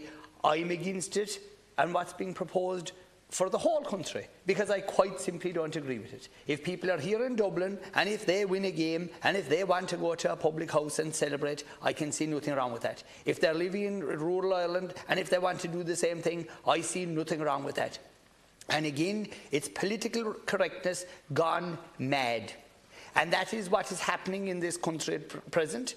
While there may have been things wrong in the past, we're in the race to the bottom now in trying to make ourselves so politically correct that, oh yes, we'll completely separate, that like when people will win a match, they should go within and have a banana. I mean, God damn it, if people want to celebrate, there is nothing in the world wrong with people celebrating with or without alcohol. It doesn't have to be with alcohol. An awful lot of people go to their local pub after a game and they celebrate by having a mineral or a bottle of orange. And there's nothing. I've been great friends with people who gave their lives and never tasted one drop of alcohol, but they're regular visitors to a pub. And they like going to matches and they like going to celebrate in the local pub afterwards, and they never in their lives had an alcoholic drink. It's not about alcohol, it's about being in a place where people gather, and like people in Ireland gather in public houses, and it has been a tradition in the past, and I can see absolutely nothing wrong with that. It is not a criminal offence to want to go to visit your local pub. Thank you very much. Do you wish to engage again, Deputy O'Keefe? Just one comment, Chair. I welcome the remarks from Deputy Washington Shotton. She picked out the major conglomerates, the GA at Crow Park, fine, and the Viva Stadium, in fairness, have worked in conjunction with, in regards to the reduction of alcohol advertising side, right? But, I don't know about this about the alcohol brands in the local crossroads at home. I'm all about the public houses themselves. What Deputy O'Reilly proposed was that the publicans themselves would be shut out of giving any bit of sponsorship if their name is being used, and that's where I'm coming at, Chair. And what I'm trying to read here, Chair, and I see it at home, in clubs at home, the only time some of these local pubs get a bonus is if the local club team wins. And I even see my own club there lately. They more or less tell the young players, lads, we'll just hang around the village for a while because the public is supporting the pub. And you know what was the youngsters did the formality, 1 or 2 drinks, but they were going up to the Cock City afterwards. So, Chair, that's what I'm on about, that we have to be careful, in regards. I'm not about the brand sponsorship, I'm on about the contribution from the publicans themselves or the restaurants come licensee with drink licenses, I just thought that Deputy O'Reilly should pull back in that, and I did say, and I did acknowledge, Chairman, I did, that I have no problem with banning the adverts on underage players, if that's the case involved. I did acknowledge, but in regards to senior clubs, I'm sure that when they get beyond 21, they have some bit of responsibility. As Michael Healy said, are we going over the top with the PC, that we have no responsibility, no to rear our children, pass the whole book out to the children's department. If we should, that's what I'm saying, let's get a bit responsible here. Thank you, Deputy O'Keefe. Deputy Danny Healy-Rae, do you wish to make a further? No. Okay, no, wait a minute. Deputy Shortley, I'll let you know. Deputy Shortley, you're next. Yeah, thank you very much. Just briefly, you'd think we were proposing to ban alcohol to listen to some of the members here tonight. We need to get this into perspective. The whole point of sports sponsorship is to create an association between alcohol and really positive things in life, and really positive things for young people in particular, like sport and like music events. And they do that because it works. That's why they plough millions into it every year, because it works, it recruits young drinkers. So let's not fool ourselves about that. Look, Minister, Section 15, right, it's something that's better than nothing, but it is actually very weak. And, what exactly you're talking about when you talk about events where there's a majority of participants are children. I mean, there's very few of those events. Community games maybe, or a swimming gala.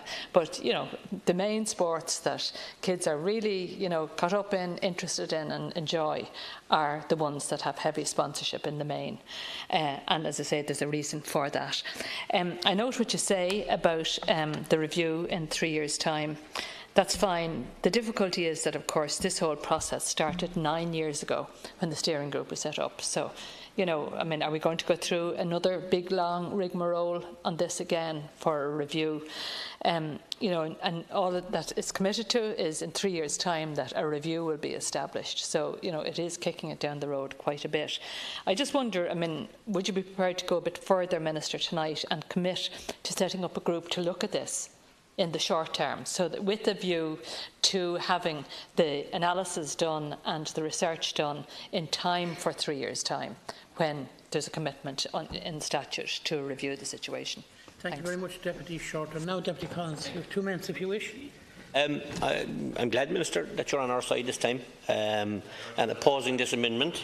I knew sooner or later that you'd understand that these things are one step too far, and I'm glad to think that maybe your party colleagues or someone has brought you to your senses to a degree. And I will make no apology to any TD or anyone inside here when I speak about rural Ireland, because I come from a constituency where rural Ireland is very much relevant. And in the last three weeks, 7 businesses have closed in my constituency that I know of. And they were businesses that contributed to local and community organisations. Can we stick to the... Yeah, this is the... Hold on, I'm getting to the point. Give me 2 seconds. Sorry, Deputy, no. Yeah, give me a second, I'm getting Sorry, Deputy. Chair, nobody else. In all fairness, we're dealing with advertising. Yeah. Advertising, yeah, so please stick to that. And that's what I said. That's what I'm asking you. The 7 businesses... No, give me 2 seconds. Sorry. The 7 businesses were giving sponsorship like that, and in these towns and villages are great to give sponsorship to organisations, and now they're gone. So again, we're dependent on, like, unfortunately, maybe in some situations, to alcohol groups to help sponsor local community centres or local GA organisations for little advertisements that they give, and this is vitally important. And I said earlier that if this sponsorship is taken from it, it's only adding more hardship, and I'm glad, Minister, that you see that this wasn't the right way forward and that you were not going to support this amendment, and I certainly would never support this amendment while I'd be in this Dáil. Thank you, Deputy Collins. Deputy Kelly, do you wish to make a further contribution? No. I think it's all been said. Okay. Deputy Healy-Rae, Danny Healy-Rae? Yes. Do you wish to make a quick comment? Yeah. Thank you very much, Chairman. First of all, Minister, I do want to thank you for not taking this amendment on board. And yes, I did say that would hurt people in rural Ireland more because in a rural parish, rural village, there are only maybe 4 or 5 businesses that can be approached, and you might, as I said, you may have 1 shop, you may have 1 pub, and maybe some couple of other people that the club can approach. So it could have hurt rural Ireland more in a very adverse way, because certainly yes, more things happen in a pub than alcohol. People go in for different reasons, for a place to meet, because there's not too many places in a rural parish, where a rural village, where people can meet each other for 4 or 5 minutes to have a cup of tea. Deputy, I don't want to cross you, but I don't think anybody is stopping about anybody going into a pub. We're talking about advertising. But you see, it was going to be inadvertently, it was going to stop publicans of sponsoring the local GA team, so you couldn't. The publican wouldn't. You're interrupting me now, Chairman, fairly wrong, because a publican can't say that he's sponsoring because he's serving tea. That's what was happening here, and the pressure was being brought in very steadily. The publican does a lot of other things. Deputy, the publican gives a lot of other services than alcohol, and was going to deprive that publican of sponsoring the team that he gave his life to, maybe played for himself when he was younger or whatever. That's what this was about. Your time is up, Deputy. And you know, I'll say it, and I have no apology for making it. No rural-based deputy would think of putting down that amendment. And I'll make no apologies for that, Chairman. I think you should respect the Chair, Deputy. In all fairness, I try to allow everybody have their say any time I'm in the chair, and I'm quite annoyed that you're disrupting me the way you are. I only tried to point out to you, we're dealing with Deputy O'Reilly's amendment. And that's what the amendment was. We weren't talking about stopping anybody going into a pub, and they were the words you used. Minister, do you want to have a final say before we move with the amendment? Very briefly. Stopping them of sponsoring, Chairman. The Minister without interruption. Thanks very much, Cahirlock. The only side I'm on is the side of public health, and passing this bill, which has been held up for over 1,000 days, and different sections of it targeted with great intensity at different times. And tonight, all going well, we're going to pass this bill through this House, and we're going to end a 3-year impasse, and we're going to get on with commencing elements of it. My position is that we're making a start in relation to the issue of sports sponsorship, but it is only a start, and I accept the points that both Deputy O'Reilly and Deputy Shortall make in that regard. I am pleased that the legislation will allow for a review. I'd like to see that review take place, and I would be happy to interact with health spokespeople in terms of work that could be done. Perhaps through the Health Committee. I'm conscious that the Health Committee had played a very important role in, I suppose, leading the way on tobacco ahead of its time, perhaps, and perhaps maybe the Health Committee could be a useful forum in which we could further explore this issue in advance of any such review. So I'd be very happy to engage with any deputy with an interest on this in the interim. But I think we're making a start tonight in this area. My priority and focus is on getting this bill and all that is good in it passed as quickly as possible. In relation to this amendment, Deputy O'Reilly, how stands your amendment now? Are you pushing the amendment? You're pressing the amendment. Okay. So Deputy O'Reilly is requesting that the amendment be made. All in favour of the amendment say yes. Yes. Toss. All against it? No. I think that the amendment is lost. Vote on.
Item number 43, the Public Health Alcohol Bill 2015, report stage amendment 21, in the name of Deputy Louise O'Reilly. The question is that the amendment be made, and in that question the division has been challenged. Tellers Ta, Deputies Ingrid O'Snuddy and Louise O'Reilly.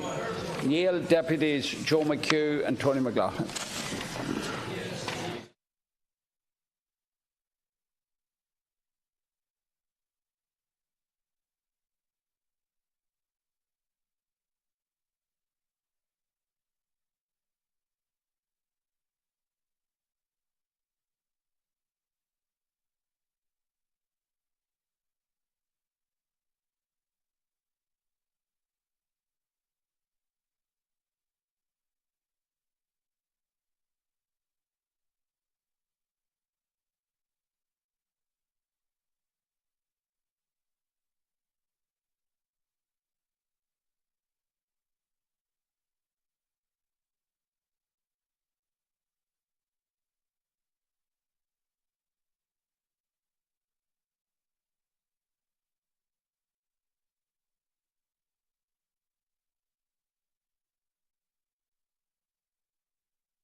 Shantaran ta fihe 3 Neil Sheska Kuig, you're staying in Inya ta and Kesh Kalcha. But I should bear with me, please. Amendment 22 already discussed with 21. Deputy O'Reilly to move. Withdrawn? Not been pressed. Number 23, not been pressed. Withdrawn. Number 24, already discussed with 1. Deputy O'Reilly to move. No, it's not being pressed. Number 25 is out of order. From the Minister to the section that this applies to. It's a technical one. If I could take a minute. Thank you. It's to section 22, Deputies, Minister. Please, we could move on very quickly. So it's just two quick points of clarification.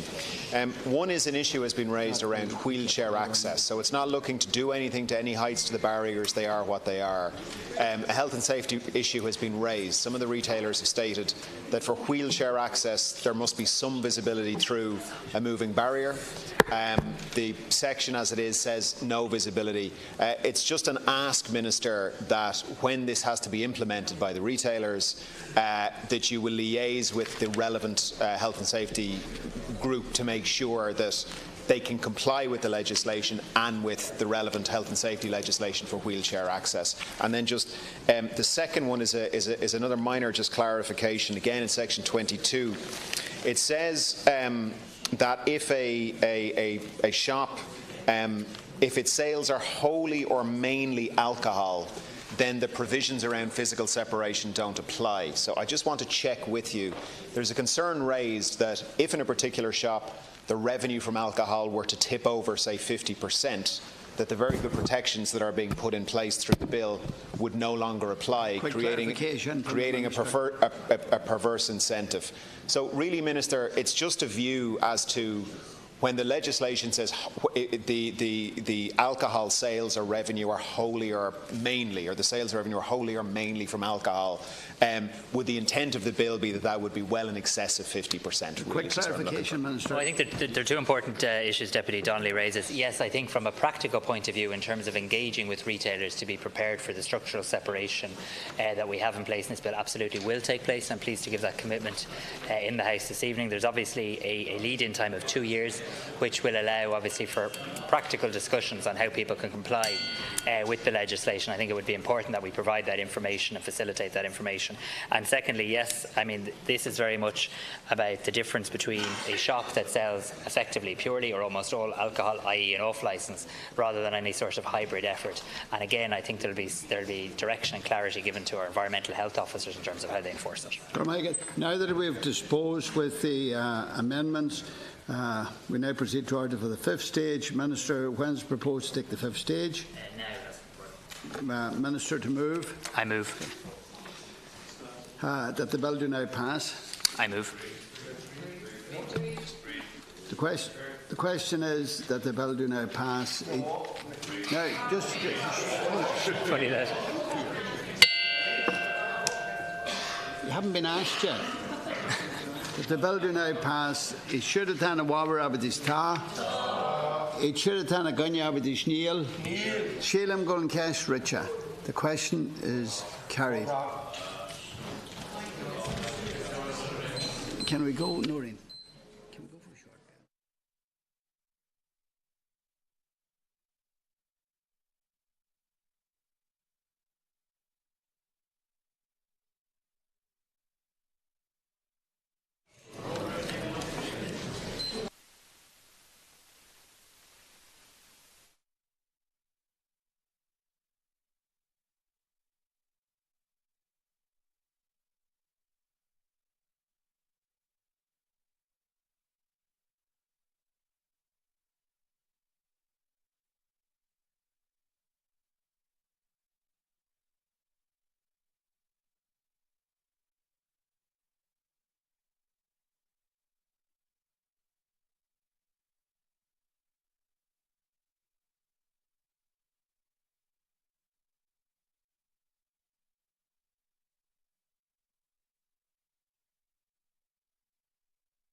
Item number 43, the Public Health Alcohol Bill 2015. The question is that the bill do now pass, and on that question a division has been challenged.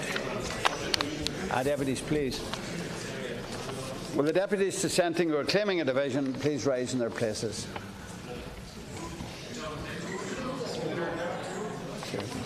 As fewer than 10 members of... Deputies. I'm in no rush.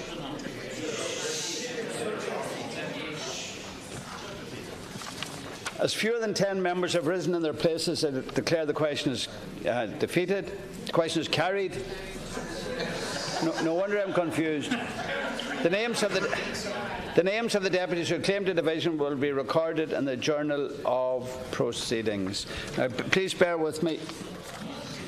The question is carried, so the bill is considered to be a Dáil bill under Article 22(2) of the Constitution and will be sent to the Senate.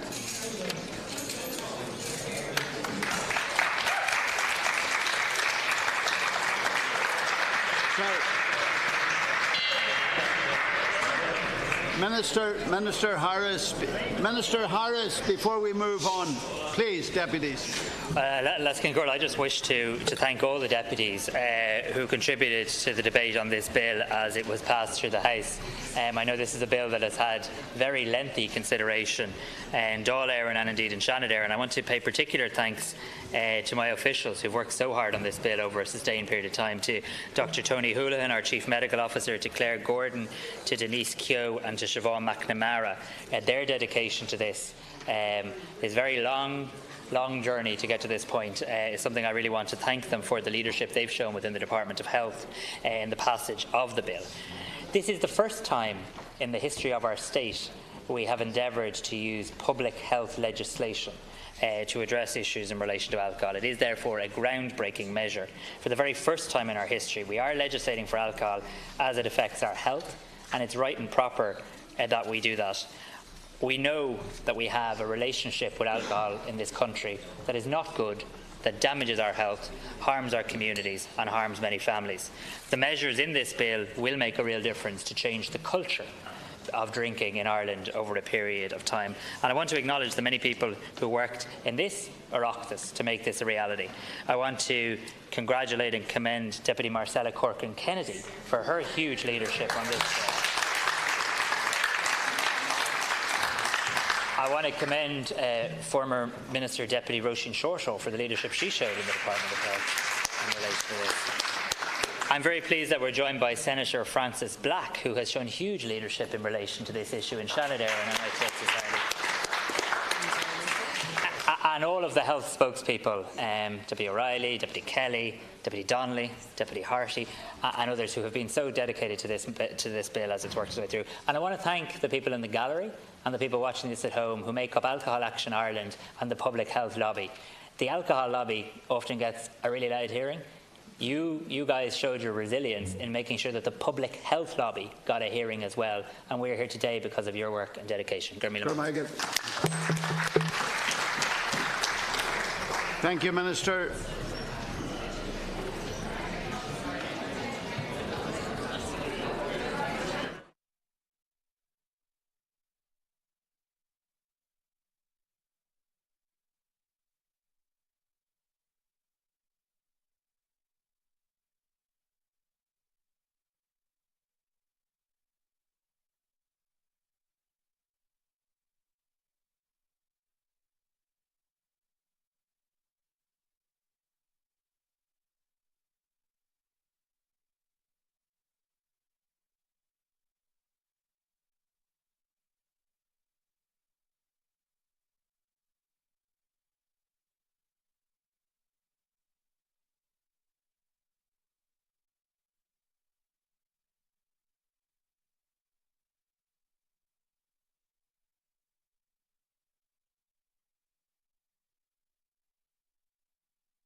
The motion reads the Multilateral Convention to implement tax treaty-related measures, Order 2018.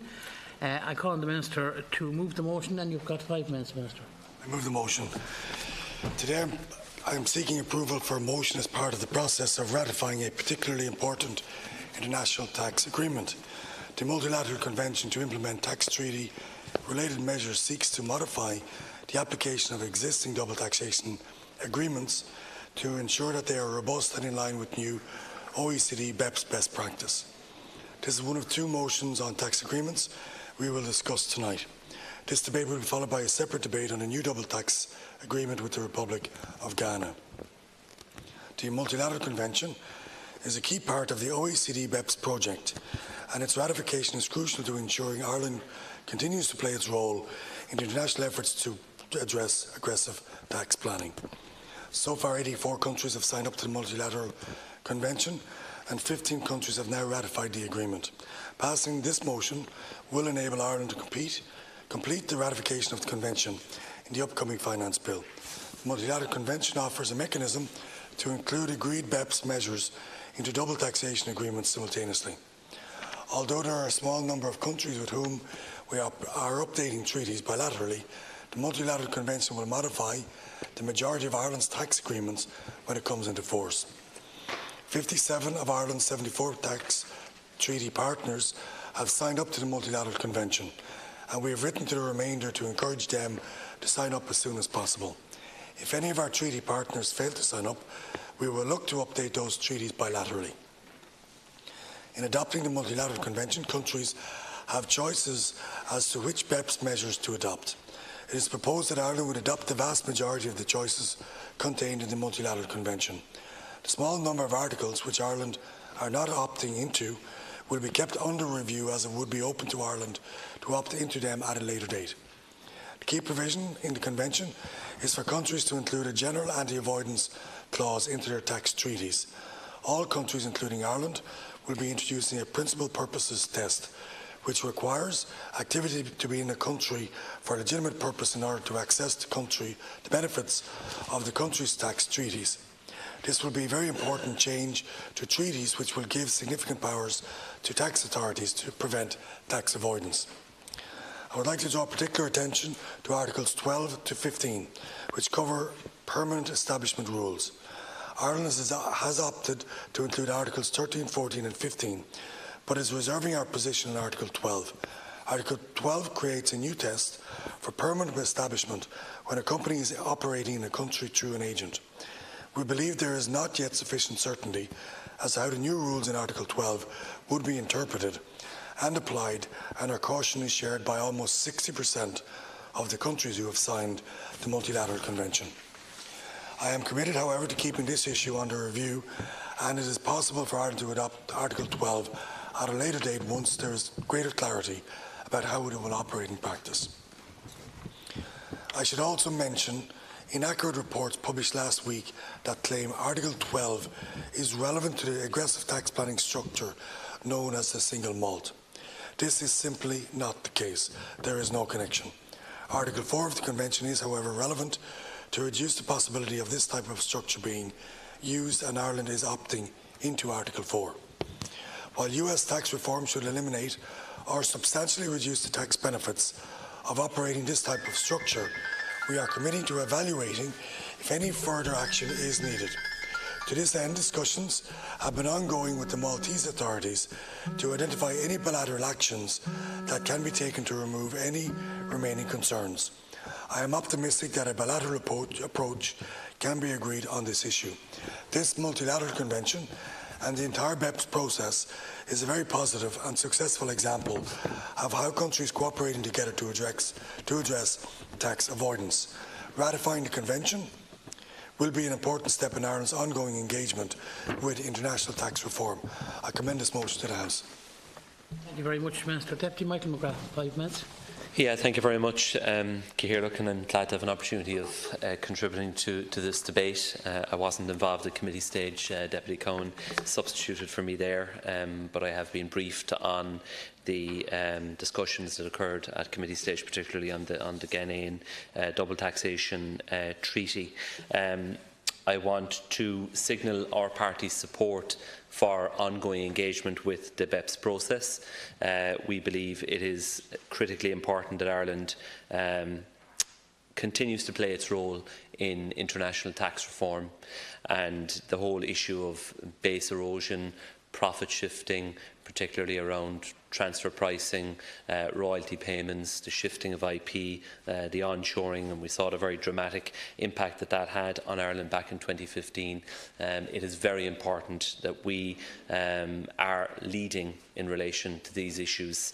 And so I think that the motion before the House here put forward by the Minister is a very important one in approving this convention and in effect to ensure that the existing double taxation agreements that we have already entered into are brought fully up to date and fully in line with OECD BEPS best practice. I note what the Minister has said in relation to the majority of countries with whom we have a double taxation agreement already, that they have signed up to the multilateral convention, so that will modify the majority of the tax treaties when it comes into force, and that others who have not, if they fail to sign up, that the government will move to deal with those on a bilateral basis.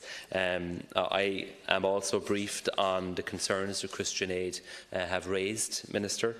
You touched on a certain aspect of it in your remarks there, and I think it is important that those points are addressed in the debate, that you keep an open mind on further changes that may be necessary, particularly in the finance bill, when at committee stage we can go into the fine detail of changes to the Taxes Consolidation Act and so on. You have drawn attention in your opening remarks to Article 12 relating to the permanent establishment when a company is operating in the country through an agent, and you've made the point that you're reserving the government's position on Article 12 because you do not believe that there is sufficient certainty. I'm not sure if you get to come back in at the end of this debate, but I think you should elaborate on that. That what are you referring to there, particularly what is the uncertainty from the position of the Irish government that has led you to the conclusion that you do not wish at this point to sign up to Article 12 in relation to permanent establishment. I think that is important. I acknowledge your point that other countries, almost 60% of countries who have signed the multilateral convention, have adopted the same position in relation to Article 12. So I think it's important that you address that point. But in overall terms, our position is that we should continue to support BEPS, continue to engage, and adopting the multilateral convention to bring the double taxation treaties we have already entered into up to date and in line with BEPS best practice is an important step for Ireland, and it's one that I believe this House should endorse. Thank you, Ciarán. Thank you very much, Deputy McGrath. The Minister will have 5 minutes to end off, so he'll be able to reply back to you. Deputy Pearse Doherty, 5 minutes. Buíochas faoine de slótha an rúnseas tá scór an tí náirta agus bóilm ar a réid go bhfuil sin féin ag tuair takeíocht an rúnseo. Tá sé táhairta ó hiú an próisis BEPS agus ná bhfuil gan locht. Níl deirte bí go bhfuil locht in éon sin, agus tá deacracht í mhóra a gin ó hiú an rún seo fásta cé go méid ag taú leis, agus leogam má coidtíomh sin san méide tugam le ré. A céim a ré ghfuil an próisis atá an OCD ó hiú an BEPS gur próisis ínta táhairta, gur próisis fíortháhairta, agus tá a gin ghfuil ar mór take ar an síl agus an downs na blianta baga bhaithart ó hiú technoliaart agus ó hiú an economiart agus an dói an seanstíle bhí daoine ag Jenny Ruddy ní mar sin atá ní smó.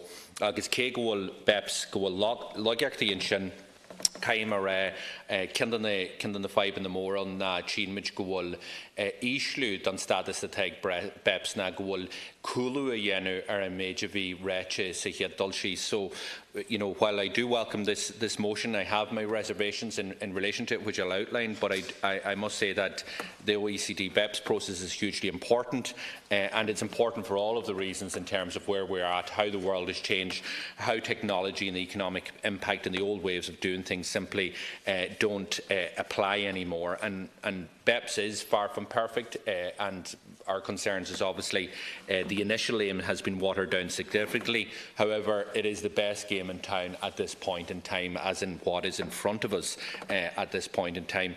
The multilateral convention, which is before us tonight, is an important keystone in the BEPS process, and it is our view in Sinn Féin that it needs to be ratified. I'm disappointed, though, that the government's method of implementation will be one of minimalism and one, or at least one, that falls short significantly in some very important ways.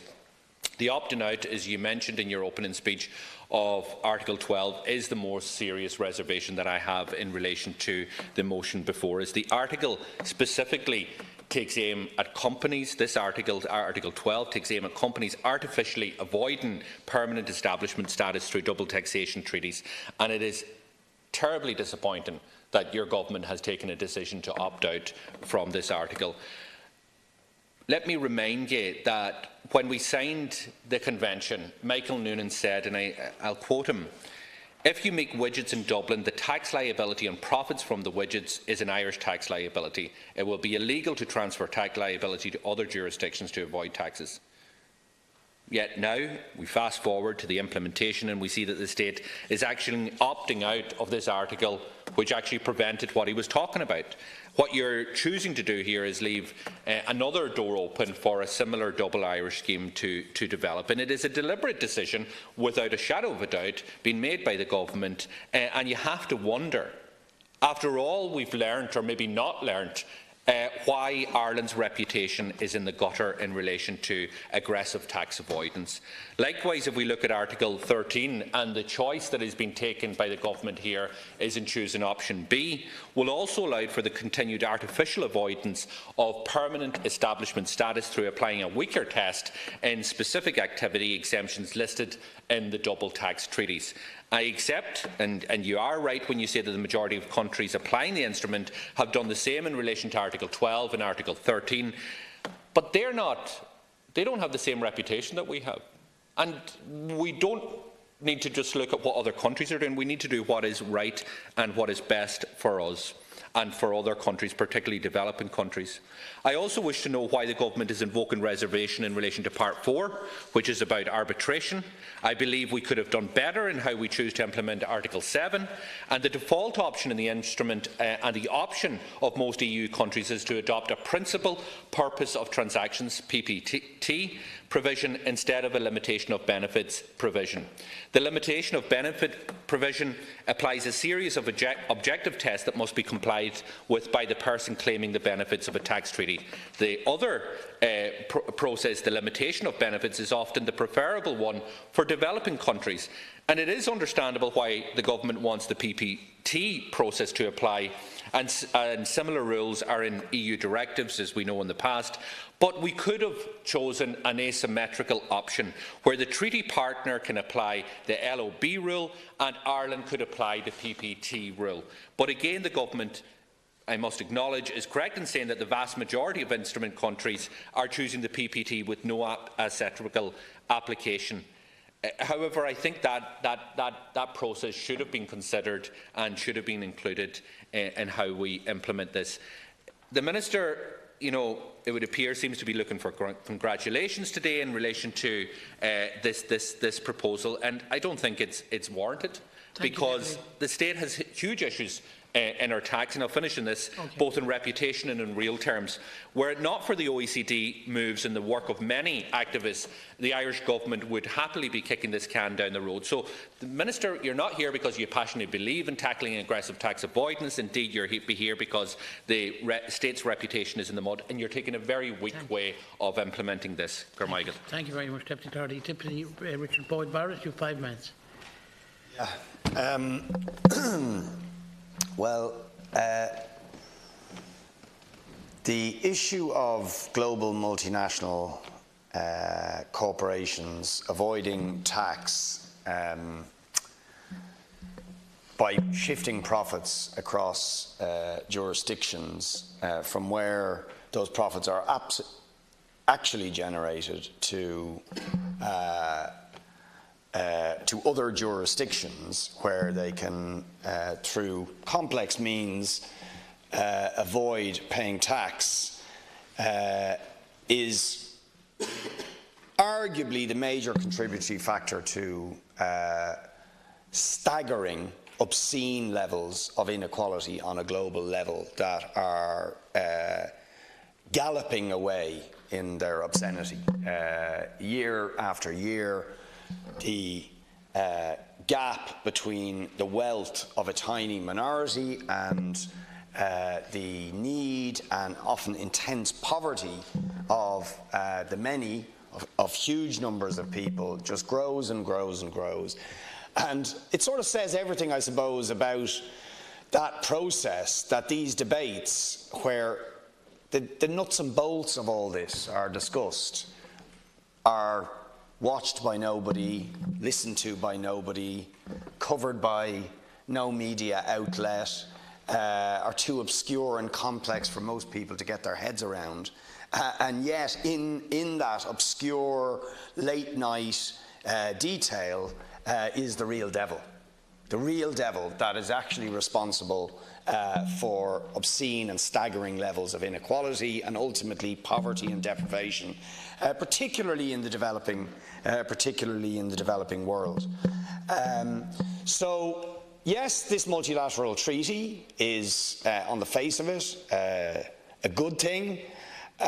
Is trying to address some of the mechanisms through which these corporations shift their profits and close down those mechanisms and loopholes. But of course, true to form, one of the key articles of this treaty, which might help do that, the government wants to opt out of. And they ask us to believe, what was the explanation there? We need clarity. Clarity on what exactly do you need clarity? But certainly what Christian Aid, and I haven't had time to look at the new sort of nuts and bolts of all this, but I was chatting to Sorley McCaughey, and he was certainly convincing in explaining how Article 12, our failure to, our decision to opt out of Article 12 leaves the door open to this kind of profit shifting continuing, and us essentially engaging in the sort of tax piracy that we were very familiar with, that we did with the double Irish, and that continues with the Irish mould.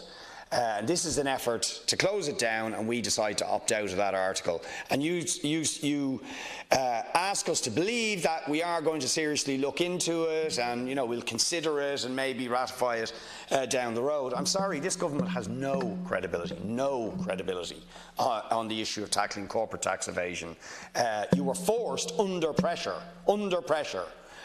to get rid of the double Irish. But as soon as that pressure became irresistible, you opened up new windows, specifically on the issue of intangible assets, reducing or increasing the tax relief to 100% on intangible assets, and lo and behold, all the multinationals that have benefited from the double Irish onshored all their intangible assets, and as a result avoided paying hundreds and hundreds of millions of tax, which even Seamus Coffey said you shouldn't have done, and that was deliberate. There was no doubt in my mind that was worked out between the government and the multinationals to ensure the noose that was tightening on them, that a new loophole would be created. So, do I trust the government on this? Absolutely not. In broad terms, this treaty is a good thing, so we have to support it, because it's pushing in the right direction, but it says everything that the government wants to opt out of one of the key articles in it.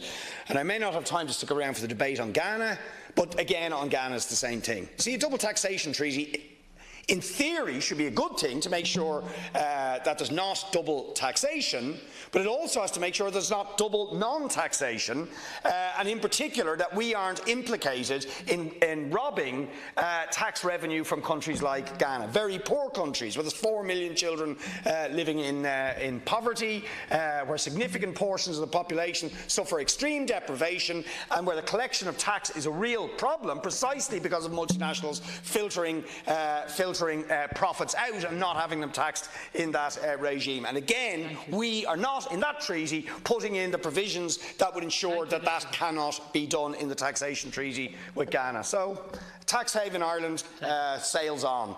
But some of us are trying to watch you and some of us are trying to ring the alarm bells. Thank you very much, Deputy. Deputy Pringle, do you wish to make a contribution to this debate? Deputy Fitzmaurice, do you wish to make a contribution? Yeah? Yeah. You have 5 minutes if you wish. I'll be very brief.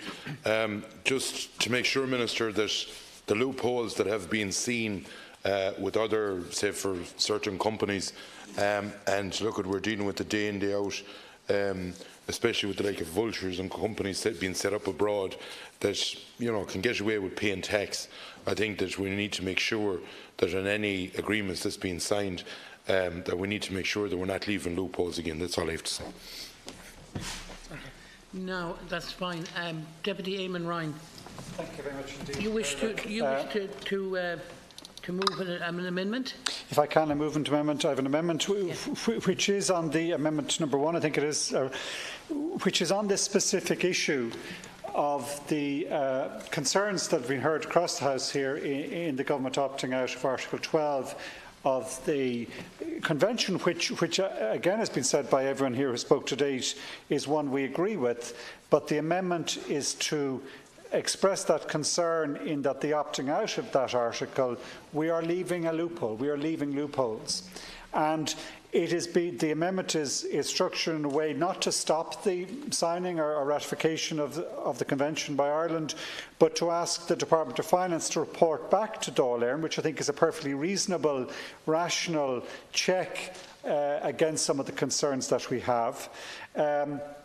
To ask the Department of Finance to report back what measures it will take to prevent the use of tax structures commonly known as a single mort. The Minister says that, oh no, that doesn't apply to Article 12 and Article 4 covers us.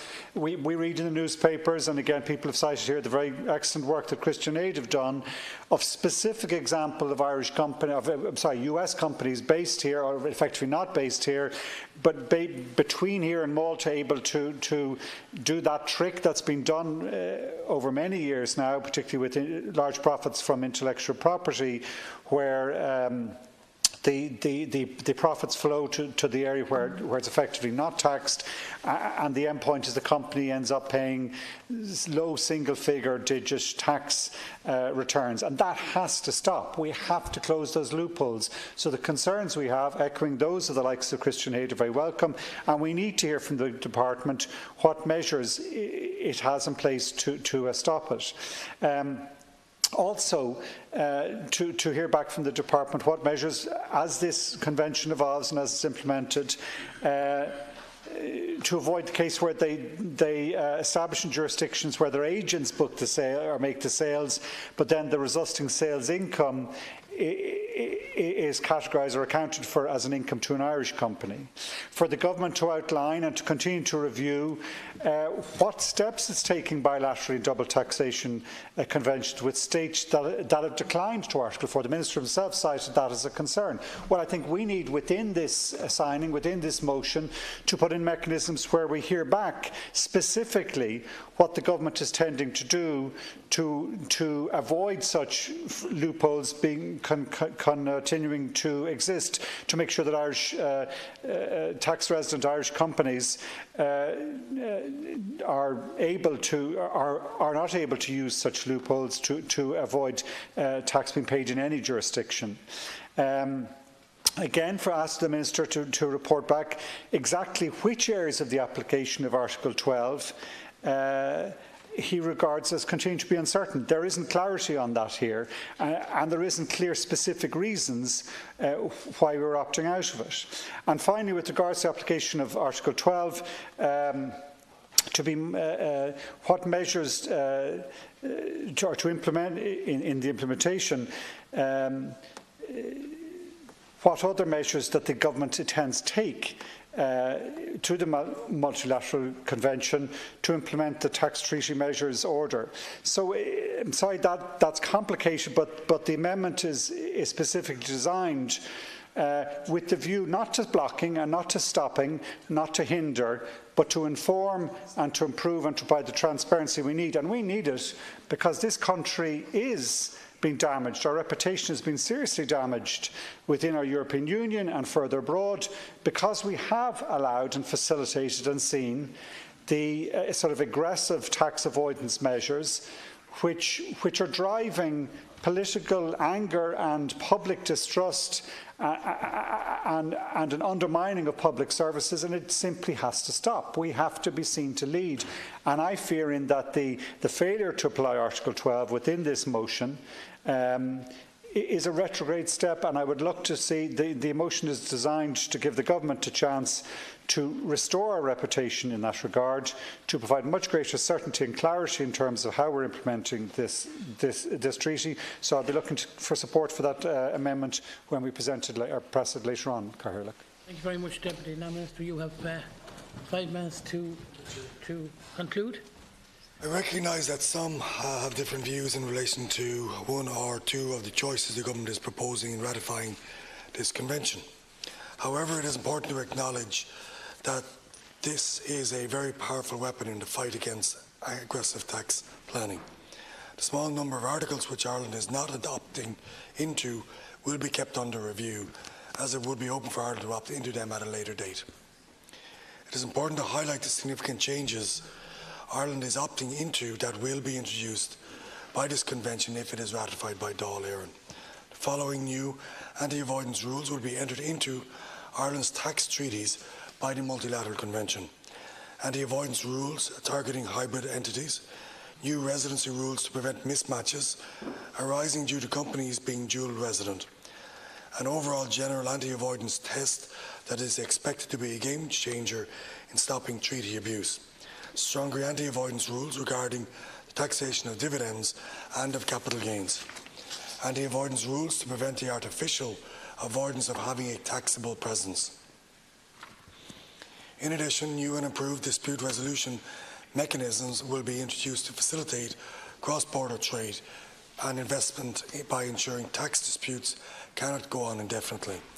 If the convention is not ratified, none of these important changes will be introduced into Ireland's double tax agreements.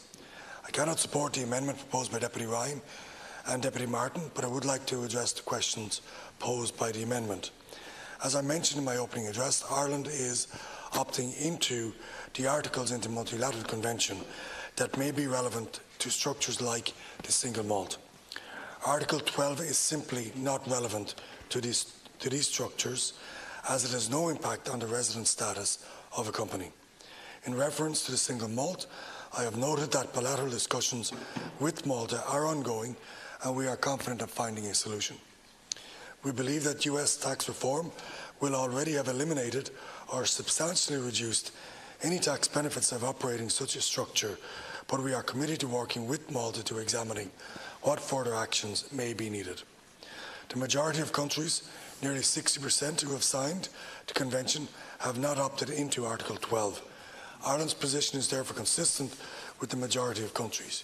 Germany, Sweden, the UK, Italy and Denmark and 40 other countries have taken the same position as Ireland.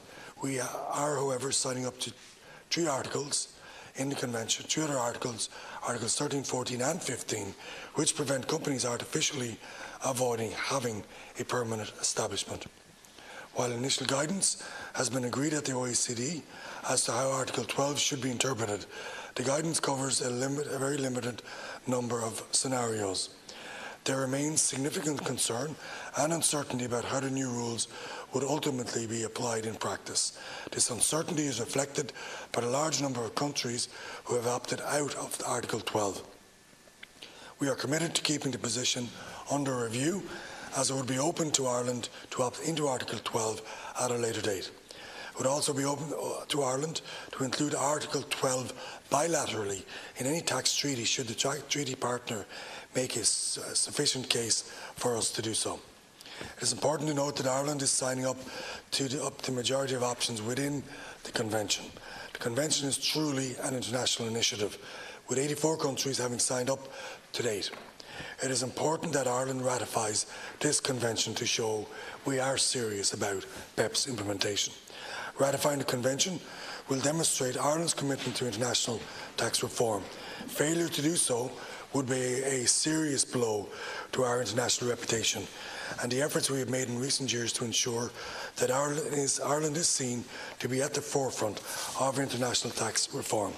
Any suggestion that Ireland is stepping back from the OECD BEPS process could only be perceived negatively and would have consequences in terms of reputation of Ireland's attractiveness for inward investment. I commend the motion to the House.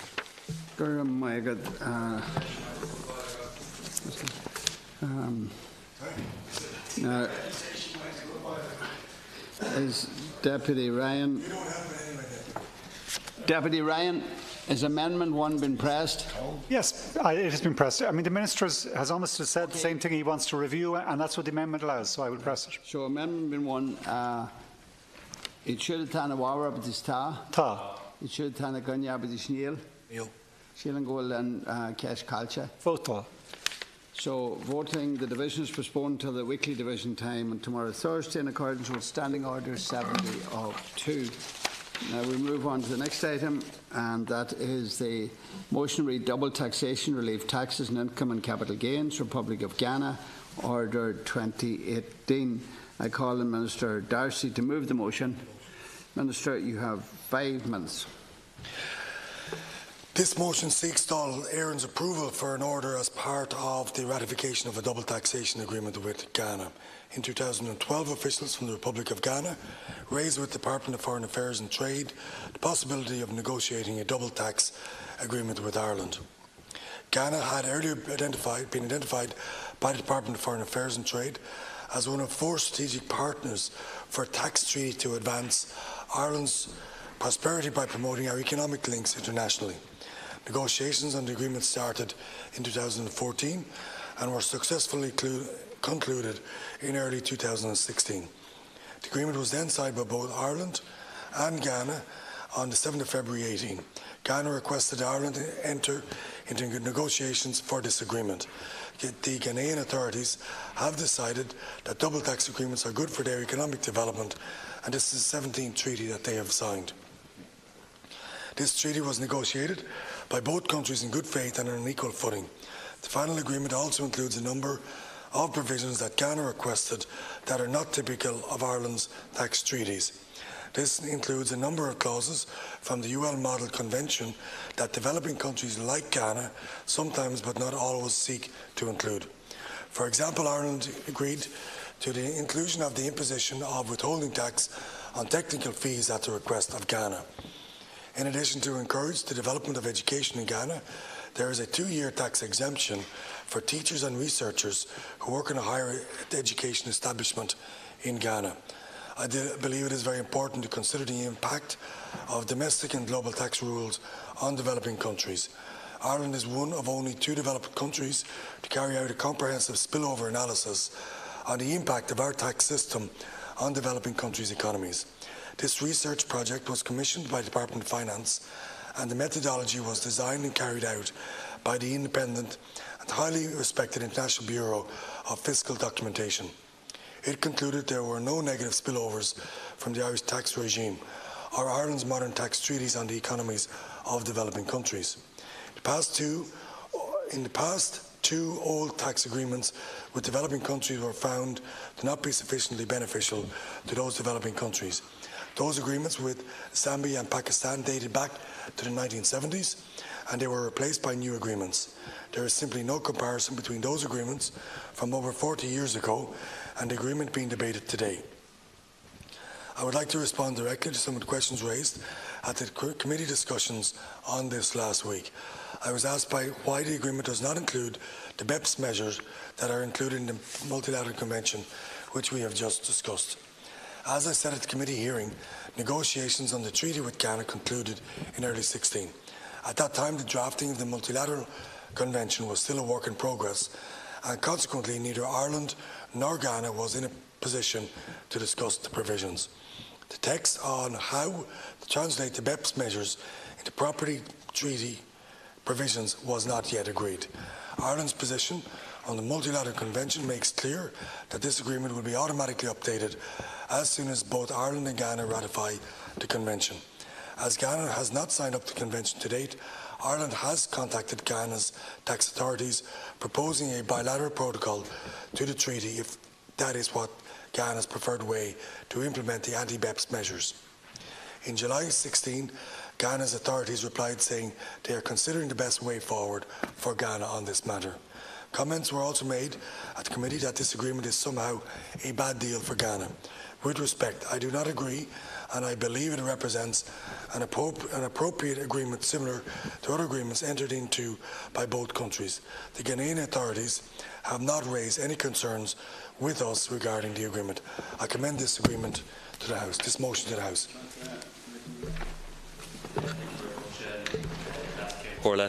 Thank you, Minister, for the opening remarks.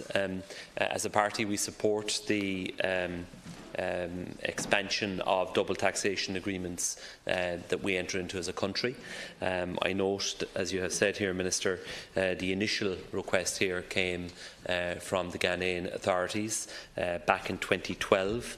In general terms, I think double taxation agreements are a positive thing in that they facilitate trade and commerce between countries and avoid the type of distortions that can arise in the administration of the tax system where you don't have such a reciprocal arrangement in place.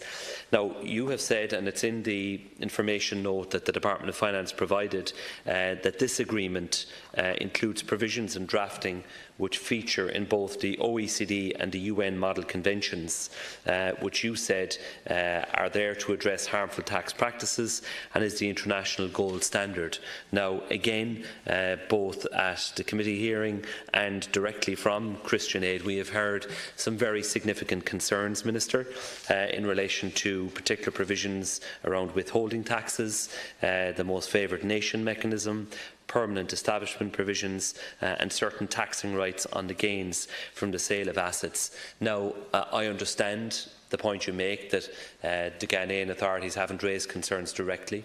They want this to proceed, presumably. They are in favour of it, but I think you need to address those concerns. And also, on foot of the debate we just had on the multilateral convention, there isn't any commitment, it would appear, from Ghana that it will sign up to the multilateral convention. And what you have said on that point is that as they have not signed up, then the Irish Government has contacted Ghana's tax authority proposing a bilateral protocol to the treaty if that is Ghana's preferred way to implement the anti-BEPS measures.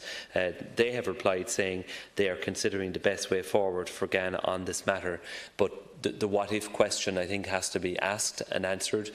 What if they do not sign up to the multilateral convention and do not bring forward any proposals as to how to deal with the BEPS provisions which are provided for within the multilateral convention? So, we have a duty to protect Ireland's interests, but also to ensure that countries that we are entering into double taxation agreements with meet the same standards. So I think you need to address that question in your closing remarks, Minister. So from our point of view, we would like to see this double taxation agreement proceed.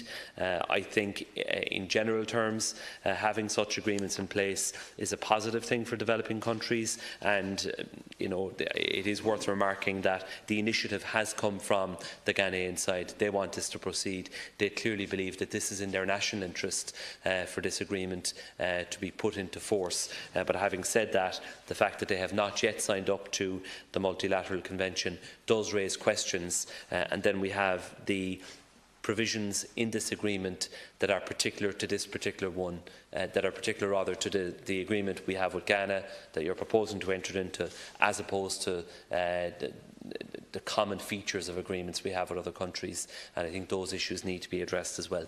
Thank you, Lass. Minister, our position as a party is very clear that double taxation agreements are good things. They can allow the citizens to work without obviously being taxed twice, but they can also be exploited and they can be used as a way of avoiding tax and a way of exploiting developing countries. In relation to the specific agreement, though, I would like to ask if the Minister has made any estimate of the amount of unrelieved double taxation that Irish taxpayers actually suffer in Ghana, given that in the absence of a tax treaty, the revenue has already unilaterally offers Irish companies, individuals tax credits for a wide range of foreign taxes incurred, including on dividends, on royalties, on interests, on foreign branch profits, on leasing income and capital gains from foreign assets. So I would like to hear from the Minister in relation to that question. This agreement does have elements that need to be improved and that should be improved before it's signed off on. And I want to thank the Minister and his officials for the detailed briefing note and replies to queries that were raised at the Finance Committee. But in some ways, I must say that when we get them, they lead to further questions. For example, the note that we got tells us that the negotiation began at Ghana's request, something that you've repeated here today. But it has been suggested to me that that is not quite the full story. We know, in fact, that documents that have been released show that the Irish ambassador to Nigeria and Ghana approached the Ghanaians during the week commencing the 2nd of July 2012 to propose treaty negotiations after it was set as and I quote, as a deliverable by the Department of Foreign Affairs and Trade. So there's an issue here. Like, it's not the biggest issue, but there's obviously two versions of a story that needs to be clarified. The important thing, though, is the content, and I welcome the clarification that Ireland has contacted Ghana's competent authorities proposing a bilateral protocol to the treaty, if that is Ghana's preferred way to implement the anti-avoidance BEPS measures. In July 2018, Ghana, as you mentioned, Minister, their competent authorities replied to Ireland saying that they're considering the best way forward for Ghana on this matter. But this isn't a one-sided conversation or discussion. This is an agreement that we're now looking at before us between two sovereign partners. And we need to hold ourselves up to high standards. And to me, it's not clear why the BEPS anti-avoidance measures, which the government says the OECD finalised in December 2016, could not have been included in a treaty with this treaty with Ghana, which wasn't actually signed by either of the parties until February 2018. You know, we have the OECD process you mentioned in your speech was ongoing at that point in time, but the signature of this treaty was 2 years later, after the OECD BEPS process had finalised in December of that period. And also, why is the Oireachtas being asked to ratify a treaty now if it's going to be changing in the immediate future? This agreement brings up some broader questions about how we make double taxation agreements, and I've raised this at committee on a number of times, especially how we do double taxation treaties with developing countries. The OECD rules are a huge improvement, as was just discussed earlier on, but the OECD is a rich man's club. And let's be clear about that. And the UN model for tax arrangements should be what we are using as a rule. The Minister's note downplayed the importance of the reduced rates of source country taxation. In effect, these are the rates such as withholding tax and royalties, which would only be 8% for Ghana, where Ireland charges 20% as a general withholding tax rate. And I'm conscious in all of this discussion that the Ghanaian people are independent, they're sovereign, and they have negotiated this agreement, as the Minister has said.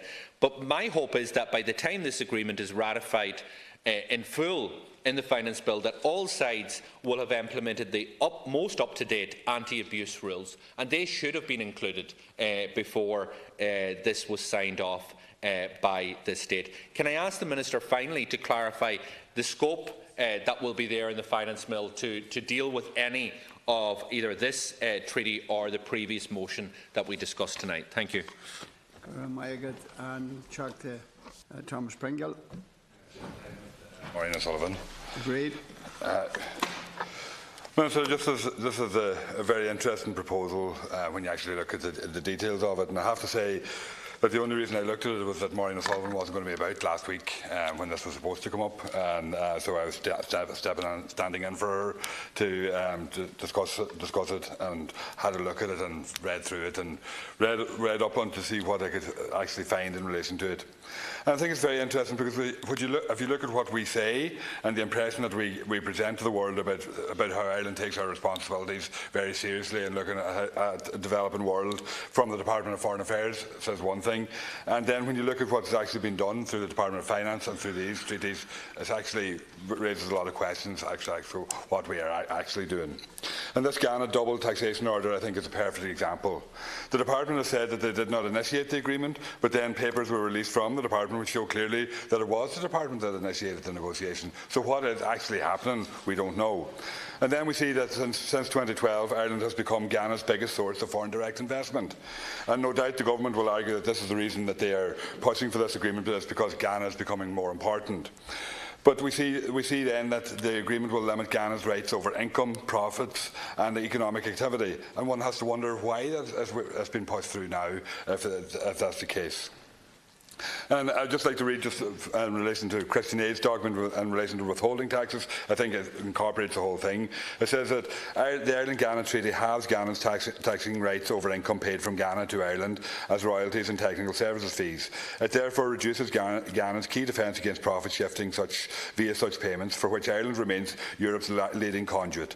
This greatly increases Ghana's exposure to the risk of this kind of profit shifting. So I just wonder what we actually are doing here, and I think it's going against everything that we've been saying in other formats. And the Minister then, you said that this agreement will be beneficial for Ghana, and that the spillover analysis actually says that agrees with you. But I have information here that the spillover analysis doesn't agree with you and says that it won't be beneficial for Ghana. So what is the situation here? And indeed, even the IMF, who I would be in no well favour of, they say that the benefits are doubtful as well, and and we wouldn't put much store in them, but they're talking against it too. So it seems to me that we should be more careful and we should get a lot more scrutiny, and I think that these should be opened up for more discussion around these agreements. Thank you. Go ahead. Okay. I want to place my contribution in the context of the Irish Aid programme.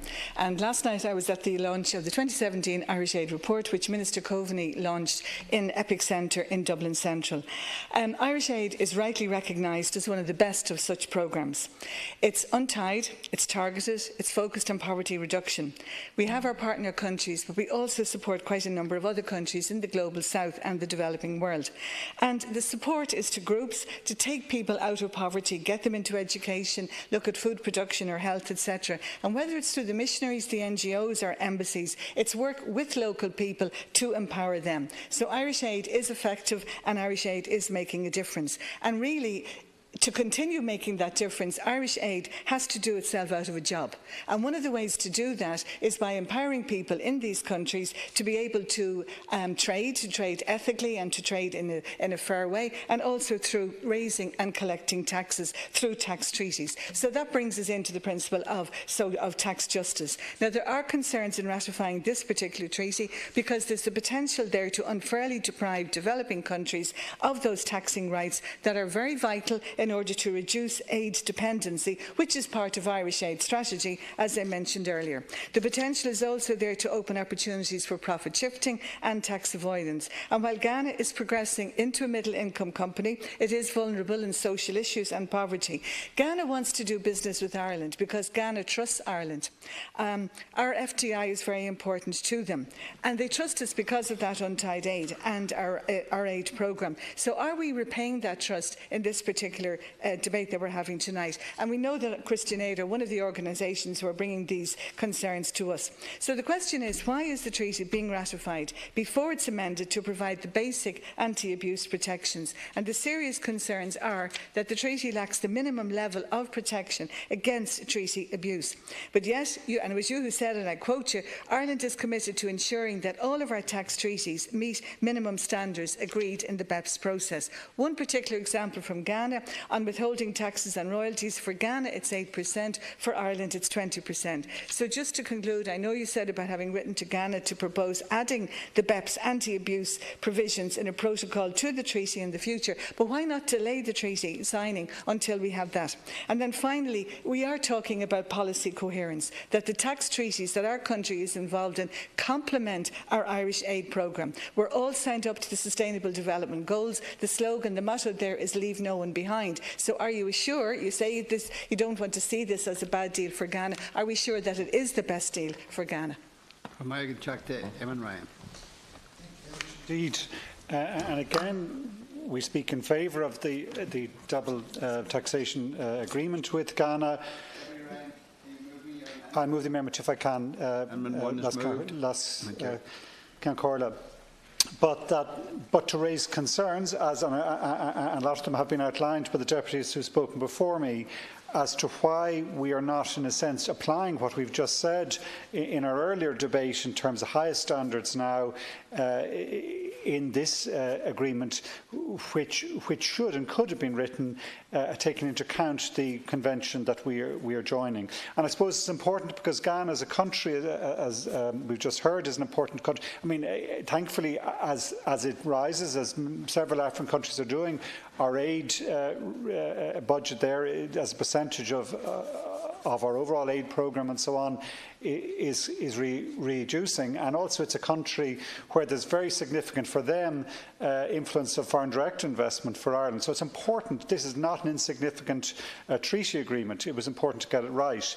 And the various concerns that we've tried to outline in our amendment is with regard to the prospect that there will be further habit of cutting or reducing withholding tax provisions, which are important in terms of providing protection for developing countries in any trade environment. And as I understand, the reduction in the likes of the royalty withholding tax payments from some 15% down to 8% within this treaty, the reduction in technical services withholding tax from 20% to 10%, is not giving us reassurance that this is providing the protection that we think is necessary to a country such as Ghana. And even if that's coming from their government, we still, I think, have the right to say that in this Parliament that we have concern that protection is being reduced. And I suppose it's particularly the case because, as I understand, we are inserting in this a most favoured nation provision, so that if there's another tax agreement that Ghana does, double tax agreement, which has lower provisions in terms of royalty or other payments, that we would be able to match those, or that we would be able to, an Irish company would be able to avail of it. And thirdly, concerned that, again, the latest advice within European and United Nations and other tax protocols is that we're not removing or we're not insisting on a service permanent establishment. We're not insisting that in any tax agreement that's done between an Irish company and a Ghanaian, or trade that's done there, that there is actually a real commercial, physical, employed entity within Ghana. And that is therefore the intention of our motion. Again, is not to stop, but in a sense to pick up on, again, on the Minister's speech, saying that he's hoping to come back with a proposed bilateral protocol to the treaty, which would insert, as I would imagine, the various anti-BEPS measures that we're signing up to within the wider convention. The Minister says that the Ghanaian authorities replied saying that they are considering the best way forward for Ghana in this matter.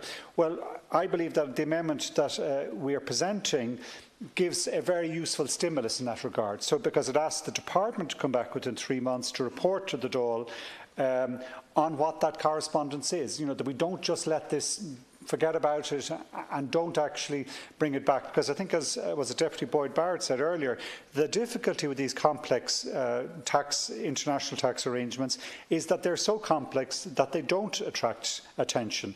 Our amendment is a way of providing a reminder to us, a return in 3 months' time to say, well, have we, if in signing this we have to do it because we haven't had the time to implement the recommendations or the elements of the multilateral convention, well then this gives us the time. It gives a prompt to the department and indeed both governments to say this Parliament wants to make sure that what the Minister has said in his speech is implemented, and that would be the effect of our amendment, which I hope could be supported. Thank you.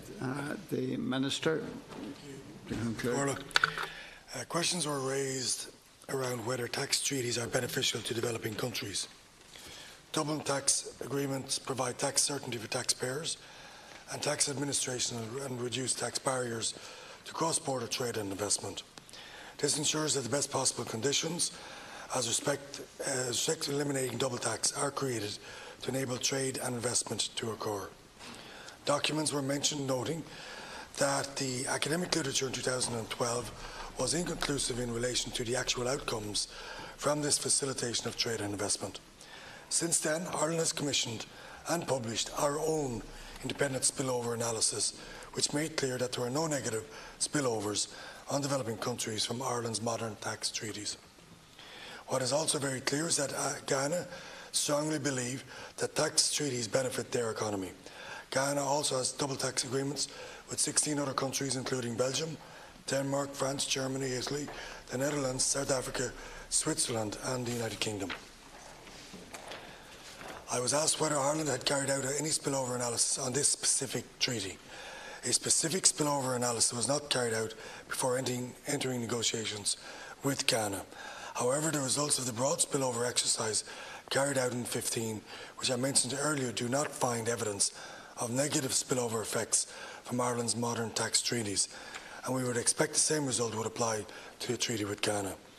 I am not aware of any country carrying out a spillover analysis about how an agreement might affect the other country in advance of negotiating an agreement. It would be very difficult, if not impossible, to accurately assess this in advance of an agreement being reached and data being available as to its impact. I would reiterate that the Ghanaian authorities believe this treaty is a good deal for Ghana, and I have no reason to believe that they are incorrect. I cannot support the amendment proposed by Deputy Ryan and Deputy Martin. It asks for the Department to report to the Dáil on ongoing international discussions with Ghana around updating the double tax agreement. It is long established practice internationally that countries keep the details of ongoing negotiations or discussions confidential, and it would be highly inappropriate to comment in the Dáil on Ghana's views or responses to us without their consent.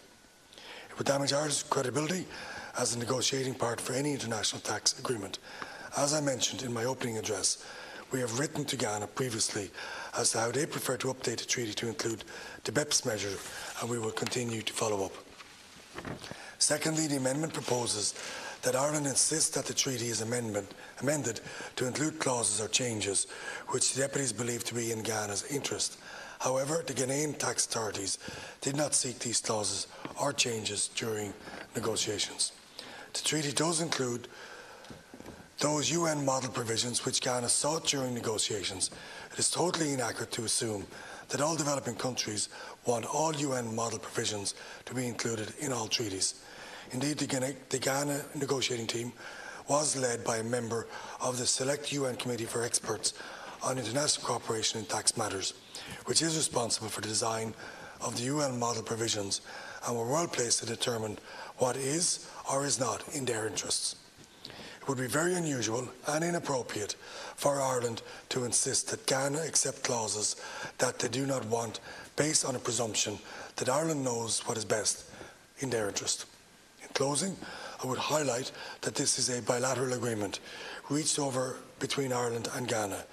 It has been signed by both countries. Over 2 years have passed since negotiations concluded, and we have received no indication that Ghana have any concerns with the content of the agreement. Failure to ratify the agreement would reflect poorly on Ireland as a negotiating partner for any bilateral tax agreement. This is a fair and balanced agreement that should benefit both Ireland and Ghana, and I commend the motion to the House. My good, is Amendment 1 being pressed? The question is that the amendment be made. Should Tanawara Abadis Ta, Naganya Abadis Neil, Shilam Gowal, and Ruin Kalcha. So the divisions respond to the weekly division time on tomorrow, Thursday, in accordance with Standing Order 70/2. Now we move on to the next item, and that is the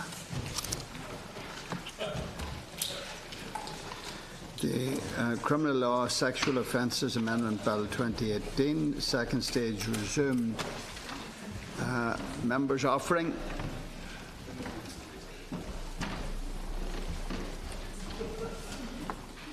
Deputy Sherlock. He's winding up. You're concluding the debate. Thank you. I'll just put my phone on silent. From our reading of the bill, it is aimed at two distinct issues, and let me acknowledge in the first instance the parliamentary research that was carried out, and to thank the Oireachtas Library and Research Service who did a fine job in terms of assisting us with the seeking to interpret the bill, and many of my notes are very much based on references within that report. It is non-contentious as far as we're concerned, and the bill does point out, or the digest does point out a number of other issues to do with incest which are not necessarily referenced here within the bill. With regard to repeat sexual offenders, these proposals originated, as we know, in a private member's bill by Minister Kevin Boxer-Moran, who now sits before us, and government has obviously taken this in their own time. Essentially, the bill proposes a new section 58 for the Criminal Justice Sexual Offences Act 2017 to be headed commission of another offence specified in schedule within a specified period. And this proposed new section mirrors section 25 of the Criminal Justice Act 2007, which provides for a regime of enhanced custodial sentences for offenders who re-offend. The basic idea is that where an adult is convicted on indictment of one of the serious offences scheduled to the Act and is sentenced to at least 5 years, and is subsequently convicted of another scheduled offence within 7 years of the first conviction, the court must sentence the defendant to a minimum of 3/4 of the maximum permissible sentence for that subsequent offence. However, there is an important proviso. If the court is satisfied that it would be disproportionate in the circumstances to impose such a sentence, 3/4 of maximum, the court may deviate from that. So there are other notes within the bill's digest, which I won't speak to now for the purposes of being brief, but I do want to quote from Professor Tom O'Malley, where particularly in relation to Section 25 of the 2007 Act, where Professor Tom O'Malley describes this as, and I quote, a significant safety valve in what would otherwise be, and I quote again, quite a swingeing provision that could result in remarkably harsh sentences for certain offences which, while inherently serious for the most part, might not always merit the minimum sentences apparently required by that section, end of quote. And the paper says that no regulatory impact assessment was published alongside the bill. That's perhaps something that the Minister will address. And the Library and Research Services, as I read it, is not aware of any assessment which may have been conducted by the Department regarding potential costs, implications or expected impact of the bill. And they again quote Tom O'Malley in the 2007 precedent, and I quote from O'Malley, how much impact Section 25 has had on sentencing practice is impossible to identify. Arguably, a court sentencing a person to whom it applies should always begin by identifying the minimum term to be specified and then decide if that term would be disproportionate in all the circumstances. One suspects, however, that Section 25 seldom impinges on day-to-day practice, save to the extent that courts will have regard to relevant previous convictions as a matter of course. End of quote. So, if the Minister in reply has a view on that, it would be very useful for us just to have an insight from him. Thank you. No other members offering, so the Minister to conclude. Conclude. Thanks very much, and I'd like to thank all the deputies in the House, particularly last Friday and again Stephen, for speaking on this very important bill. I would like to thank my colleague Minister Charlie Flanagan for allowing the time to sum up and speak on this important bill. As you know, this government bill originated from a private member's bill sponsored by myself and introduced to the Dáil in May 2017. In July 2017, it was announced that the government would be drafting its own legislation which would broadly reflect the proposal put forward by me in the private member's bill. As an independent TD in my first term in the Dáil, it is a great privilege to be in a position to have played a major part in bringing this legislation before the House. I am fulfilling my mandate to the people who elected me. I am here trying to make a difference to people's lives and ordinary people who look to us for support and make their lives a small bit safer. This bill addresses a situation where convicted sex offenders have gone on and committed further and more serious crimes. We have seen many instances where convicted sex offenders have gone on and committed further serious and horrible sex offences. We owe a duty as legislators to the people of this country to protect them through safer, stronger laws. This bill is aimed at a serial sex offender who ignores all rehabilitation efforts and remains a constant public danger and immense to men, women and children in society. This issue was raised with me some time ago by a constituent of mine, Debbie Cole. He wasn't aware this was being taken tonight, and he is the spokesperson in Justice. And if you would give way, I will give way. I would propose we give Deputy, with the approval of the House, give Deputy Lear a maximum of 10 minutes. No problem. I appreciate that, Minister. Thank you very much. I was caught napping a small bit there. I wasn't expecting it was 3 days. It's a long week. I was expecting it tomorrow, so thank you. I thank the Minister for bringing forward the bill before the House today. I'm delighted to have the opportunity to discuss the legislation and the topic more broadly. It is a piece of legislation we are broadly in support of, and we will be happy to engage with yourself and with Mr Flanagan and so on the relevant stages as it progresses through the House. To the contents of the bill, it appears to contain what I and my party believe to be changes in law that are sensible and necessary, particularly regarding the equalisation of proposed sentencing as between genders. Although it is a step forward in laws and cases involving sexual offences, we do, however, feel it is somewhat piecemeal and that more can be done regarding consistency in sentencing, a point that I have previously raised with Minister Flanagan and as in relation to sentencing guidelines, a point I intend to return to, and I hope that yourself or Minister Flanagan can provide some commentary on that point, perhaps in the summing up of the bill, and if you have any views on it yourself, Minister. With relation to the bill, it has two primary purposes. Firstly, to amend the Punishment of Incest Act 1908 to address a gender anomaly in penalties, something we are supportive of, and also to amend the Criminal Law Sexual Offences Act 2017 to provide for presumptive minimum sentences for repeat sex offenders, which we will also be supporting. With regard to the former, it is a matter that was discussed during the Sexual Offences Bill 2015, and both my colleague Jonathan O'Brien and Deputy Jim O'Callaghan both raised concerns around the approach to harmonisation, that the benefit to the public by an increase and harmonisation to life imprisonment had not been demonstrated. It appears that the Minister has listened to this point and responded with a sentence of up to 10 years in this bill, and that it applies both to men and women. There are still anomalies where it comes to the law on incest which require further consideration. Firstly, that the wording still implies that a woman cannot initiate incest, as it is worded, any woman who permits. Likewise, it is limited to carnal knowledge, therefore excluding acts of abuse and incest which fall short of intercourse, and also excludes certain same-sex relationships or same-sex incest and abuse of that kind. There are issues which require amendment, and I would ask that the Minister consider that this is an opportunity to address some of those anomalies. The significant amendment to the Act of 2017 is detailed and welcome. Where an offender is convicted of a sexual offence listed in the schedule to the Criminal Law Sexual Offences Act 2017 and is sentenced to prison for a period of at least 5 years and is subsequently, within a period of 10 years, convicted of a further offence listed in the schedule, the court shall, when imposing sentence for that offence, specify the minimum term of imprisonment to be served by the person. The minimum period of imprisonment shall be 3/4 of the maximum term of imprisonment prescribed by law in respect of such an offence, and where the maximum term is life imprisonment, the minimum shall be specified as a term of not less than 10 years. The court will have discretion in the application of the sentence if it is satisfied that this sentence would be disproportionate in all circumstances of the case. Section 25 can be triggered by a subsequent offence which is committed while in prison.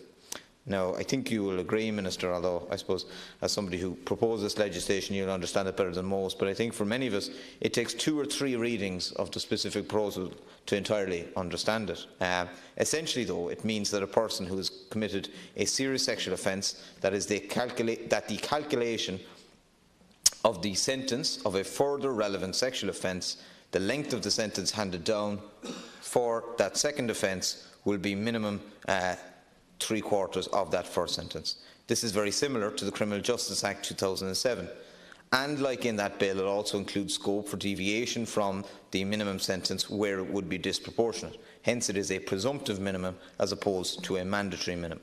This has been described by O'Malley in the legal text sentencing law and practice as a significant safety valve, and I would agree with that. I think this makes sense for the most part in that those who repeatedly offend, carrying out such heinous crimes and leaving a trail of devastation in their wake, have clearly not engaged with or benefited from any rehabilitation attempts or services provided to them, making them potentially a significant danger to others. Sexual assault or any crime of a sexual nature is a very serious crime. It is a violent crime that should carry one of the highest penalties. And I don't need to delve into both the psychological and physical scars that they leave on any victim for a lengthy period of time, and perhaps always. While not perfect, the law around sexual offences is ever-changing, and we can still do much more in our efforts to protect victims of sexual violence, be that in their treatment by the courts and increasing of funding that goes to services that deal with the victims of such crime. More broadly, it is important that the Gardaí are recording their data accurately, as there is a knock-on effect on the wider system and how we deal with offences, and particularly sexual assaults as a society. I believe there are issues in the Gardaí about the culture and the understanding of the importance of accurate data, that the current system being used by An Garda Síochána is not fit for purpose, and that their IT system is in dire need of updating. This was a matter touched upon by the Commission on the Future of Policing, and Minister Charlie Flanagan must address it as a matter important. Data is important to this crime, it's important to every crime, to ensure that we know exactly the detail of what's going on. And indeed, in that context, I think it is important that government progresses the Savvy 2 report. We saw an increase in the quarterly crime statistics, an increase of 10% or so in sexual crimes. What we don't know is the extent of which this is perhaps increased reporting or perhaps an increase in historical cases. It's difficult to break down the percentages in that term, and that's why the Savvy 2 report is so important in understanding what the actual scale of sexual crime and sexual assault in this state is. Minister, as I stated at the outset, I believe that a better and more comprehensive approach to reform of sentencing where related to sexual offence or any other matter is in the form of sentencing guidelines. Minister Flanagan has agreed with me that this is an issue that can be progressed, and I think it needs to be progressed. It is vitally important that the public have confidence that our courts will hand down appropriate sentences that are proportionate to the crimes convicted. Unfortunately, that is not currently the case. There are wide disparities in a number of areas, including sexual offences, but also areas that sometimes come before the district courts, such as road traffic offences. And there are many sentences which have drawn considerable comment and indeed anger. Time and time again, we have seen sentences handed down that are inconsistent and frankly inadequate. There are issues related to leniency and light sentences as well as inconsistency. There are problems in other areas unrelated to what is being discussed today, as I say, in terms of assault and road traffic issues. And the research on judicial sentencing habits conducted shows that Sentence length range from 14 days to 5 months for assault, for theft between 30 days and 9 months, and between 2 and 12 months in road traffic cases and some burglary cases. As a result, the public does not have the confidence that we would like that the courts will hand down consistent sentences and punishments that are fitted to the crime. As legislators, we have a duty to address these issues in our sentencing. It's our belief that collating, publishing data on this and ensuring judges have these parameters as guidelines is the best way to ensure consistency in sentencing. I met with Mr Flanagan over the summer, and he indicated that he would introduce such sentencing guidelines at the next stage of the Judicial Council bill, and I hope that that stage will commence as a matter of priority, because I think it is relevant to the serious issues that we're trying to address with this particular bill and addressing those disparities. To sum up, Minister, we will be supporting this bill. As I have said, sexual offences are especially heinous, intrusive, inherently violent and leave lasting damage. It is important that we have strong legislation to tackle this and to ensure that the sentences attached are fitting of such a crime. And I thank the Minister again for his forbearance. Your question? Just beg your indulgence, and I beg the Minister's indulgence, and I thank him. He was in mid-flight there when Donncha came in. I just want to ask the Minister to have cognizance of the Library and Research Service paper on this particular bill, where I've made reference to the other issues with the current law on incest, and there are a number of points addressed there which I won't go into now, but if the Minister at the next stage of the bill could have regard to those points, it would be very useful. And thank you, Chair. Thanks, and we will take consideration to those. I just finish off where I stopped. This bill is aimed at serial sex offenders who ignore all rehabilitation efforts and remain a constant public danger and a menace to men, women and children in society. This issue was raised with me some time ago by a constituent of mine, Debbie Cole, who suffered severe trauma at being raped at the age of 19. Her attacker went on to commit further and more serious crimes.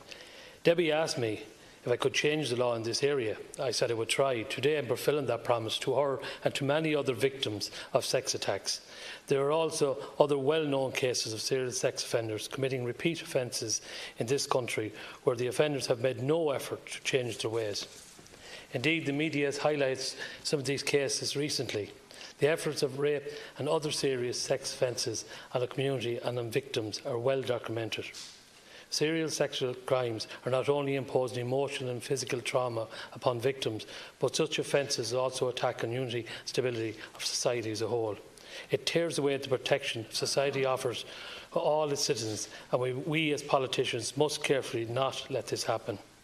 If we allow serial sex offenders to continue unchecked by going on and committing similar and other more serious crimes without imposing longer sentences for the subsequent offence, then society as a whole is devalued. Further figures show that a small number of sex offenders released from Irish jails undertook treatment programmes. Gardaí are also monitoring at any one time as some of 100 sex offenders which remain a threat to society. Repeat offending by sex offender is an affront to any democratic society and seeks the protection of its citizens. Our laws must reflect our disgust at this behaviour. We must show our support to those victims who have suffered at the hands of these serial sex offenders in a meaningful way. I would like to say, just before I sum up, thank all the members in the House and just say that I want to applaud Debbie Cole, because Debbie Cole, at the age of 19, has been campaigning for this for the last 20 years and beyond, and where she has spoken to a great number of people in this House over those 20 years, this bill has failed to come to tuition bar today. I want to thank particularly Debbie and her family and all the Debbie Coles. We did christen this bill, I suppose, jokingly, but it really says the Debbie Cole bill and Debbie's law, and that's what it'll stand with me. But to her and to all the victims as sense come out and look for support and initiatives, I appreciate all members of the House. This bill didn't just come about by us sitting in an office. We spoke to victims, and I said Debbie Cole was one of those victims, and I thank her and applaud her. I also want to thank every member of the House for their contribution here, and also thank my political advisor, Eugene Deering, who wrote this bill. bill. And it's, as I said to you, it's my second piece of legislation into the House, and I get great pride in that over the last 2.5 years. Thank you very much. Now, so the question is that the bill be read a second time. Is that agreed? Agreed. I understand it is proposed to refer this bill to the Select Committee on Justice and Equality pursuant to Article Standing Orders 84A and 149. Does the Minister wish to move the motion of referral now? I move. The Minister moves. Is that agreed? Thank you. That concludes the business of today. And Dáil Éireann go dtí leathuair tréis sé Maidin na Mara.